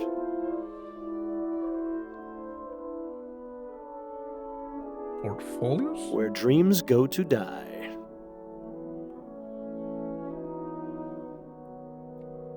Supplies? All the tools an artist would ever need. Brushes, pieces of canvas, paints.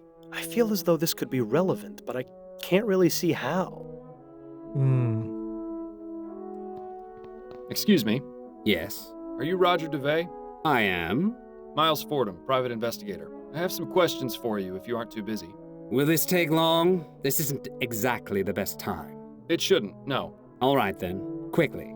Yes. About yourself. How long have you been teaching at this university? About 4 years now. And do you also earn money with your painting? Not of late. I haven't sold a painting in some time. But my salary from the university is enough for the time being. Perhaps someday I'll be able to devote the proper focus to my painting. What about Desiree Lathan? Do you know Desiree Lathan? Desiree? Yes, of course I know her. What happened to her was just awful. Indeed. My condolences, Mr. DeVay. What can you tell me about her? She was a wonderful woman. Sharp, full of life, extremely witty. I only knew her for a short time, but I consider myself lucky to have had her as a friend. How did you two meet? We were introduced at a party and became fast friends. It's hard to believe she's really gone. What about the portrait? You painted Desiree's portrait, is that right? Yes, I finished it just a few months ago. Do you often do commissioned work? Sometimes, but this wasn't exactly a commission, more like a gift. You mean you weren't paid for it? No, I didn't do it for money. It was an honor just to paint her. I see.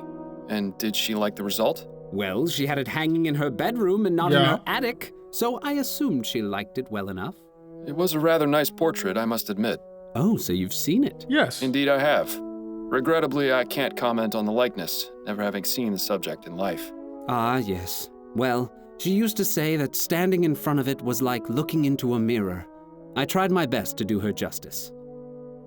What about her death? Do you have any information regarding Desiree's death? No, none at all. It came as a total shock. I heard she was burned to death. Oh, is that true? It is. It's really just unthinkable. Do you know of anyone who might have wished harm upon her? No. Everyone loved her. To think someone could be capable of doing that to her, it just makes me feel sick. I'll let you get back to your class. Right. Yeah, I don't know if this is the guy.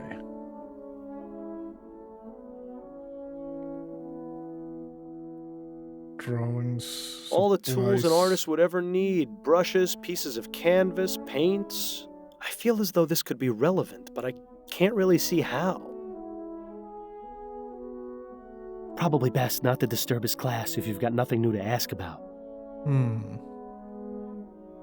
guessing it's locked, but it probably only contains more art supplies we don't care about.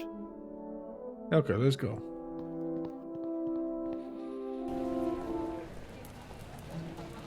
Interesting. Let's go over here.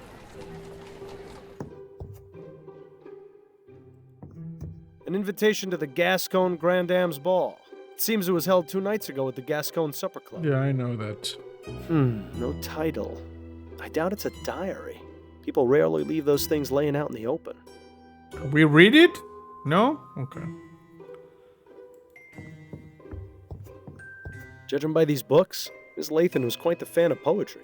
Let's just hope her taste was better than Madame Dupre's. Yeah, I know. That sucked. Definitely too young to be Miss Lathan. Perhaps a relative? Who is this lady over here? Is this someone we don't know who was the beneficiary and then she was going to switch to the artist and she killed? I don't know. Nothing new to ask him about right now. You see, we still need to investigate the Gascon Stripper Club and talk to the attorney and speak to Roger DeVay at the university. Okay, we still have some stuff to do here.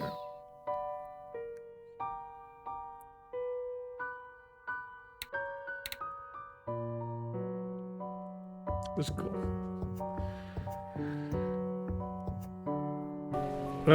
And we can still come to the Spectre Society for some reason.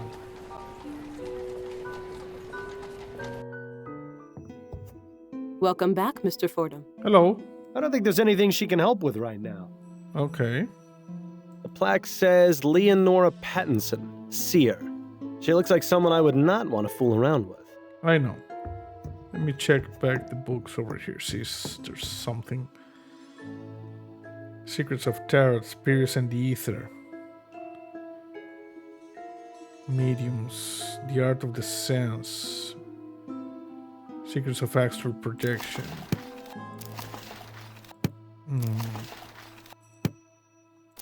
We've already read everything here. That's important.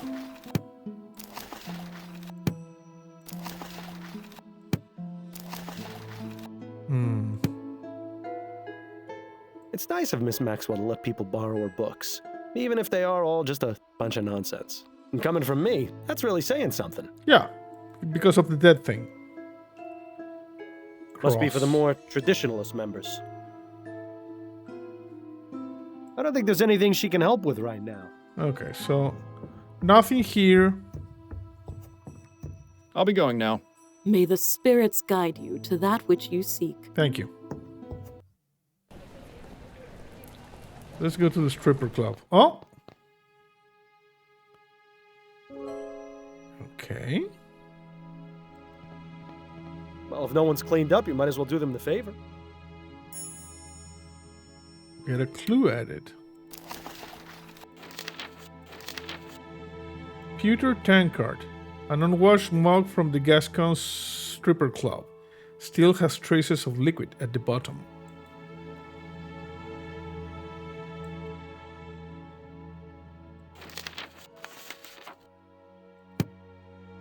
These are all high-end foo-foo liqueurs and cordials. You couldn't pay me to drink that rubbish. The bridge to Lyon overlooking the House of Parliament. I suppose that seeing that helps the patrons of this club put on airs. That painting depicts a hand dropping a bunch of blood-soaked silver coins into another hand. Definitely sets the bar for the type of people who come here, I'd say. Yeah. Come over here. Let me just check. Bottles, painting. Why did we pick up that mug? These are all high-end. Yeah, I know, Bill. I know. Why did I pick up that thing?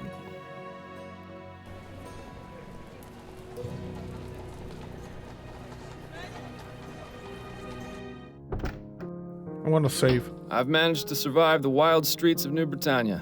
Welcome home. I want to save. Let's see if we compliment her what happens. Addie?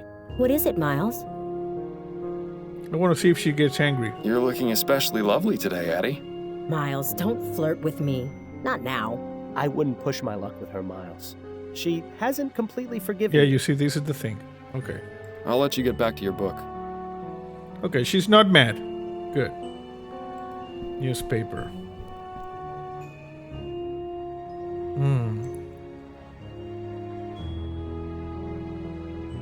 It's been so long since you used that desk. Did you even notice when Adelaide got rid of the chair? No. Bollingworth Ale. My favorite. And a nice souvenir from the Angel. Yeah. The model shapes, the bookcases. Your book collection has always astonished me. Heaven help you if you ever decide to move. Photographs. I can see why Adelaide calls that plant Miles Jr. It's a spitting image. Shut up, Bill. I shouldn't be gone too long. Good luck.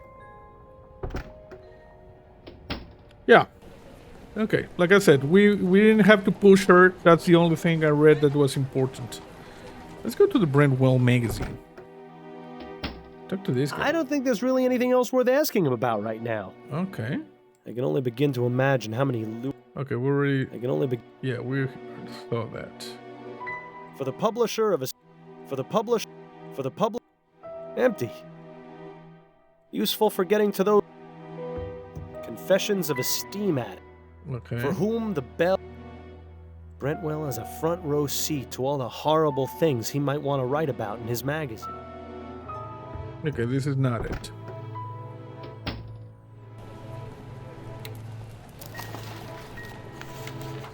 Speak with attorney, report to Upton, declare district data under the result of spontaneous human combustion, accuse Margaret Andrews, Roger DeVay. Why is this still have traces of liquid at the bottom?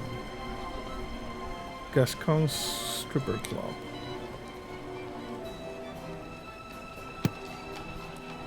Let's go back to the university. Probably best not... Where dreams go to die. Where dream... What about here? All the tools and all... I feel as... I'm guessing it's locked. These aren't half bad. Nice to know the students aren't completely wasting their time here. Mm-hmm. Well, so much for modesty. Ooh, is it warm in here or is it just me? Okay, anything else? No, nothing here.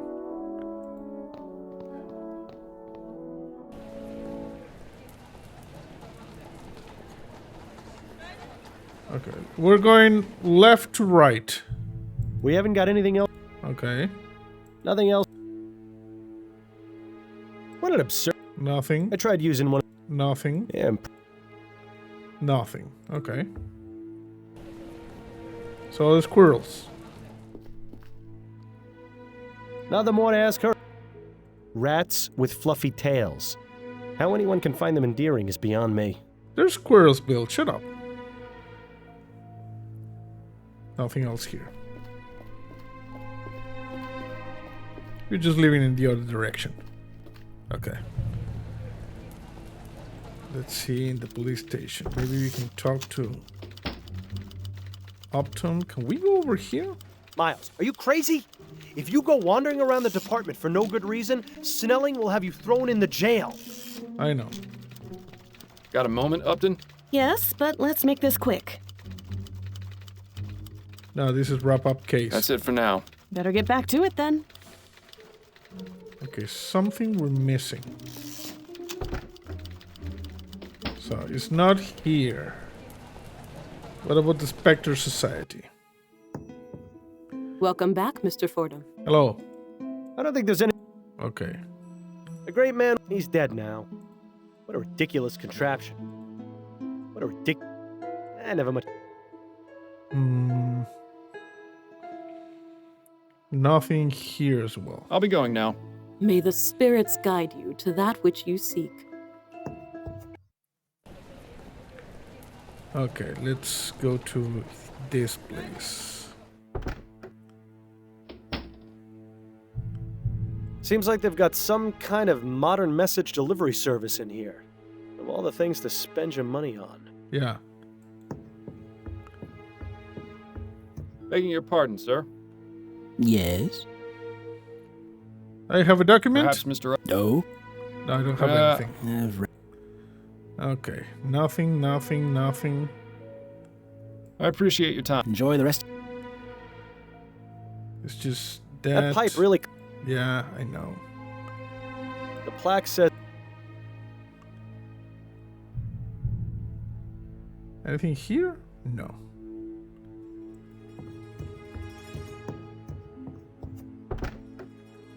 I'm thinking we're gonna have to cast internet. Let's go here. Can we talk to this Nothing guy? new to add. Bookcase. Judging by these books, Miss Lathan was quite the fan of poetry. Let's just hope her taste was better than Madame Dupre's. No. Nothing there. You have to hand it to her. Miss Lathan certainly had Yeah, I know. an invitation to the gas... Okay. I think I'm gonna have to cast internet because I'm kinda lost here. Just 1 second. Okay. I know what the problem is. Let's see if we can get inside the room. I'm afraid I need to have another look inside Miss Okay, Lathan's I think we can room, do Officer this. Kane. All right, but please be quick about it. Thank you. We need to collect some ashes. And we need to collect the ashes in the pewter. That's why we need it. You see the pewter tank card? Let's collect the ashes in the pewter. Just a pile of ashes. They can't tell us much more than we already know. Come on, collect the pewter. Oh, Miles, really? You're going to carry the ashes around in a pewter mug? Yes. It's vital to the investigation that we find out exactly Now what we're happened good. to the body. If anyone can tell us for certain, it's Dr. Edwards. Fair enough.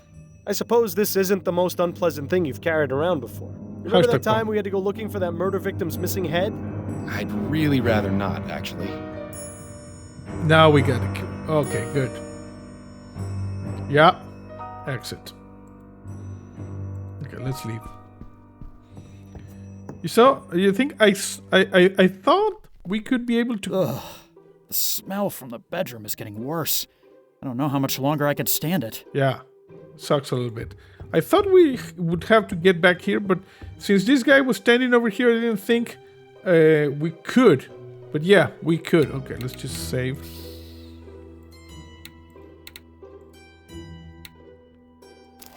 So you see we get Desiree's ashes. And look at this. Now we have a new objective. Have Dr. Edwards, the coroner, examine the ashes. Okay, this is it. It was the ashes that were missing. Okay, let's talk to Option, see if she can... Dear Lord, what is that smell? Did you step in something out there, Fordham? Sorry. Private investigation is a dirty job, Upton. You know that. Can I talk to the coroner? Upton? Yes, but let's make this quick. Mortuary access. Would it be possible for me to access the mortuary? The mortuary? What for? I'd like to consult with Dr. Edwards. All right, but be careful. Make sure you don't let Snelling see you back there. Okay. That's it for now. Better get back to it then. Now we can go. This is what was missing.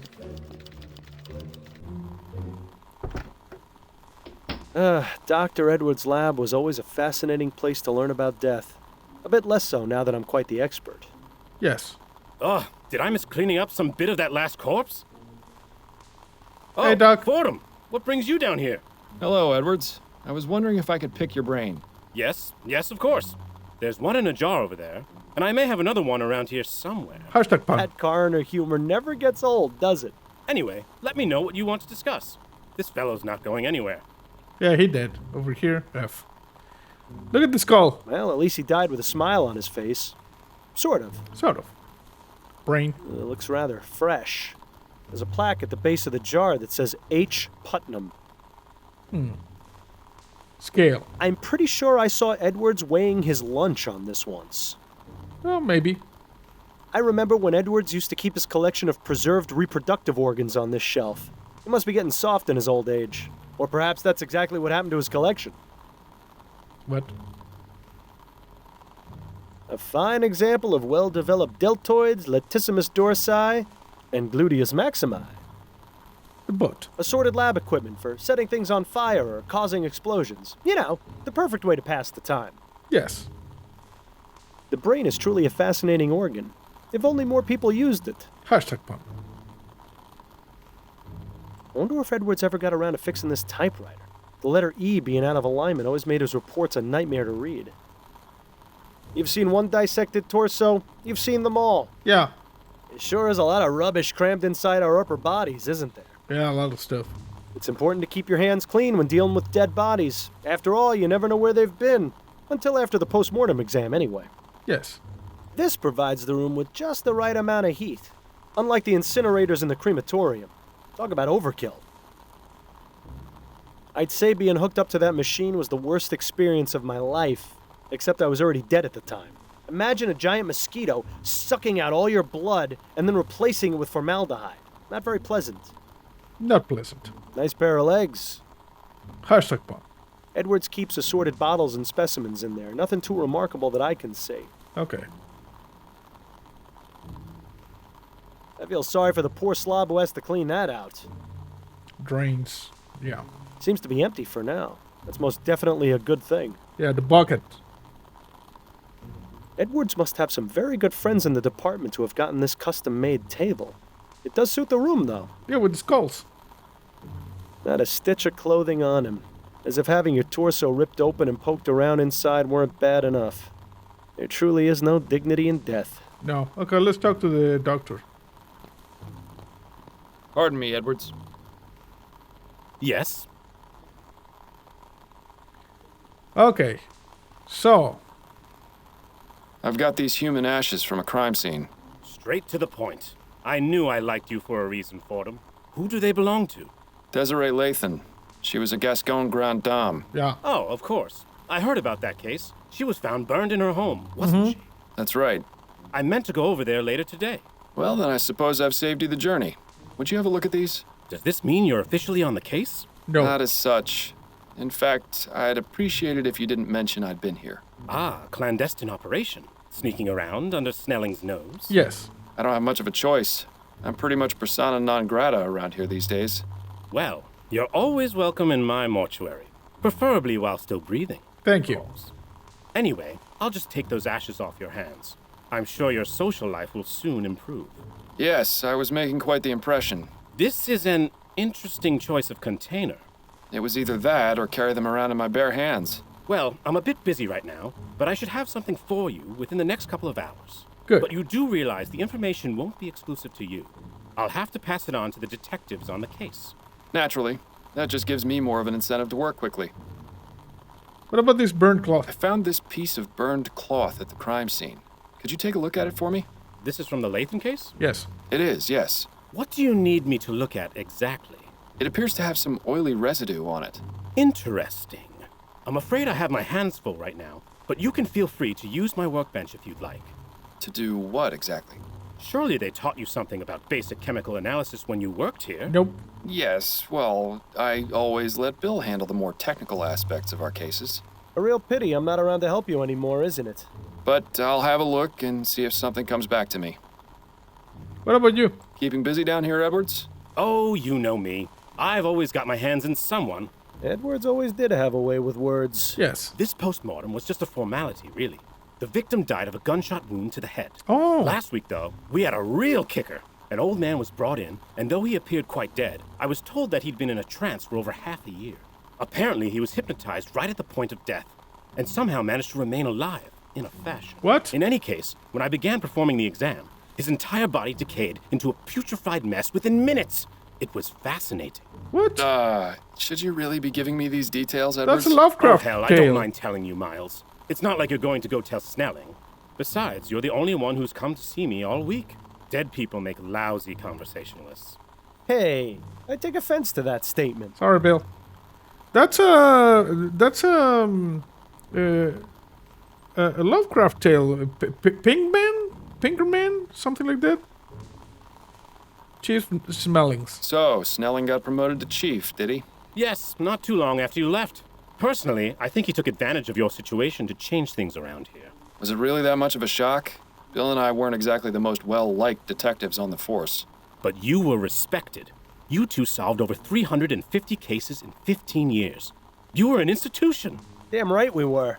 It's so easy for people to resent their more successful peers. Ah, Edwards. Nice to know someone missed us. Wait, is it Lovecraft or Edgar Allan Poe? It might be Edgar Allan Poe. Mr. Pickerman. One second. One second. Let me just check this. I'm just gonna pause here. Okay, I'm back. It was Edgar Allan Poe. The facts in the case of M. Voldemort. Pretty cool Easter egg.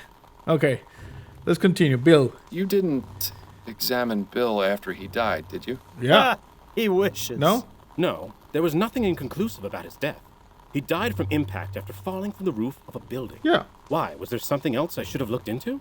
No, I was just curious. As fond as I am of Edwards, it would have been a bit much for him to go poking around my inside. Yeah. Thanks. That's all I needed to know for the moment. Anytime, Fordham. Okay, pretty cool thing there with the Edgar Allan Poe Easter egg. Okay, let's just go with working. Okay, so speak with the attorney. No. Have Dr. the coroner examine their series ashes. We're doing that. Let's see over here. See if we can, with Bill, do something. It's been ages since we got to do any type of chemical analysis. Yes. This will be grand. Dr. Edwards, could you remind me what it is I'm meant to be doing? Yes, of course. Go ahead and get as much of that oily residue from the cloth into the petri dish. Good. Now add some of the chemical reagent in the red bottle to the dish.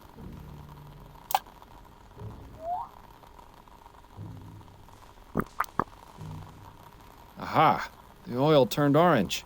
Yes! The reagent has caused a chemical reaction and changed the oil's color. Isn't science fun? Quite. But how does this help me? I have some samples of the most common types of flammable oils on the shelf. Go ahead and add them to the test tubes.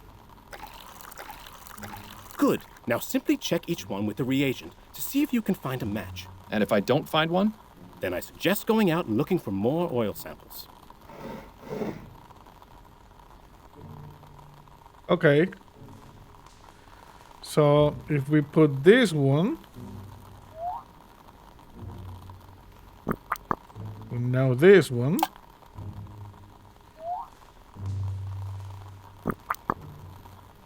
Well, oil be damned. Looks like that's not a match. Hashtag pun. Oh, you love it. Okay, what about this one? Kerosene.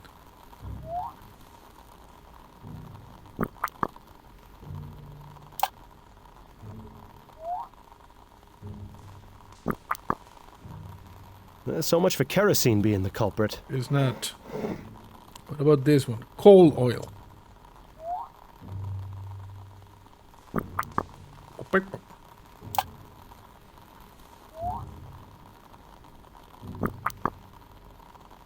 Too bad. I would have bet on it being coal oil. So it's not any of that. Looks like ammonium chloride. Won't be of much use to us in this experiment. It wasn't either. I don't think the good doctor has anything else to teach us right now.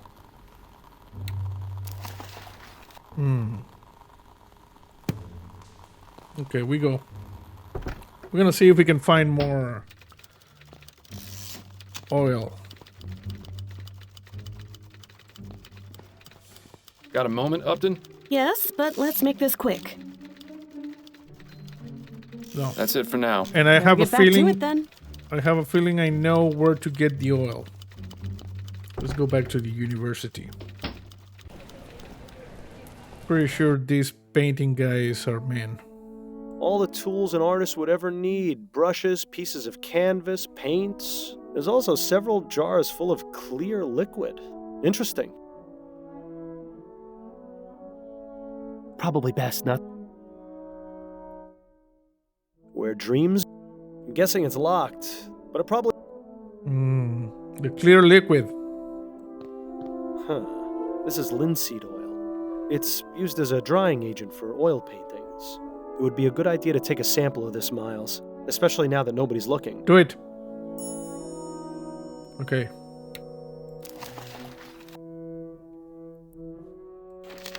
We got linseed oil. Let's go. If it is indeed linseed oil, that's our man. And I'm pretty sure that's it.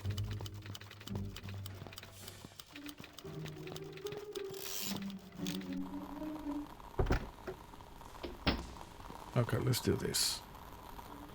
Now that we've got some linseed oil, it's probably worth testing. Yup.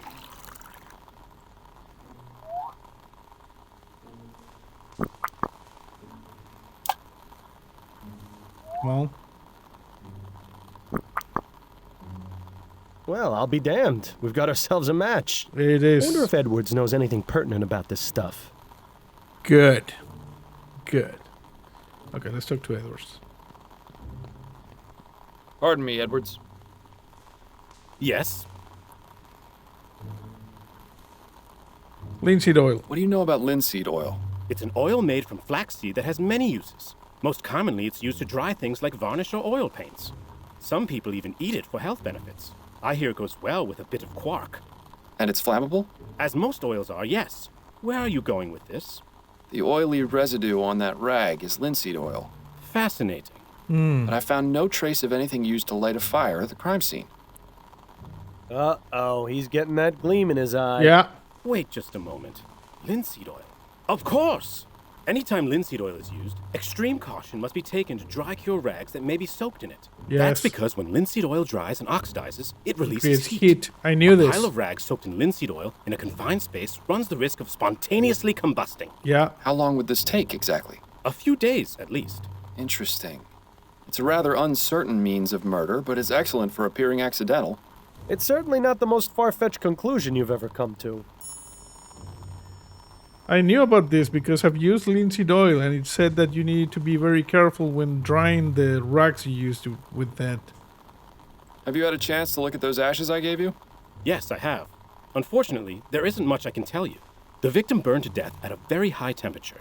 These ashes are greasy and putrid because of liquefied fat from the body, which burned like a candle. It's quite all right, Edwards. I appreciate the information nonetheless. Well, just so you don't go away empty-handed, have a copy of my report. Maybe it will be of some use. Thanks. Thank you. That's all I needed to know for the moment. Anytime, Fordham. Thank you. I'm gonna save.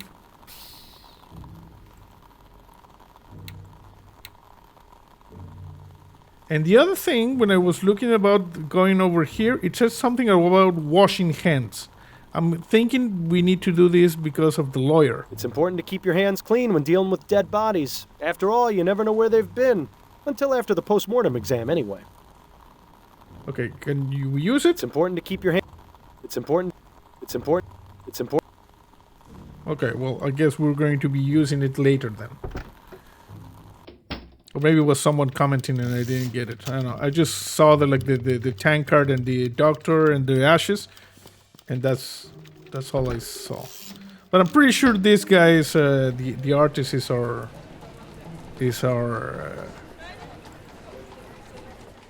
suspect. I have now the coroner report. Begging your pardon, sir. Yes? I have a document. Perhaps Mr. Usher will see me when he sees this. Oh, what's that? The coroner's report. A report from Dr. Malcolm Edwards, the city coroner, confirming Miss Lathan's untimely demise. Yes. Let me see that. Oh my. Wait one moment, would you? Zoop. Martin, what is the meaning of this? The gentleman who brought that is a private investigator. He's waiting outside to see you. Send him in, then. You heard him, Mr. Fordham. You may go inside and see Mr. Usher. Thank you. Thank you kindly. Now we save, because I got a feeling we're approaching the end of the case.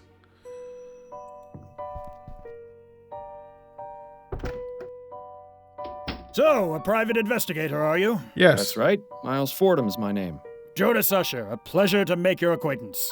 Pleasure's all mine. So, it would seem that Miss Lathan has shuffled off the mortal coil, as it were. Yes. I'm sorry to say that is indeed the case. Please come in, have a seat. Make yourself comfortable. I only ask that you kindly wash your hands in the basin first, and limit what you touch in here. This one seems a bit on edge, doesn't he? Yes. Thank you, Mr. This is Fordham. what they I were, appreciate your cooperation. you know, referring to washing my hands over here. Okay, I'm gonna save again. Like I said, I just quickly look at the guide to find what was I missing, so... Adds a nice bit of color to the room. Is there anything more boring than books on law? Just reading the titles is making me drowsy. Mm-hmm. Stern-looking lady. Stern. Judging by how full these bottles are, Usher doesn't indulge much. What a waste. I'm gonna say... Usher seems to like keeping his guests at a distance. Yes.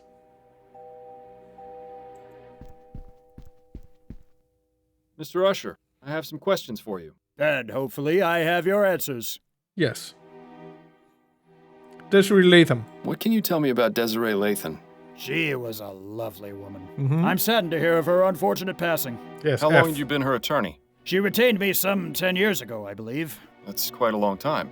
Yes, I remember I had just gotten over a bout of melancholia and been able to work in nearly a month. The melancholy. I didn't think I'd make it out of that, but luckily things took a turn for the better. Miss Lathan came to see me, and I've served as her attorney ever since. Would you say Miss Lathan is a wealthy woman? Indeed I would. Her estate is worth a significant sum. Of course, you understand that this is confidential information, so I cannot tell you the exact amount. She's dead. Yes, of course. Desiree's death. Can you think of anyone who may have wanted to harm Miss Lathan? No, I can't. What makes you think that someone actually killed her? It seems the most plausible explanation. Miss Lathan was getting on in years. It's likely she may have developed a case of pneumonia. That's the most common killer of the elderly, you know. Yeah, but she burned. I had it when I was younger. Most unpleasant. Constant coughing, spitting up phlegm, rattling in the lungs. Thankfully, I made a full recovery. But supposing that was the cause of death, how would it explain the fact that her body was completely burned? She was a smoker. Perhaps she was having a cigarette when she died and dropped it on the bed, causing it to catch fire. I found no cigarette butts at the crime scene. I'm merely offering my opinion, Mr. Fordham. You can take it or leave it. I think we should leave it. Leave it. Desiree's will. I found this letter in Miss Lathan's bedroom, which mentions that she recently changed her will. Could you tell me a bit more about the circumstances surrounding this change? That's not an uncommon occurrence. People change their wills all the time. Relatives and friends fall in and out of favor constantly. Had Miss Lathan made changes to her will previously? No, this was the first time. What change did she make exactly? Just a change to her beneficiary. Nothing out of the ordinary. Who? And when did this change occur? About 4 months ago, if I recall correctly. Yes, it was definitely in June, because I'd been in bed with a nasty stomach flu at the end of May.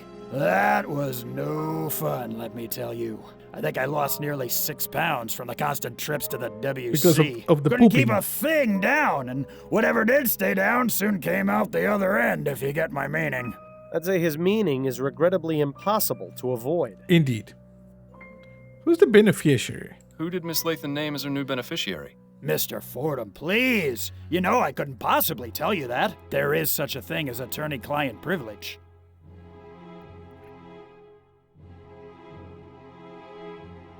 If she's deceased, she's technically no longer your client. I'm aware of that. However, Miss Lathan is deceased. Therefore, it stands to reason that she is in fact no longer your client. True, but her estate is still in my hands. I'm not going to betray her trust just because she's dead. Are you afraid of germs? Mr. Usher, I've noticed from your rules and habits that you seem to have a particular aversion to germs. Why is that, if I may ask? I've been ill most of my life, Mr. Fordham. I was a sickly child, and unfortunately my condition hasn't improved with age. It's a miracle I'm still alive. That's why I'm so careful about exposing myself to germs. I see. How's my color? Do I look pale to you? A little bit. Not particularly. I saw myself in the mirror this morning and thought I looked a bit peaked. Also, my leg has been hurting more than usual, which has been cause for concern. Nah, you've really done it, Miles. Yes, well, moving on. What about you? How long have you been practicing law, Mr. Usher? Usher and Price has been operating since 1805. I took over from my father 15 years ago. The stress hasn't helped my heartburn, I can tell you that. Why, just last night I was tossing and turning because I couldn't stand the burning in my throat. That's why I've got these bags under my eyes, you know. Ah, yes. And Mr. Price? He's still here, although I think he'll probably be retiring soon as well. But the law firm has done well over the years, and I have a feeling it'll do even better in the years to come. Oh? Why is that? We're currently beginning a group litigation against Royal Maverick for the Ligeia disaster. Oh, okay, I'm good. confident that we'll recover quite a significant sum for the families of those killed. You weren't by chance affected by the disaster, were you? No. Thankfully, I wasn't, no. Shame. You could have joined the class action Yeah. and done quite well when we win. You know, I always thought we detectives made our living off human tragedy. No, that's lawyers. Beneficiary. About Miss Lathan's beneficiary. I told you, Mr. Fordham. I can't divulge information protected under attorney-client privilege. Isn't it suspicious that she died so soon after changing her will? Do you not find it suspicious, Mr. Usher, that Miss Lathan died under such mysterious circumstances only 4 months after naming a new beneficiary? You said yourself she was wealthy. Does it not make sense that someone might have wanted her inheritance? I suppose it's not entirely out of the question. Yes. Right. So tell me the name of Miss Lathan's beneficiary so I can determine if this was, in fact, a murder. Come on. Very well. It was a man named Roger DeVay. We got him. Interesting. Do you know him? Yeah. His name's come up before in my investigation. Do you have his address? Yes, it's 775 Pumblechook Place in Chumley. That'll do nicely. Thank you, Mr. Usher. Thank you. Thank you for your help, Mr. Usher. The pleasure is all mine, Mr. Fordham. Okay, see you later, bro. We got his ass. Let me just save real quick. You see, we got Lathan's change of will. Speak to Roger DeVay at the university. Okay, we need to probably go to this guy's house in Chumley. There it is. Did Usher give us the wrong address? This should be 775, but there's no building here. Oh. These aren't in such bad shape, really. As far as the Chum goes, this is one of the nicer areas. Yes. Hey, that's just like the one we had when I was a boy. Good old Rusty. He served us well. Rusty. Excuse me. Yeah? Is this 775 Pumblechook Place? Yeah, it would be if the building were still here. Oh, I see. Might I ask you a few questions? You can ask. Thank you. What about Roger DeVay? Do you know Roger DeVay? Know him? Of course I know him. He lives here with me. Yeah. Does? Well, whenever he decides to come home, anyway. Rest of the time, I suspect he finds a way to sleep at his job. Me, I do the same, except I can't stand the smell of the horses. I suppose the university would have plenty of places for one to sleep. Oh, so he works at the university, does he? Well, I suppose that makes sense with him always putting on airs the way he does. Yes. Probably best not to mention me to him. He gets real testy when anyone asks about his situation. I'll keep that in mind. What about the art? Tell me about Roger's artistic pursuits. Well, not much to tell, really. He used to paint all the time when he had his studio in the building that used to be here. He was good at it, too. Shame nobody ever bought his paintings. All that's left now are those two unfinished ones against the back wall there. Well, he used the rest of his spare canvas to make the tent. How did Roger feel about his paintings not selling? Well, how do you think? Made him madder in the March air. Yeah, Didn't this do is a our very guy. good job of hiding his displeasure either. Well, it's not around me. It's He Roger. always used to say he'd find some way or another to make the money he deserved. Odd. He told me he was content with the salary he got from his teaching job. That's a load of bunkum if I ever heard That's it. a load of Truth bunkum. is, old Roger's about as poor as Job's turkey. He'd do anything to make a quick crown. Well, now, that's certainly interesting. Yeah. What about Desiree? Do you know a woman named Desiree Lathan? Nah, I don't know many women. They're not too fond of my company. Well, I don't understand why. I always try to be a perfect gentleman. I guess it just don't got the charm.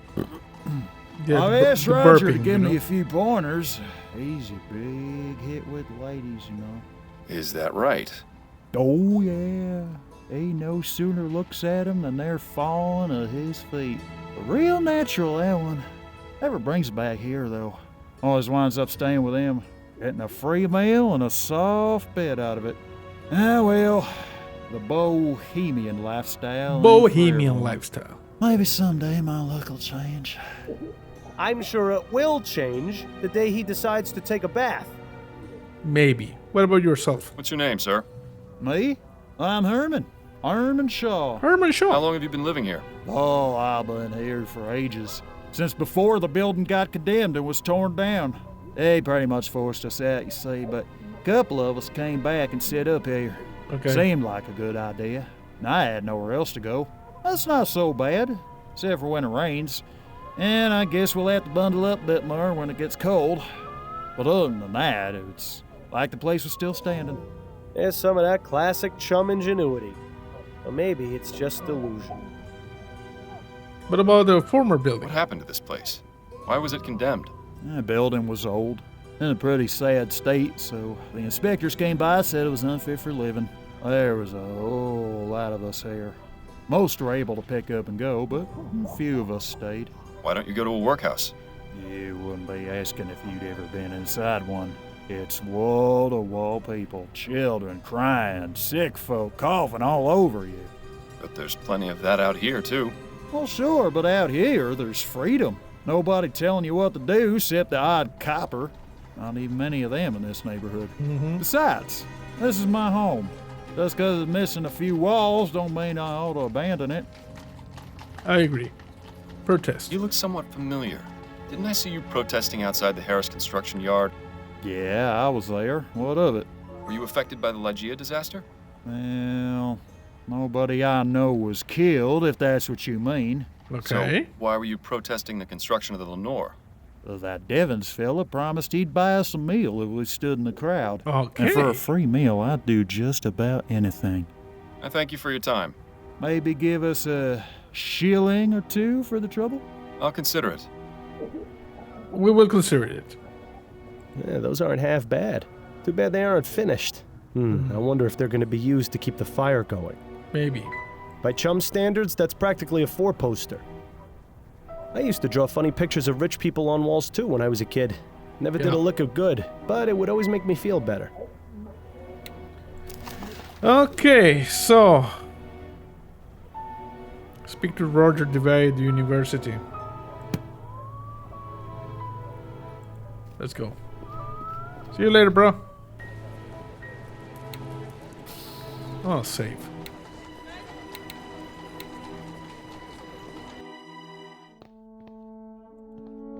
Excuse me. Yes? Could I ask you a few more questions? Yes, I suppose so.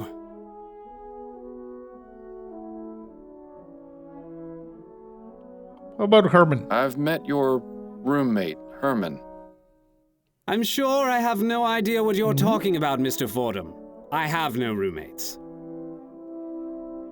Drop the subject. My mistake. Desiree's will. Is it true that Miss Lathan recently changed her will to make you her beneficiary? Yes. You can imagine my surprise. My understanding is she left you quite a significant sum. I don't see how that's any of your business, but yes, she did. I'm very lucky. Oh, I see what you're getting at. You're thinking I killed her for her money. Is that it? Yes. I never said anything of the sort, Mr. DeVay. No, but I can see it in your eyes. Look, Desiree considered me the son she never had, and she was like my second mother. I would never, ever even think of doing something so horrid. Oh, I'm sure he wouldn't. I'll let you get back to your class. Right. Well, it's fitting that Mr. DeVay is an artist, because I think he's painted us a pretty clear picture of what happened to Miss Lathan. We got a suspect. So you see, as suspects are Margaret Andrews, jealous wife of Peter Andrews, our professor at the University of New Bretagne, recently named Desiree's Lathan beneficiary, likely murdered her for the money, used linseed oil-soaked rags placed under her bed to make it look like an accident. I'm going to return to Upton and accuse Roger DeVay. Probably best not to disturb his class if you've got nothing new to ask about. Who's this guy? Let's save. And let's go to this place.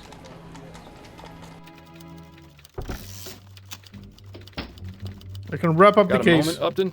Yes, but let's make this quick.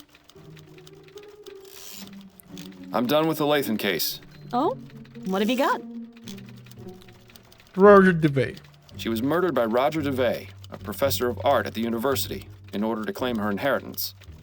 DeVay befriended Miss Lathan and even painted her portrait, but his failure to establish a name for himself and to earn a living from his art was driving him mad. Miss Lathan cared for him as a son, and recently changed her will, naming Roger as her sole beneficiary. Roger knew of this, and decided killing Miss Lathan was the best way to solve his financial troubles. And how did he manage to do so?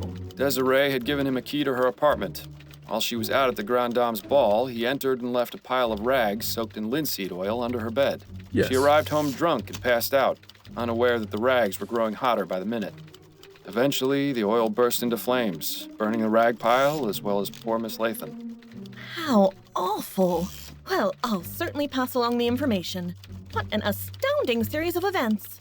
Although I'm sorry you won't be able to gloat to Snelling that you solved the case before his detectives did. I can find other means of amusement, I think.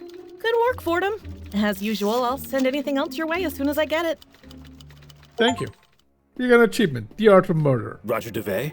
Yes. Accused Roger DeVay of murder. You're under arrest for the murder of Desiree Lathan. Oh, I see. Come with me. We need to ask you some questions at the station. And you up there, make yourself decent, would you? Cover your ass, bro. Dearest, I'm back. There you are. I was starting to get worried you wouldn't make it home in time. In time? In time for what?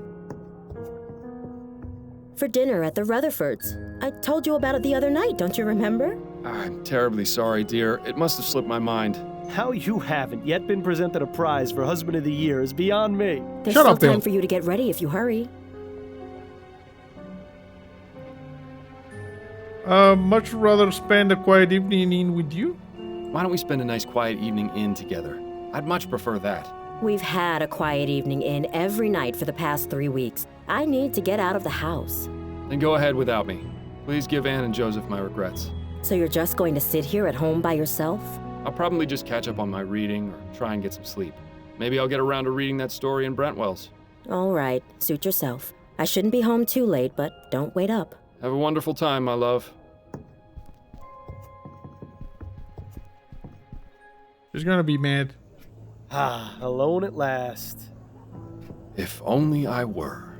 Careful what you wish for, Miles. You just might get it. Seeing as I won't, I think another trip to the Angels in order. Oh, you're gonna break your word in addition to lying? That's bold. Nonsense. I'll be home in no time. It'll just be a quick drink to calm my nerves and get you out of my hair. I think I need a machete for that, Fordham. Very funny. This is not good. So, that last case was really something. Classic example of murder for money. Such a shame. Perhaps with Roger in jail, Miss Lathan's riches will go to a more worthy cause, like feeding the poor. You're not listening to me, are you? Oh, right, you've had 2 drinks already. Fine, I'll just see myself out. Copper for your thoughts, Miles? Oh, I was just thinking about a story I read tonight in Brentwell magazine. It's called The Dissembling Mechanism. Are you familiar with it? Afraid not. Brentwell isn't really my type of magazine. Yeah. It isn't mine either. But my wife suggested I read it, and it struck a bit of a chord. Go on then. What's it about? There's this inventor. He's the greatest mind of his age. The story concerns an inventor, a man who's the greatest mind of the modern age. In this story, ethericity's been discovered, and the inventor understands and uses it in his work. Ah, one of those fantastic speculative stories. Yes. Anyway, this inventor spends his time creating mechanical wonders, the likes of which the world has never seen. One day, the inventor's spouse dies tragically. I don't know why this matters. The inventor has a wife, whom he loves dearly. One day, she meets a tragic end in a carriage accident. The inventor is devastated. All too common in these types of stories. Yes, well, as I mentioned before, the inventor is the greatest mind of the modern age. He spends weeks researching a way to bring her back. He toils for hours, forgetting to eat, neglecting his duties, forgetting his friends. Finally, he finds a way to repair her broken body with mechanical implants. Once that's done, he harnesses the power of ethericity and revives her from death. Why would he go and do something like that? The inventor's obsession was fueled by love. Because the inventor's obsession was fueled by love. He cared so much for his lost loved one that he vowed to do everything in his power to save them from death. Unfortunately, things don't go well. The inventor brings his wife back, and at first she's confused, wild. With time and patience, he tries to ease her back into the world of the living. But gradually, he comes to realize that this person he's brought back isn't his wife. Not as she was, anyway. When he understands what he's done, he flies into a fit of madness, and he kills both his creation and himself. How tragic. He also leaves behind a note which closes off the story. I can still recall the exact words. This dissembling mechanism hath not the vital breath of she whom I loved. It is not her. I have formed but a vain, mocking shadow of what is forever lost. That's one hell of a story, Miles. Yeah. As I said, it resonated with me quite deeply. Same here. I can tell you, I'm glad that ethericity crap hasn't been discovered, or else this sort of thing won't just be in stories. You mark my words. Yes, I suppose that's one way of interpreting it. I should probably be getting home. One last gin for the road? Nope. Ah, hell, why not? Oh, crap, bro. Storyteller, told Patrick a story. It's later than I thought. Addie must be asleep. You screwed up. Miles, I thought you said you were staying in tonight. What happened to you? Nothing. I went out for a bit and lost track of time. Miles, you're dead drunk. No, of course I'm not. Don't you dare keep lying to me, Miles. It's obvious. I can smell it on you. But I'm not drunk. I only had 2, I think. I don't care how many you had. You promised me this wouldn't happen again. Where exactly did you go tonight anyway? I was at the Angel. I was at the Angel. The Angel? But why would you go there? I suppose I was just trying to relive the old days. So why didn't you tell me you were going? I don't know. Miles, this has to stop. First it was that sleep medicine, now you've started to go out drinking yourself into a stupor after you explicitly promised me you wouldn't again. It's clear that you've been keeping something from me and using drugs and drink as a way to avoid dealing with it. No, really, it's just... No, Miles. I'm tired of the lies. I heard what you said when I came home from my appointment with Mrs. Lefebvre. God forbid Adelaide ever find out about something. Oh, crap. I wanted to think I'd imagined it, so I let it go. But I've come to realize just how wrong I was. Addie, please. Enough. No more excuses, no more lying. I just want to hear the truth. What is it you're not telling me? If I'll tell you, you'll think I'm crazy. If I'll tell you, you'll never believe me. I can't tell you, Addie. I'm sorry, but if I do, you'll never believe me. Do you know what I really don't believe, Miles? The fact that you think it necessary to lie to your own wife. Am I to believe that for all these years you've never felt you could trust me? Of course not. It's just that this is different. A lie is a lie, Miles. And the bottom fact is you've been lying to me for months. Perhaps I was too naive or too distracted to see what was really going on, but you finally opened my eyes. This can't go on. I refuse to let it go on. Oh, crap. What are you saying? Get out, Miles. And don't come back until you're ready to tell me the truth. Addie, you don't mean that. I do mean it, Miles. I don't care where you spend the night, but it's not going to be here. Oh, if crap. you ever decide you want to tell me what's going on, I'll listen. But until then, just go. Oh, she kicked us out. The crap. Oh. Oh, crap.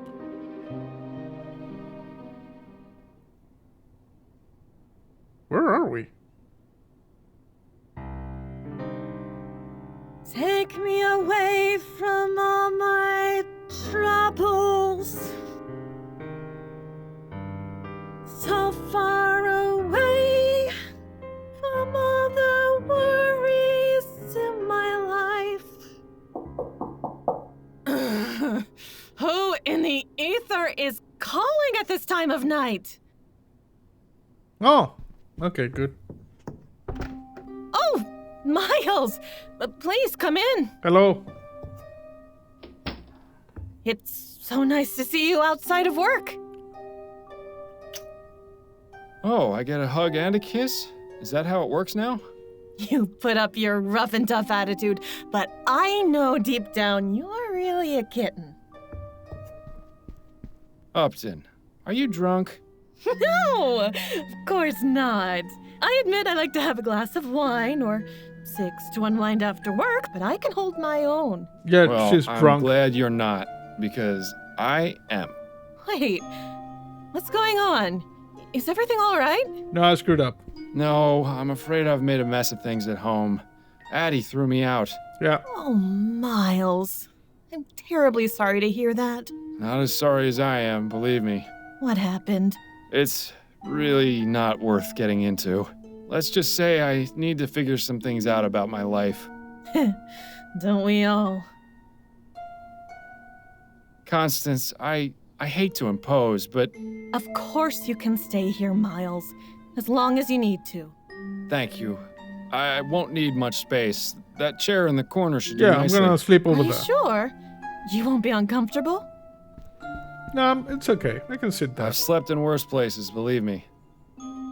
All right. Well, I should probably be getting to bed. Early morning tomorrow and all that. Of course. Have a good night, Upton, and thank you again for letting me stay. Not a problem. Good night. Good night. 1 week later.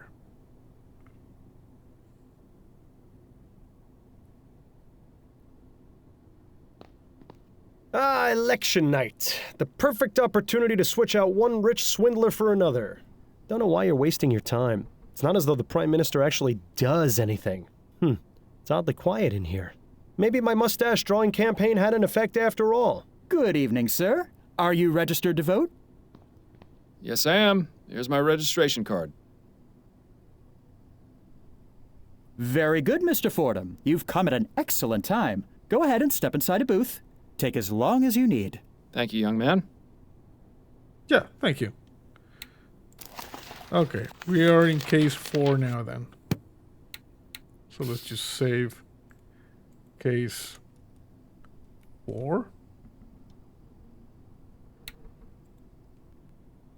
And registration A list of book. fools who think their opinion will actually make a difference. An ad for a brothel. At least they seem to know their audience. Huh. Yeah, at least you're already registered to vote. Having to go through that bureaucratic nightmare tonight would have just added insult to injury. Yes. I thought they were trying to encourage people to vote. With all these rules, it's a wonder anyone bothers. Re-elect Herbert Atwood. Citizens of New Britain know. A vote for Atwood is a vote for progress.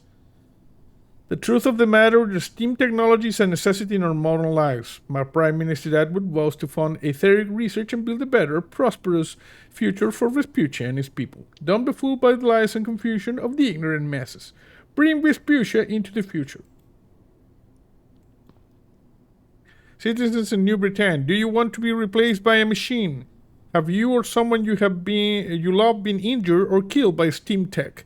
Is it hard to understand how anyone could fall for the aethericity lie? Then vote Hart Leroy, the man of the people. We find ourselves as a crossroads. Politicians and con artists are trying to play you for a fool. The true future of Vespuccia lies in the sweat of its workers. Don't fall for the lies on flight of fancy. STEAM tech is not a solution. Hart Leroy will ensure that jobs are kept. Strive to create even more. Keep your head out of the clouds and your feet on the ground. Void Leroy. Okay. Anything else around here?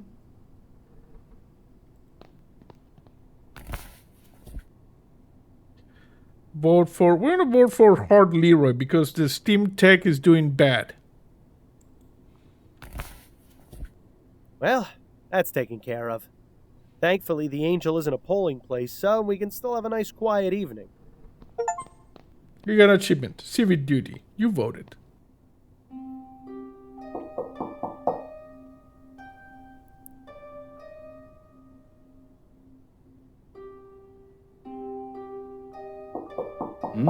What? What? My head is pounding. Damn withdrawal. Actually, I think someone's knocking at the door. Oh, right.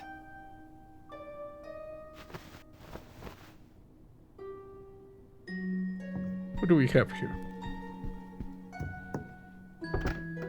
Good afternoon, miss. If you're looking for Miss Upton, I'm afraid she's not in right now. No, I've already spoken with Miss Upton. I'm looking for Mr. Miles Fordham. Oh, That's me. I see. Well, I'm Miles Fordham. What can I do for you, Miss? Mrs. Emily Morgan. I have a problem, you see. Miss Upton said you'd be able to help. I Yes. suppose you'd better come in. So, what seems to be the trouble? It's my brother, Ronan Lespay.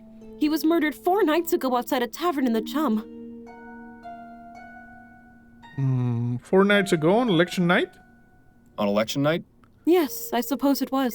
Could you please tell me what happened? The police took his body to the mortuary and investigated the crime scene, but they're out of ideas. I've been down there at the station every day, but they don't seem to care enough to look into it any further. All they've been able to determine was that it wasn't a robbery, and that the clothes he was wearing weren't his. My brother was a good man, Mr. Fordham.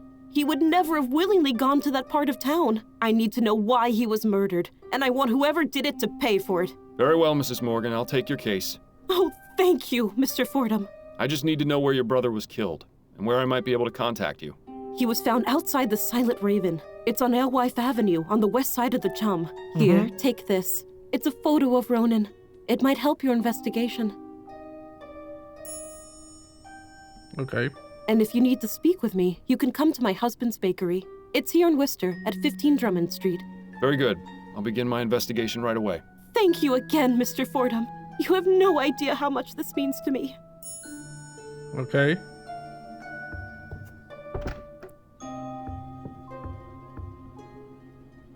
Well, this case has our names written all over it. Maybe it'll be good practice for finding the man who caused my death, eh? Not now, Bill.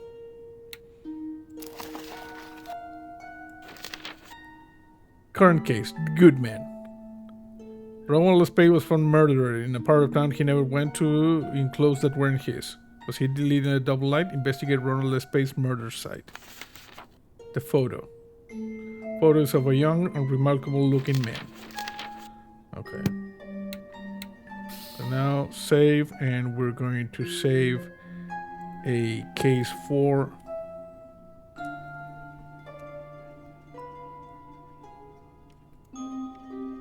Working. Yeah.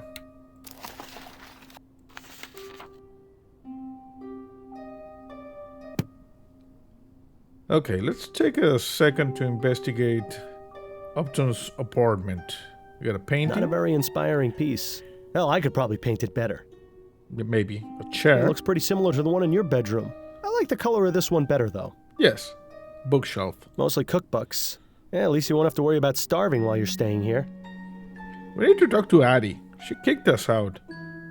Should have listened to your mother. You should have practiced. Mm-hmm. Therein lies Upton's boudoir. As a matter of respect, the less said the better, I think. Yes. Some fool in a hat. I never understood the appeal of silhouette portraits. It's weird. A lady silhouette. Pretty sure it just means the artist wasn't talented enough to draw her for real. Hashtag one. Looks like that umbrella's gotten some good use. It was quite the rainstorm we had yesterday. Yeah. What a handsome couple. Judging by the uncanny resemblance, I'd say these are Upton's parents. Oh, newspaper. Let's see. Hartley Roy continues election celebration. After beating Herbert Atwood in a stunning upset, Hartley Roy has continued his victory tour, yesterday visiting the Thurburn Iron Works in Chumley. Workers cheered as the Prime Minister gave a rousing speech in which he outlined his plans upon taking office next month. Your jobs are safe, your livelihoods are safe. Steam Tech will not replace you. Leroy repeated several times throughout his address to thunderous applause. Okay, Leroy defeated Atwood in a stunning landslide with over 73% of the votes. Nice. Leroy's first order of business will be resuming construction of the Gascoigne-Chumley Bridge, creating several jobs. Okay, we voted for this guy, so we're good. This is Tuesday, October 22nd, 1844. The Justice Killer strikes again. The latest victim of the serial murderer is Burley Cause of Chumley. Cause was discovered in his apartment, killed by a single gunshot wound to the head. Okay, police arrive and found Cause along with the word justice written in blood in the wall of the parlor. Due to the murderer's unusual display of each crime scene, he has earned the name Justice Killer. Interesting. Is this guy hunting, like, is this like a Dexter situation? Hunting killers and stuff? Class action suit filed against Royal Maverick. The law firm of Usher & Price announces that a class action lawsuit has been filed against Royal Maverick in behalf of those killed in Foster Park during the Nigeria disaster in June of this year. Okay. Nice. These were the guys from the last case, you know? 54 deaths on the ground, in addition to the 300 passengers on board. Grand Dam bizarre death ruled a murder. This is our last case. After a full investigation by the New Bretagne police, the death of Gascoigne Grand Dam Desiree Lathan has been ruled a murder. Chief of Police Reginald Smelling issued the following statement. Foul play was initially suspected, and our detectives determined that this was indeed the case. Suspect has been arrested and is awaiting trial. Roger DeVay. Nice. Okay, I guess we go.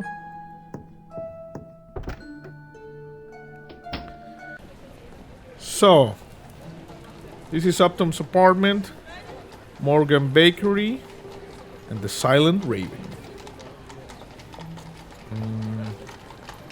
Morgan Bakery.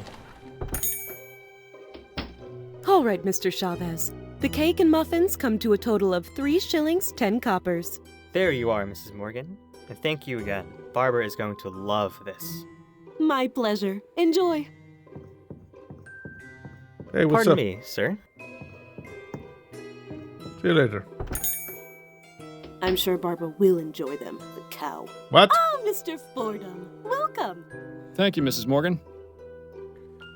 There was some sassiness there. Have you got time for a few more questions, Mrs. Morgan? Yes, of course. So, about Ronan. What can you tell me about your brother? Ronan was the best brother anyone could have asked for. He took care of me after our parents died. Carriage accident. I was only 9 and he was 13. Ronan went out and found work and managed to support the both of us. He was just a child himself, but he kept us out of the gutter. Or worse, the workhouse. How did you hear of his death? Ronan comes by to visit me every day after he finishes work. When he didn't come for 2 days in a row, I got worried. I went to his apartment, but he wasn't there. So I made a report to the police. Yesterday, they contacted me and asked me to come to the mortuary. I'm terribly sorry for your F. loss, Mrs. Morgan. Thank you, Mr. Fordham. Please, find whoever did this to him. Ronan deserved so much better. Okay, this is a nice hat, though, you know? Pretty nice. Ronan's murder. What do you know about your brother's murder? Only what the police told me. He was shot at close range outside that pub in the Chum. Nothing was missing, and his wallet had money in it, so they said it wasn't a robbery. I didn't recognize the clothes he was wearing. I had never seen them before, and they were far too big for him. I still can't believe he's gone. He was the only family I had left. Dr. Edwards at the mortuary might be able to give us some more detailed information. The only thing we'll get out of this one is more tears. What about Ronan's life? What sort of life did Ronan lead? You know, just normal. He'd go to work, come visit me afterwards, and go home. He didn't have much of a social life. At least he never mentioned any friends to me. I always hoped Ronan would meet a nice girl to settle down with, but he was so shy, you know. Where did Ronan work? At the Grips Home Taxidermy Shop in Gascogne. Taxidermy? I always thought it was rather macabre work, but he enjoyed it. Bit lonely, though. Okay, we got more stuff. Ronan's apartment. Can you give me the address of Ronan's apartment? It's at 1172 Bushmill Street. I have a spare key. Thank you. That would be most helpful. Thank you. Okay, so we're getting good stuff. About herself. So, this is your bakery. My husband Gerald and I have had it for almost 10 years. Is it just the two of you? Do you have any children? Alas, no. Some extra hands would be most welcome in the kitchen, but we haven't yet been blessed. It's such a shame that Ronan never got to be an uncle. Okay, what about the election? What are your thoughts on the outcome of the election? Oh, I haven't given it much thought, to be honest. It hardly seems to matter now. Yes, of course. My apologies for bringing it up. Those are all the questions I have for I don't know why I brought All it right, up. Mr. Fordham. Okay, so why were you like being sassy about the guy who left? I don't know. Let me just check here. So we got investigate Ronald Spade murder, speak to Dr. Edwards about the murder, investigate the Grisham taxidermy shop, search Ronan apartment. Just get the photo, no suspects, no documents. I'm gonna save. What do we have here? Well, I never had much of a sweet tooth, but even I'd consider buying some of this stuff. You know, if I was still alive. Yes, of course. Minor detail, I know. Minor detail. The stuff in that day-old box doesn't look half bad. More like 3/4 bad. Haha, hashtag pun. Nothing new to ask her about. Probably best to leave her to her work. Yeah, she's just standing there. A bunch of assorted baking products. Don't waste your time with those, Miles. We got a murder to solve. I'm looking. Those look nice, but given the choice, I'll always side with pie over cake. What's the difference between pie and cake? A very wise man once told me, never go poking around the back rooms of bakeries. I think you'd do well to heed that advice. Yeah, it's weird advice. So we got teas over here, we got some cakes, a shelf, baked goods, the day-old box. Okay, that's it. Let's go.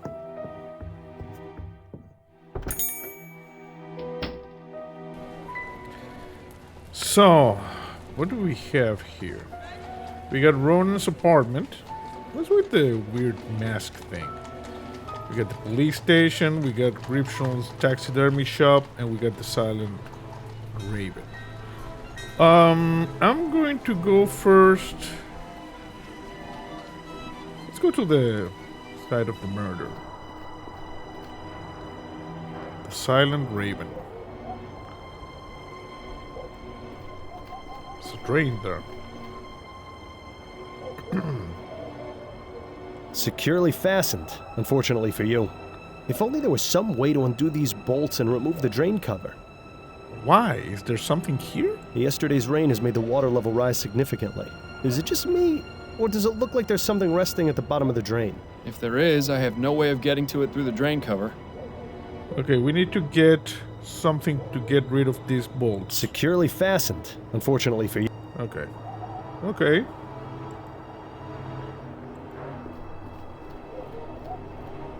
To think, in an instant, a man's life can be reduced to some scribbles on the filthy pavement. Yep. Now's not the time to get poetic, Bill. What a mess. Got some broken bottles. These advertisements are all at least 10 years out of date. What do we have here? It's an ad for whiskey. Or perhaps paint thinner. Sometimes it can be hard to tell the difference. I agree. I don't know how people can drink whiskey. Your mascot seems to be a raven with a glowing red eye. Is that meant to attract customers or to scare them off? Both. I suppose you could do worse, as far as bar names go. Yeah. Let's go talk to the people inside. My, this grog shop looks pretty rough, even by chum standards. Best keep a low profile while you're in here, Miles. I think this guy was in the coffee shop.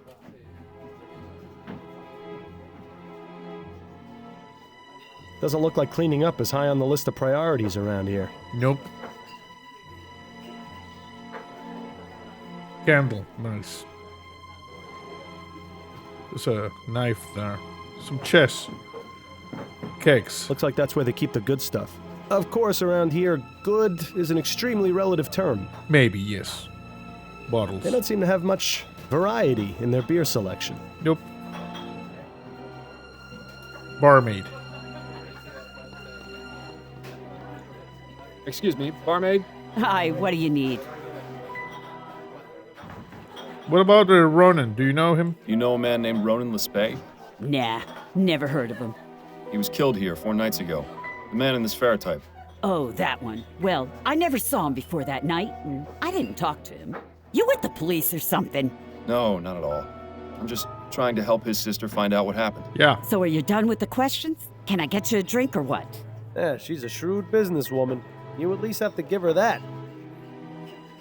What about election night? Were you working on election night? Pal, I'm here most every night. So that's a yes, then? Christ on a cracker, you ain't too bright, are you? Yes, I was here on election night. Good. There's no need to be rude about it, Adam. Ma'am? Tell me what you know about the murder that took place outside on election night. Listen, chum, do you know how busy we were that night? This was a polling place. We had gents coming in and out for hours, not to mention the regular clientele. I was up to my ass in drink orders and was running the shift all by myself. Had to break up God knows how many fights, too. So you'll excuse me if I didn't exactly notice something that happened out on the street. Did you at least hear the gunshot? No, I didn't. You try distinguishing a gunshot over a room full of rowdy voters. It ain't gonna happen. Okay. What can you tell me about this place? It's a bar. People come here to drink. Sometimes people drink too much, and then they're sick all over. I get the honor of cleaning up the mess. Sounds like you're not too pleased with your job. I never said that. There may be rough days, but there's a lot worse I could be doing. Here, I get a place to sleep and a bit to eat and a few coins in my pocket if the customers are pleased. And you are pleased, ain't you, sir? Oh, yes. Yes, of course I am. Good. I guess we need some coins. Bar regulars. You mentioned regular clientele. Who are they? Oh, we get plenty of regulars in here. Too many to name. Which of them were here on election night? Let me think. I remember seeing 3 of the usual crowd. There was Darius, up to no good as Darius. always. Then there was Singing Tom. Singing. But he wasn't around for too long. Probably And singing. how could I forget old Cormac? Old Cormac. He'd have talked my ear off if I'd let him. Sound like an interesting bunch of folks. Yes. What about your landlord? Where might I find the landlord?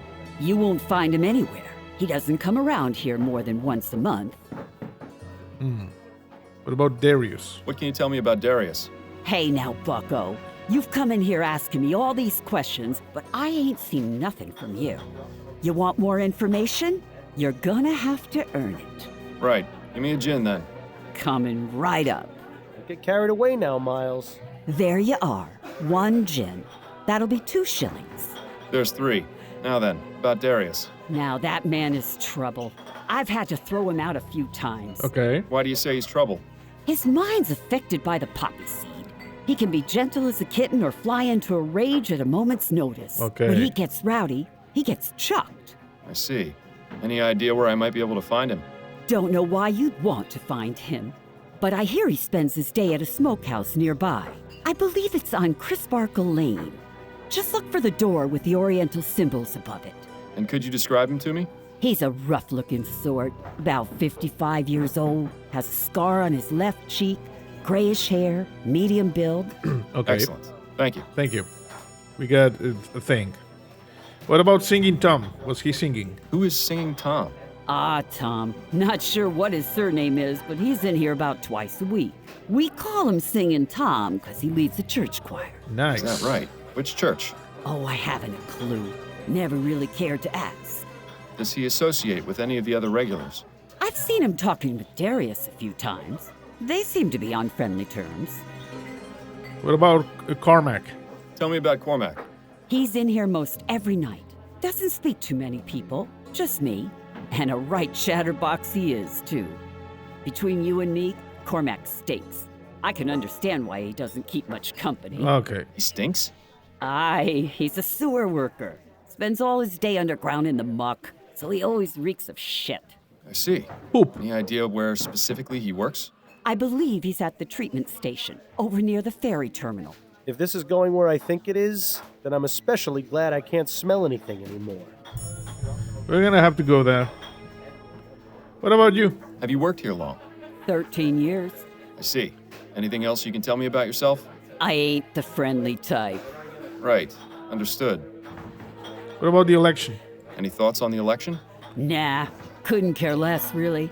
Doesn't matter who's in charge. My life ain't getting any better. Surely it'll get better with Leroy in office. We'll see. I appreciate you taking the time to chat. Yeah. Nice lady.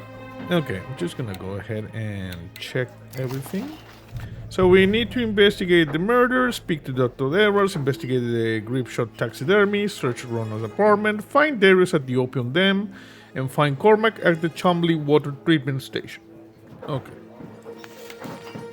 We just got the photo, nothing else. Okay.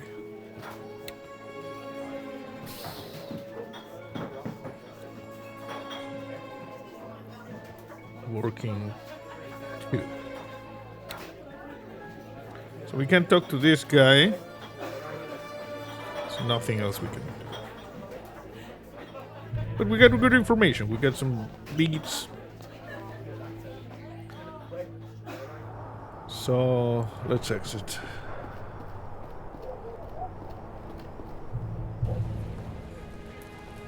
So, the water treatment station, the Silent Raven, the Opium Den, Grip Shop Taxidermy. Let's go to the Grip Shop Taxidermy shop first. Hello and welcome to the Gripsom Taxidermy Shop. Please let me know if I can be of service. Yes. Can you please explain what the hell is this thing? And what's with the derpy look? Is that supposed to be a lion? I don't know, man. But it's kind of derpy. I wonder how many people it took to bring down this brute. There's a small button on the base. Small button?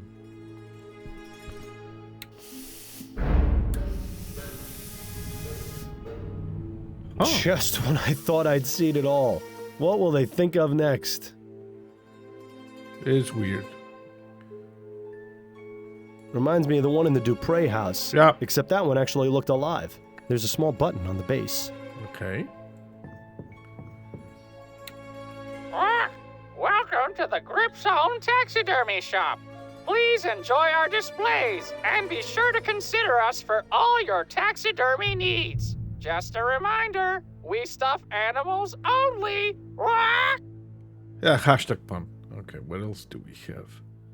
Exotic dead fauna from every other continent. You never even need to leave Vespuccia. Nope.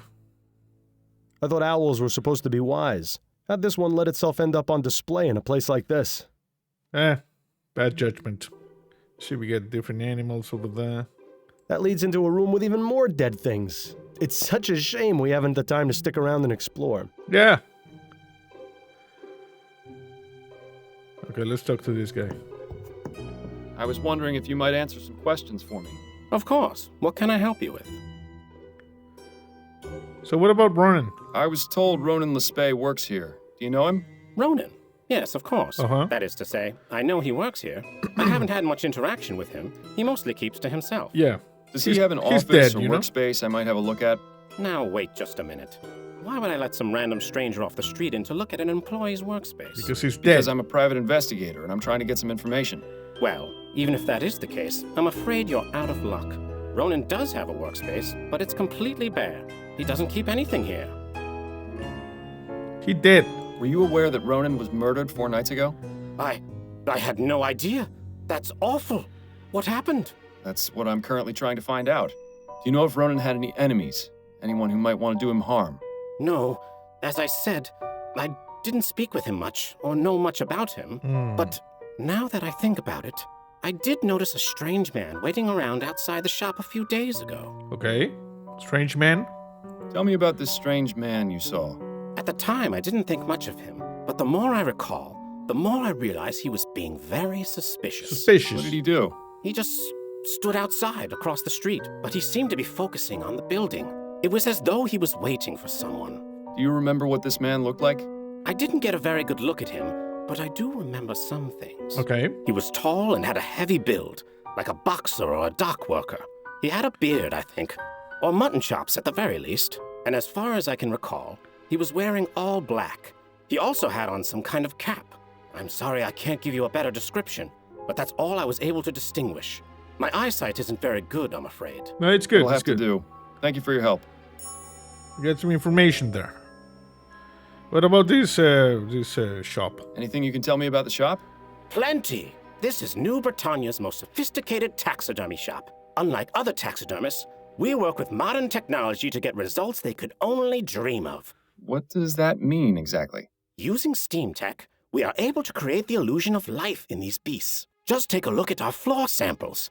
The parrot and gorilla are 2 of our finest works. They really speak for themselves. Yeah. The parrot does, I at saw least. them. I think it would frighten our customers if the gorilla did too. And Funny. once ethericity is harnessed as a viable source of energy, we'll get even better results. Yeah. This guy is way too excited about bringing dead things back to life. Yes. Yeah, Fascinating. Moving on. What about you? So how did you get this job? Oh, it isn't a terribly exciting story, I'm afraid. I just saw an ad in the Gazette for a clerk position. I never expected to learn so much about taxidermy. I'm sure he's amazing conversation at parties. Yeah. You need to get some sunlight, you know? You're kind of pale. Any thoughts on the recent election?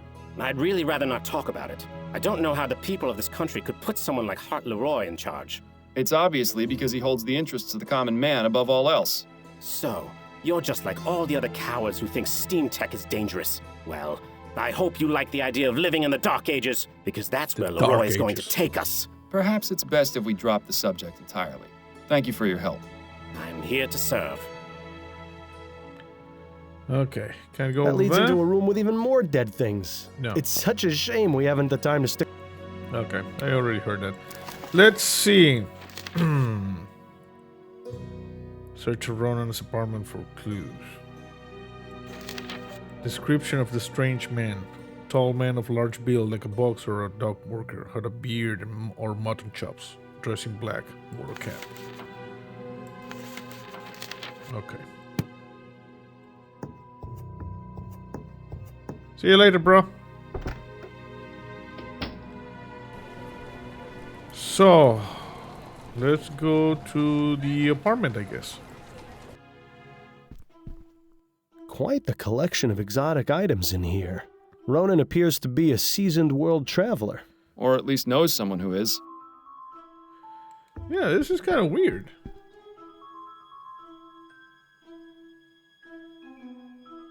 Just looking at this painting is making me feel seasick.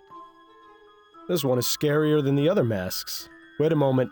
I think I saw something shiny in the back of the mouth. Really? How about that? A perfect hiding place for a key. Nice. You get a key. Small golden key. Okay. I'm actually going to save. It is important that we keep saving. So if we screw up, we can just, reload. This mask looks African. You should try it on. It'd be an improvement. Shut up, Bill. Some kind of owl mask. The hair looks incredibly familiar. The hair? Some kind of owl mask. The hair looks incredibly familiar.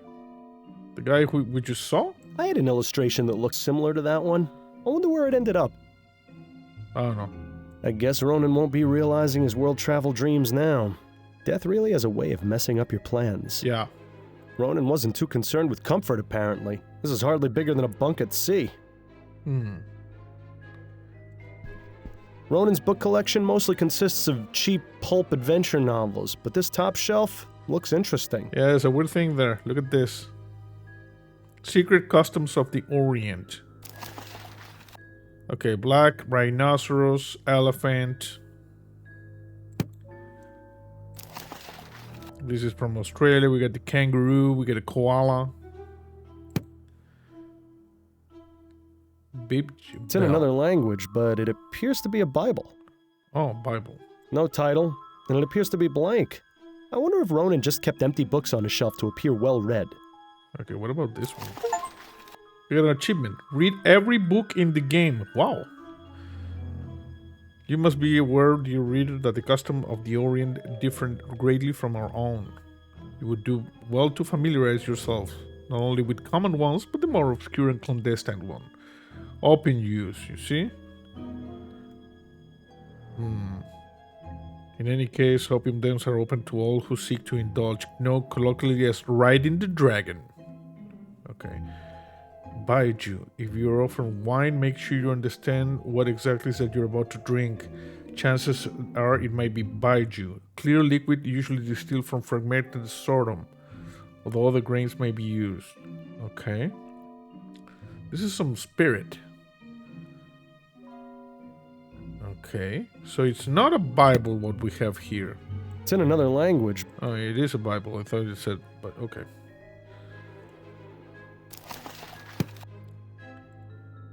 So, here. Now to find out what Mr. Lespay finds so precious. We got a teacup, we got letters, drawer. It's empty. Too bad. Ooh, this teacup could use a washing. I'd be surprised if it isn't permanently stuck to the desk. There's something here, you see, that's missing. Ooh, this... Something's missing there. Looks like you found Ronan's journal. Perhaps this will be able to give us some more insight into what he was up to before he died. Yeah? Read a random entry. Let's see.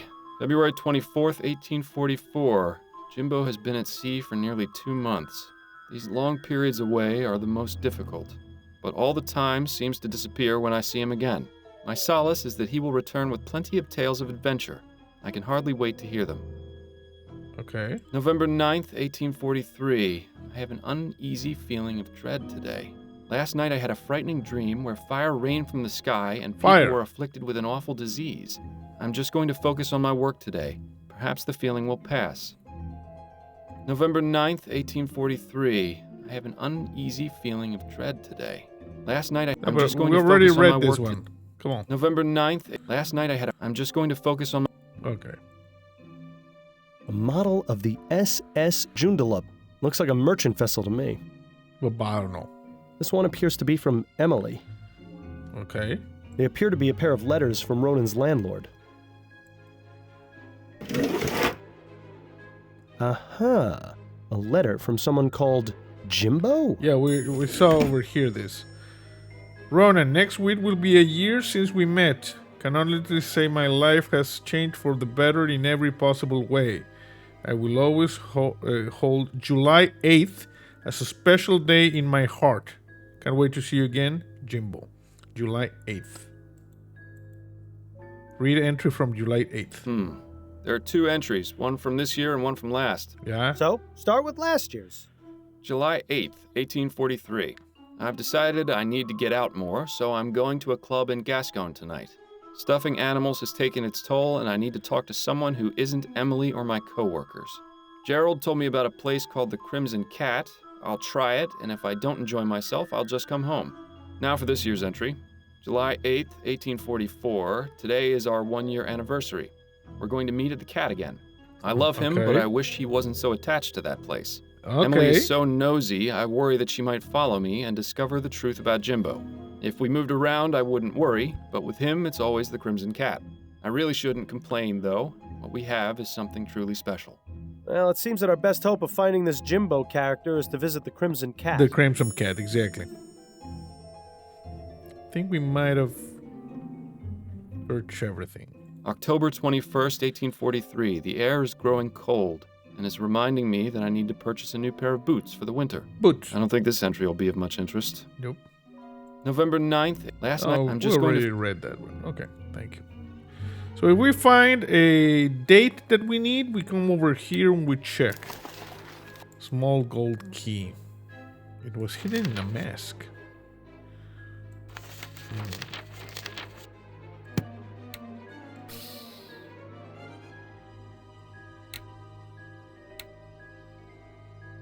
Okay.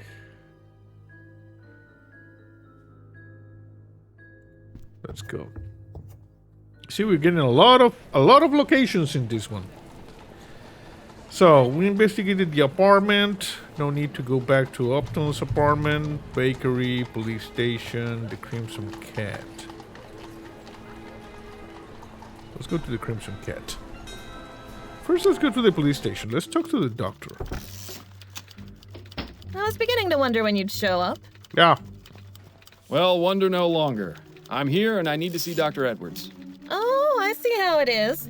He helps you solve a case, and now you don't have time for us lowly front desk clerks. Sorry. That's just the way it goes, Upton. Sorry. Maybe next time you should pick a nicer coffee house.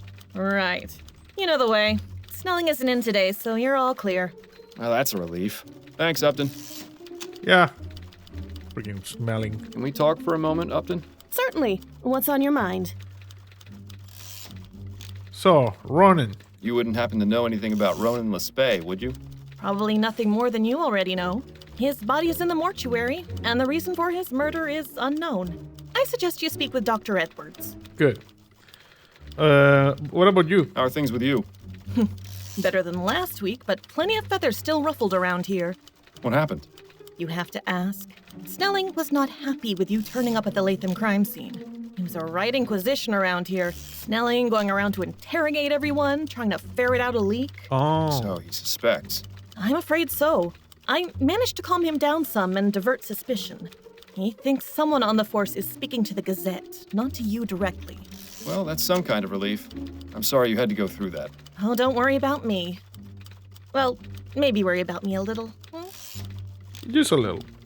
What about the election? That was one hell of an election, wasn't it? That it was. I don't know how he managed it, but I'm glad Leroy won. I feel the same. Atwood seemed convinced he had it in the bag. I think he just grossly underestimated how much the Lygia disaster affected everyone. Thought we could go on like nothing happened. Hell, if Prince Harold hadn't been aboard, we would have. Now, isn't that sad? Sad. Upton, I need you to put out a bulletin. There's someone I need found. Oh? Who's that? Strange I don't know his man. name. I only have a description. All right, I'll need to ask you a few questions. Yes. Could you describe the man's height and build? Yes.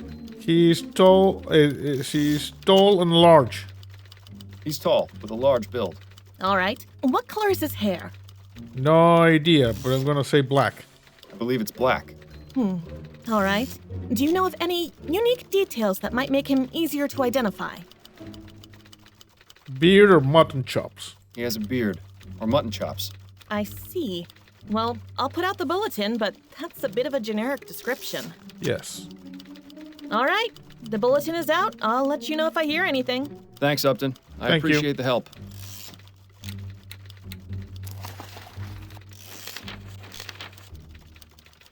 Large man of bill, like a beer of mutton chops. He was dressed in all black. Wore a cap. I don't know about the hair, though. I think I just put the weird thing there. Can we talk for a moment, Upton? Messed up. Certainly. What's on your mind? You see, we can probably change this. Can I try giving you that description again? I may have more details now. Sure. More details will definitely help. Could you describe the man's height and build? Large and tall and large. He's tall, with a large build. All right. What color is his hair? We don't know. I believe it's black. All right. Do you know of any unique details that might make him easier to identify? Beer or mutton chops. He has a beard, or mutton chops. I see. Well, I'll put out the bulletin, but that's a bit of a generic description. Yeah, we need more information. All right. The bulletin is out. I'll let you know if I hear anything. Thanks, Upton. I appreciate the help. I gotta go talk to the doctor. I don't think I've ever seen anyone reading those books. I'm half convinced they're purely decorative. Yes.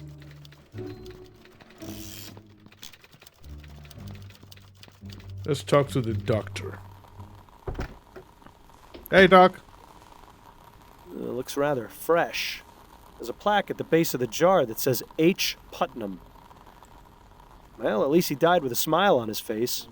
Sort of. Yeah, I think we got all the stuff like in the last case. Assorted lab equipment for setting things on fire or causing explosions. You know, the perfect way to pass the time. Yes. I feel sorry for the poor slob who has to clean that out. Yep. I wonder if Edwards ever got around to fixing this typewriter. The letter E being out of alignment always made his reports a nightmare to read. Yeah. Let's talk to Dr. Edwards. Hey, Doc. I hope I'm not interrupting anything, Edwards. Ah, Fordham. Always a pleasure. What's up? You got time for some questions? Of course. What about Ronan? So what can you tell me about Ronan Lespay? Caucasian male, approximately 27 years old. Died of blood loss as a result of being shot at close range.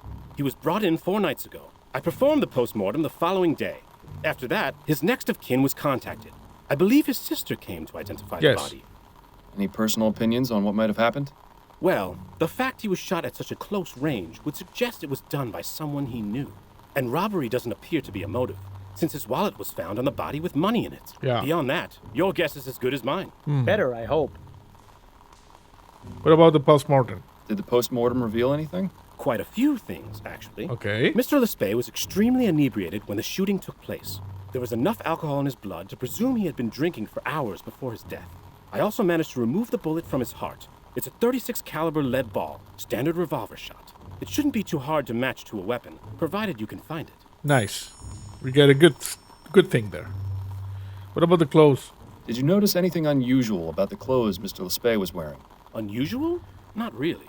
They seemed a bit big for him, but that's all. His sister seemed convinced that they didn't belong to him. That's a distinct possibility, but I couldn't say for sure. He could have just been a sloppy dresser. What about the murder weapon? So no murder weapon's been found? That's right. Either the killer still has it, or the police just overlooked it. If you happen across any weapons in your investigation, be sure to bring them to me. I can tell you if it matches the bullet. I know where Thank that you, is. Edwards. I'll be on the lookout. The weapon is in the, in that grate we need to take out. It's down there under the water. We need to figure out a way to get the bolts out. How's the coroner business? Things have been pretty dead around here lately. Hashtag pun. Don't quit your day job, Edwards. What about the election? What are your thoughts on the election? There was an election? Ugh. I think our friend Edwards needs to get out a bit more. I'll be going now, Edwards. Take care, Fordham. And remember, not everyone gets to leave the morgue alive, so consider yourself lucky that you can. Doctor is sassy. Do we have any tools that we can bring? Seems to be empty for now. That's most definitely a good thing. Yeah. I'd say being hooked up to that machine was the worst experience of my life, except I was already dead at the time. Imagine a giant mosquito sucking out all your blood and then replacing it with formaldehyde. Not very pleasant. Nope. Okay, I'm leaving. See ya.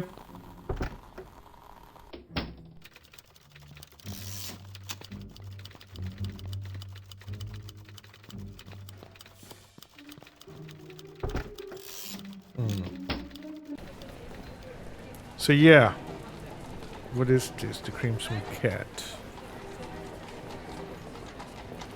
Okay, so we search here, the bakery, the police station. We know where the murder weapon is.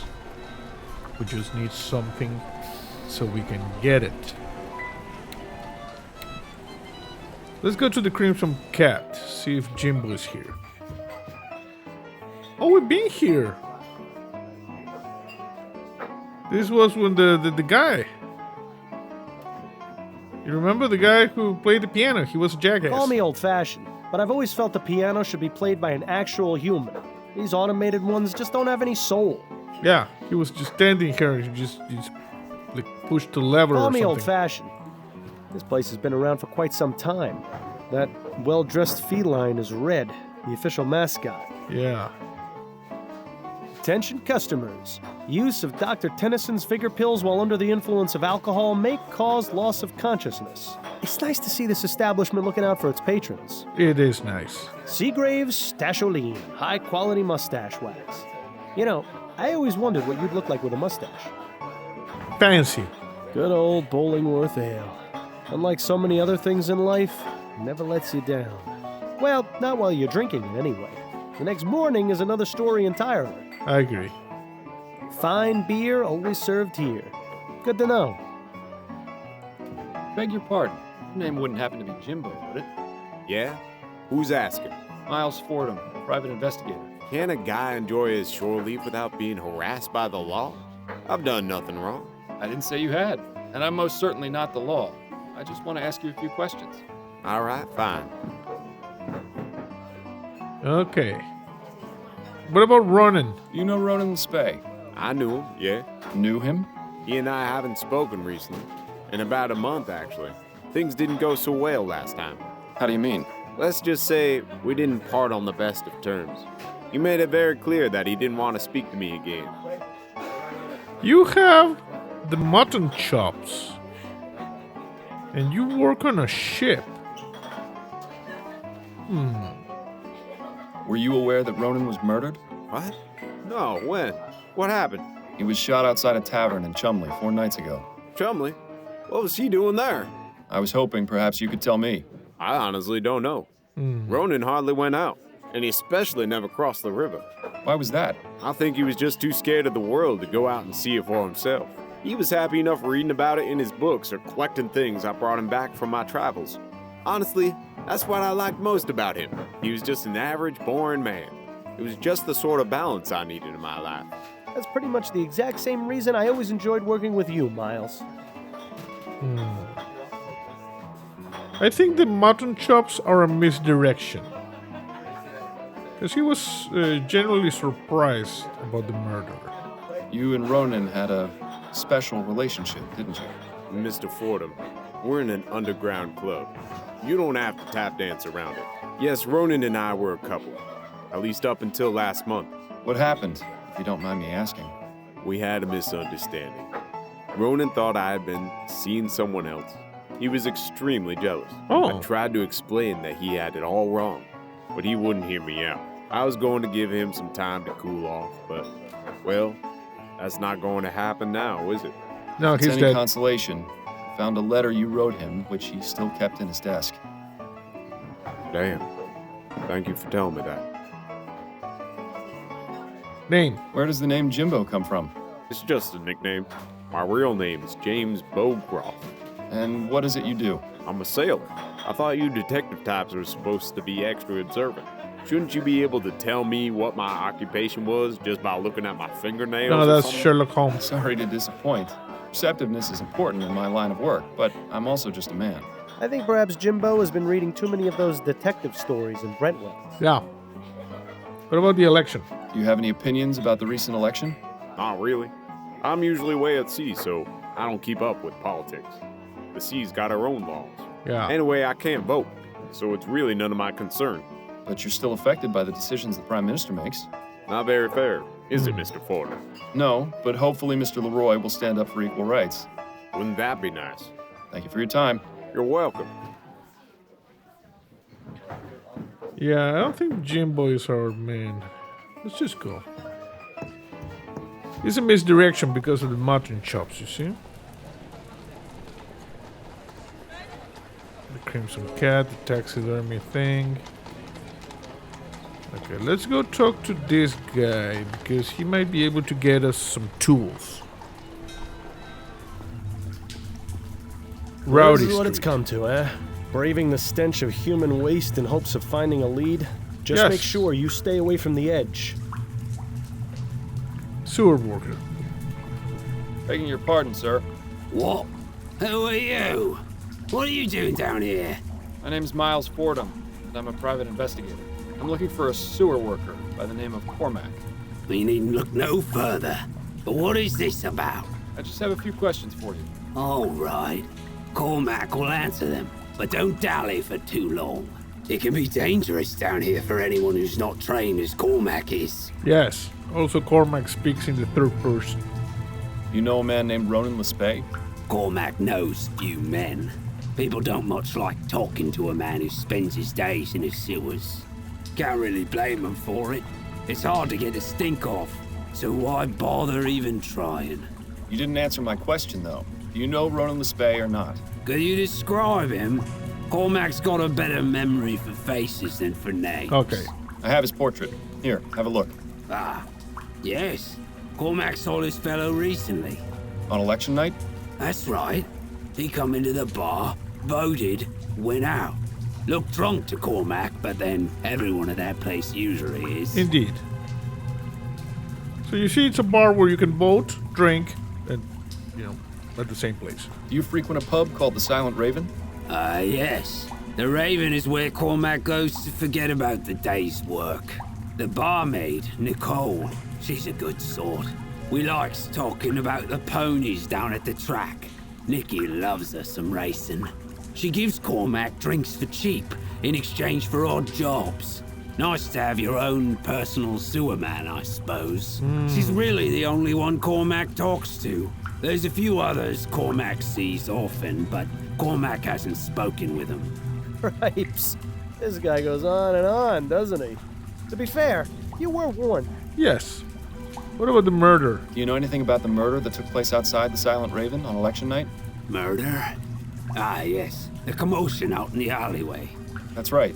Did you see or hear anything? No. It was a touch noisy that night, what with all the election stuff happening, but Cormac remembers the sound of the gun. One shot, and then shouting and hollering from the bar. Yeah. A few people run outside to look at what happened, but Cormac just stayed in his seat and finished his whiskey. So you didn't see the man who was shot, or who shot him? No, keeps to himself, Cormac does. Makes life easier that way. Could he be any more unhelpful? Actually, it's probably best not to find him. What about you?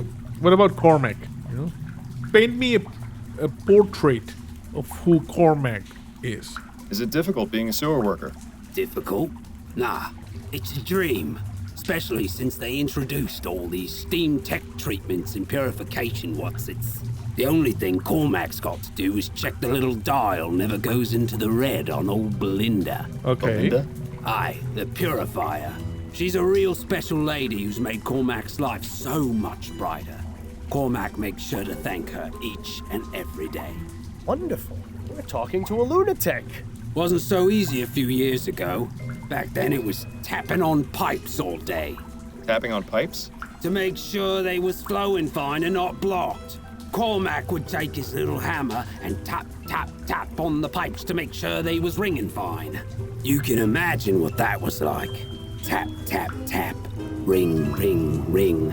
All day, up and down, over and over. The tapping stopped, but the ringing never left. Still hears it to this day, Cormac does. That's weird. Do you have any opinions regarding the election? Cormac hears lots of things about Atwood, but he's the one what's got this new machinery put into the sewer system. Okay. There's still a job for Cormac, so all that talk about being replaced by machines is just talk. for now. But Leroy says he wants to give the workers their fair chance, so Cormac can't argue with that. What about you?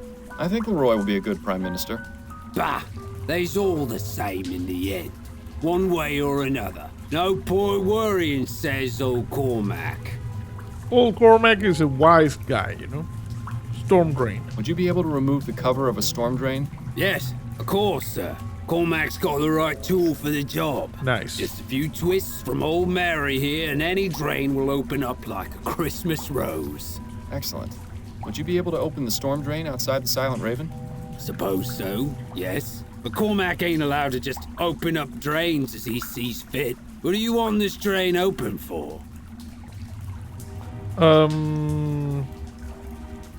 There's a vital piece of evidence at the bottom of the drain. I believe there's a vital piece of evidence at the bottom of the drain. You don't say. Yes. It's quite true.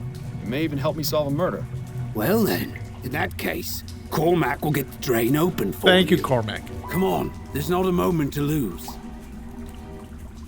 This it then? Yeah, that's the one. Right, won't be a moment. Thank you, Cormac. There we are. Thank you for your help, Cormac. Not a problem. Now, if you don't mind, Cormac's just going to pop inside for a quick pint. Okay, Cormac, yeah, you drink. Knock yourself down. Detective work is a dirty job, but someone has to do it. Don't forget to roll up your sleeve. I really hope there's something down there. Ugh. This is almost as bad as the time I had to search for that stolen necklace in a pile of horse manure. I'm really glad I didn't draw the short straw in that case. Ah, we got it. How about that? A shame the police managed to overlook this. We got the thing. Anything else? Nothing else down there but dirty water. Okay. Let me check here. We get the pistol. Muck-covered pistol found at the bottom of a storm drain outside the Silent Raven. Okay.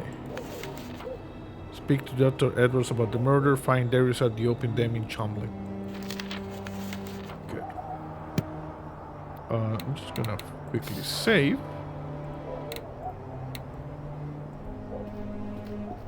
Let's see over here. Cormac must be talking to the lady. Yeah, you see? Cormac is there. Excuse me, barmaid? Hi, what do you need? Strange man. I was given the physical description of a man. I was wondering if you might recognize him if I told you. Perhaps. Go on, then. He's tall, strong build, with a beard or mutton chops, dressing all in black and possibly wearing a cap.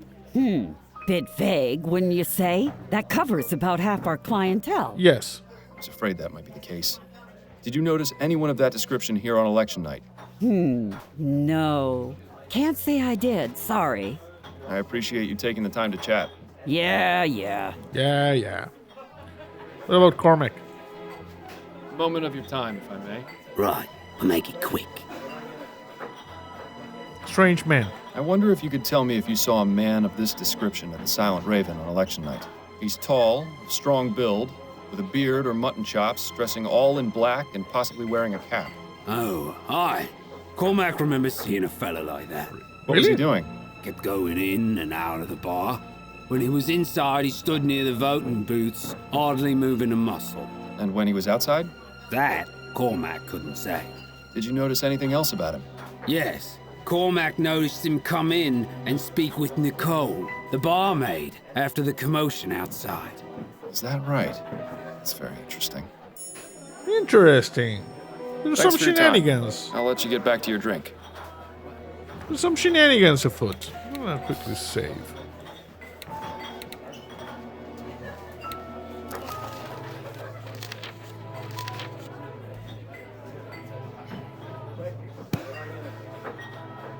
Excuse me, barmaid? Hi, what do you need?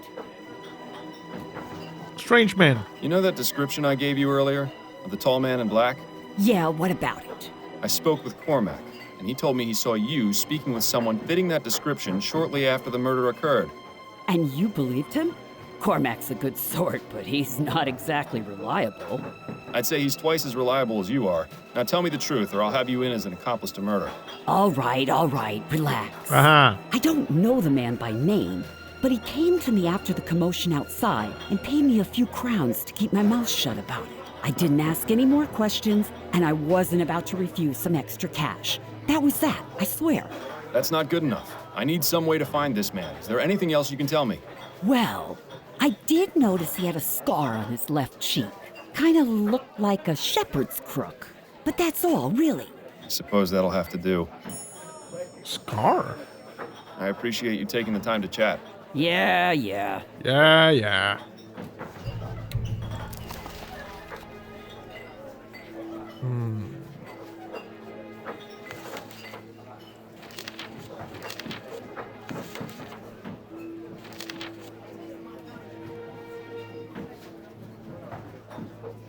Also had a scar the shape of a shepherd's crook on his left cheek. Didn't the other guy we have not talked to had a scar?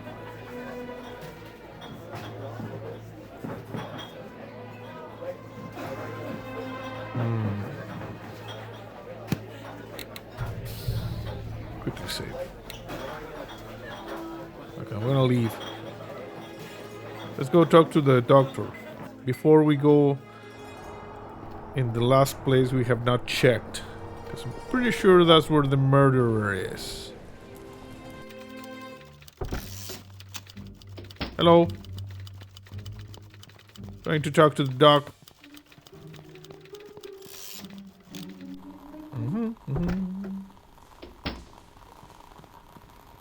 Pardon me, Edwards. Yes? Pistol. I found this pistol at the scene of the Lespe crime. Did you take a look and see if it was used to murder him? It's all slimy. Where was it? Sitting at the bottom of a storm drain. Oh, I suppose that's not as exciting as finding it inside someone's intestines. What? Did I ever tell you about that post-mortem, by the way? No. No. I certainly don't want to hear about it now. How long will it take you to analyze that pistol? I should have something conclusive within the hour, if you don't mind waiting. I'll wait. No, it'll give me some time to gather my thoughts. Right. I've concluded my analysis, and this gun was definitely used to shoot Mr. Lespe. Nice. The bullet I removed from his body is a perfect match. Thank you, Edwards. That is extremely helpful. There's one more thing. I cleaned off some of the muck and found the initials JB etched into the handle. Interesting. My expertise with guns is purely forensic, so I can't determine if this is the gun's maker or the initials of its owner. That's going to have to be your job. Thank you, Edwards. Help is always appreciated. JB? I'll be going now, Edwards. Take care, Fordham. I think that was the name of the, Jimbo.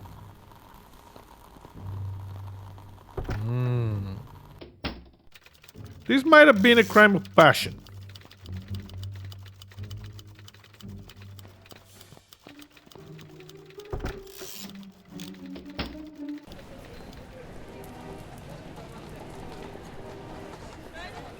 See the opium den. Okay, what do we have here? Crisparkle Lane. Nothing crisp or sparkly about it. Yeah. I wonder how many layers of advertisements you'd have to cut through before getting to the wall. A few. They're structural at this point, I can't make heads or tails of it, but I'll bet you 10 crowns it doesn't say welcome. Maybe. Yes? What do you want? I'm interested in riding the dragon. I was told this was the place to come if I wanted to ride the dragon. Oh. Well, why didn't you say so? Please, come in. You see, we got that from the book. We got a dragon over there. They're really dedicated to their theme in here, aren't they? Yeah. Poor horse. That fellow in the armor must have weighed a ton. Yeah. What about this lady? She's not gonna be much help right now. Best not to bother her. Okay. Fancy. Yeah, fancy. So we just go over here? At least they provide their clients with some measure of privacy. Uh-huh. Now I see why they call it riding the dragon. That's Darius. Excuse me, I'm looking for a man by the name of Darius. Well, look no further. Welcome, friend. Sit, join me. I'll stand, if that's all right. I was wondering if I could ask you a few questions. Questions are the path to enlightenment. Answers fly by as birds on the breeze. Yes, they but do. Will a caged bird sing? That is the true question. Wonderful. He's as high as a kite. This is going to be worse than pulling teeth. What about Ronan? Are you familiar with a man named Ronan Lespay? I know many men. Some old, some young, some rich, some poor. Some I know by name, some by face. But this man you speak of, this Ronan, he is unfamiliar to me. I have a ferrotype. Do you recognize him? Forgive me, but my eyes are blurry. I cannot make out his features. Well, he's useless, isn't he? Too bad there's no way to snap him out of it, like there was with Dupre's kid. What about the murder? Do you know anything about the murder outside the Silent Raven on election night? Murder? Was it a murder? It was. A man was shot in cold blood. That would explain the commotion, as well as the sound. So you heard the gunshot? I did. I thought it might have been one of the voting machines making the noise, but then there were shouts, and people began to run. Did you see or hear anything before you heard the gunshot? I seem to remember hearing a man shouting a name. A name? Yes. It sounded like Priscilla. Priscilla? Well, how about that? He's managed to be of some use after all. Assuming he's telling the truth, of course. And does the name Priscilla mean anything to you? Afraid not, young man. Okay. The plot thickens. What can you tell me about the Silent Raven? Ah, the Raven. My home away from home. I would have thought that was this place. Unless this one is just the home. Do you have many friends there? People you speak with often? Yes, friends. I call them friends anyway, but really, what is a friend? What is a friend? Someone who drinks with you? Yes. Someone who shares secrets with you? Maybe. Are those friends? I don't know. My father used to tell me that the only two friends you had were your mother and the crown in your pocket. Well, both of those are gone now, so what does that mean for me? I don't know, sir. I'm just asking about people you speak to at the Raven. The barmaid, Nicole, she gets mad at me sometimes when I break things. She's all right. Yeah. Singing Tom. Have you ever conversed with a patron called Singing Tom? Singing Tom? You mean old Tom Puffin? I'm not sure. I was just told he was called Singing Tom and was a regular at the Silent Raven. That's the man. I see him in here all the time. In here? Not just at the Raven? Tom is a child of the poppy, just as I am. He truly understands the world as it is. Do you know where I might be able to find him? Yes. He's the choir master at St. Denis Cathedral. Nice. That's where he spends his time when he's not here. You mean to tell me we have to talk to another one of these loonies? Wonderful.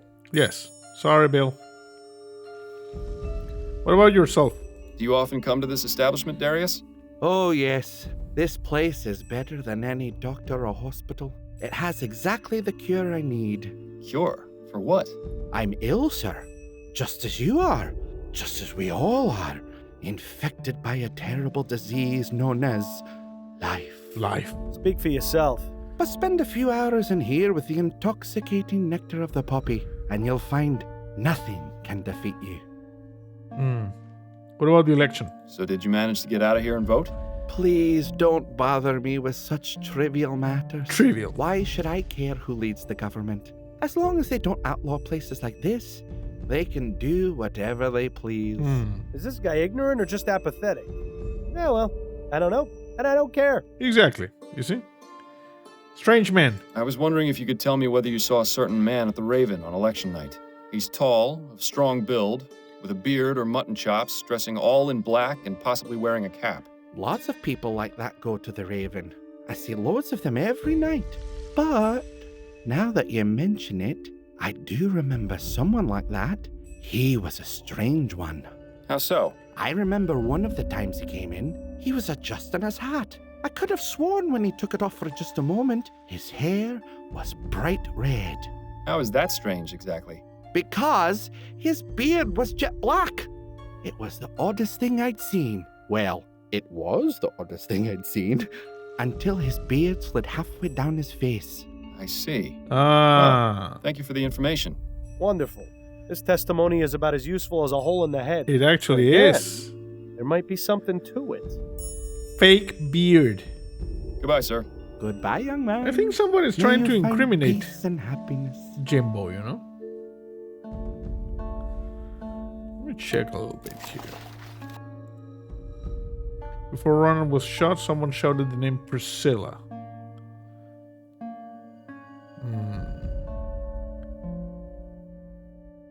He also spoke to the barman after murder took place. That's the initials JB.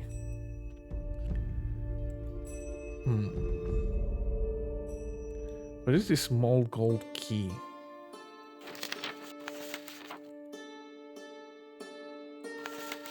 Speak to Tom Puffin at St. Denis Cathedral. Okay. She's not going to be much help right now. That's not to bother her. Okay. At least they provide their clients with some measure of privacy. So, St. Denis Cathedral. Chest? Now this is one intriguing chest. If only we could search it without arousing any suspicions. Okay. Prayer candles? People think lighting one of these is going to solve their problems. If only it were that easy. Also, what happens if they go out? Does that mean your prayer gets canceled? Shh! What? It's an important question. Shut up, Bill. The more I think about it, the more I want to test my theory about prayers being canceled if the candles go out. Ah, Bill.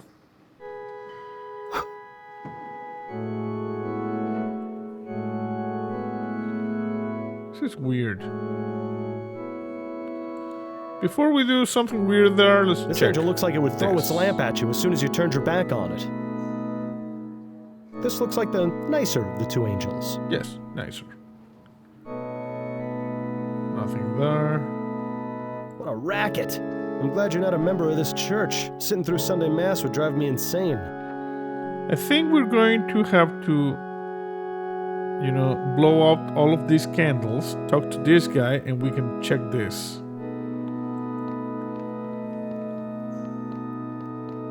I beg your pardon. Are you Tom Puffin?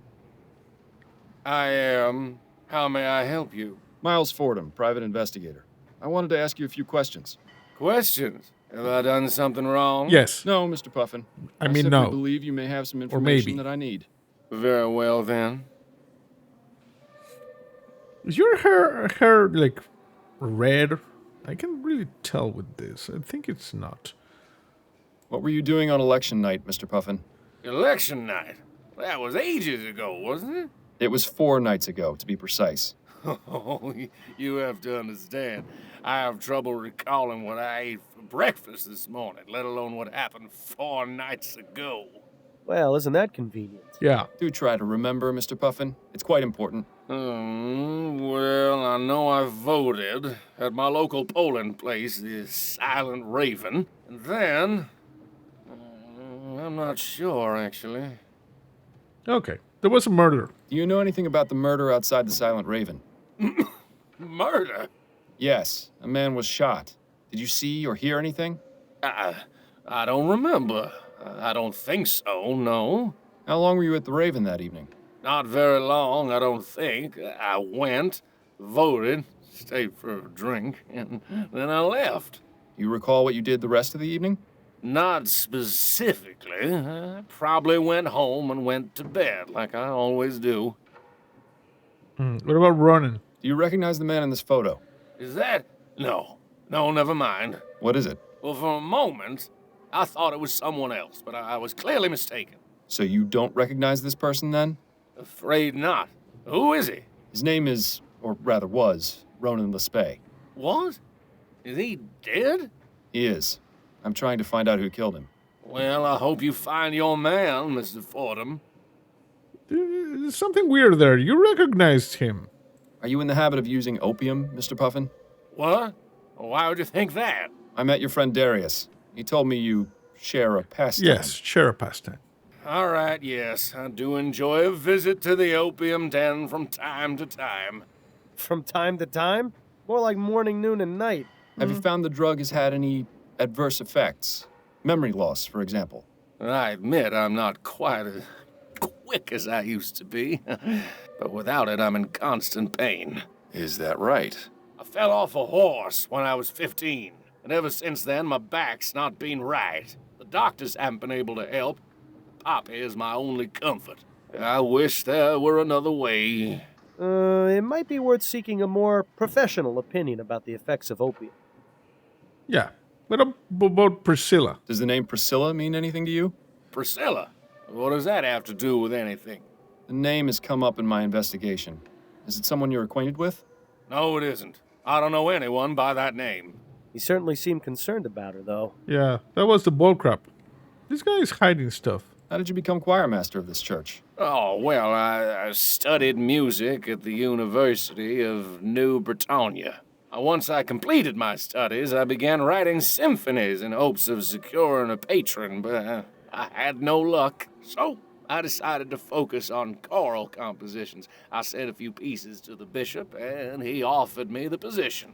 And you enjoy it? Oh, yes, sir, immensely. I'm able to continue composing songs for our choir, as well as teach music to our young members. I take my church duties very seriously. What else do you do besides lead the choir? Just a few things here and there, making sure the aisles and the pews are clean, tending to the prayer candles. Prayer and candles. That sort of thing. Yeah. What about the election? But this guy is hiding something. So, what do you think of the election results? All right, the election. Who won? Thank you. Roy. He beat Atwood by a significant margin. Oh, I suppose that's good. I think I may have voted for him, but I'm not sure. I'll let you resume your practicing, Mr. Puffin. Thank you. Have a blessed day. Same. Same to you, sir. Okay, we're gonna save.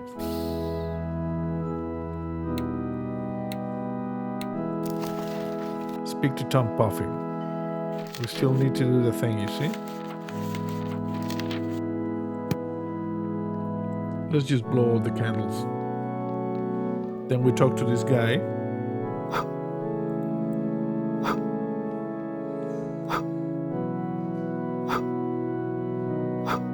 Okay. Well, that's all of them. Hope you made a wish. Bro, the candles, emergency, emergency. Could I have another moment of your time, Mr. Puffin? Yes, I suppose so. Prayer candles. It seems that all the prayer candles have gone out. Have they? Blast, I keep saying there's a draft, but nobody's done anything about it. Excuse me for a moment, won't you? Okay. Go over there. Here we go. Let's hope this chest hasn't got squeaky hinges. Dearest Ned, your last letter made me giggle with delight. I just cannot stop dreaming of the day we can finally make our dreams come true and live together as man and wife. I think it would be truly the most splendid idea to get a puppy? No, it would be just the most splendid idea to get a puppy. Already begun thinking of names. How does Woofle sound? Oh my love, Pete. This is Priscilla. You see there's like the thing there.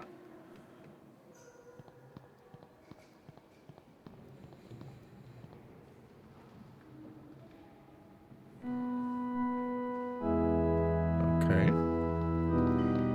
Could I have another moment of your time, Mr. Puffin? Yes, I suppose so.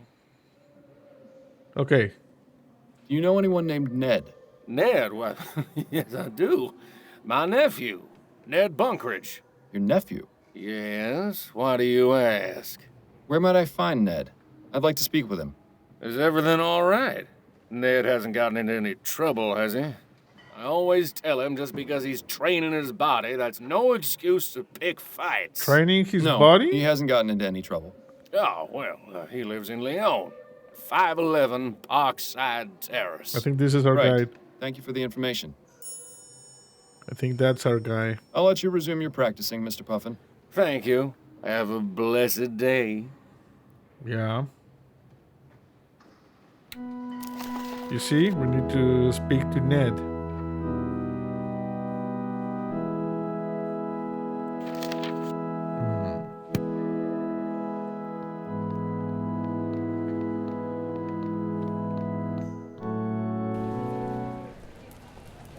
this? Ned's residence.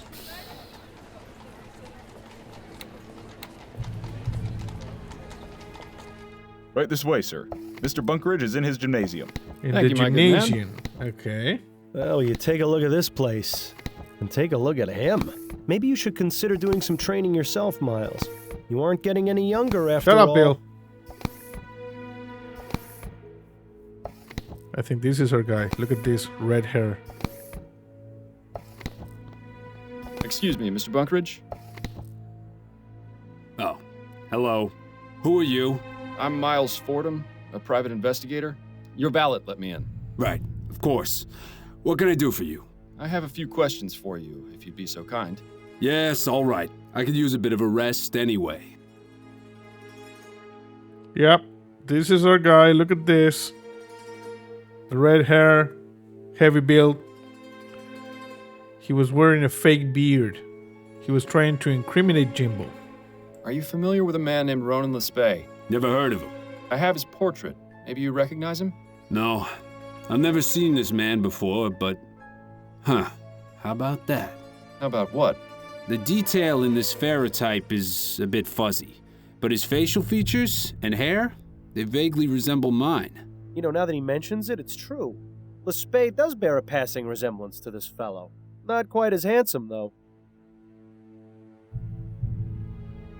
What? Something weird here. So, you know nothing about the murder outside the Silent Raven 4 nights ago? That's right. I don't even know what the Silent Raven is.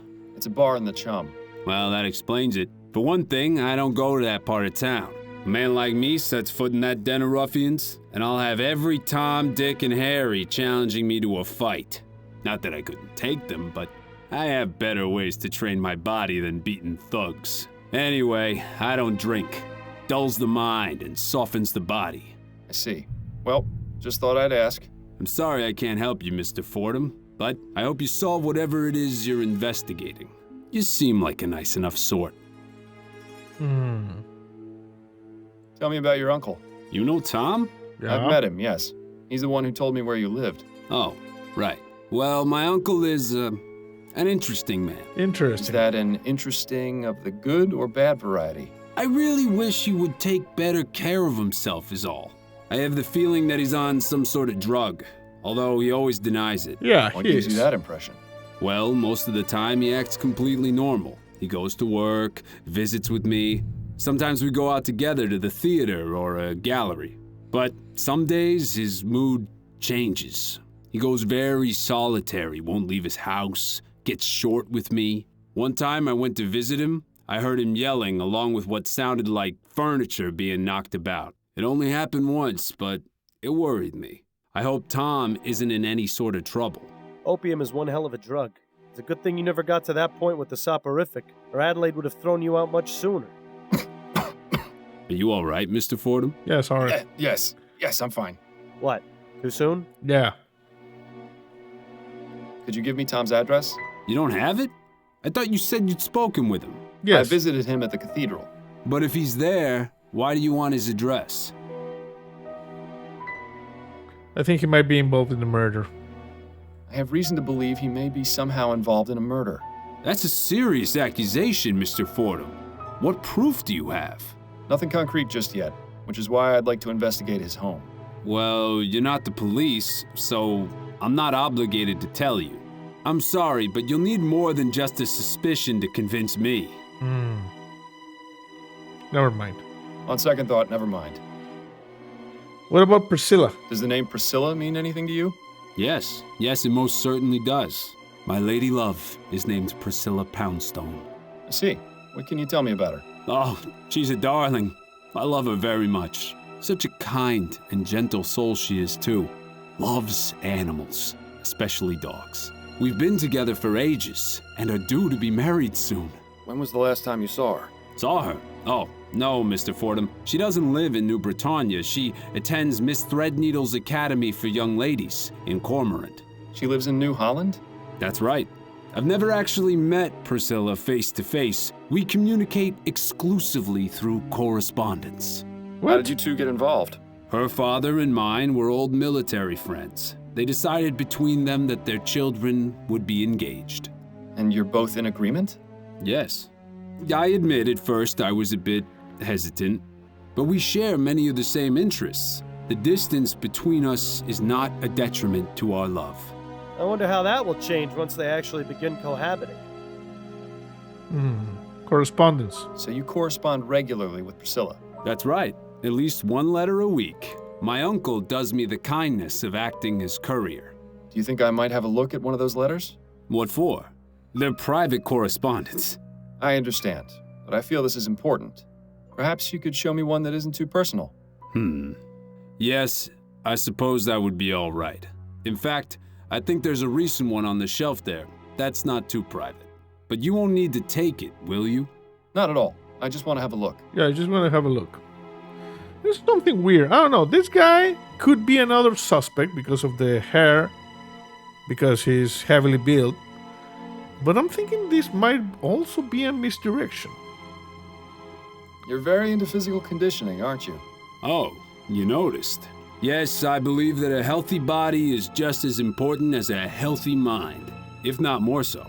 Well, he's definitely prioritizing the former. It's important to keep fit, especially at a job like mine where I'm in a chair most of the day. What job is that? I'm a clerk at the Bank of Vespuccia, but someday I hope to leave and teach others about the health benefits of regular exercise. Perhaps even open up my own gymnasium. Ha! He actually thinks people are gonna go for that? Good luck to him. Yeah. How do you feel about the election outcome? I'm disappointed. Atwood may not have been the greatest PM, but he was pro-steam tech. Sure, the Lygia incident was a tragedy, but people are too quick to judge. Steam technology is a boon to mankind. It's already enriched my life considerably. It's a shame the progress is going to be held back because of one isolated occurrence. Okay, we're gonna end the conversation. Thanks for your time. Not a problem. And you said there was a letter? Is this one? Shelf? My dearest Ned, I was so happy to receive your last letter. Things are going well here. I'm due to begin my next course within the week. All things with you. Did you manage to set up the gymnasium you were talking about? You have to send me a phototype of your new physique. Wait just a minute. Something's off here. The handwriting in this letter is different to the one we found before. There's something strange going on with this Priscilla. Yeah. Oh, look, maybe you can slip these on and go a couple of rounds with Ned. If that's his best right hook, he'll be a pushover. And after that expert knockout you delivered Officer Grant, he won't stand a chance. Yeah, what about this contraption? Just when I thought I'd seen it all. What will they think of next? Some kind of martial art? Doesn't look like any I've ever heard of. Oh, no. What in the ether is that supposed to be? Looks like some kind of medieval torture device. Then again, so does most of this newfangled exercise equipment. Yeah. They don't look that heavy to me. This seems to be where Ned keeps his extra equipment, and assorted other garbage.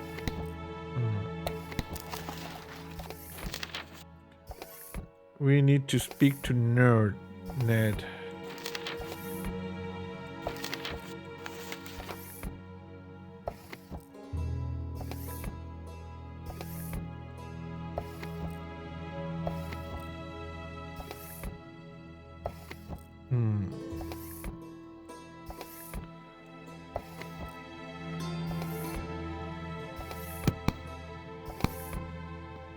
Could I ask you a few more questions, Mr. Bunkeridge?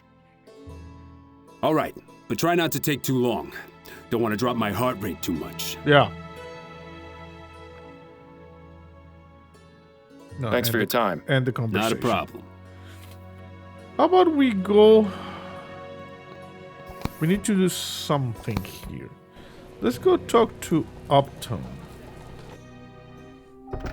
Oh, this is Upton apartment. No.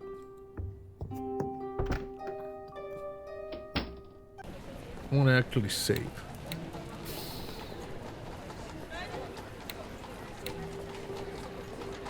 Because we got the letters.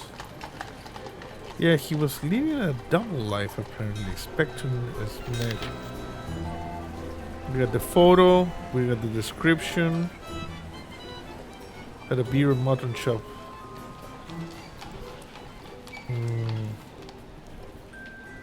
Someone shouted the name Priscilla. JB etched into the handle. And there was a small gold key. Let's go first to the Crimson Cat. Let's talk to Jimbo. Hello, Jimbo. I have a few more questions for you. All right, fine. Do you know Priscilla? Does the name Priscilla mean anything to you? Yes, that's my ship, the SS Priscilla. I see. Did Ronan know about it? Of course. He always used to ask me to bring him back some exotic souvenir. Thank you for your time. You're welcome. Miles, have you ever noticed that this Jimbo fellow fits the description of the man loitering outside the taxidermy shop? Yeah. The barmaid told us she saw someone matching that description at the Raven on election night. Not only that, Priscilla just so happens to be the name of the ship Jimbo works on. And the pistol used to murder Ronan has the initials JB etched on it. It could be a coincidence, but I think it's quite reasonable to consider him as a suspect. Yeah, we added him as a suspect, but he's not the guy. James Jimbo Bogrove. Ronan's ex-partner, sailor working on the SS Priscilla, recently separated from Ronan after being accused of seeing someone else. But this is not the guy. He won't have anything relevant to tell us right now. Okay.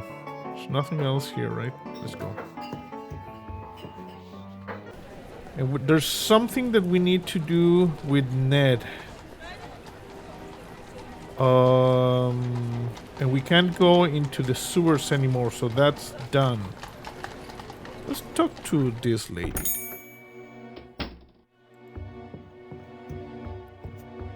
You got time for a few more questions, Mrs. Morgan? Yes, of course. What about Priscilla?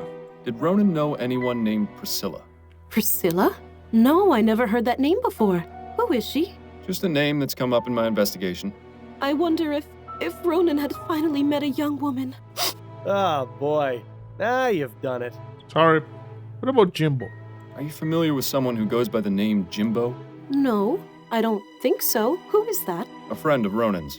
No, as I told you, I didn't know Ronan to have any friends. I especially don't recall him mentioning anyone called Jimbo. We're not gonna wrap up the case. Those are all the questions I have for now. All right, Mr. Fordham. Let's go talk to Upton.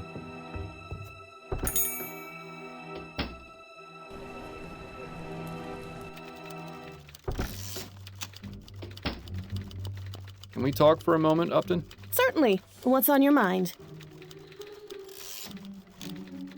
Strange man. Can I try giving you that description again? I may have more details now. Yeah. Sure. More details will definitely help. Could you describe the man's height and build? Large, tall and large. He's tall, with a large build. All right. What color is his hair?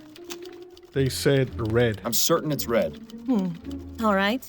Do you know of any unique details that might make him easier to identify? Distinct scar on the left cheek. Yes, he has a scar on his left cheek in the shape of a shepherd's crook.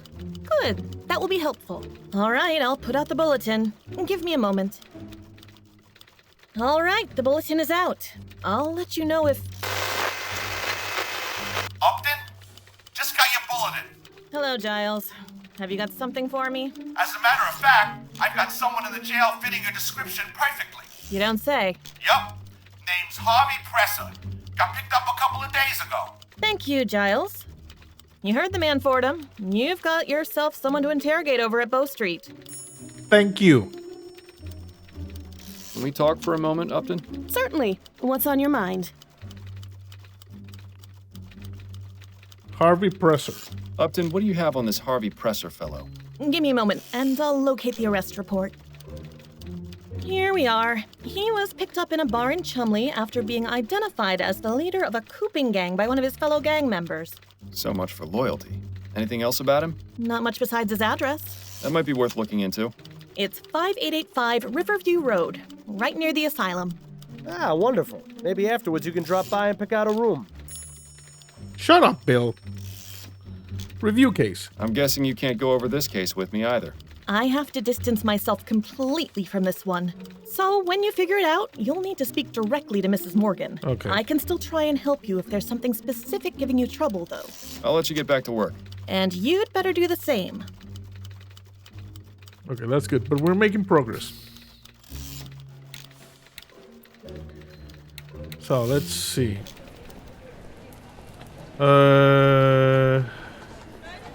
This is the residence.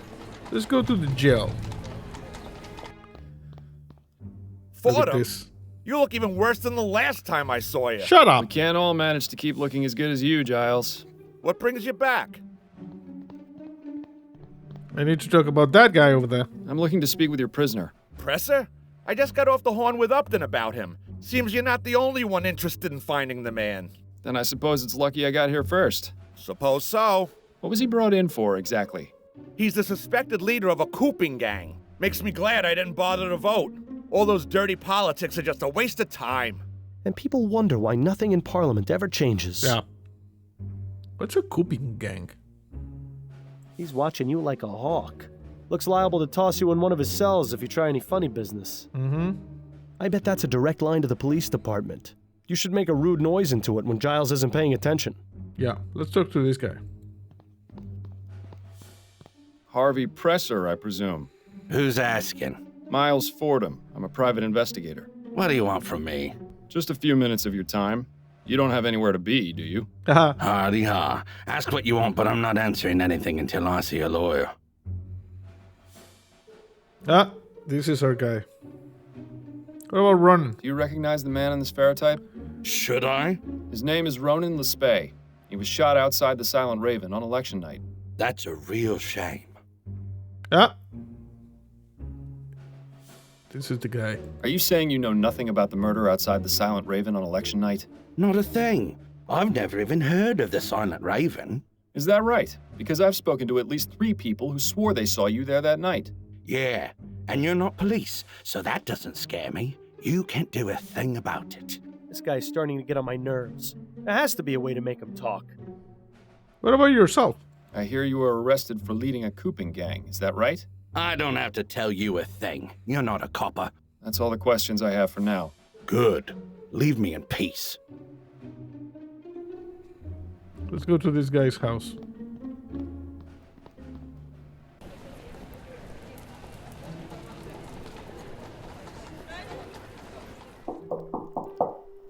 Just a moment! What? Yeah? What do you want? Ooh, she doesn't look like the type to take any guff. Better watch yourself, Miles. Okay. I'd like to talk to you about your husband. Mrs. Presser, I'd like to speak with you about your husband. Well, he's not here right now. He's been away for a few days, actually. Who are you exactly? My name's Miles Fordham. I just have a few questions. I promise this won't take long. All right, come in. But try and keep it down. My daughter isn't feeling well, and I don't want her being disturbed. Yeah, the kid is there, you see? We got some devices. We got pot. I'm gonna save. So. She doesn't look so good. Nope. A man's coat. Seems Harvey wasn't expecting to be out for very long. Nope. Some of those modern steam cleaners. If they use them in this place, they clearly aren't worth a damn. I think they sell them. Or maybe, I don't know. Seems to be a notice from the bank threatening to foreclose on this place if they're late on their rent payment again. No wonder Harvey's taken a second job. Yeah, why is it there? It's like a displayed prominently. It seems peasant soup is on the menu tonight. Mm-hmm. Presumably that goes into the presser's bedroom. Or it might be a closet. Or both. Mrs. Presser? Yeah, what? You know Ronan? You know a man named Ronan Lespay? Never heard of him. And you've never seen the man in this ferrotype? Nope. And I'm glad I haven't. Looks like a real pushover. Whoa. What about Harvey? What does your husband do for a living, Mrs. Presser? Harvey? He's a traveling salesman. Sells steam-powered cleaners like the ones in the corner there. Oh? Doesn't make much money on account of most people being afraid of steam tech these days. But Harvey tries his best to provide for me and little Mary. He's a good man. The job takes him out of town for days at a time, but we get by. And that's all he does? What are you asking? You know something I don't? No, not at all. I was just curious. Oh, look, another husband keeping secrets from his wife. Yeah. There are a copper a dozen around here, it seems. What about yourself? So what do you do while your husband's away? Hang on there, what are you playing at? I'm a married woman. I merely wanted to know a bit more about you, that's all. I meant no disrespect. Is that your game? Asking innocent ladies about themselves so you can have your way? She doesn't have to worry about being mistaken for innocent, that's for sure. No, you know what? Just forget I said anything. What about your daughter? Is your daughter all right? She's just come down with a bit of something. This stew I'm making will put her right again.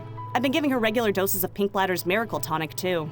I'm sure she'll be back to tearing the house down again in a matter of days. Ticks after her father, that one. What about the election? Are you pleased with the election results? Yeah, I'm glad that no-good High Muckamuck Outwood was voted out. Maybe now they can finally get to work on that bridge to Gascone we've been promised for so long. But won't Leroy's opposition to steam tech be bad for your husband's business? Maybe, but Harvey's always managed to land on his feet. If it comes down to it, I'm sure he'll be able to find a new job in no time. Okay. I was never too keen on him selling those contraptions anyway. It'll be a relief to get them out of the house. I don't have any more questions for you, Mrs. Presser. Good. Everybody's sassy here. Let's go outside. I'm gonna threaten this guy to tell his wife about the gang thing if he doesn't spill the beans.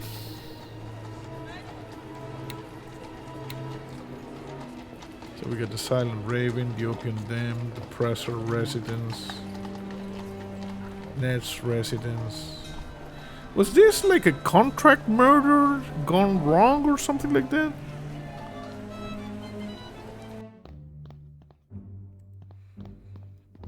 A few more questions for you, Mr. Presser. Whatever you say. Family. I had a little chat with your wife. You have a lovely family. Mildred? How did you... I may not be with the police anymore, but that doesn't mean I can't still get the information I need.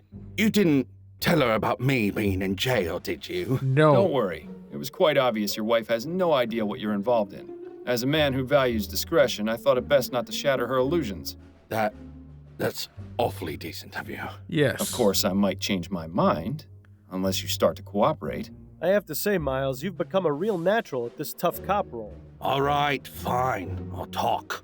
Just leave my family out of it. Okay. Ronan. Do you recognize the man in this ferrotype? Yes, I do. That's Mr. Lespay. And how is it you know him? I was assigned to watch him and then pick him up on election night. Assigned? By whom? My employer. I'd really rather not name names, Mr. Fordham. I don't care about your employer. What I care about is what you were doing with Mr. Lespay.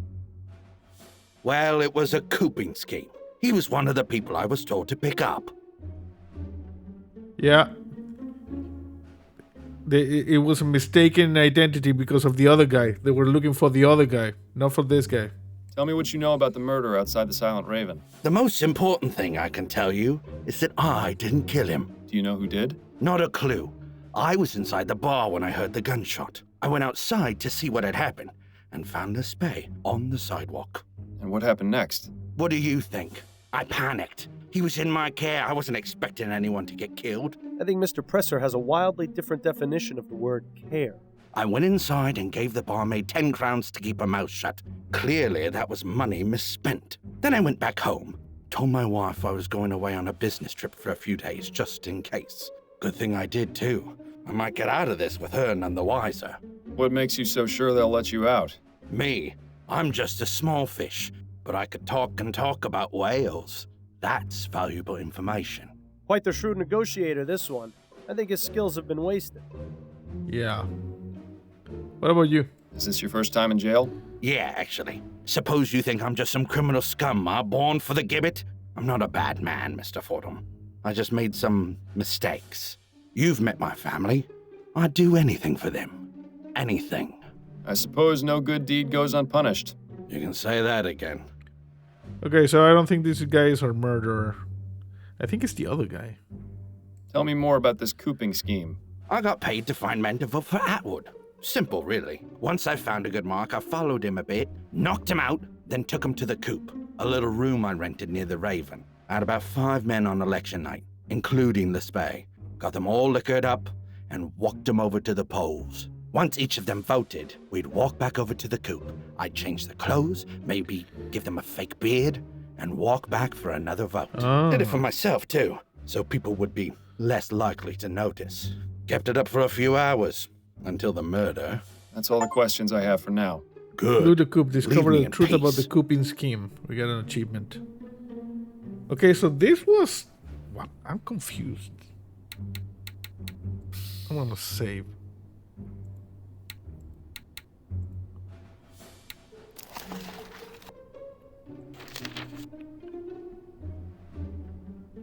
Return to Mrs. Morgan and accuse me. Jimbo. Speak to Ned Bunkerage. Still don't know what the small golden key is about.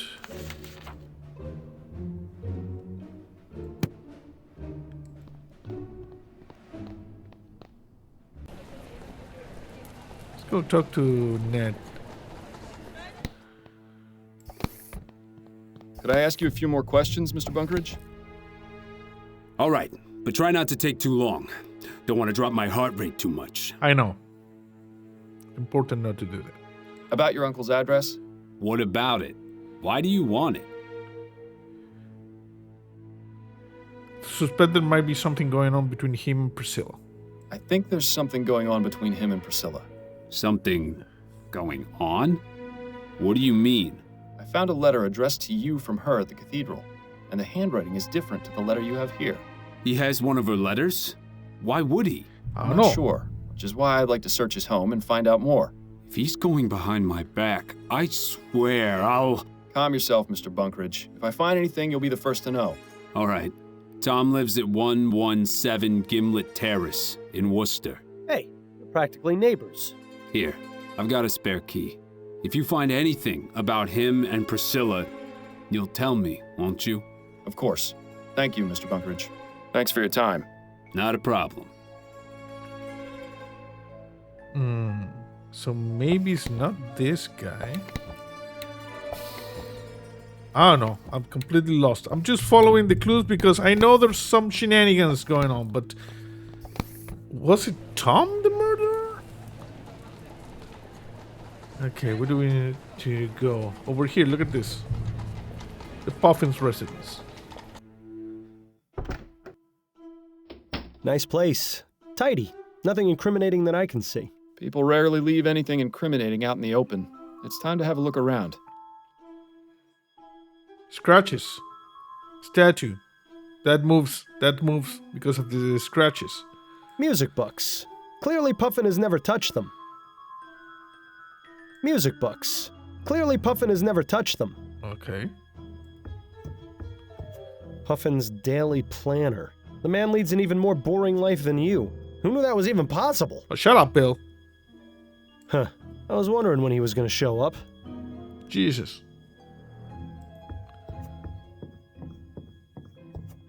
It's empty. Nothing there. It's empty. Okay. So Puffin plays at home too? His poor neighbors. Puffin's music room is a bit lacking in comparison to the one in the painting. The look in her eye tells me she's probably hiding something. Maybe. No point wasting time searching Puffin's bedroom. I have a feeling that if there's something to find, it's here in the sitting room. It's clearly over here. That's odd. There are some scratches on the floor next to that statue. Yeah, that's weird. I'm gonna save.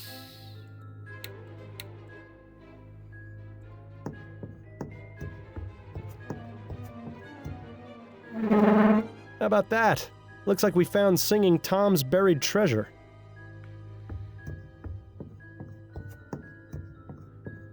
Let's just see what we have here. Dearest Priscilla, I have completed all my plans and will soon come visit you in Cormorant. Please remember that life in New Bretagne is hard, so I may look a bit more advanced in years than you might expect, Ned.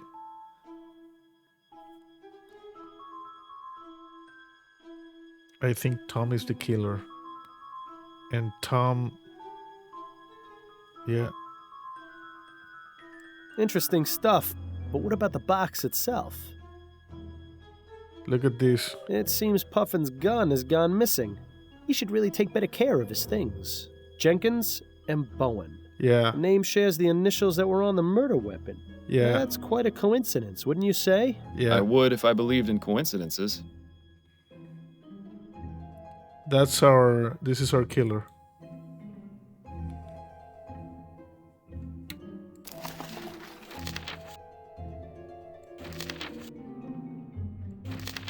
Still don't know what the small golden key is. Maybe it opens something that, like the desk, and they forgot to say, hey, you will use the gold key. Nothing else in there. Too bad. I think it's a case of mistaken identity. I think Tom shot the other guy because he looked like his nephew, because he wanted to be with Priscilla. Something like that is.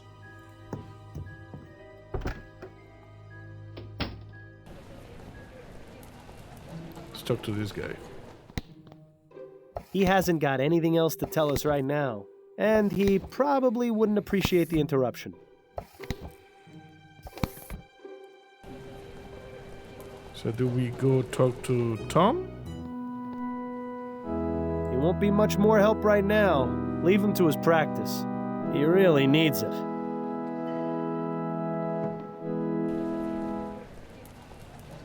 Talk to...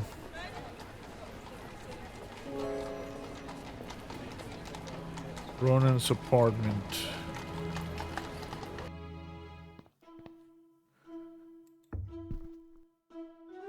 A model of the SS Joondalup. Looks like a merchant vessel to me. Yeah. Let me see if there's anything here that I might have missed. February 24th, 8 days long. My solace is that he will return. Okay, nothing.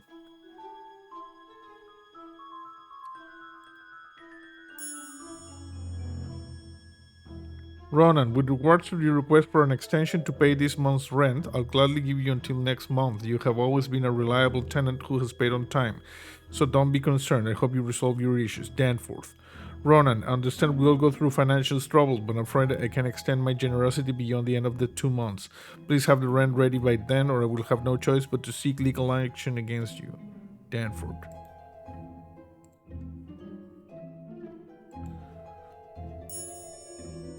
Ronan, Gerald and I will be celebrating the new year and would like to invite you to spend it with us. Please feel free to bring along any guests you'd like, especially any lady friends you may have. All my love, Emily. June 17th, 1843. Someone brought in a rare big-eared hopping mouse from Australia yesterday. Stuffing it was quite a challenge, as the organs were difficult to remove without damaging the body. I think I'd rather not read about Ronan's taxidermy process any further. Yes.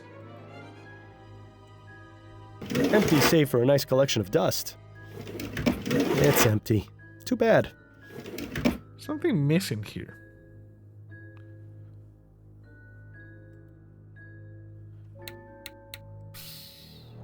I'm gonna save. Is there anything else that we should get here? We have that small...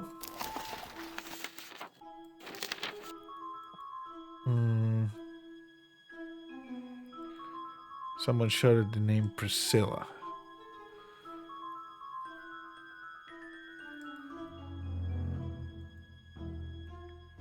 Small key.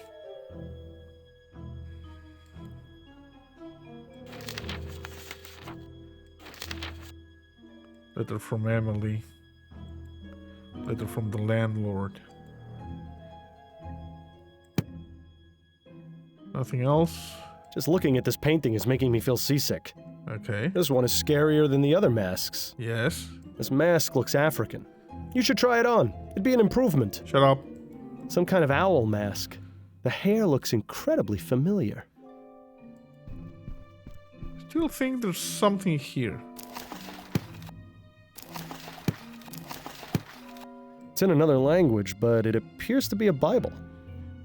Maybe. No title, and it appears to be blank. I wonder if Ronan just kept empty books on his shelf to appear well read.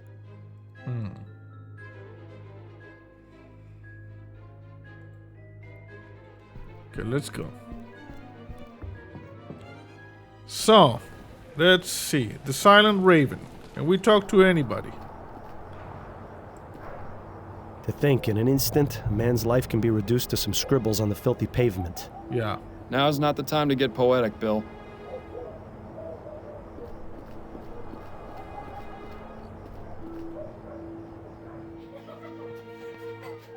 Can't talk to this guy. Excuse me, barmaid? Hi, what do you need? Priscilla. Does the name Priscilla mean anything to you? Nope. I appreciate you taking the time to chat. Yeah. We're asking about Priscilla. Moment of your time, if I may. Right, but make it quick. Priscilla. Do you know anyone named Priscilla? Ah, that's not a name Cormac knows. Frankly, I'm surprised it's not the name of one of his tools. Thanks for your time. I'll let you get back to your drink. Okay, let's just leave. This is not the place. I'm gonna have to go because something needs to trigger for us to think that Tom is a suspect. Let's go to the opium den. She's not gonna be much help right now. Best not to bother her. Okay. Leave him be. He's not much of a conversationalist anyway. Okay, so nothing here. Presser residence. Just a moment!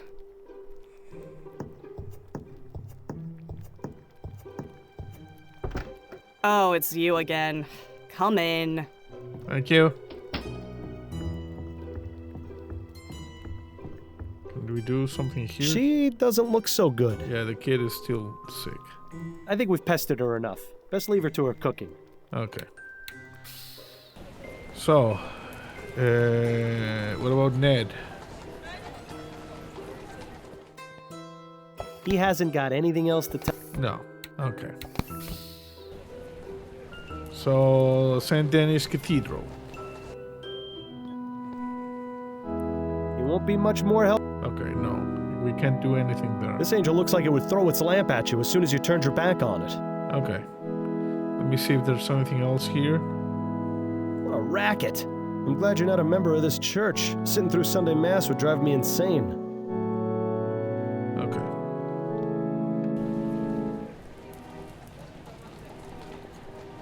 What about here? I don't think he'll be much more help at the moment. Okay. I'm just following all of the possible leads.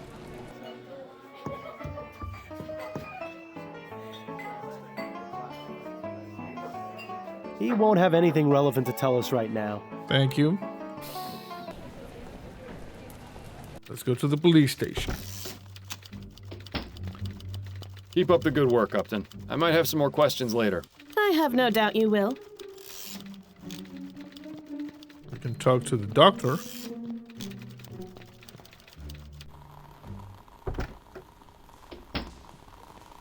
Hello? Pardon me, Edwards. Yes? Opium effects. Edwards, you know much about the effects of opium? Quite a great deal, unfortunately. It's all the rage these days. Okay. Most people use it to calm the nerves or relieve pain, but it's highly addictive and has numerous adverse effects. Such as? It depends, really. Most common are sweating, nausea, memory loss, or blurred vision. But more serious cases can lead to hallucination, violent mood swings, coma, or even death. I just had a case in here a few weeks ago who died from an opium overdose. It wasn't pretty. Doesn't sound like it.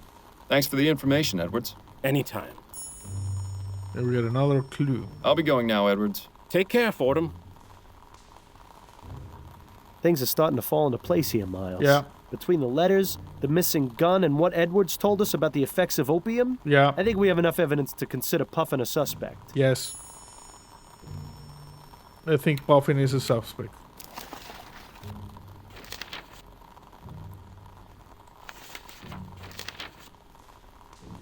Choir master at St. Denis Cathedral, opium addict, in love with his nephew's fiancée, appears to be sending her letters posing as his nephew. Yeah. Yeah.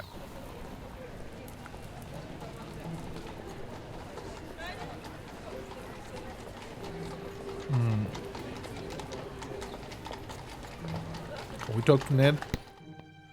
He hasn't got anything else. Okay. Can we talk to this guy in the cathedral? It won't be much more. Okay.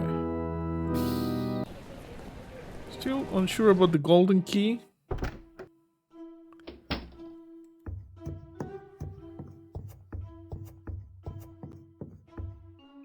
Nothing. Huh.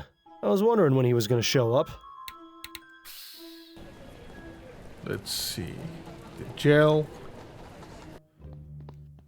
No point asking him about anything else right now. Let him sit and rot. Okay. I guess we're done. We're gonna come over here and talk to this lady. I'm gonna save.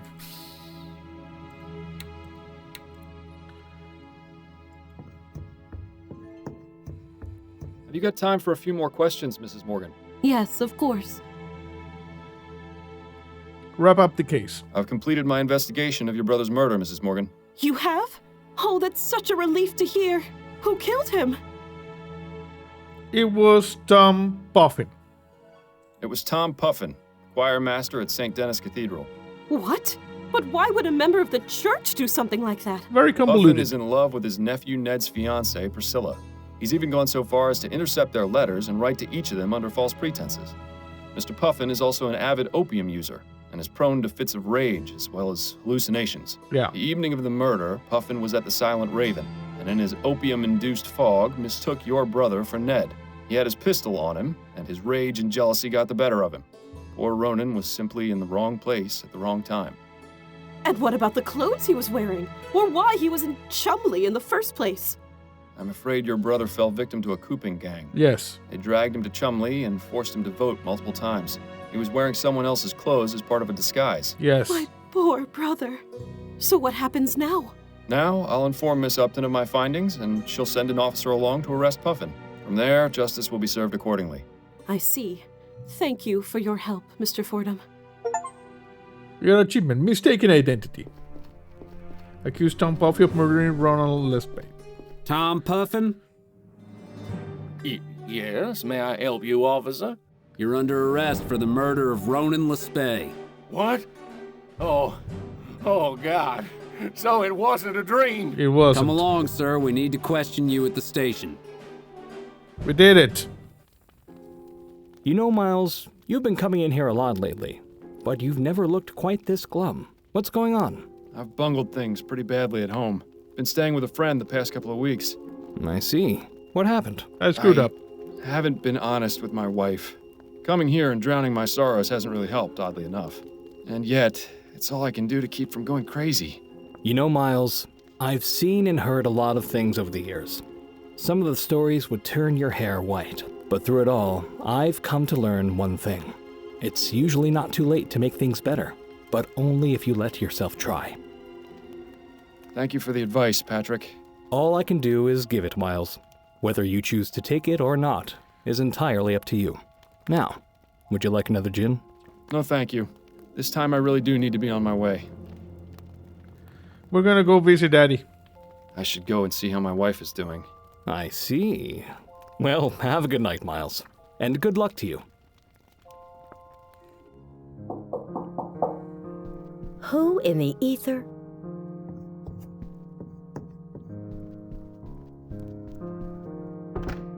Miles? Yes. This is a surprise. Yes. Hello, dearest. May I come in? Hello, Addie. It's wonderful to see you. May I please come in? I suppose so.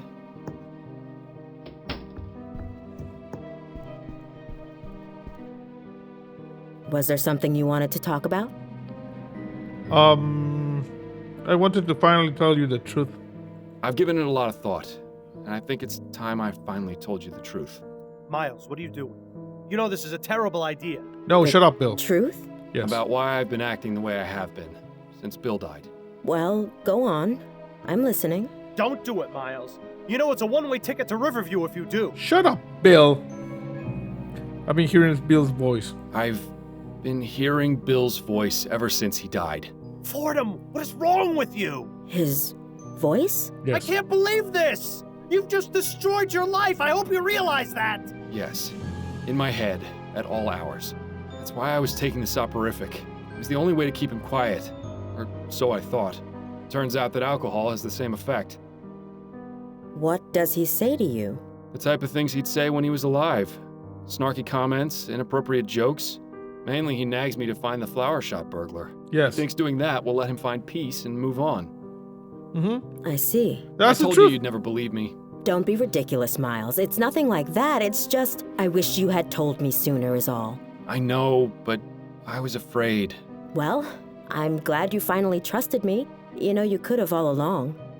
So, you're all right with it? It is quite a lot to take in. I think I'll need some time to mull it over. But what matters now is that we can work through this together. I understand. Well, I should probably go. It was lovely to see you again, Addie. Lovely to see you too, Miles. Perhaps I'll stop by again next week? Or sooner, if you'd like. Sure. Like the men in white coats aren't gonna have you taken away by then. Shut up, Right. Bill. I'll see myself out then. Good night, Miles. Okay, see ya.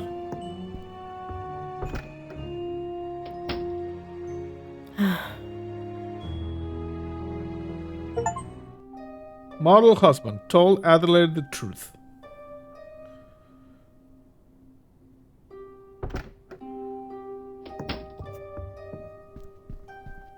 Fordham, wake up.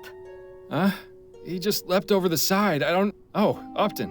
What's going on? Goodness, Fordham. You look terrible. Is everything all right? Just had some trouble sleeping.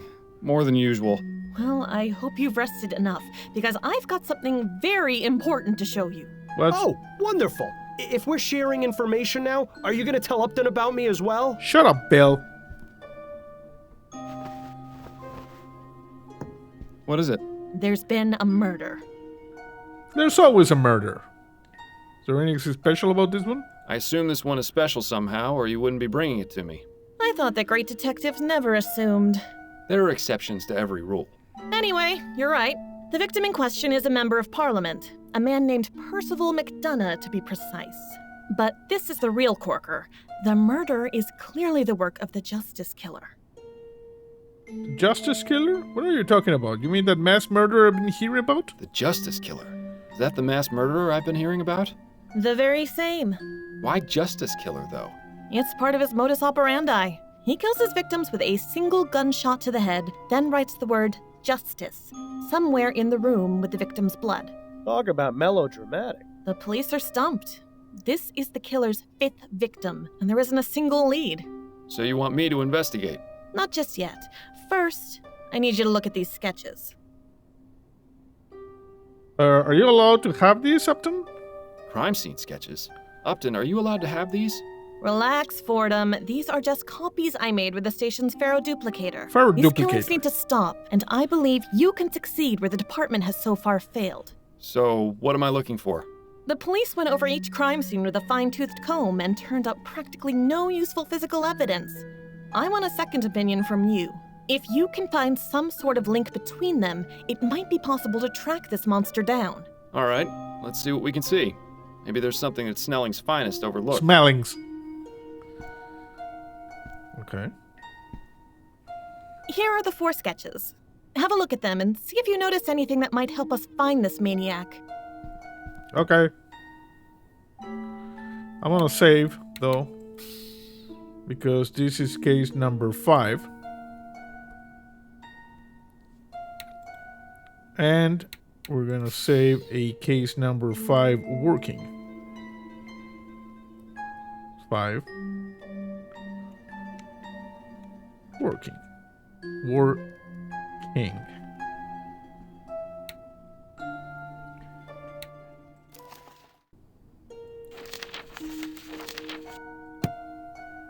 Okay. So,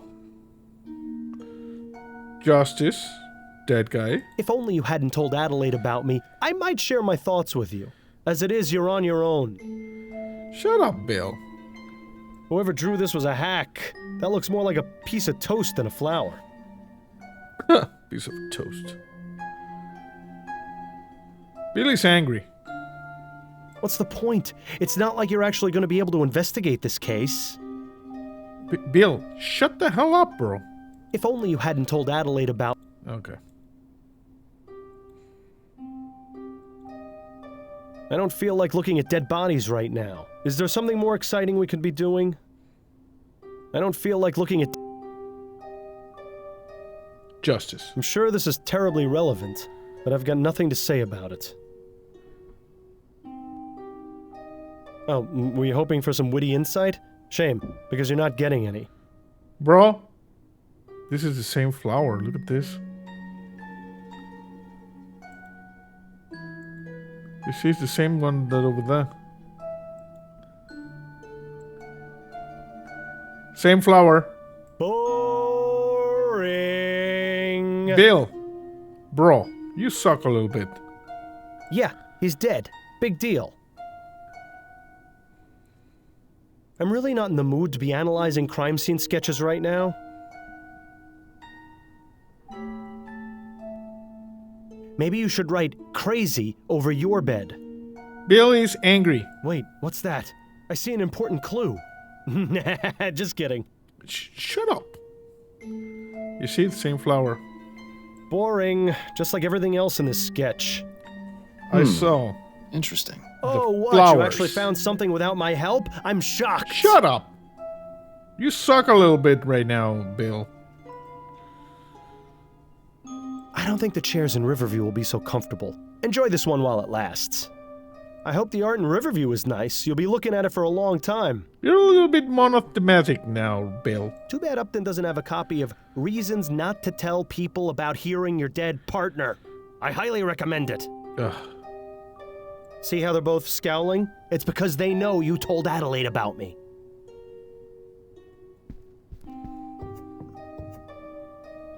Atwood under fire for alleged couping scheme. Yeah, more controversy has emerged after Hart Leroy's landslide victory against Herbert Atwood, as accusations of a pro-Atwood couping scheme have emerged. Yeah. Atwood's campaign hired men to find unsuspected victims, apply when the big alcohol, forced them to vote multiple times in disguise in order to increase Atwood's chances at re-election. Yeah. The information comes from the alleged leader of a couping gang who agreed to talk, you see? Citizens fear mass murder. The general mood around New Bretagne is one of caution and fear, especially in Chumley. 4 victims have so far been claimed by the so-called justice killer, with no apparent motive of link between them. Okay. Arrest made in tragic election night murder. Ronald Spey, an employee of the grip shop, taxidermy shop, was murdered outside the Silent Raver pub in Chumley on election night. According to New Bretagne police, the person responsible was Tom Puffin, choirmaster at St. Denis Cathedral. According to an unconfirmed source, Puffin mistook Lesper for his nephew, whom he had planned on killing, and accidentally murdered Mr. Lesper instead. Yeah, under the influence of opium. Okay. Gascon spiritualist arrested for fraud. Angela Maxwell, the leader of a spiritualist group in Gascon known as the Spectre Society, was arrested yesterday on charges of fraud after an extensive undercover operation by the New Bretagne police discovered that she was exploiting her clients and robbing them of their money. Detective Lester Barnett attended several meetings under an assumed name, during which he observed Miss Maxwell's ruse. She would claim her client was cursed, then offer healing services for a fee. The clients would then pay exorbitant amount of money over a period of time to be cured. Wow. Upton? What is it, Fordham? I saw something. About those crime scene sketches. Yes? I believe I found a connection. I think I found a connection. I knew you would. What is it? The flower. There's a single flower at each crime scene. They look deliberately placed. There is? Let me have a look. Yeah. You're right. Yeah. One lily at each scene. Yes. Wait, what did you say? These flowers, they're lilies. Easter lilies, I think. Ah. I don't believe it. Yes. This is incredible. This is the lead I've been searching for. What? You mean for another case? Bill. The flower shop burglar. He was stealing Easter lilies. And I distinctly remember him saying something about his desire to uphold justice. At the time, I thought it was just the rambling of a lunatic, but now it seems so obvious. So the flower shop burglar is the justice killer? Yeah. It seems too much of a coincidence otherwise. Well, then that's wonderful. Yep. You can kill 2 birds with 1 stone. Excellent work, Fordham. I knew you could do it. We get a casebook thing. The Justice Killer. What exactly are the details regarding this justice killer? The killings began a few months ago, and so far he's claimed 5 victims. The department wanted to keep this information out of the public eye to prevent a panic, but word has gotten out. On the bright side, it makes your involvement in the case much less suspicious. Yes. Previous victims. What can you tell me about the previous victims? 4 men from Chumley: Hannibal Kirkland, Reggie Willingham, Ennis Bowditch, and Burley Cause. No known connection between any of them aside from the borough they lived in. I have copies of the police reports from each of the crime scenes. Go ahead and take them. Thank you, Upton. Thank you. We got some stuff. Latest victim. What are the details regarding the killer's latest victim? As I mentioned, the victim is Percival McDonough, a member of Parliament. He was found this morning by his secretary in his office. I expect the official investigation is still underway. So the killer managed to get into the Houses of Parliament. No easy feat. You can say that again. It's the killer's first high-profile victim. It means he's getting bolder. Yeah. I suppose I'll have to drop by and see for myself. Good. We're getting some stuff. Everything all right with you? Oh, I'm getting by. I expect things will go back to normal once this killer is caught. I haven't worn out my welcome here yet, have I? No, you're still tolerable. But when was the last time you washed your hair? I'm starting to sound like Adelaide. Yeah. I should get back to it. Not a bad idea. Right. I think I have enough information to get started. I think I'll begin with... Odd. I wasn't expecting company. Chief Snelling? Uh-oh. Upton, we need to talk. Fordham, I should have guessed I'd find you here. Sorry. Chief Smelling. What a pleasant surprise. You're the last person I expected to do this. Shouldn't you be out trying to... What a pleasant surprise. Ah, Chief Snelling. What a pleasant surprise. I'm equally pleased to see you, Fordham. Although, having you here does save me a bit of trouble. Trouble? Those are some rather interesting decorations. Would either of you care to explain how they got here? And once again, the jig is up. I hope you can talk your way out of this one, too.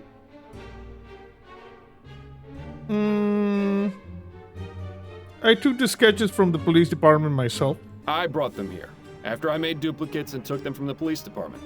Nice try, Fordham, but I know for a fact that isn't true. The ferroduplicator makes a report of every employee who uses it, as well as what was copied. A rather useful feature for instances such as these. Wouldn't you agree? These gadgets are going to be the undoing of us all. In any case, I did some digging and discovered some intriguing information. Yeah? Upton, why have you been passing on classified police information to Mr. Fordham? Because he's the best detective you ever had on the force, and you know it. Is that right? Personally, I don't consider getting your partner killed the mark of a great detective. But what's done is done. Constance Upton, your employment with the New Bretagne Police Department is hereby terminated. What? But I should add that it's only because of your 25 years of dedicated service that I'm not pressing charges against you. But as for you, Fordham, I have enough evidence to place you under arrest for obstruction of justice and interfering with police investigations. Do you have anything to say in your defense before I take you in for questioning? I know who the Justice Killer is. Yes, as a matter of fact, I do. I know who the Justice Killer is.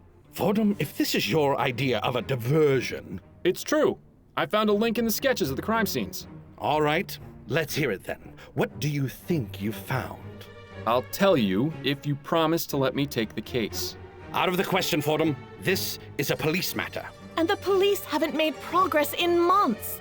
Fordham figured it out in a matter of minutes. Admit it, Snelling. Fordham is your best shot at finding the killer. Are you gonna let your personal differences put the people of this city in danger? Yes, Smelling. Fine. I'll let you continue to operate as an assistant in this case, if you have actually found something of value. Now, what is this link? He leaves a single Easter lily at each crime scene. The same type of flowers the burglar and the chum was stealing. I see. A tenuous link, but plausible. Yeah. I'll give you until tomorrow afternoon. If you haven't come up with anything, I'm throwing you in jail. Sounds fair to me. And don't get any clever ideas about leaving town, either. Come now, would I do something like that? Fordham, it seems there's no telling what you might do. I'm probably a fool for not clapping you in irons right here and now. When you have something to report, come find me in my office. Don't make me regret this. Smellings. Well, that went better than I expected. Except you're still fired. I didn't have a chance to get him to change his mind. We'll worry about that after you catch the killer. In the meantime, I could use a drink. I'll see you later, Fordham. Well, better get to work then. Clock is ticking. Yeah. Just gonna go ahead and save again. Working 2. So, do we need to check these things again? Pretty flower. But is there really anything special about it? Yeah. At least this poor slob got to die in bed. Okay, now you're talking... The justice killer sure is thorough, you have to give him that. Yeah. Now you're actually saying stuff. Good. The flower certainly brings the room together. Mm-hmm. Not a very pretty way to go out. I wonder if he was trying to get something from that safe. Maybe.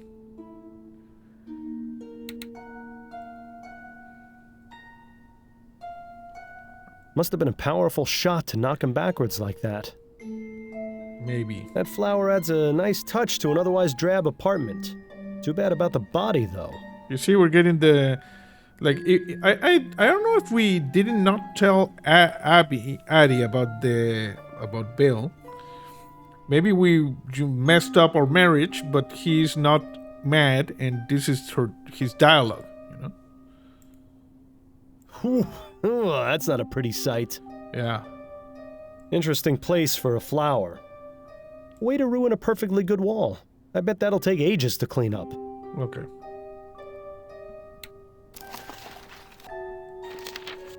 So, current case, the Justice Killer. There is no doubt that the serial murderer known as the Justice Killer and the flower shop burglar are one and the same. It's time to track him down and bring him to justice. Find the Justice Killer, investigate Percival McDougal's office at the House of Parliament. We don't have any clues, we don't have any suspect, we got documents. Police report, Hannibal Kirkland. Age 32. Occupation, iron worker at Thoroughbone Iron Works. Police found Kirkland in his home after his foreman reported Kirkland's absence from work. Apart from the word justice written in blood, nothing unusual was found at the crime scene. Okay. This was an iron worker. Reggie Willingham. Cabby for Colson's Cabs. Police found Willingham in his home after a missing person report was filed by his employer. Crime scene was inspected. Aside from the word justice written on the wall, nothing unusual.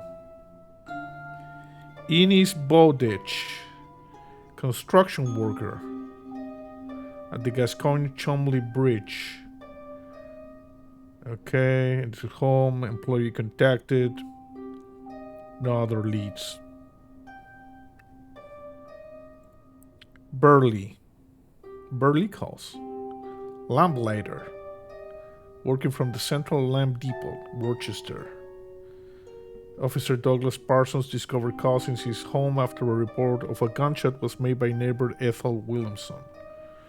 Justice written in blood, no other things. Okay, so that's not a lot of stuff to go with.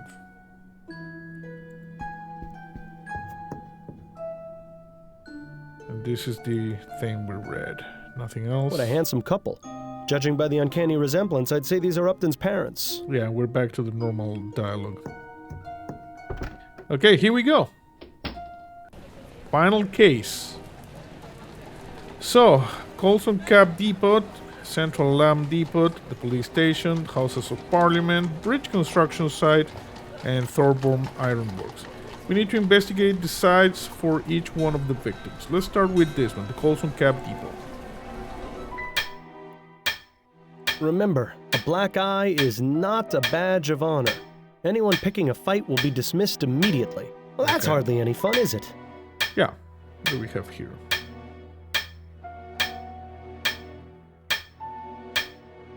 Mechanic working over there. Handsome cab. Herman. A good old reliable handsome cab. Nothing fancy, just gets you from point A to point B. The way it should be. Yes, this is Herman. Good evening. Oh, it's you again. Small world. Indeed. Mr. Shaw, was it? That's right. So, what brings you around to the cab depot? I wanted to ask you some questions if you can spare some time. Shouldn't be a problem. This guy was from one of the previous cases, but I don't remember which one. Did you know Reggie Willingham? Reggie? Sure, I knew him. Well, just as rather I didn't. Oh? Why do you say that? The man was a bore, a scoundrel, a no-good bounder. I wish he would tell us how he really felt. Only reason they kept him on here was because he was a good driver. So it's fair to say you didn't like him? Nobody did. When I heard he'd been killed, wasn't exactly a surprise. Okay. If I treated people the way he did, I'd surely have a lot of enemies. So he was bad guy. Could you elaborate a bit on Mr. Willingham's behavior? Oh, he was a proud one. Thought he was God's gift to mankind. Always strutting around, bragging about how many gratuities he'd earned or how many fist fights he'd won against drivers from Phillips. He had the shortest fuse I've ever seen, too. Just looking at him the wrong way could set him off. I'd always laugh to myself when he'd brag about how many women he'd had in a week. Why is that? Because it was obvious he had to pay for the pleasure. A man like that isn't going to get a woman otherwise. I may not be a hit with the ladies, but even I know that being a bastard is a surefire way to drive them off. What about the Justice Killer? Are you familiar with the so-called Justice Killer? I've heard a few rumors here and there about some murders in the Chum, but I haven't paid them much attention. There's plenty for me to worry about in my own life. Aren't you concerned for your safety? Not really. Well, I haven't done anything wrong. So if this loony's going around doing justice, nothing for me to worry about. He makes a good point. I think we need to get a better idea of what exactly these victims did to incur the wrath of our killer. Yeah. What can you tell me about Colson Cabs? Not a bad place, really. Only problem is the number of people always coming here for work. Lots of folks think driving a cab is an easy job that anyone can do, but that's not the case. You need to know this city like the back of your hand. And it helps to know how to drive. So we get lots of fellas starting here who don't have the slightest clue what they're doing. They don't last long. What about the automated cabs? Are those a problem for you? I prefer not to think about those. Colson said he's got no plans to replace his fleet, so it's all that matters to me. Okay. What about yourself? Are you still living in Pumblechook Place? I am, sir. Things are more or less the same, except Roger's not around anymore. Suppose he must have moved on. Hope he isn't planning on coming back, because his paintings... Oh, okay, this guy was in the Chum. I have a feeling he won't be. I appreciate your time, sir. Pleasure's all mine. Okay, let me just save. Working to save.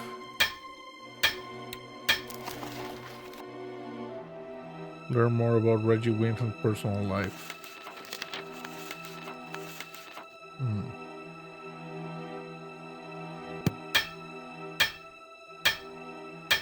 I thought about a career as a mechanic once. Glad I chose police work. Way less messy. Yeah, way less messy. Okay, so yeah, this guy was the guy who lived on the street, with the painter, like in the case before last one. Let's just go outside. So, That one is gone. Okay, let's go with this one.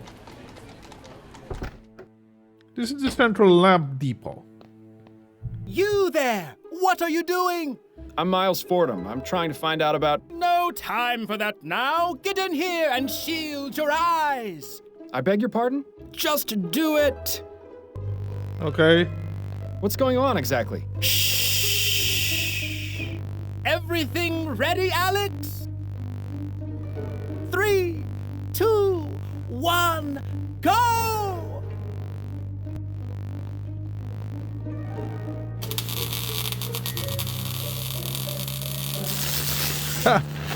Amazing! It works! It works!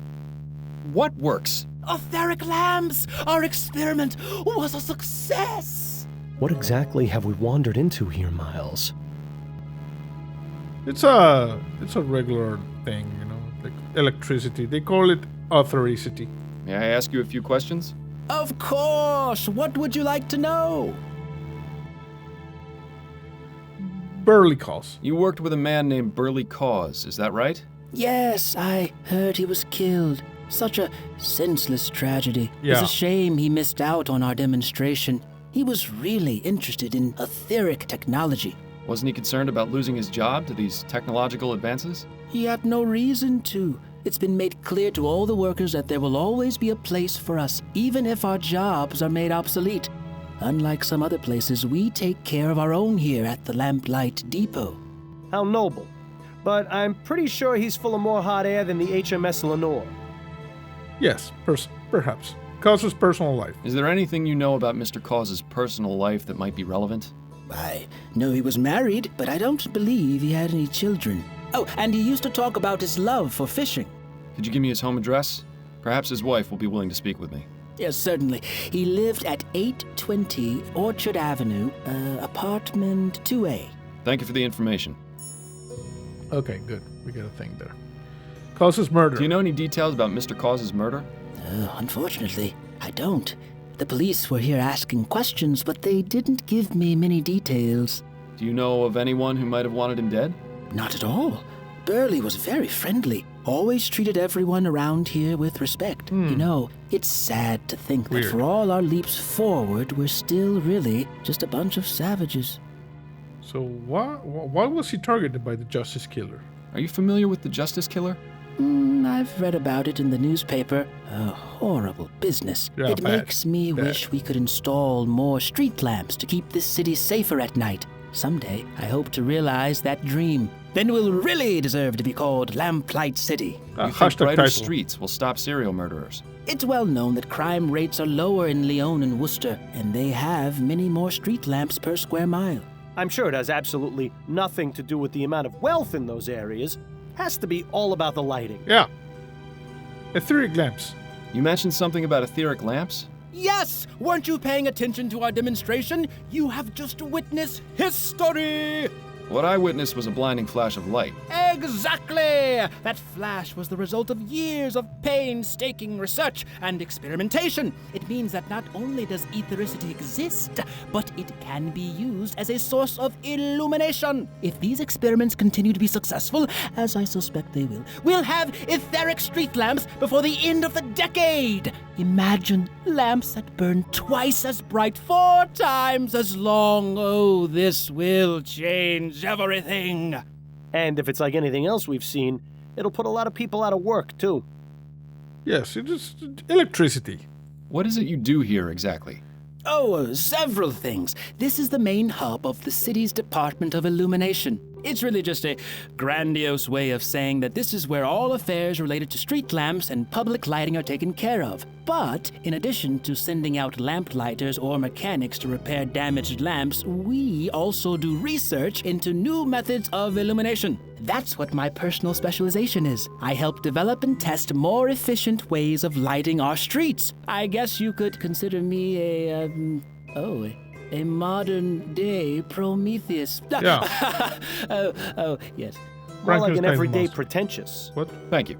Your cooperation is much appreciated. Happy to help. Okay, so the second bit thing has nothing to do with the other one. Too bad you didn't get a chance to read that sign before their little experiment. Yeah, wear your goggles. Just a bunch of crap they used to build street lamps with. I wouldn't get too close to that thing. It might end up turning you inside out. Yeah, maybe. I wouldn't get too... So this is where all the lamps in the city come from. I can't believe I never bothered finding out before. Mm-hmm. Leave him to his work for now. Okay. We go then. See you later, bro.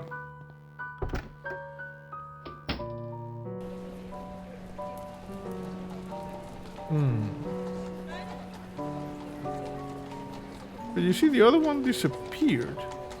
We get 2A then. Houses of Parliament. Bridge construction.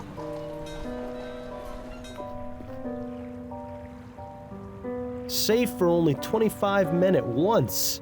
I used to draw the line at 2.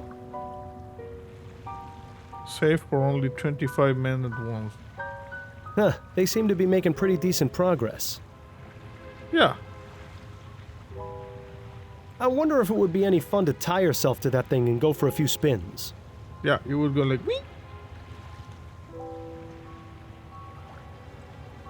Talk to this guy.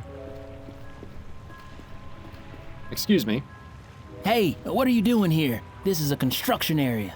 I'm Miles Fordham, a private investigator. I'm looking into the murder of a man who used to work here.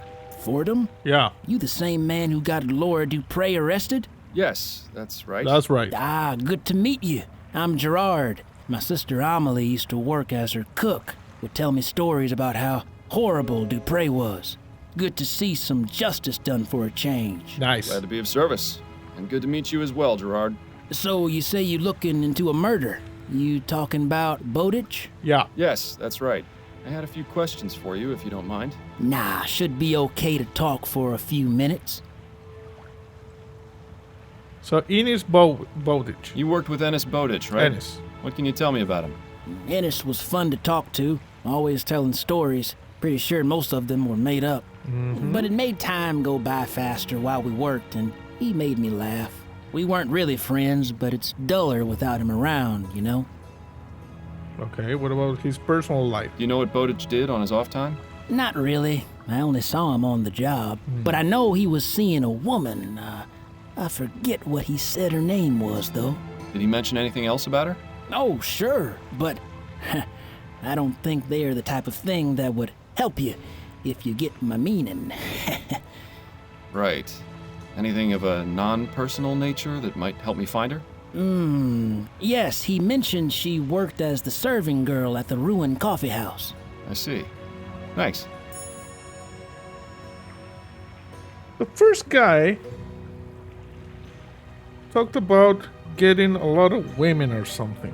And this guy also mentioned the other guy had a woman. And the second one, he was married but without children? I don't know. Do you know any details concerning Bowditch's murder? I only found out when the boss man told us. Can you think of anyone who might have wanted him dead? Well, everyone here liked him. I don't think he owed no one money or nothing like that. But maybe someone at his other job wasn't so friendly with him. What other Who job? knows? Other job? Ennis also worked at the docks as a longshoreman. Well, that would have been handy to know sooner. Better late than never, I guess. Okay. What about the Justice Killer? Are you familiar with the Justice Killer? Justice Killer? No, I don't know anything about that. Who is he? Just some A guy. serial murderer. He's the one who killed Ennis Bowditch. And you trying to find him? Yeah. That's the plan. Well then, I wish you luck. Ennis didn't deserve to die the way he did.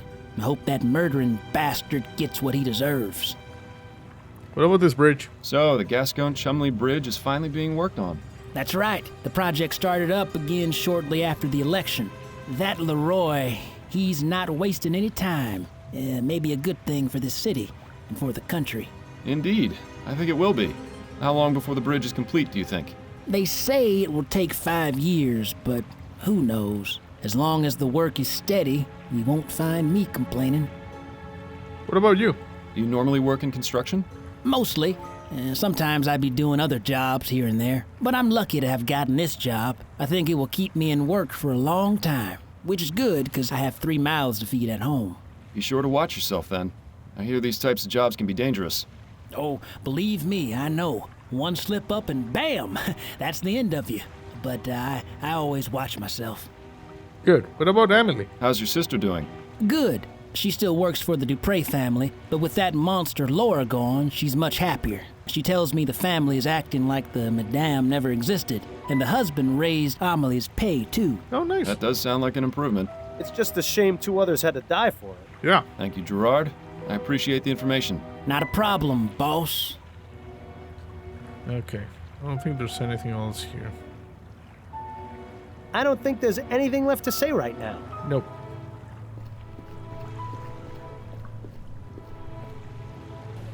Okay, so let's follow with the Gascoigne docks.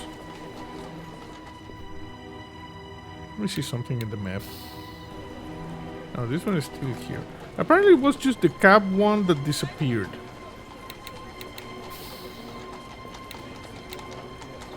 Okay.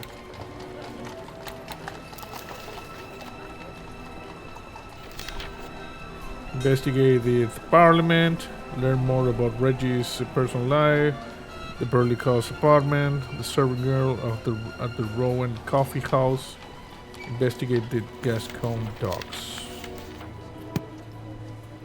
Okay.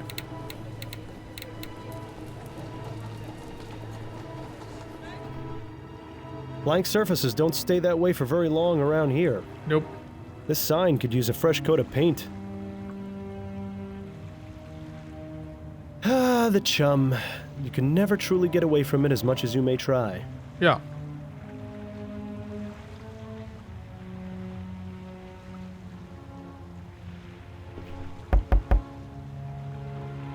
Huh? What? Who is it? Hello? Hello, sir. I was wondering if I could ask you a few questions. Go ahead, but make it quick. Time is money, after all. It is. About Ennis Bowich. Did you employ a man named Ennis Bowditch? Ennis. I did, yes. He only worked for me occasionally, but he was always punctual and performed his job well. This guy is fancy. I learned recently that he had been killed. It was a tremendous shame. Workers of his caliber are so hard to come by. Do you have any information relating to Mr. Bowditch's murder? I'm afraid not. The truth is, I knew very little about him. It's the same with most of my men. I have a business to run, you see. It affords me very little time to socialize. What about the Justice Killer? Are you familiar with the Justice Killer? I believe I saw a headline in the newspaper recently mentioning that name, but I dismissed it as fear-mongering nonsense. Yeah. There are more important things I need to worry about. But the Justice Killer is directly responsible for the death of one of your workers. Oh? Is that right? Yeah. Well, there's nothing I can do about it. What my men get up to in their off time is none of my business. Wow, this guy is even worse than you, Miles. Oh, shut up, Bill. What about you? What does your work here involve? I'm in charge of tracking and cataloging all the cargo that passes through here. I receive the shipping manifests and make sure that things get unloaded and sent to the right places. And you do all this by yourself? Well, of course not. I'm in charge of administration. A team of workers does all the heavy lifting. Thank you for your time. I'll let you return to work. Right, you are. Okay, let's talk to this guy. Trevor Hastings. Do we know you from other cases? Trevor Hastings, is that you? Why, Detective Fordham. Fancy seeing you again. Oh, yeah. What brings you down to the From the first thing. I'm trying to track down a serial murderer, who I believe is the same man who was breaking into the Into flower the shop. flower shop, yeah. Don't say.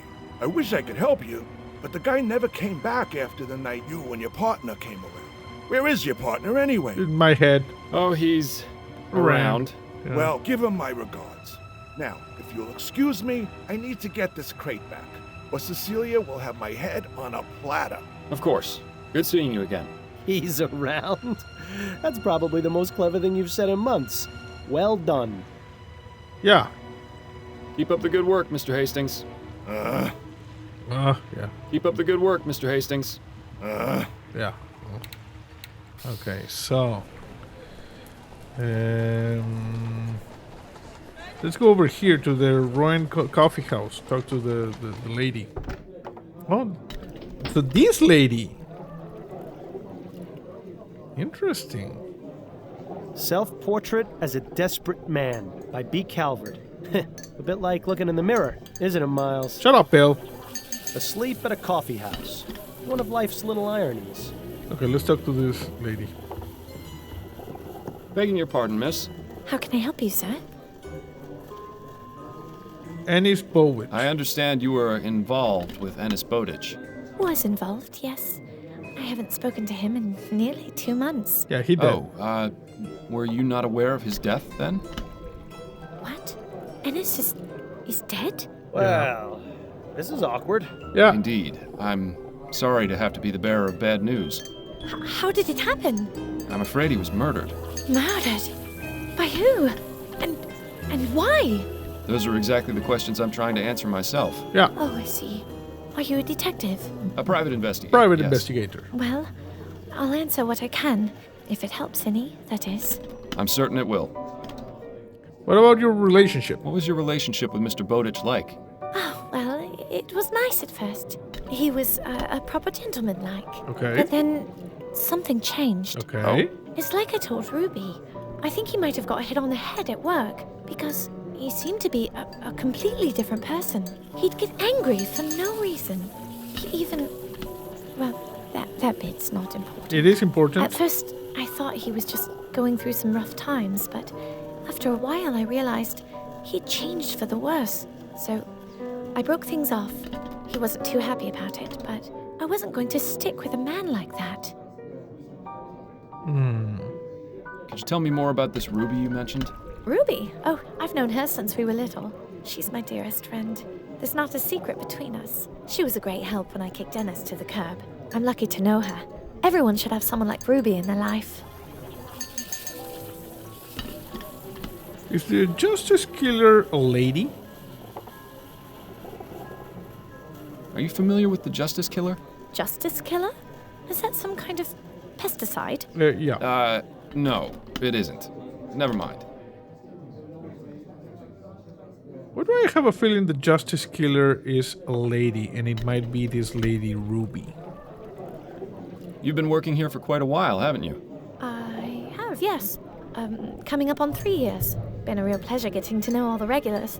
They've come to be sort of like a second family. By the way, whatever happened with you and your lady friend? I beg your pardon? Well, that nice lady you met in here a couple of times. Did it work out between the two of you? Oh, that? No, that was strictly business. Right. Well, if you see her, tell her I said hello. I'll let you get back to work. Thank you, sir. She's busy. No point bothering her if we've got nothing to ask. Okay. I'm gonna save.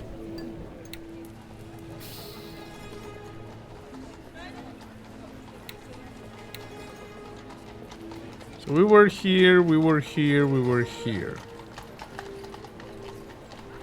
Let's go to Burley Cause's apartment.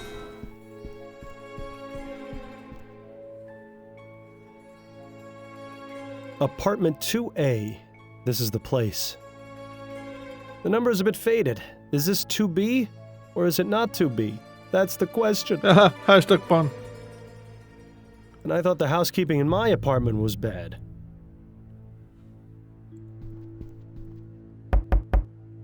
There doesn't seem to be anyone at home. There doesn't seem to be anyone at home.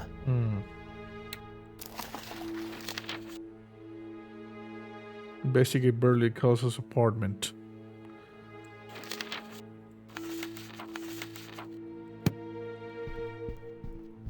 Hello? Yeah? May I help you, young man? Hello, madam. My name is Miles Fordham, and I'm a private investigator.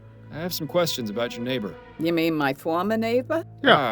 Yes. In any case, I'd appreciate it if you could help me with some information. Nah, I don't think so. The last person to ask me about him was that awful policeman. I don't want to have to go through that again. I'm sorry you had a bad experience, but I can assure you I won't give you a hard time.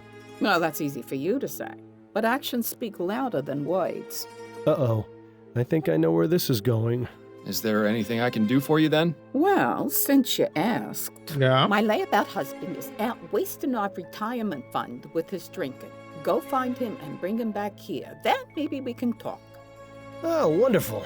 Now we're playing babysitter. It's a side You'll quest. find him at the Silent Raven. It's not too far from here. I know the Yes, Silent Raven. I know it. Good. My husband's name is Kurt Williamson.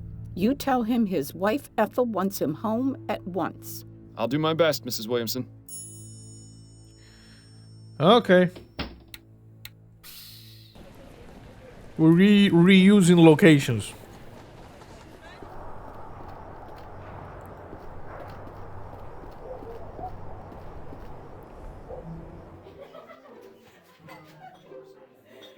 Okay, we got a couple of ladies talking here. We got this lady. Excuse me, barmaid? Hi, what do you need? Kurt Williamson. Do you know anything about the man sitting at that table over there? Not really. He comes in here a few times a week, but he mostly keeps to himself. I see his type all the time, though. Older, probably retired and looking to escape his home life. Yeah. I feel sorry for him, but that sort of customer is my bread and butter.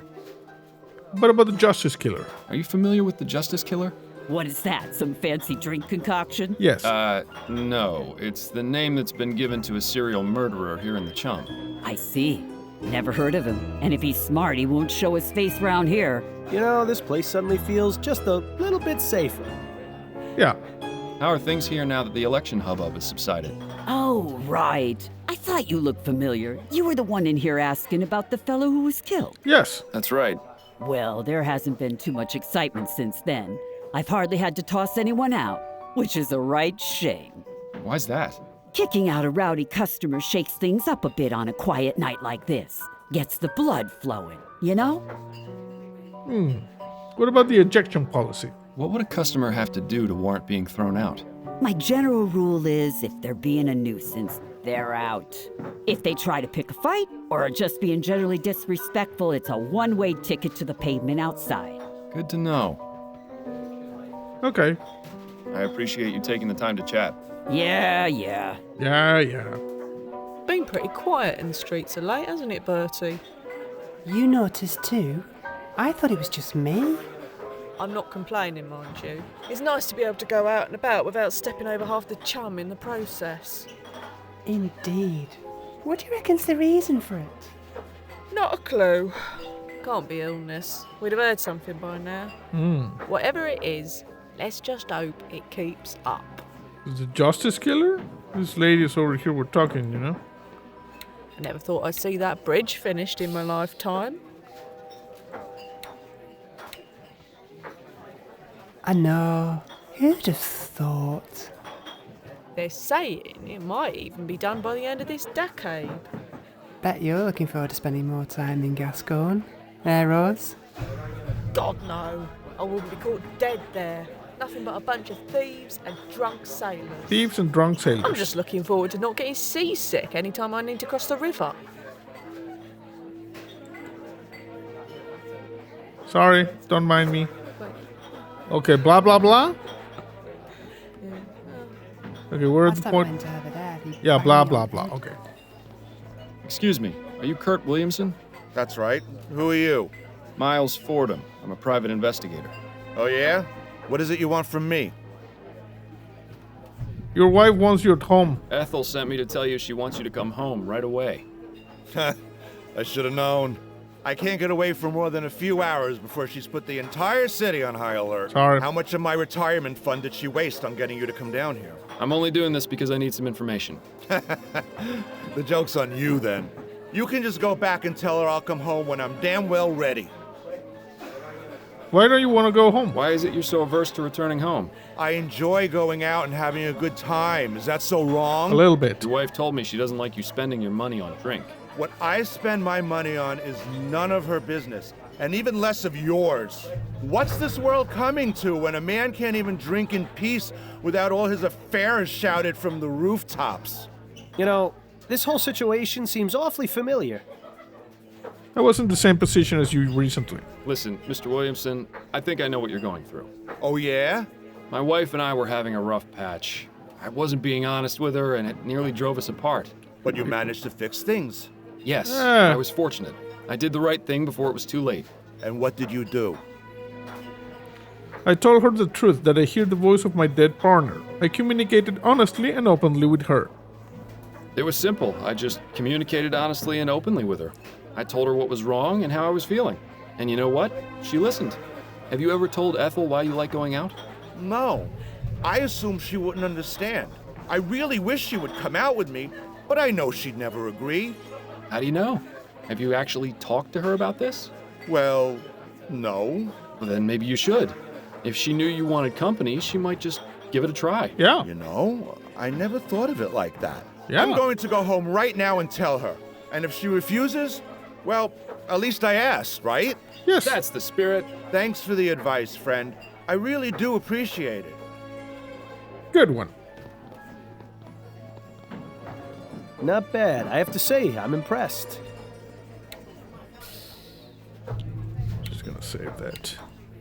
Okay. Now let's go to 2A.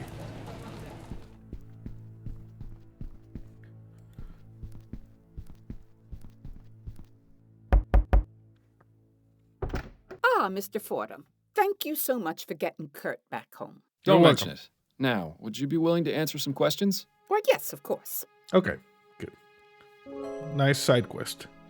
What about the Burley Cause? Tell me what you know about Burley Cause. He and his wife hadn't been living next door very long, maybe 4 months or so. But I didn't talk to either of them very much. They weren't interested in being neighborly, I guess. Okay. It's a shame, really. Maybe if we had known one another better, something like this could have been prevented. Well, the cause was murder. What happened on the day Mr. Cause was killed? I was here at home, doing my knitting as usual. Yeah. All of a sudden, I heard a loud bang. It sounded like a gunshot. I went and knocked on Mrs. Cause's door, but there was no answer. I did notice a smell, though, like flowers. Yeah, the Something lilies. seemed wrong. So I decided to report the incident to the police. Not long after that, an officer showed up and started asking questions. Awful man he was, so rude. I gotta report him, but I forgot his name. I think it started with a P. Parsons? Yes, that's him. He called for some more officers and they got into the apartment. That's when I found out Mr. Cause had been murdered. Okay, what about the wife? Where is Mrs. Cause now? I don't know, with her mother maybe. That's usually how it goes. You wouldn't happen to know where that is, would you? Afraid not, but there is one other thing. What? Yes? Don't say I told you this, but, well, I used to hear the two of them through my wall. Okay. I tried ignoring it since it's really none of my business, but it became impossible. What was it you heard? I don't believe they had a happy marriage. Mm. They'd have awful fights a couple times a week. What would they fight about? Oh, all sorts of things. The worst one was when she discovered he was going to a brothel. I think he might have hit her on a few occasions, too. But I can't be certain. I hope you don't think me a horrible old gossip, but I thought you might like to know. No. Not at all. I'm glad you told me. Yeah, I'm starting to see a pattern. Yep. Starting to see a pattern. You know, abusive guys, maybe brothel. I'm thinking the Justice Killer might be one of the workers in the brothel. Are you familiar with the Justice Killer? You mean the serial killer who's been killing men in Chumley? Yeah. That's the one. Nah, never heard of him. What? I'm just pulling your leg, Mr. Hashtag Ford. pump. I like this one. She's got spirit. Yeah. Unfortunately, I only know what I've read in the Gazette, but it's scary to think some maniac is loose on the streets doing such terrible things. And with Kurt going out by himself for hours at a time, oh, I don't like it one bit. What about you? How long have you been living here? Well, Kurt and I moved in shortly after we were married, so it's been about 34 years. Goodness, that's a long time to be living in one place. Yes, well, the building may be a bit run down, and it gets colder than cold in the winter, but the rent has always been cheap. You can't really ask for much more than that. I appreciate your time, Mrs. Williamson. Have a good day, Mr. Fordham. Okay, thank you.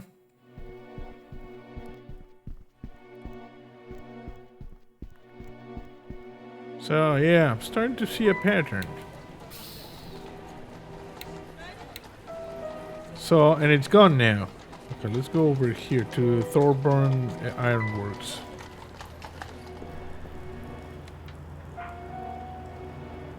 Iron Mill. Well, that doesn't look good. No.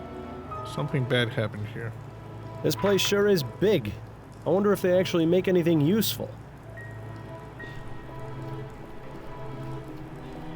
This thing is busted. Excuse me, sir. Are you in charge here? Unfortunately. Who are you? This area isn't open to the public. I'm Miles Fordham, and I'm a private investigator looking into the murder of one of your workers. A private investigator, eh? But maybe you can help me out. I'll do what I can, but I'll need to ask you some questions, Mr. Mims. Sanford Mims.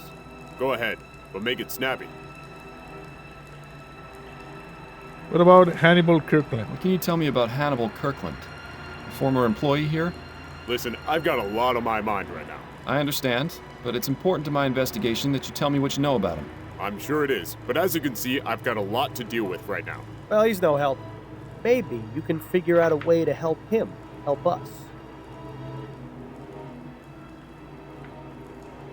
Iron mill. What happened to your iron mill? What's it look like? The damn thing went and got blown up. Was it in disrepair? Of course not. All my machinery is sound. Checked and serviced regularly. This is the work of those goddamn Redites. Yeah, the I'm sure Deadites. of it. Yeah. The Deadites. What makes you certain the explosion was the Redites doing? Take a look, boy. The whole mill got taken out. Even if this had been a mechanical failure, which it wasn't, the explosion would have been contained to a single part of the machine. This couldn't have been anything other than sabotage. Have you had problems with the Redites before? They've sent anonymous letters, but this is the first time they've actually carried out one of their threats. Sabotage. You're absolutely sure this was sabotage, then? Yes. How many times have I got to tell you that? Listen, you said you were an investigator, right? So find out who did this to my machine. I know. If you do, I'll help you out with whatever else you wanted to ask me about. Yeah, I know. Looks like we haven't got much of a choice. He seems pretty upset about his machine. I'll see what I can do. I'll be going now. Be careful on your way out. Okay, let's see. So, find out who sabotaged the iron mill at Thornburn Iron Works. You see? Learn more about Reggie Wilhelm's personal life. Speak to the servant girl at the ruined coffee house. Burlicos became violent, hit her. Okay. We need to go to where those guys were. We still don't have any place to go, but it's probably those guys who were protesting in the first case. She's busy. No point bothering her if we've got nothing to ask. Okay, so not here.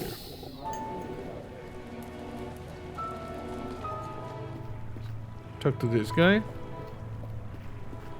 Excuse me, Gerard? Yeah? You know anything about the Deadites? Would you happen to know anything about the Redites? I heard some of the other men talking about them, but I don't ask too many questions. Seems to me they just a bunch of angry and confused people with no other way to express themselves than lashing out. Yeah. I admit I feel sorry for them.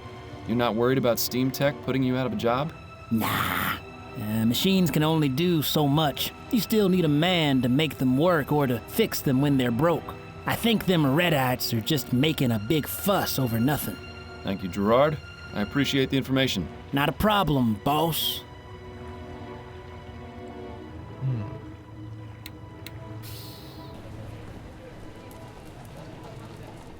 This guy's still here. No use bothering him again if you've got nothing to ask about. Okay. What about Trevor? Can we bother Keep Trevor? up the good work, Mr. Hastings. Yeah, okay. Not here, nothing there, nothing there. Can we talk to this guy? Yeah. May I ask you a few questions? Of course! What would you like to know? This guy's really excited. Do you know about the Deadites? With all these promises of technological advancement, have the Redites given you any trouble? Oh, those tech-fearing dolts. Yes, I'm sorry to say that we've gotten threats from them. They have yet to carry any out, which is unsurprising. How so? Groups like that are all bluster and no backbone. I've seen some evidence to the contrary. Is that right? Well, we've seen little beyond threatening letters, and I intend to make sure it stays that way. Do you have any of these letters I might have a look at? Yes, I have one. I'll give it to you before you leave. Thank you. Your cooperation is much appreciated. Happy to help. Nice. Thank you for your cooperation. Here's that letter you were asking about. To the engineers of chaos and destruction, you're working in direct opposition of the natural order of things. These so-called improvements will be the downfall of our society. If you do not cease your unholy experiments, the Deadites will be forced to take action. You have been warned. P.F. Now that's interesting. Whoever wrote this letter signed it with initials. Yes. They can't have been so stupid as to make themselves so easily identifiable, can they?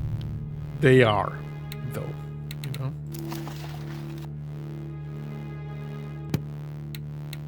Leave him to his work for now. Okay.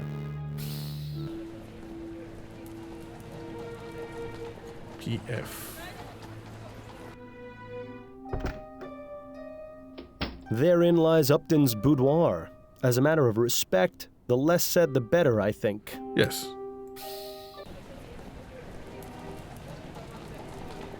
Anything in the police station?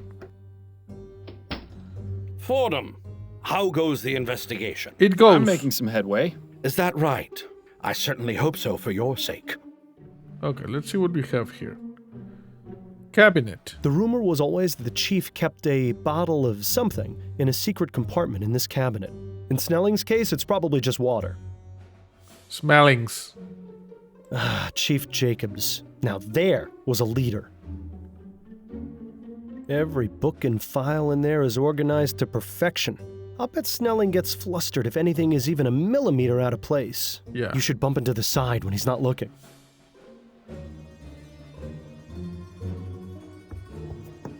Let's talk to Chief Snelling. Yes, Fordham? Justice Killer. What information do you have on the Justice Killer? Clearly not as much as you. I see how this is going to go. Well, what do you have? A list of 5 victims, some information on each of them, and no clear idea what connects them. Until your discovery of the lily at each scene, that was where we stood. While I doubt this discovery will do much to aid in tracking him down, I'm willing to give you the benefit of the doubt. Percival McDougal. Do you know anything about Percival McDonough? He's a member of Parliament. I believe his constituency is somewhere in central Kingsland. From the reports I've gotten, McDonough led a rather unassuming life for a politician. McDonough. He is, however, the first victim who didn't live in Chumley. Either there's a link we've missed, or the killer is changing his method. Then again, since you seem so confident in your abilities to resolve this matter, I assume you'll provide an explanation. I will provide an explanation. Previous victims. What do you know about the Justice Killer's previous victims? Only what's in their files. All working men from Chumley. That's the only link. You didn't look further into their personal lives? Maybe they had some social connection. As I said, the detectives found nothing. You seem to think you can do better, so I'll leave it up to you. You have to wonder how much more thorough the department's investigations would have been if the 4 men were all rich like McDonough. Police department. So I see the department is still running like a well-oiled machine. It is, in fact. But I'm sure Upton has kept you well informed of our activities. Incidentally, the woman accused in the Harris kidnapping is set to testify in court today. Really? Linda Walker. Linda Walker's trial is today? That was fast. Indeed. Sometimes the wheels of justice grind slowly. Sometimes they spin out of control. She'll be taking the stand within the hour. If you care to hear her for yourself, best get going soon. Yeah. Okay, we got the thing. Good. What about the Deadites? Have you got any information on the Redites? The Redites? That ridiculous gang of troublemakers? Yes, I have some information. What's your interest in them? A witness is refusing to speak with me unless I can figure out who sabotaged his iron mill. I see. All I can offer is a list of names of known Redites along with their last known whereabouts. Thank you. But I remind you that you only have until tomorrow afternoon before this indulgence expires, and I throw you in jail. This seems like a waste of time. That's my decision to make. Very well. I'll give you the list when you're ready to leave. What about Bill's death? Listen, about Leger's death. I don't want to hear it, Fordham. What happened, happened. Nothing you can say is going to change my opinion on the matter. And if I manage to find the man responsible? The man responsible is standing before me. Even if you manage to find the culprit you let escape, it isn't going to bring Leger back from the dead. But it will bring closure to the matter. If that thought is what allows you to sleep at night, then so be it. What makes him think you sleep at night? What about you? Enjoying your new position, Snelling? Smelling. Reaping the rewards for years of hard work and dedicated service. A gratifying feeling you'll never be able to experience. Shut up. Oh, I get my gratification in other ways. I'm sure you do, and I'd honestly rather not know about them. I need to get back to my investigation. Yes, time is not on your side, Fordham. Here you are. This is the most recent list of known Redites. Okay. This is a lot of names. If we're going to track down this saboteur, it might be best to retire to a more tranquil environment. Fancy a trip back to Upton's? Yes, but it is this one, PF. You see? Paris Wilson. Might be one of these two. Suspected in 2 instances. Okay.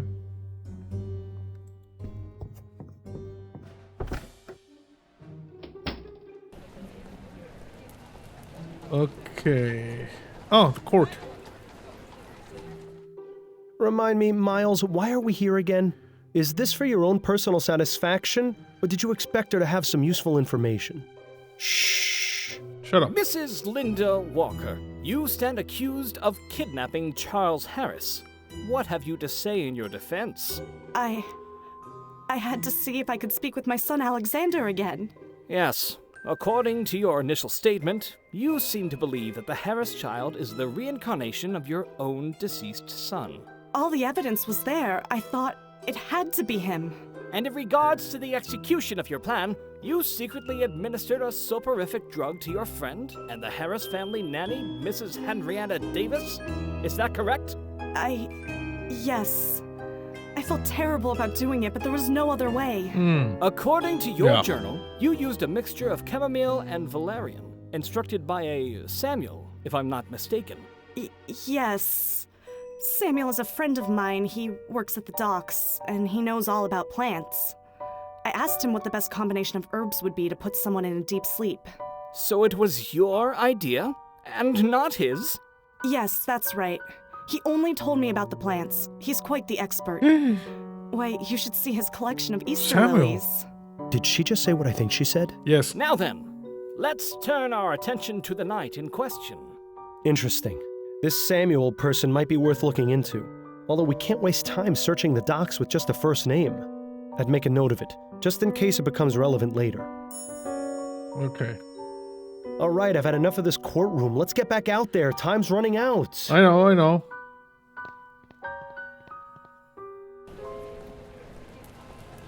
Let me check. Find out who sabotaged the Iron Mail. Linda Walker testimony. Okay. Let's go to Upton's. Right. This should be a quiet enough spot to concentrate on finding that saboteur. Yeah. I just hope Upton doesn't mind you turning her parlor into your own personal study. Sorry. I'm sure she'll have no objection. Yeah. Now, let's have a look at that list again. So, we got Clovis Sullivan. I think we can rule out Mr. Sullivan as a suspect. He's Western Vespuccia's problem now. We got Guy McKee. Unless Mr. McKee has escaped from prison, which I highly doubt, he's not our man. We got Paris Wilson. Paris Wilson. Those initials don't match the ones on the letter. I don't think this is our suspect. We got Marcus Chapman. If dead men could cause explosions, let's just say things would be a lot different. This clearly isn't the right suspect. We got Lucian Donaldson. Lucian Donaldson. Those initials don't match the ones on the letter. I don't think this person is our suspect. We got Peyton Ferguson. Peyton Ferguson. The initials match those on the letter we got at the Lamplight Depot. Yeah. I'd say it's our best bet. Okay. So we go here. 19 St. Louis Road, Gascoigne. Okay. I'm gonna save.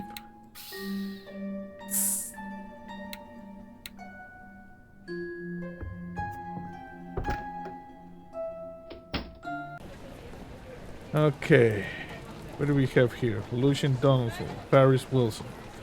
Is Lucian Donaldson's? No. Peyton Ferguson. This is the one. Well, well. Who's this lovely specimen? Allow me to introduce Peyton Ferguson, known Redite and prime suspect in a sabotage at the Thorbomb Ironworks. I picked him up and brought him straight to you. Ooh, a saboteur. Just leave him to me and I'll make him feel right at home. Please find the Justice Killer soon, Miles. Being Giles' prisoner is not my idea of a good time. Right. I'll leave you to it then. That was easy. Okay, let's go to the ironworks. Hey, bro, I got the saboteur. It's in jail. Mr. Mims, a word if you wouldn't mind? Yes, what is it? Saboteur is in jail.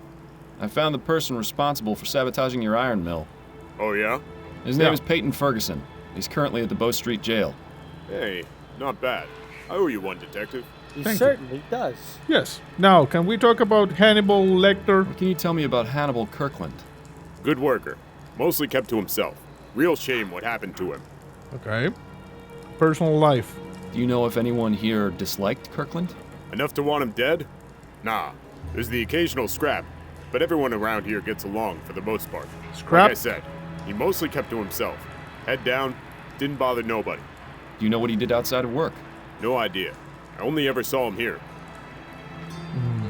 What about the work? You said Kirkland was a good worker? One of my best. I knew something was up when he didn't show up for a couple of days. Okay. Don't think he'd ever missed work before. Did he have any personal effects he kept here, or an area where he worked? He had a cabinet downstairs in the workers' changing area, just like everyone else. You can go take a look if you want, but I don't think the police found anything. Kirkland's cabinet is the third one from the left. Okay, what about the Justice Killer? Are you familiar with the Justice Killer? The who? He's a serial murderer who's killed 5 men over the past 4 months. Is that right? Never heard of him. He may have killed one of your men. Weren't the police here asking about it? Oh, is that what that was all about? I know they came poking around here a while back, but I was busy dealing with other things. It's nice to see the lines of communication here are wide open. Yeah. What about you? How long have you been the foreman here? Sometimes I think it's been too long. Things were so much easier before we got these machines. They keep saying they're supposed to improve our lives, but they've been nothing but trouble. Nothing I've already but had trouble. 5 of my best men get mangled by some of them. And then there's these damn fools blowing things up. My hair wasn't this gray 5 years ago, you know. I swear one of these days, I'm just going to pack it all up and retire. Let someone else deal with these damn things. Yeah. I'll be going now. Be careful on your way out. Screw the damn things.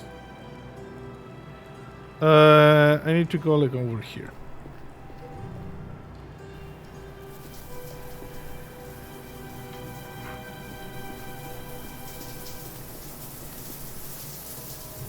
Jen Split stopped shaving in the shower. The cleaning lady almost tore my head off. She says the drain can't handle all the hair. Mims. Sounds like there's someone in there. If you weren't so bashful, I'd suggest joining in. We could certainly use it. Huh. 1, 2, 3.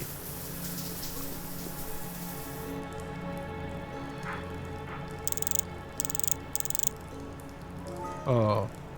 Okay.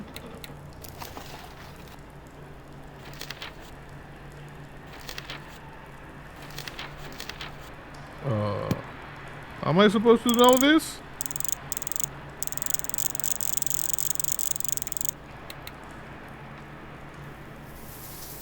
Just another unmarked storage cabinet. Mm-hmm.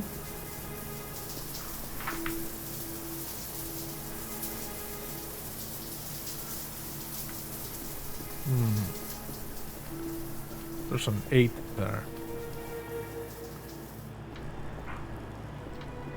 Mr. Mims, a word if you wouldn't mind? Yes, what is it? What's the combination? Would you happen to know the combination to Hannibal Kirkland's cabinet? No. Every worker sets their own combination, and I don't ask for it. What happens if they were to forget it?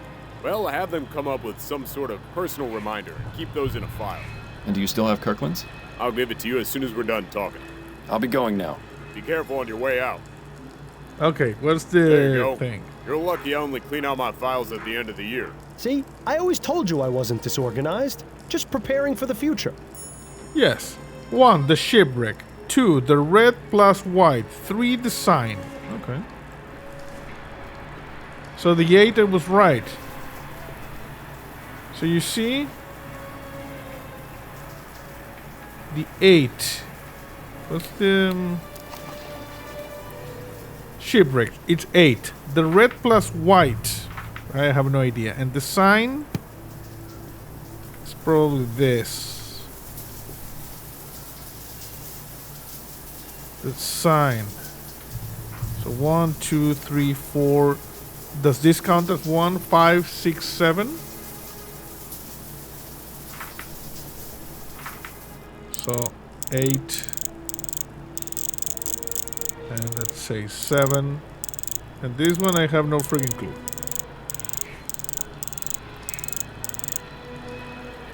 Oh, it was 827. That's disappointing. Not completely empty. There's something at the bottom here. The Gilded Lily. 12 refined ladies in waiting, all sizes, petite, skinny, buxom. Special. Present this handbill and 50 shillings for the normal 1 crown treat. 808 Petticoat Lane, Chumley. Welcome. I knew it. They all have the connections that they go to this place. It seems our friend Hannibal had a few extracurricular activities after Yeah. all. Gilded lily, huh? That's a bit suspicious. Yeah. Who knew such a pretty flower could cause such an inconvenience? The answer to that question is me, in case you were wondering. Flowers bring nothing but trouble. Trouble and snot. That's enough, Bill. We need to get a move on. Let's see. Investigate the Gilded Lily.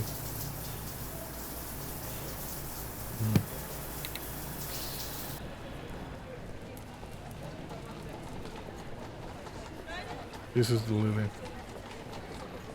Can we talk to this lady now? She's busy. No point bothering her if we've Okay. got nothing to ask. Let's go to the parliament.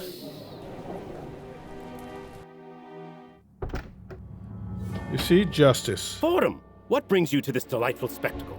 Hello, Edwards. I'm investigating the Justice Killer. I believe I've got a very promising lead. I heard an officer mention new orders from Snelling, but I thought he was just pulling my leg. Nope. Feel free to have a look around. I'm just writing up the notes from my initial examination of the body, so I'll be happy to share my findings. Good. I'll just get started then. Justice. Looks pretty fresh.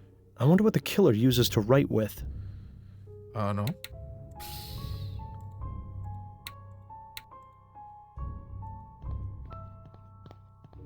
Nothing but a bunch of boring documents.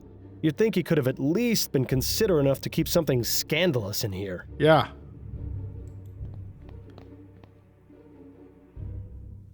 Someone ripped this page off. A classic trick. Let's see if it works.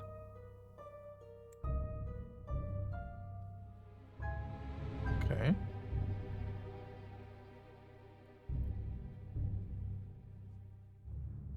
Nothing here. Oh, look at this. Ruby, 8 p.m.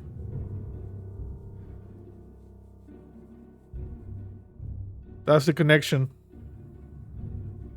You see?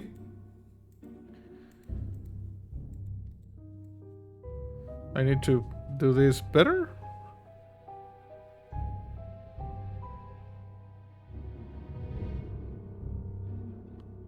There you Intriguing. I wonder if this is the same Ruby the girl at the coffee house mentioned. go. Yeah.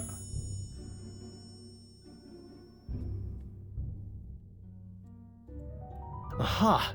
McDonough met with this person the night of the murder. I'll bet 500 crowns it's a false name, but at least it's something.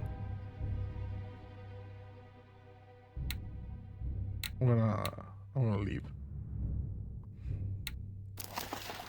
Find out the identity of Ruby. Investigate the Gilded Lily.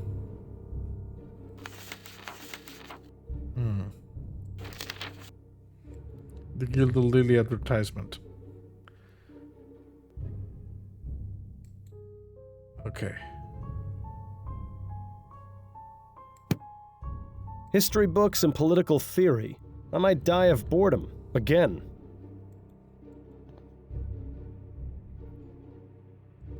Nothing there. Leave it to a politician to hang a portrait of himself in his own office. Yeah. The former Percival McDonough, being a good politician. Got a moment, Edwards? Of course. What's on your mind? Crime scene. So, what was found at the crime scene? A dead body. Edwards. Hey, just trying to lighten the mood a bit. Anyway, there was also the word justice written in blood, as you can see on the floor there. Yes. Is that all? What more do you need? All the pieces are in place. This is the work of the justice killer. We're missing the flower. What did your examination of the body turn up? Apparent cause of death was a single gunshot to the head, exactly like all the other victims. The bullet is still lodged in his brain. I'll remove it once I transport the body back to the mortuary. Anything else? No personal effects of note, just a folded up piece of paper in his breast pocket. It's blank, so the police weren't interested. I assume you aren't either. Never assume, Edwards. I'll take it if you don't mind. Be my guest. Thank you. Police investigation. Did the police manage to learn anything during their investigation? Not much beyond what I've already told you. I think they were planning on speaking to the victim's wife, though. Did you get the address? I did, as a matter of fact. 1820 Kent Place. Now we get to deal with the grieving widow. Hopefully the officers who delivered the news got the worst of it. Okay, we got more information there. Easter lily. Did you find an Easter lily anywhere? An Easter lily? Yes. The justice killer leaves one at every crime scene. Is that right? I never noticed. Neither did anyone else, apparently. So how does leaving a lily at the scene of the crime figure into all of this? I'm still trying to figure that out, but I think it might be important to understanding his motive. Well, be sure to let me know if you do figure it out. The thought process of killers is a twisted, curious thing. Was this a copycat? Or no, Ruby is the same. No, maybe the justice killer doesn't have any more lilies. What's your take on this whole justice killer situation? It's giving me a lot of extra work, let me tell you. Yeah. We haven't had a serial murderer in a long time. Not since that fellow who was poisoning people about 10 years ago. Ah, yes. Gascon Ghoul. Now there was a case. Yeah. Any theories or insights regarding the killer's motive or identity? That's not really my specialty. If you want to get into that psychology stuff, you're better off talking to someone like Snelling. Smellings. What about you, Doc? Does it feel good to be out of the office? As long as I have the chance to examine a body and learn something in the process, I don't care where I am. Though I do admit a preference to working in my own environment. Fieldwork can be a bit uncertain. There's so much more potential for contamination, especially with those clumsy officers trouncing about groping everything. Yeah. Present company excluded, of course. Thank you. That's all for now, Edwards. Good luck with your investigation. Thank you. Okay, so I don't think there's... What? No signs of forced entry that I can see. The murderer didn't come in through this window. I think there's anything else. Blank paper. Can we do the same trick? It seems the killer didn't want anyone to know about this meeting with McDonough, and possibly not with Ruby either. It seems the... Okay.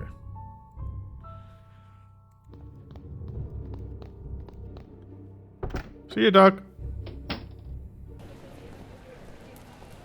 McDonough Residence, House of Parliament.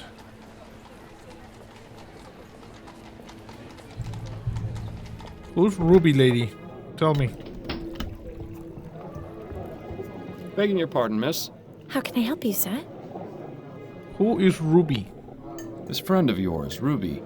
Did she know an MP named Percival McDonough? I'm not sure. Ruby knows a lot of men. Yeah. Is that so?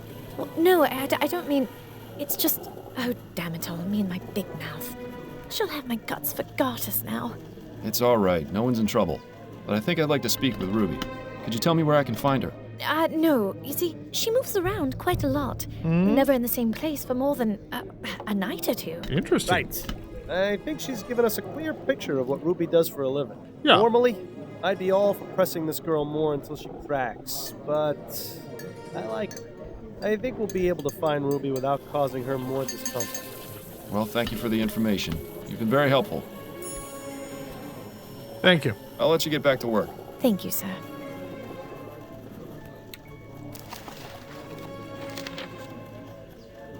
locate Ruby.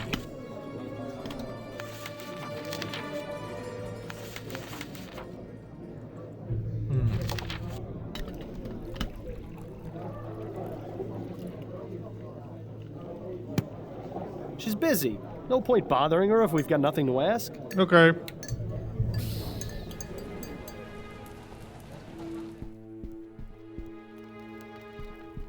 Hello. Ahem. What? Who are you? I'm Miles Fordham, private investigator. Your butler just announced me. Oh, of course. Forgive me. I was just, well, never mind. Please make yourself comfortable, Mr. Fordham. Thank you, Mrs. McDonough. They look expensive, but I bet they're totally worthless. I feel sorry for the sucker who has to clean them. Yeah. Just a painting of some boring old aristocrat. Surely this one was called Lady Felicity Euphemia Beaversnatch the Simple. Huh. Good name. Lord Alfred Edward Shufflebottom the Wise comes to mind when looking at this one. This one looks like a Lady Camilla Prudence Wigglewaddle the Grey. I think I'll call this one Lord Edmund Henry Lickspittle the Elder. They look expensive, but I bet they're totally worthless. Yeah, you said the same. They look expensive. Okay. Let's talk to this lady. I appreciate you seeing me, Mrs. McDonough. I know you must be going through a difficult time right now. What exactly is it you want from me, Mr. Fordham? I already spoke to the police about my husband's murder. I just have a few questions of my own. Oh, very well. Percival McDonough. What can you tell me about your husband? I'll tell you the same thing I told the police, Mr. Fordham. Yeah? Percival was one of the hardest working members of Parliament. He took his job extremely seriously. The recent election caused him a terrible amount of consternation, as I'm sure it did most people. He took Atwood's loss rather hard. Did you see much of him? I beg your pardon? Surely someone with such an important position in government could find themselves consumed by their work. Did he spend much time at home? He made it a point to come home and have dinner with me every night, even if he had to return to the office afterwards. Nice. And did that happen often? At least 3 or 4 times in a week, yes. He'd stay in his office working late into the night. Maybe not. As I said, he was very dedicated to his role. Sounds to me like she's quite dedicated to hers, too. Yeah. We're enemies. Did your husband have any enemies? He was a politician, Mr. Fordham. Half the city hated him. Did he ever receive any kind of threats against his life? None that I was ever made aware of. I have no idea who could have killed him, let alone who could have gotten into his office to do it. He hadn't told me about any meetings or appointments this week either. Was it his custom to inform you of his work affairs? Oh, well, I've always taken an interest in my husband's work. He'd often mention initiatives he was working on or people he was meeting, that sort of thing. Initiatives? Nothing sensitive or confidential, you understand. Mentioned the Just zombie research conversation initiative? about his No? day. Okay. Motive. Can you think of any reason why your husband would have been murdered? Not really. He was a vocal opponent of the construction of the Gascogne-Chumley Bridge, but I hardly think that would have been sufficient reason to drive someone to murder. Yeah, probably not. Why is that? Well, it's just a bridge, isn't it? There are plenty of other ways to get to Chumley. I meant, why was he opposed to it? Oh, because the amount of money required to build it is exorbitant. Public funds should be used on roads and buildings that are falling apart. What's the point of having something shiny and new if everything around it is in disrepair? Yeah. What about yourself? How are you feeling, Mrs. McDonough? My husband of 42 years was shot in his office. How do you think I feel? Happy? Tactful as always, Fordham. How do you do it? Shut up, My Bill. apologies. Perhaps that wasn't the most appropriate question. Is there anything I can do to help? You can start by finding the monster who murdered Percival. Shackley. Do you know anyone named Shackley?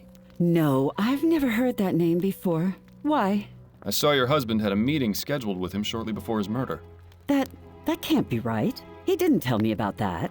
He always told me about his meetings. Yeah, secret It life. was written on his office calendar, clear as day. As I said, I don't know who that person is. Why wouldn't Percival have told me about their meeting? Why indeed? Why indeed? Justice Killer. Have you heard of the Justice Killer? That was the name the police mentioned when they told me about Percival's murder. It's absolutely terrifying to think that one sick person could be capable of such Such evil. Why is he called the Justice Killer? What justice was done by murdering my husband? Who knows? I'm afraid I can't answer that right now, Mrs. McDonough, but I intend to find out. What about Ruby? Are you familiar with someone named Ruby? I can't say I am. Who is it? Just a name that's come up in my investigation. Sounds like the name of a trollop, or perhaps a dog. Those are all the questions I have for now, Mrs. McDonough. All right, Mr. Fordham. Thank you. I'll be going now.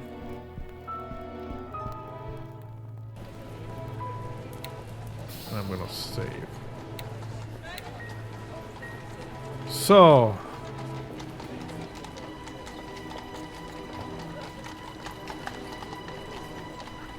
Let's go to the Gilded Lily. Well, hello there, handsome. Welcome to the Gilded Lily. Come over here and tell me what kind of pleasure it is you're looking for. I'm afraid I'm here for business, not pleasure. Oh, well, that's just a shame, isn't it? I'm Miles Fordham, private investigator. And you are? You can call me Serafina. I'm in charge of this establishment. You won't mind if I take a look around or ask you some questions? As long as you keep to the front room, you can do whatever you like. Beyond that, you're gonna have to pay. Maybe it's best if you leave this part out when you tell Adelaide about the case later. Yeah, maybe. Okay, so there's a statue over here. What a charming statue. Wouldn't she get cold fetching water in that state of undress? Maybe. Oh, my virgin eyes. Yeah, I don't know. That's kind of weird. I cannot make exactly what's this. You certainly won't find art like that at the National Gallery.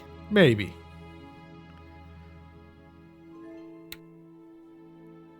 I'm gonna save, by the way.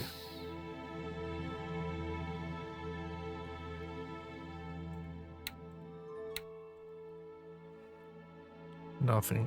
I'm not too familiar with places like this, but I believe that's where the fun happens. If you've got the crowns for it. Okay. What about this guy? Looks nervous. Wonder if this is his first time. What about over here? I think that room is reserved for paying customers. We won't be able to get back there without a good reason. Okay. Let's talk to the madam. May I ask you a few questions, Serafina? Of course you may, but I can't guarantee the answers will be free. Well, she has an eye patch. Do you know anything about the Justice Killer? I'm afraid not, dear. I don't normally associate with killers. Are you sure you don't know anything? He's the reason I'm here. Well, I can assure you I know nothing about your murderer. If the trail has led you here, it's surely just coincidence. Yeah. She seems awfully certain of that. It's a good thing we don't believe in coincidences. Were you in Kill Bill? No? Okay. Did you have a man named Hannibal Kirkland as a client? I make it my practice not to learn the names of any customers here, Mr. Fordham. I hate to disappoint anyone who comes through those doors, but discretion is paramount in this business. Well, at least you know you can trust these women with your secrets. What about Ruby? Do you by chance have a girl named Ruby in your service? Ruby? Yes. She's one of our newest girls. She's not in any sort of trouble, is she? I need to talk to her. Not at all. I merely wanted to speak with her. Well, she should be in the dressing room. If you go through the rear door and follow the hallway down, it's the last door on the left. I see. Thank you. Percival McDonough. Did you know Percival McDonough? The politician? I knew who he was, but never met him personally. He was seeing Ruby, wasn't he? Not regularly, no. In fact, his first and only visit with her was yesterday. Were you aware that he was murdered shortly after that? I had no idea. How terrible. Yes, it is terrible. This means she's lost a potential repeat customer. Yeah. The Gilded Lily. This is a lovely establishment you have. And such a nice name, too. Thank you, my dear. It wasn't always called the Gilded Lily, though. We were formerly known as Le Maison de Tolérance. What inspired the name change? That's a bit of a long story. Not worth getting into. How long have you been operating? Going on 25 years. Business has been good. There's a reason this is the world's oldest profession, you know. Okay. What about yourself? Were you in Kill Bill? So, how did you get into this business? Like many of the other girls, it was the best of some bad options. I had no interest in being beholden to a husband. I may be a fallen woman, but better to fly and fall than to have your wings clipped. Do you enjoy the work? It's a job like any other, Mr. Fordham. There are good days and there are bad days. But my girls are my family. We take care of each other. I couldn't ask for anything better. Thank you for your time. Of course, my dear. Okay, can we talk to her again? We've exhausted her knowledge for now, I think. Okay. So we go over here.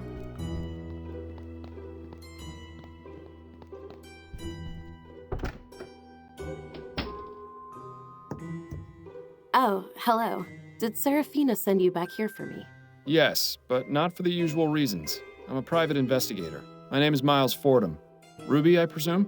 Yes, that's right. What do you need from me? Just some information. Well, I'll do my best. Okay. There's a painting there. Lily, 1809 to 1843. I wonder what happened to her. Lily. Lily. Damn shame to be cut down in the prime of your life. Believe me, I know. Yeah, but her name was Lily. Injustice, you know? That's a nice locket for being such a cheap piece of jewelry. Will you open it?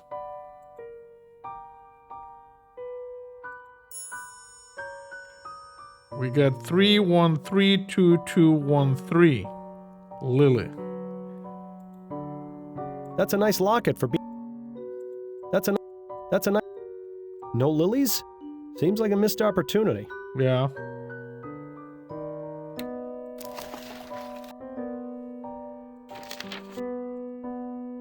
Yeah.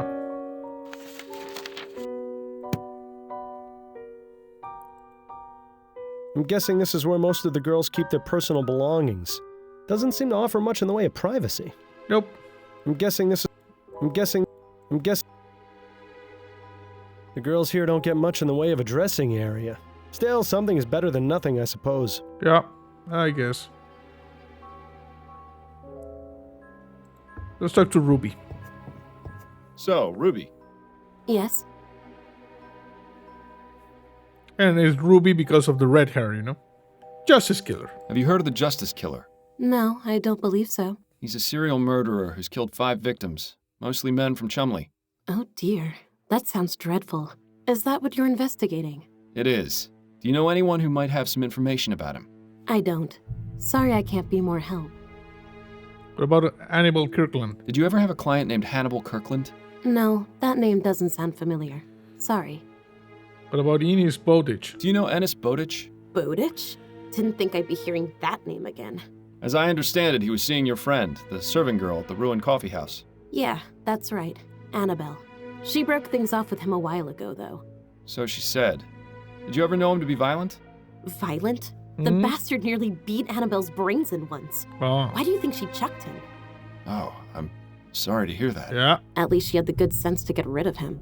Perhaps we should go confirm this newly discovered fact with Annabelle. We will. Burley Kills. Did you ever meet a man named Burley Cause? No, I never met him, but one of the other girls had him as a client. Yeah. I remember because she was laughing about his name. He wasn't very burly, if you get my meaning. Hashtag. Right. Reggie Willingham. Are you familiar with Reggie Willingham? Oh, him? He had to be banned from here. Yeah. Really? What happened? He got way too rough with one of the girls. She ended up shy a few teeth. Dear Lord. Yeah, apparently he wasn't too fond of boundaries. Good riddance to him, I say. Were you aware that Mr. Willingham was murdered? What? Oh, well, now I feel terrible for saying good riddance. I meant... I think I know what you meant, Ruby. It's fine. Yep. I knew this was the connecting thing. You met recently with Percival McDonough, is that right? How did you know that? I thought he was meant to keep those sorts of things private. He had your name written down in his calendar. And you found me here based on that? Well, I am a detective. Suppose that's true. Yeah. Anyway, yes. I only met him the one time. There wasn't anything remarkable about I detect him. things, After you know? we finished, he got all emotional about his wife, but I could hardly understand what he was saying. I hate it when they cry afterwards. Huh. What about the portrait of Lily over there? That's a rather nice portrait. Who's the subject? Oh, that's Lily. Before my time. Serafina knows loads about her. Even changed the name of this place in her honor. You might try asking her if you want to know more. What about yourself? How long have you been in this business?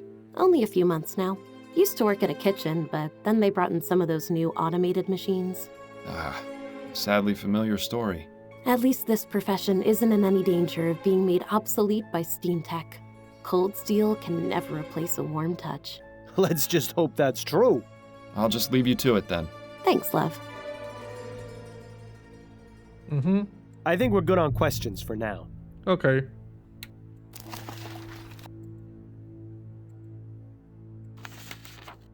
Speak with Mrs. Donahue. Investigate the guild on Lily. Speak to the servant girl. Okay. No subjects. Ruby's testimony. Okay.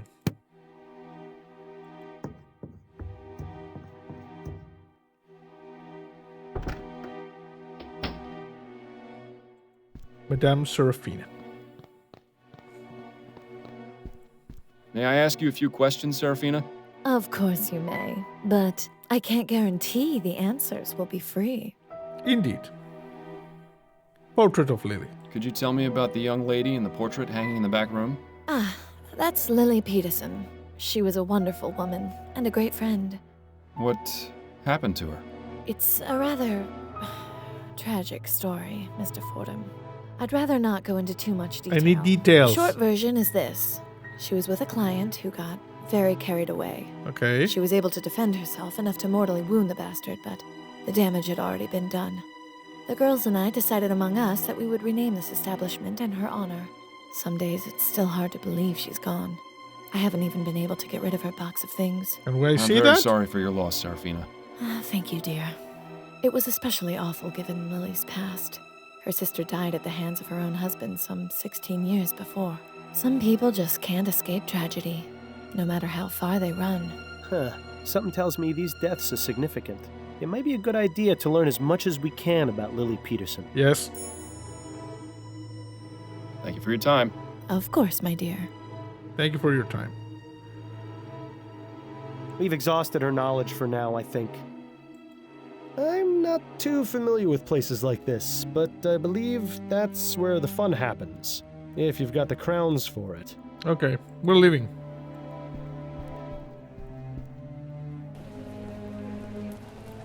Okay, what do we have here now?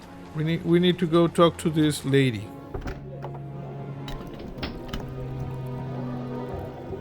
Begging your pardon, miss. How can I help you, sir? I spoke with your friend Ruby. She told me something quite disturbing. What was that?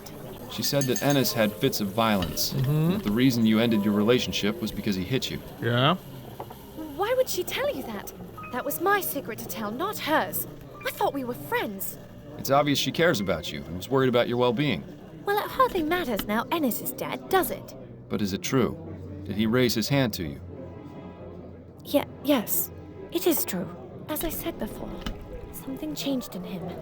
I have no idea what, but I had to get away. I see. Thank you for your honesty. I'm sorry you had to experience what you did. I'll let you get back to work. Thank you, sir. Okay, so first of all, let me just save. Let's see the clues. Ennis Bowditch was prone to fits of violence, would raise his hand to Annabelle, the Rowan servant girl. She ended the relationship, okay. Reggie Willingham would frequent the Gilded Lily, who was banned after beating one of the girls working there. Blank piece of folded paper found in Percival MacDonald's pocket.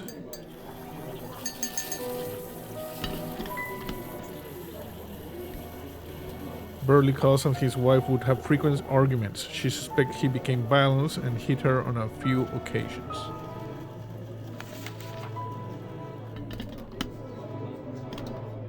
Investigate the Gilded Lily. Speak with Mrs. McDonough. Let's go talk to this lady. Hello again, Mr. Fordham. Hey. Probably best to leave her to her grieving right now. Okay.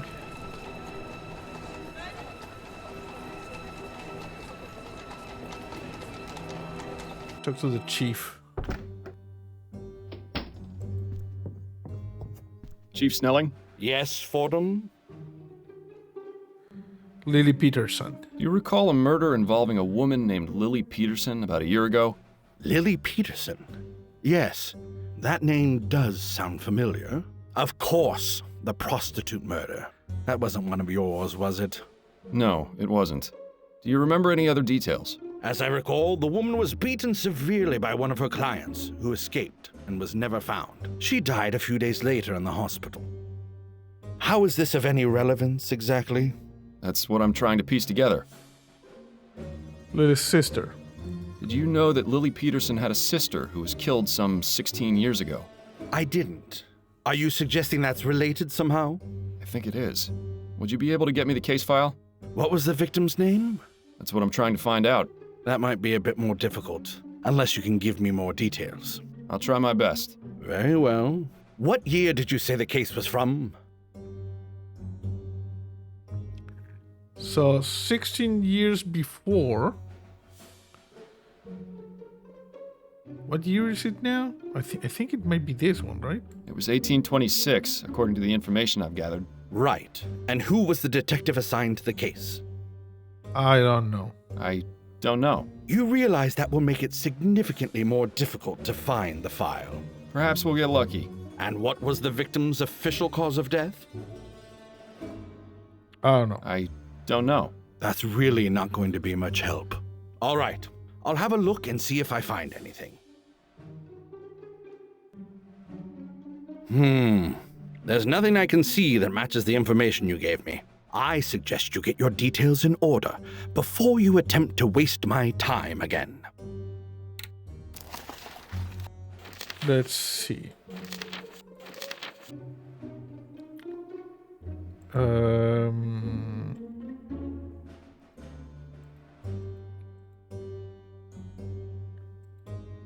rolled up piece of paper. Number sequence. Learn about Lily Peterson's murder. Okay, Chief, give me a second.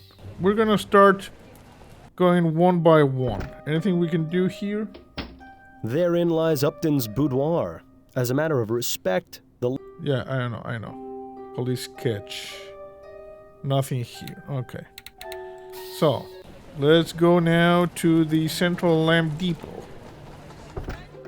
Something to talk to this guy? Leave him to his work. Okay. I wouldn't get too... So this... Nothing. Now we go to the docks, the ironworks. Let's see. He seems rather upset. Okay, nothing there.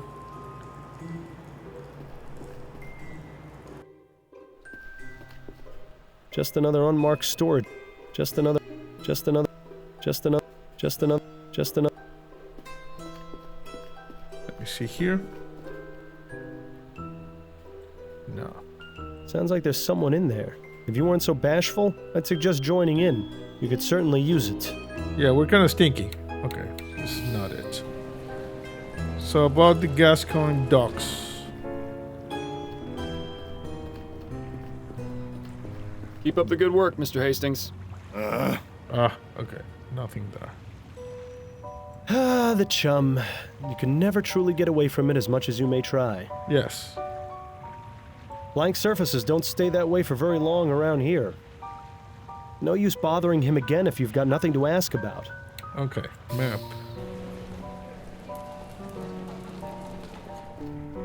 I don't think there's anything left to say right now. Mm-hmm.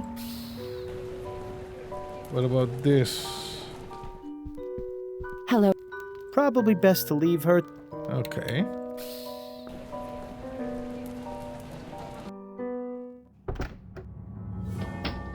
No time to waste. Nothing there. The former Percival McDonough, being a good politician. Okay. Who is Shockley? It seems the killer didn't want anyone to know about this meeting with me. Okay, nothing Odd. there. The page for this month has been torn out. Do you suppose Edwards might know anything about that?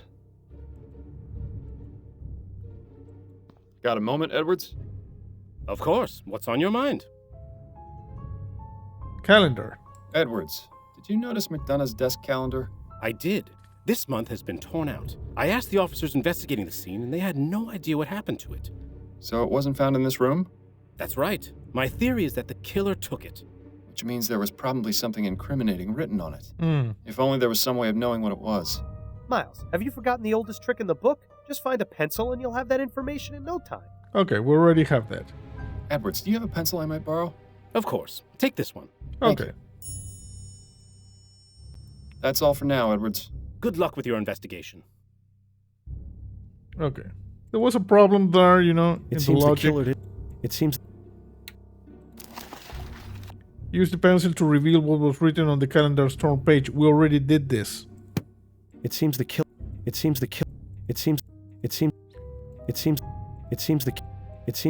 didn't want anyone to know about. I hope this doesn't mess up the things because we already did this. Crap.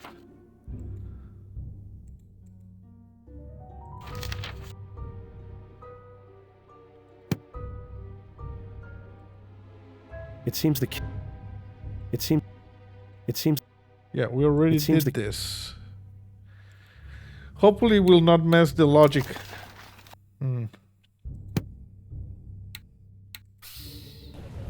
So we'll go back here. No, sorry. Here. We've exhausted. Go over there.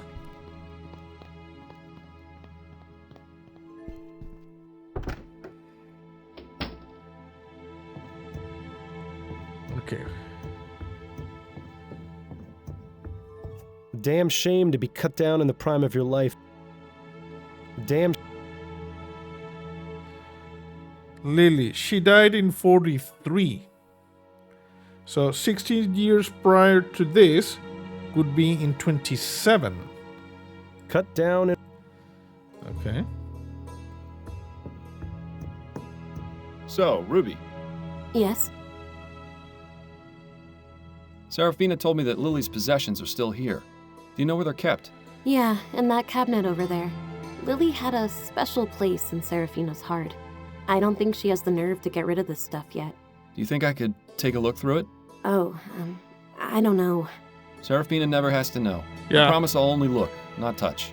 If I had a crown for every time I'd heard that. But, alright. As long as you keep your word and don't take anything from the box, I'll let you have a look. I'll get it for you after. I'll just leave you to it then. Thanks, love.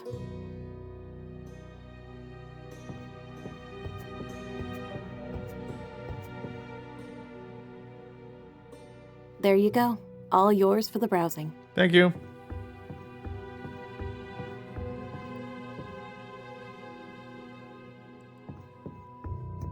Let's see what we have here.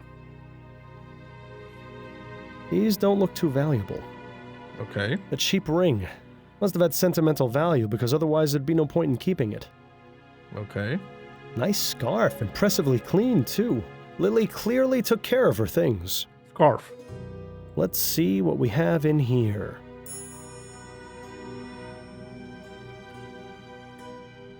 Dear Miss Peterson, while it is unorthodox practice for a detective to maintain contact with the relatives of a victim after the case has been closed, your story has touched me on a deeper level. Please let me know if there's anything I can do to help you during this time. I understand you have decided to take upon yourself to raise your sister's son. Sister's son? And for that I commend and respect your strength of will. Lester Barnett. It's kind of sad that Lily kept that letter all these years. Guess she never really got over her sister's death. Lester Barnett. I think we're good on questions for now. I think maybe. Lester Barnett.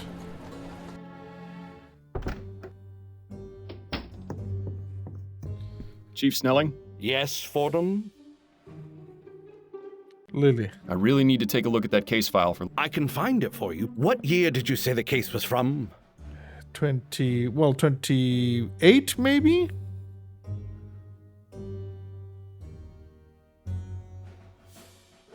It was 16 years ago, so 1828. Right. And who was the detective assigned to the case? Barnett. It was Lester Barnett. Right. He was quite active in those days. And what was the victim's official cause of death? Stabbing, I'm guessing. It was a stabbing. All right.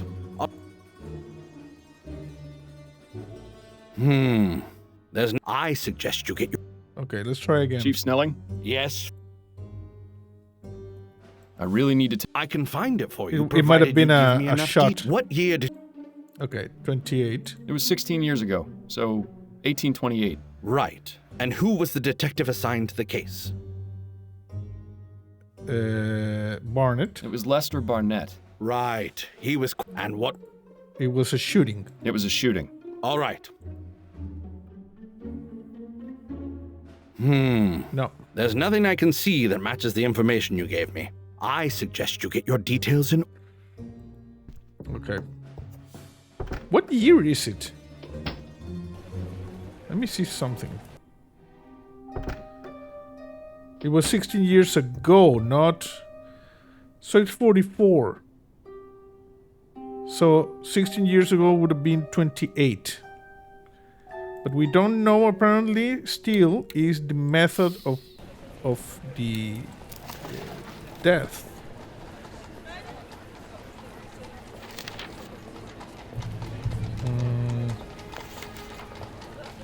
Barnett.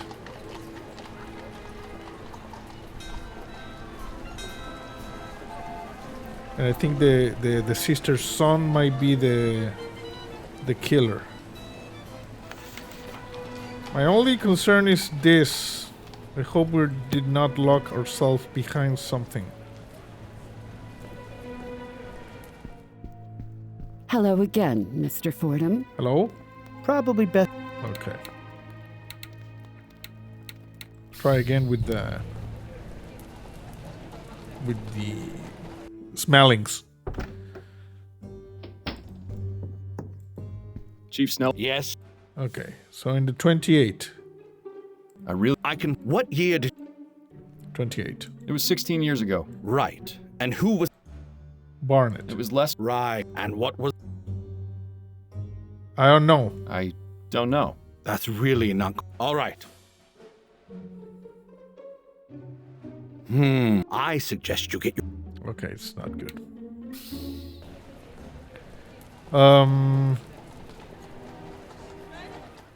Talk to this lady again. We've exhausted her knowledge. Okay. I'm not too... Looks nervous. Talk to Ruby. I think we're good on... Crap.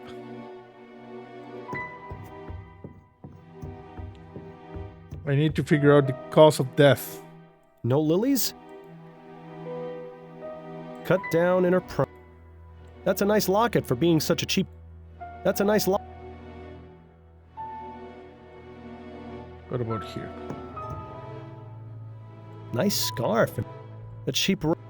He's done... One of 3 buttons with an engraved lily on it. I wonder if they're just decorative or if they have some other purpose. Oh! It's kind of sad that Lily kept that letter all the... What? 1 second.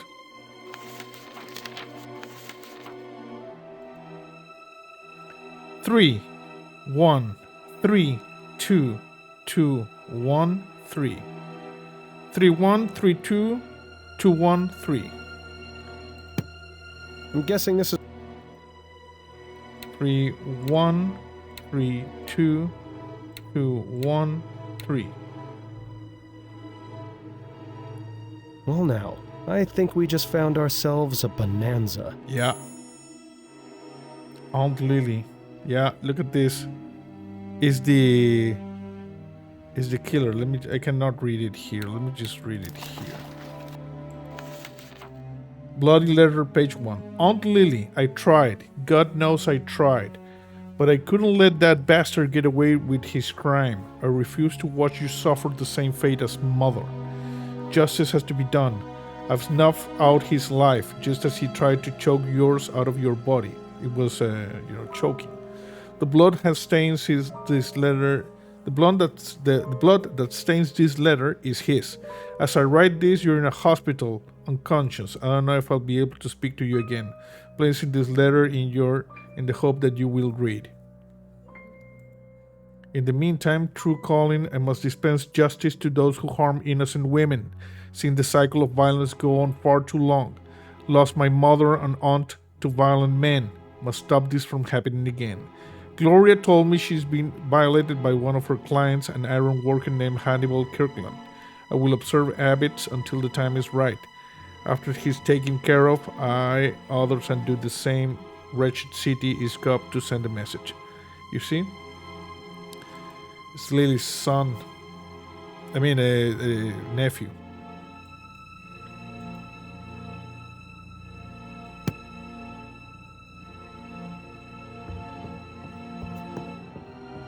So, Ruby. Yes? Where's the nephew? We know who he is. I found this letter inside a secret compartment in the box belonging to Lily. Do you know anything about it? I thought we agreed you wouldn't take anything from there. This is a special case. This letter's from Lily's nephew, the Justice Killer. Oh, I see. Yeah. Look, I've only been here a short time. I don't know anything about Lily or any killers or anything, I swear. You know, I think she's telling the truth. I'll just leave you to it then. Thanks, love. I'm gonna save.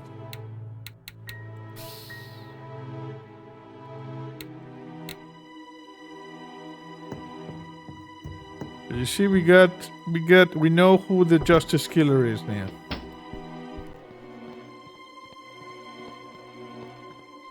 Lily's nephew. May I ask you a few questions, Serafina? Of course you may, but I can't guarantee the answers will be free. Mm-hmm. Serafina, what can you tell me about Lily's nephew? Her nephew? I didn't know she had a nephew. Lily didn't talk much about her family, as you can probably imagine. You're not lying to me, are you? I have nothing to hide from you. Except maybe the truth. But I don't think we have what we need to make her talk. If there even is anything that would make her talk. Thank you for your time. Of course, my dear. We need to go to the police station. Okay, Smellings. Chief Snelling? Yes, Fordham? I really need to take a look at that case. I can find... What year did... Okay, so it was 28. It was 16 years... Right. And who... It was Baronet. It was Lester. Right. And what was... Strangulation. It was strangulation. All right. I'll have a look and see if I find anything.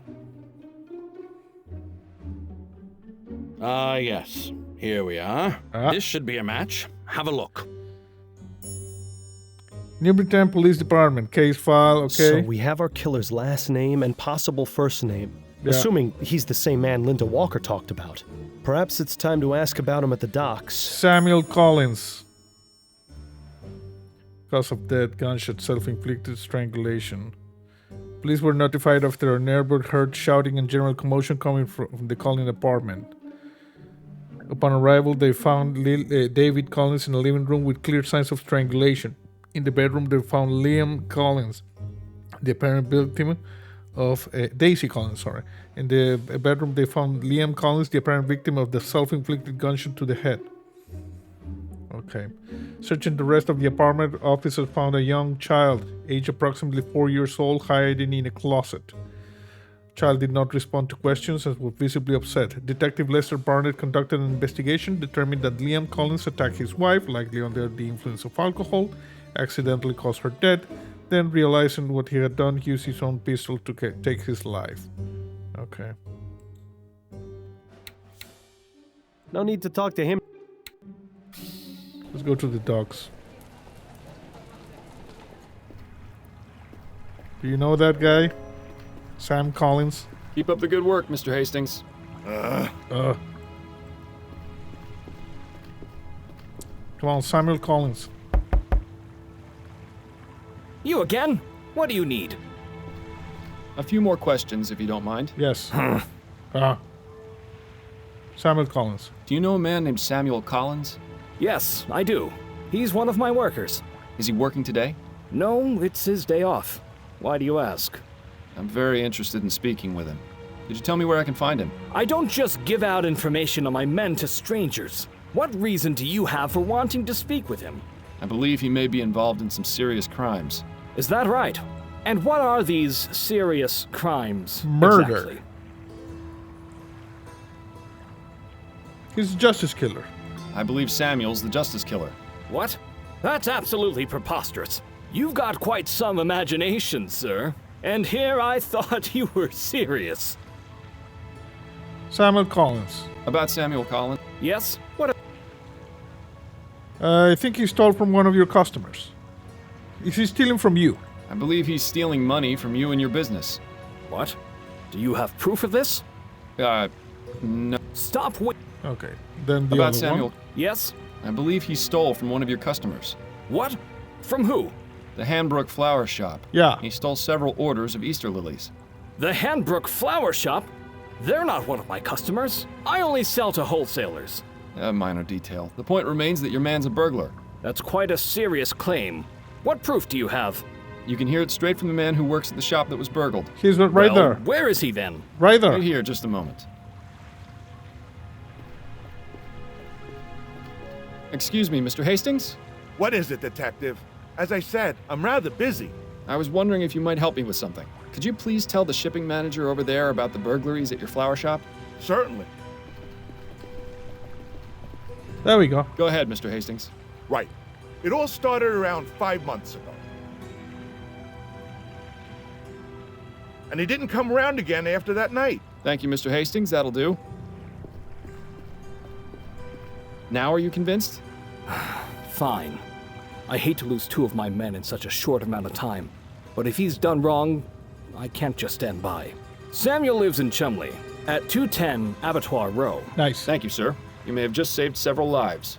But I'm going to have to spend several crowns in order to get things back to normal. Yes. Now, if you'll excuse me. Okay. Casebook has been updated.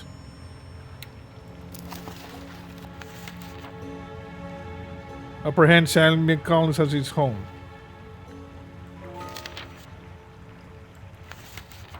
Suspect Samuel Collins, the justice killer and the burglar from the flower shop, murders men who abuse women. Yes.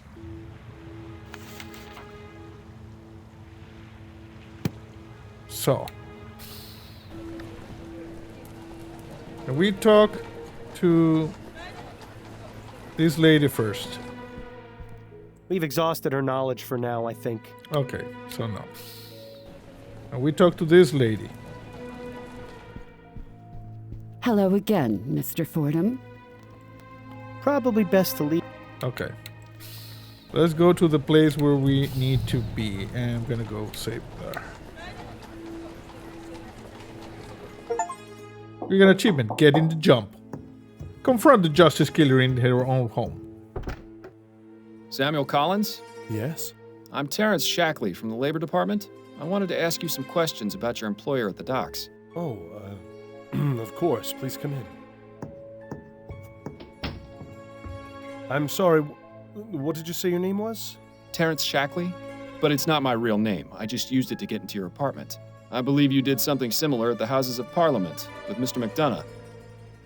So, you're Fordham. The one who was snooping around at the Gilded Lily. Yeah. Indeed. We meet again, Mr. Collins. Of course. The rooftop. Yes. I'm sorry about what happened to your partner. It wasn't my intent for him to die. Oh, he's sorry, is he? Is that supposed to make things better? I suppose this encounter was inevitable. Yes. But I admit I didn't think it would be this soon. So, you're here to arrest me. I am.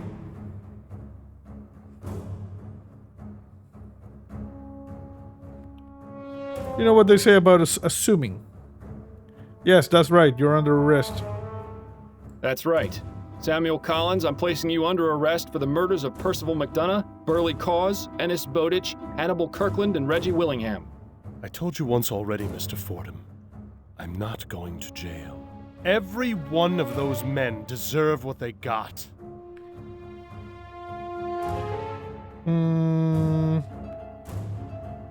Why do you say that? Why do you say that? None of those men killed anyone. No. What they did was far worse. Inexcusable. Unforgivable. I had to make sure justice was done. You were dispensing justice, is what you were saying. Yeah, I understand it. I understand why you killed him, but that doesn't make it right. I understand your reasons, but that doesn't mean your actions were justified. You need to pay for your crimes, one way or another. My crimes? What about theirs? If not for me, they would have gotten away with them. There are other ways of upholding justice, Collins. Ways that don't involve mass murder. The system is broken. Criminals get away all the time, you know that. Only too well. But you comprehend my situation.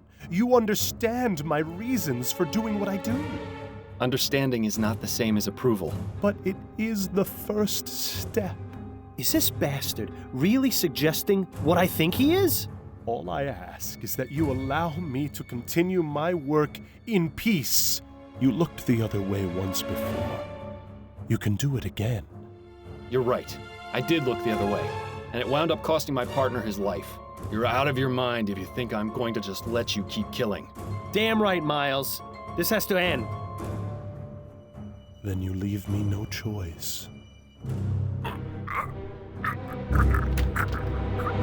Boom. There you go. Are you all right? Yes, Mallings. Thank you.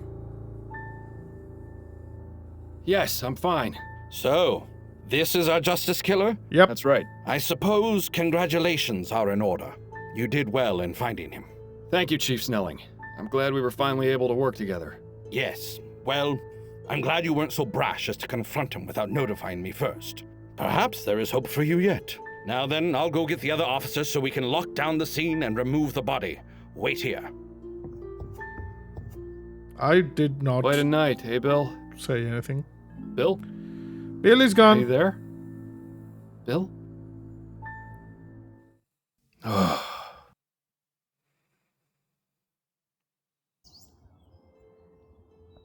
2 weeks later.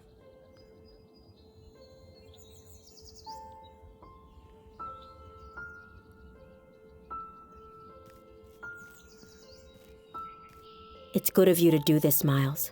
Do you need some time alone? If you wouldn't mind. All right. I'll wait for you over by the sycamores.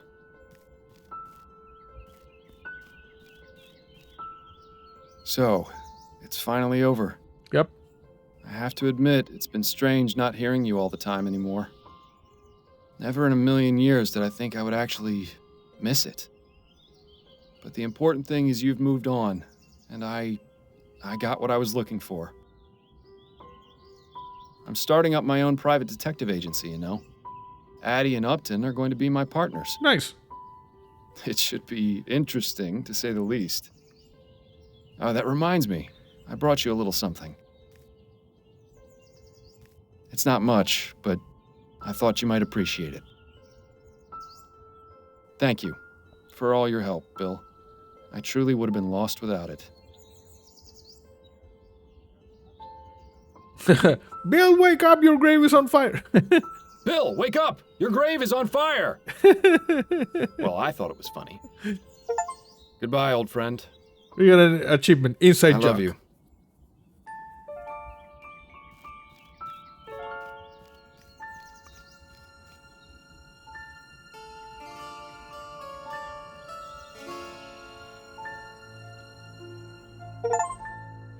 Perfect run. Correctly solved every case. Enlightened. Completed the game. You see, we got a perfect run. Lamplight City. Pretty cool game. I liked it.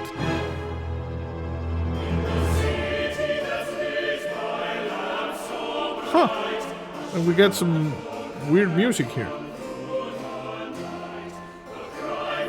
I wonder if this is copyrighted. Oh, I'll check it out.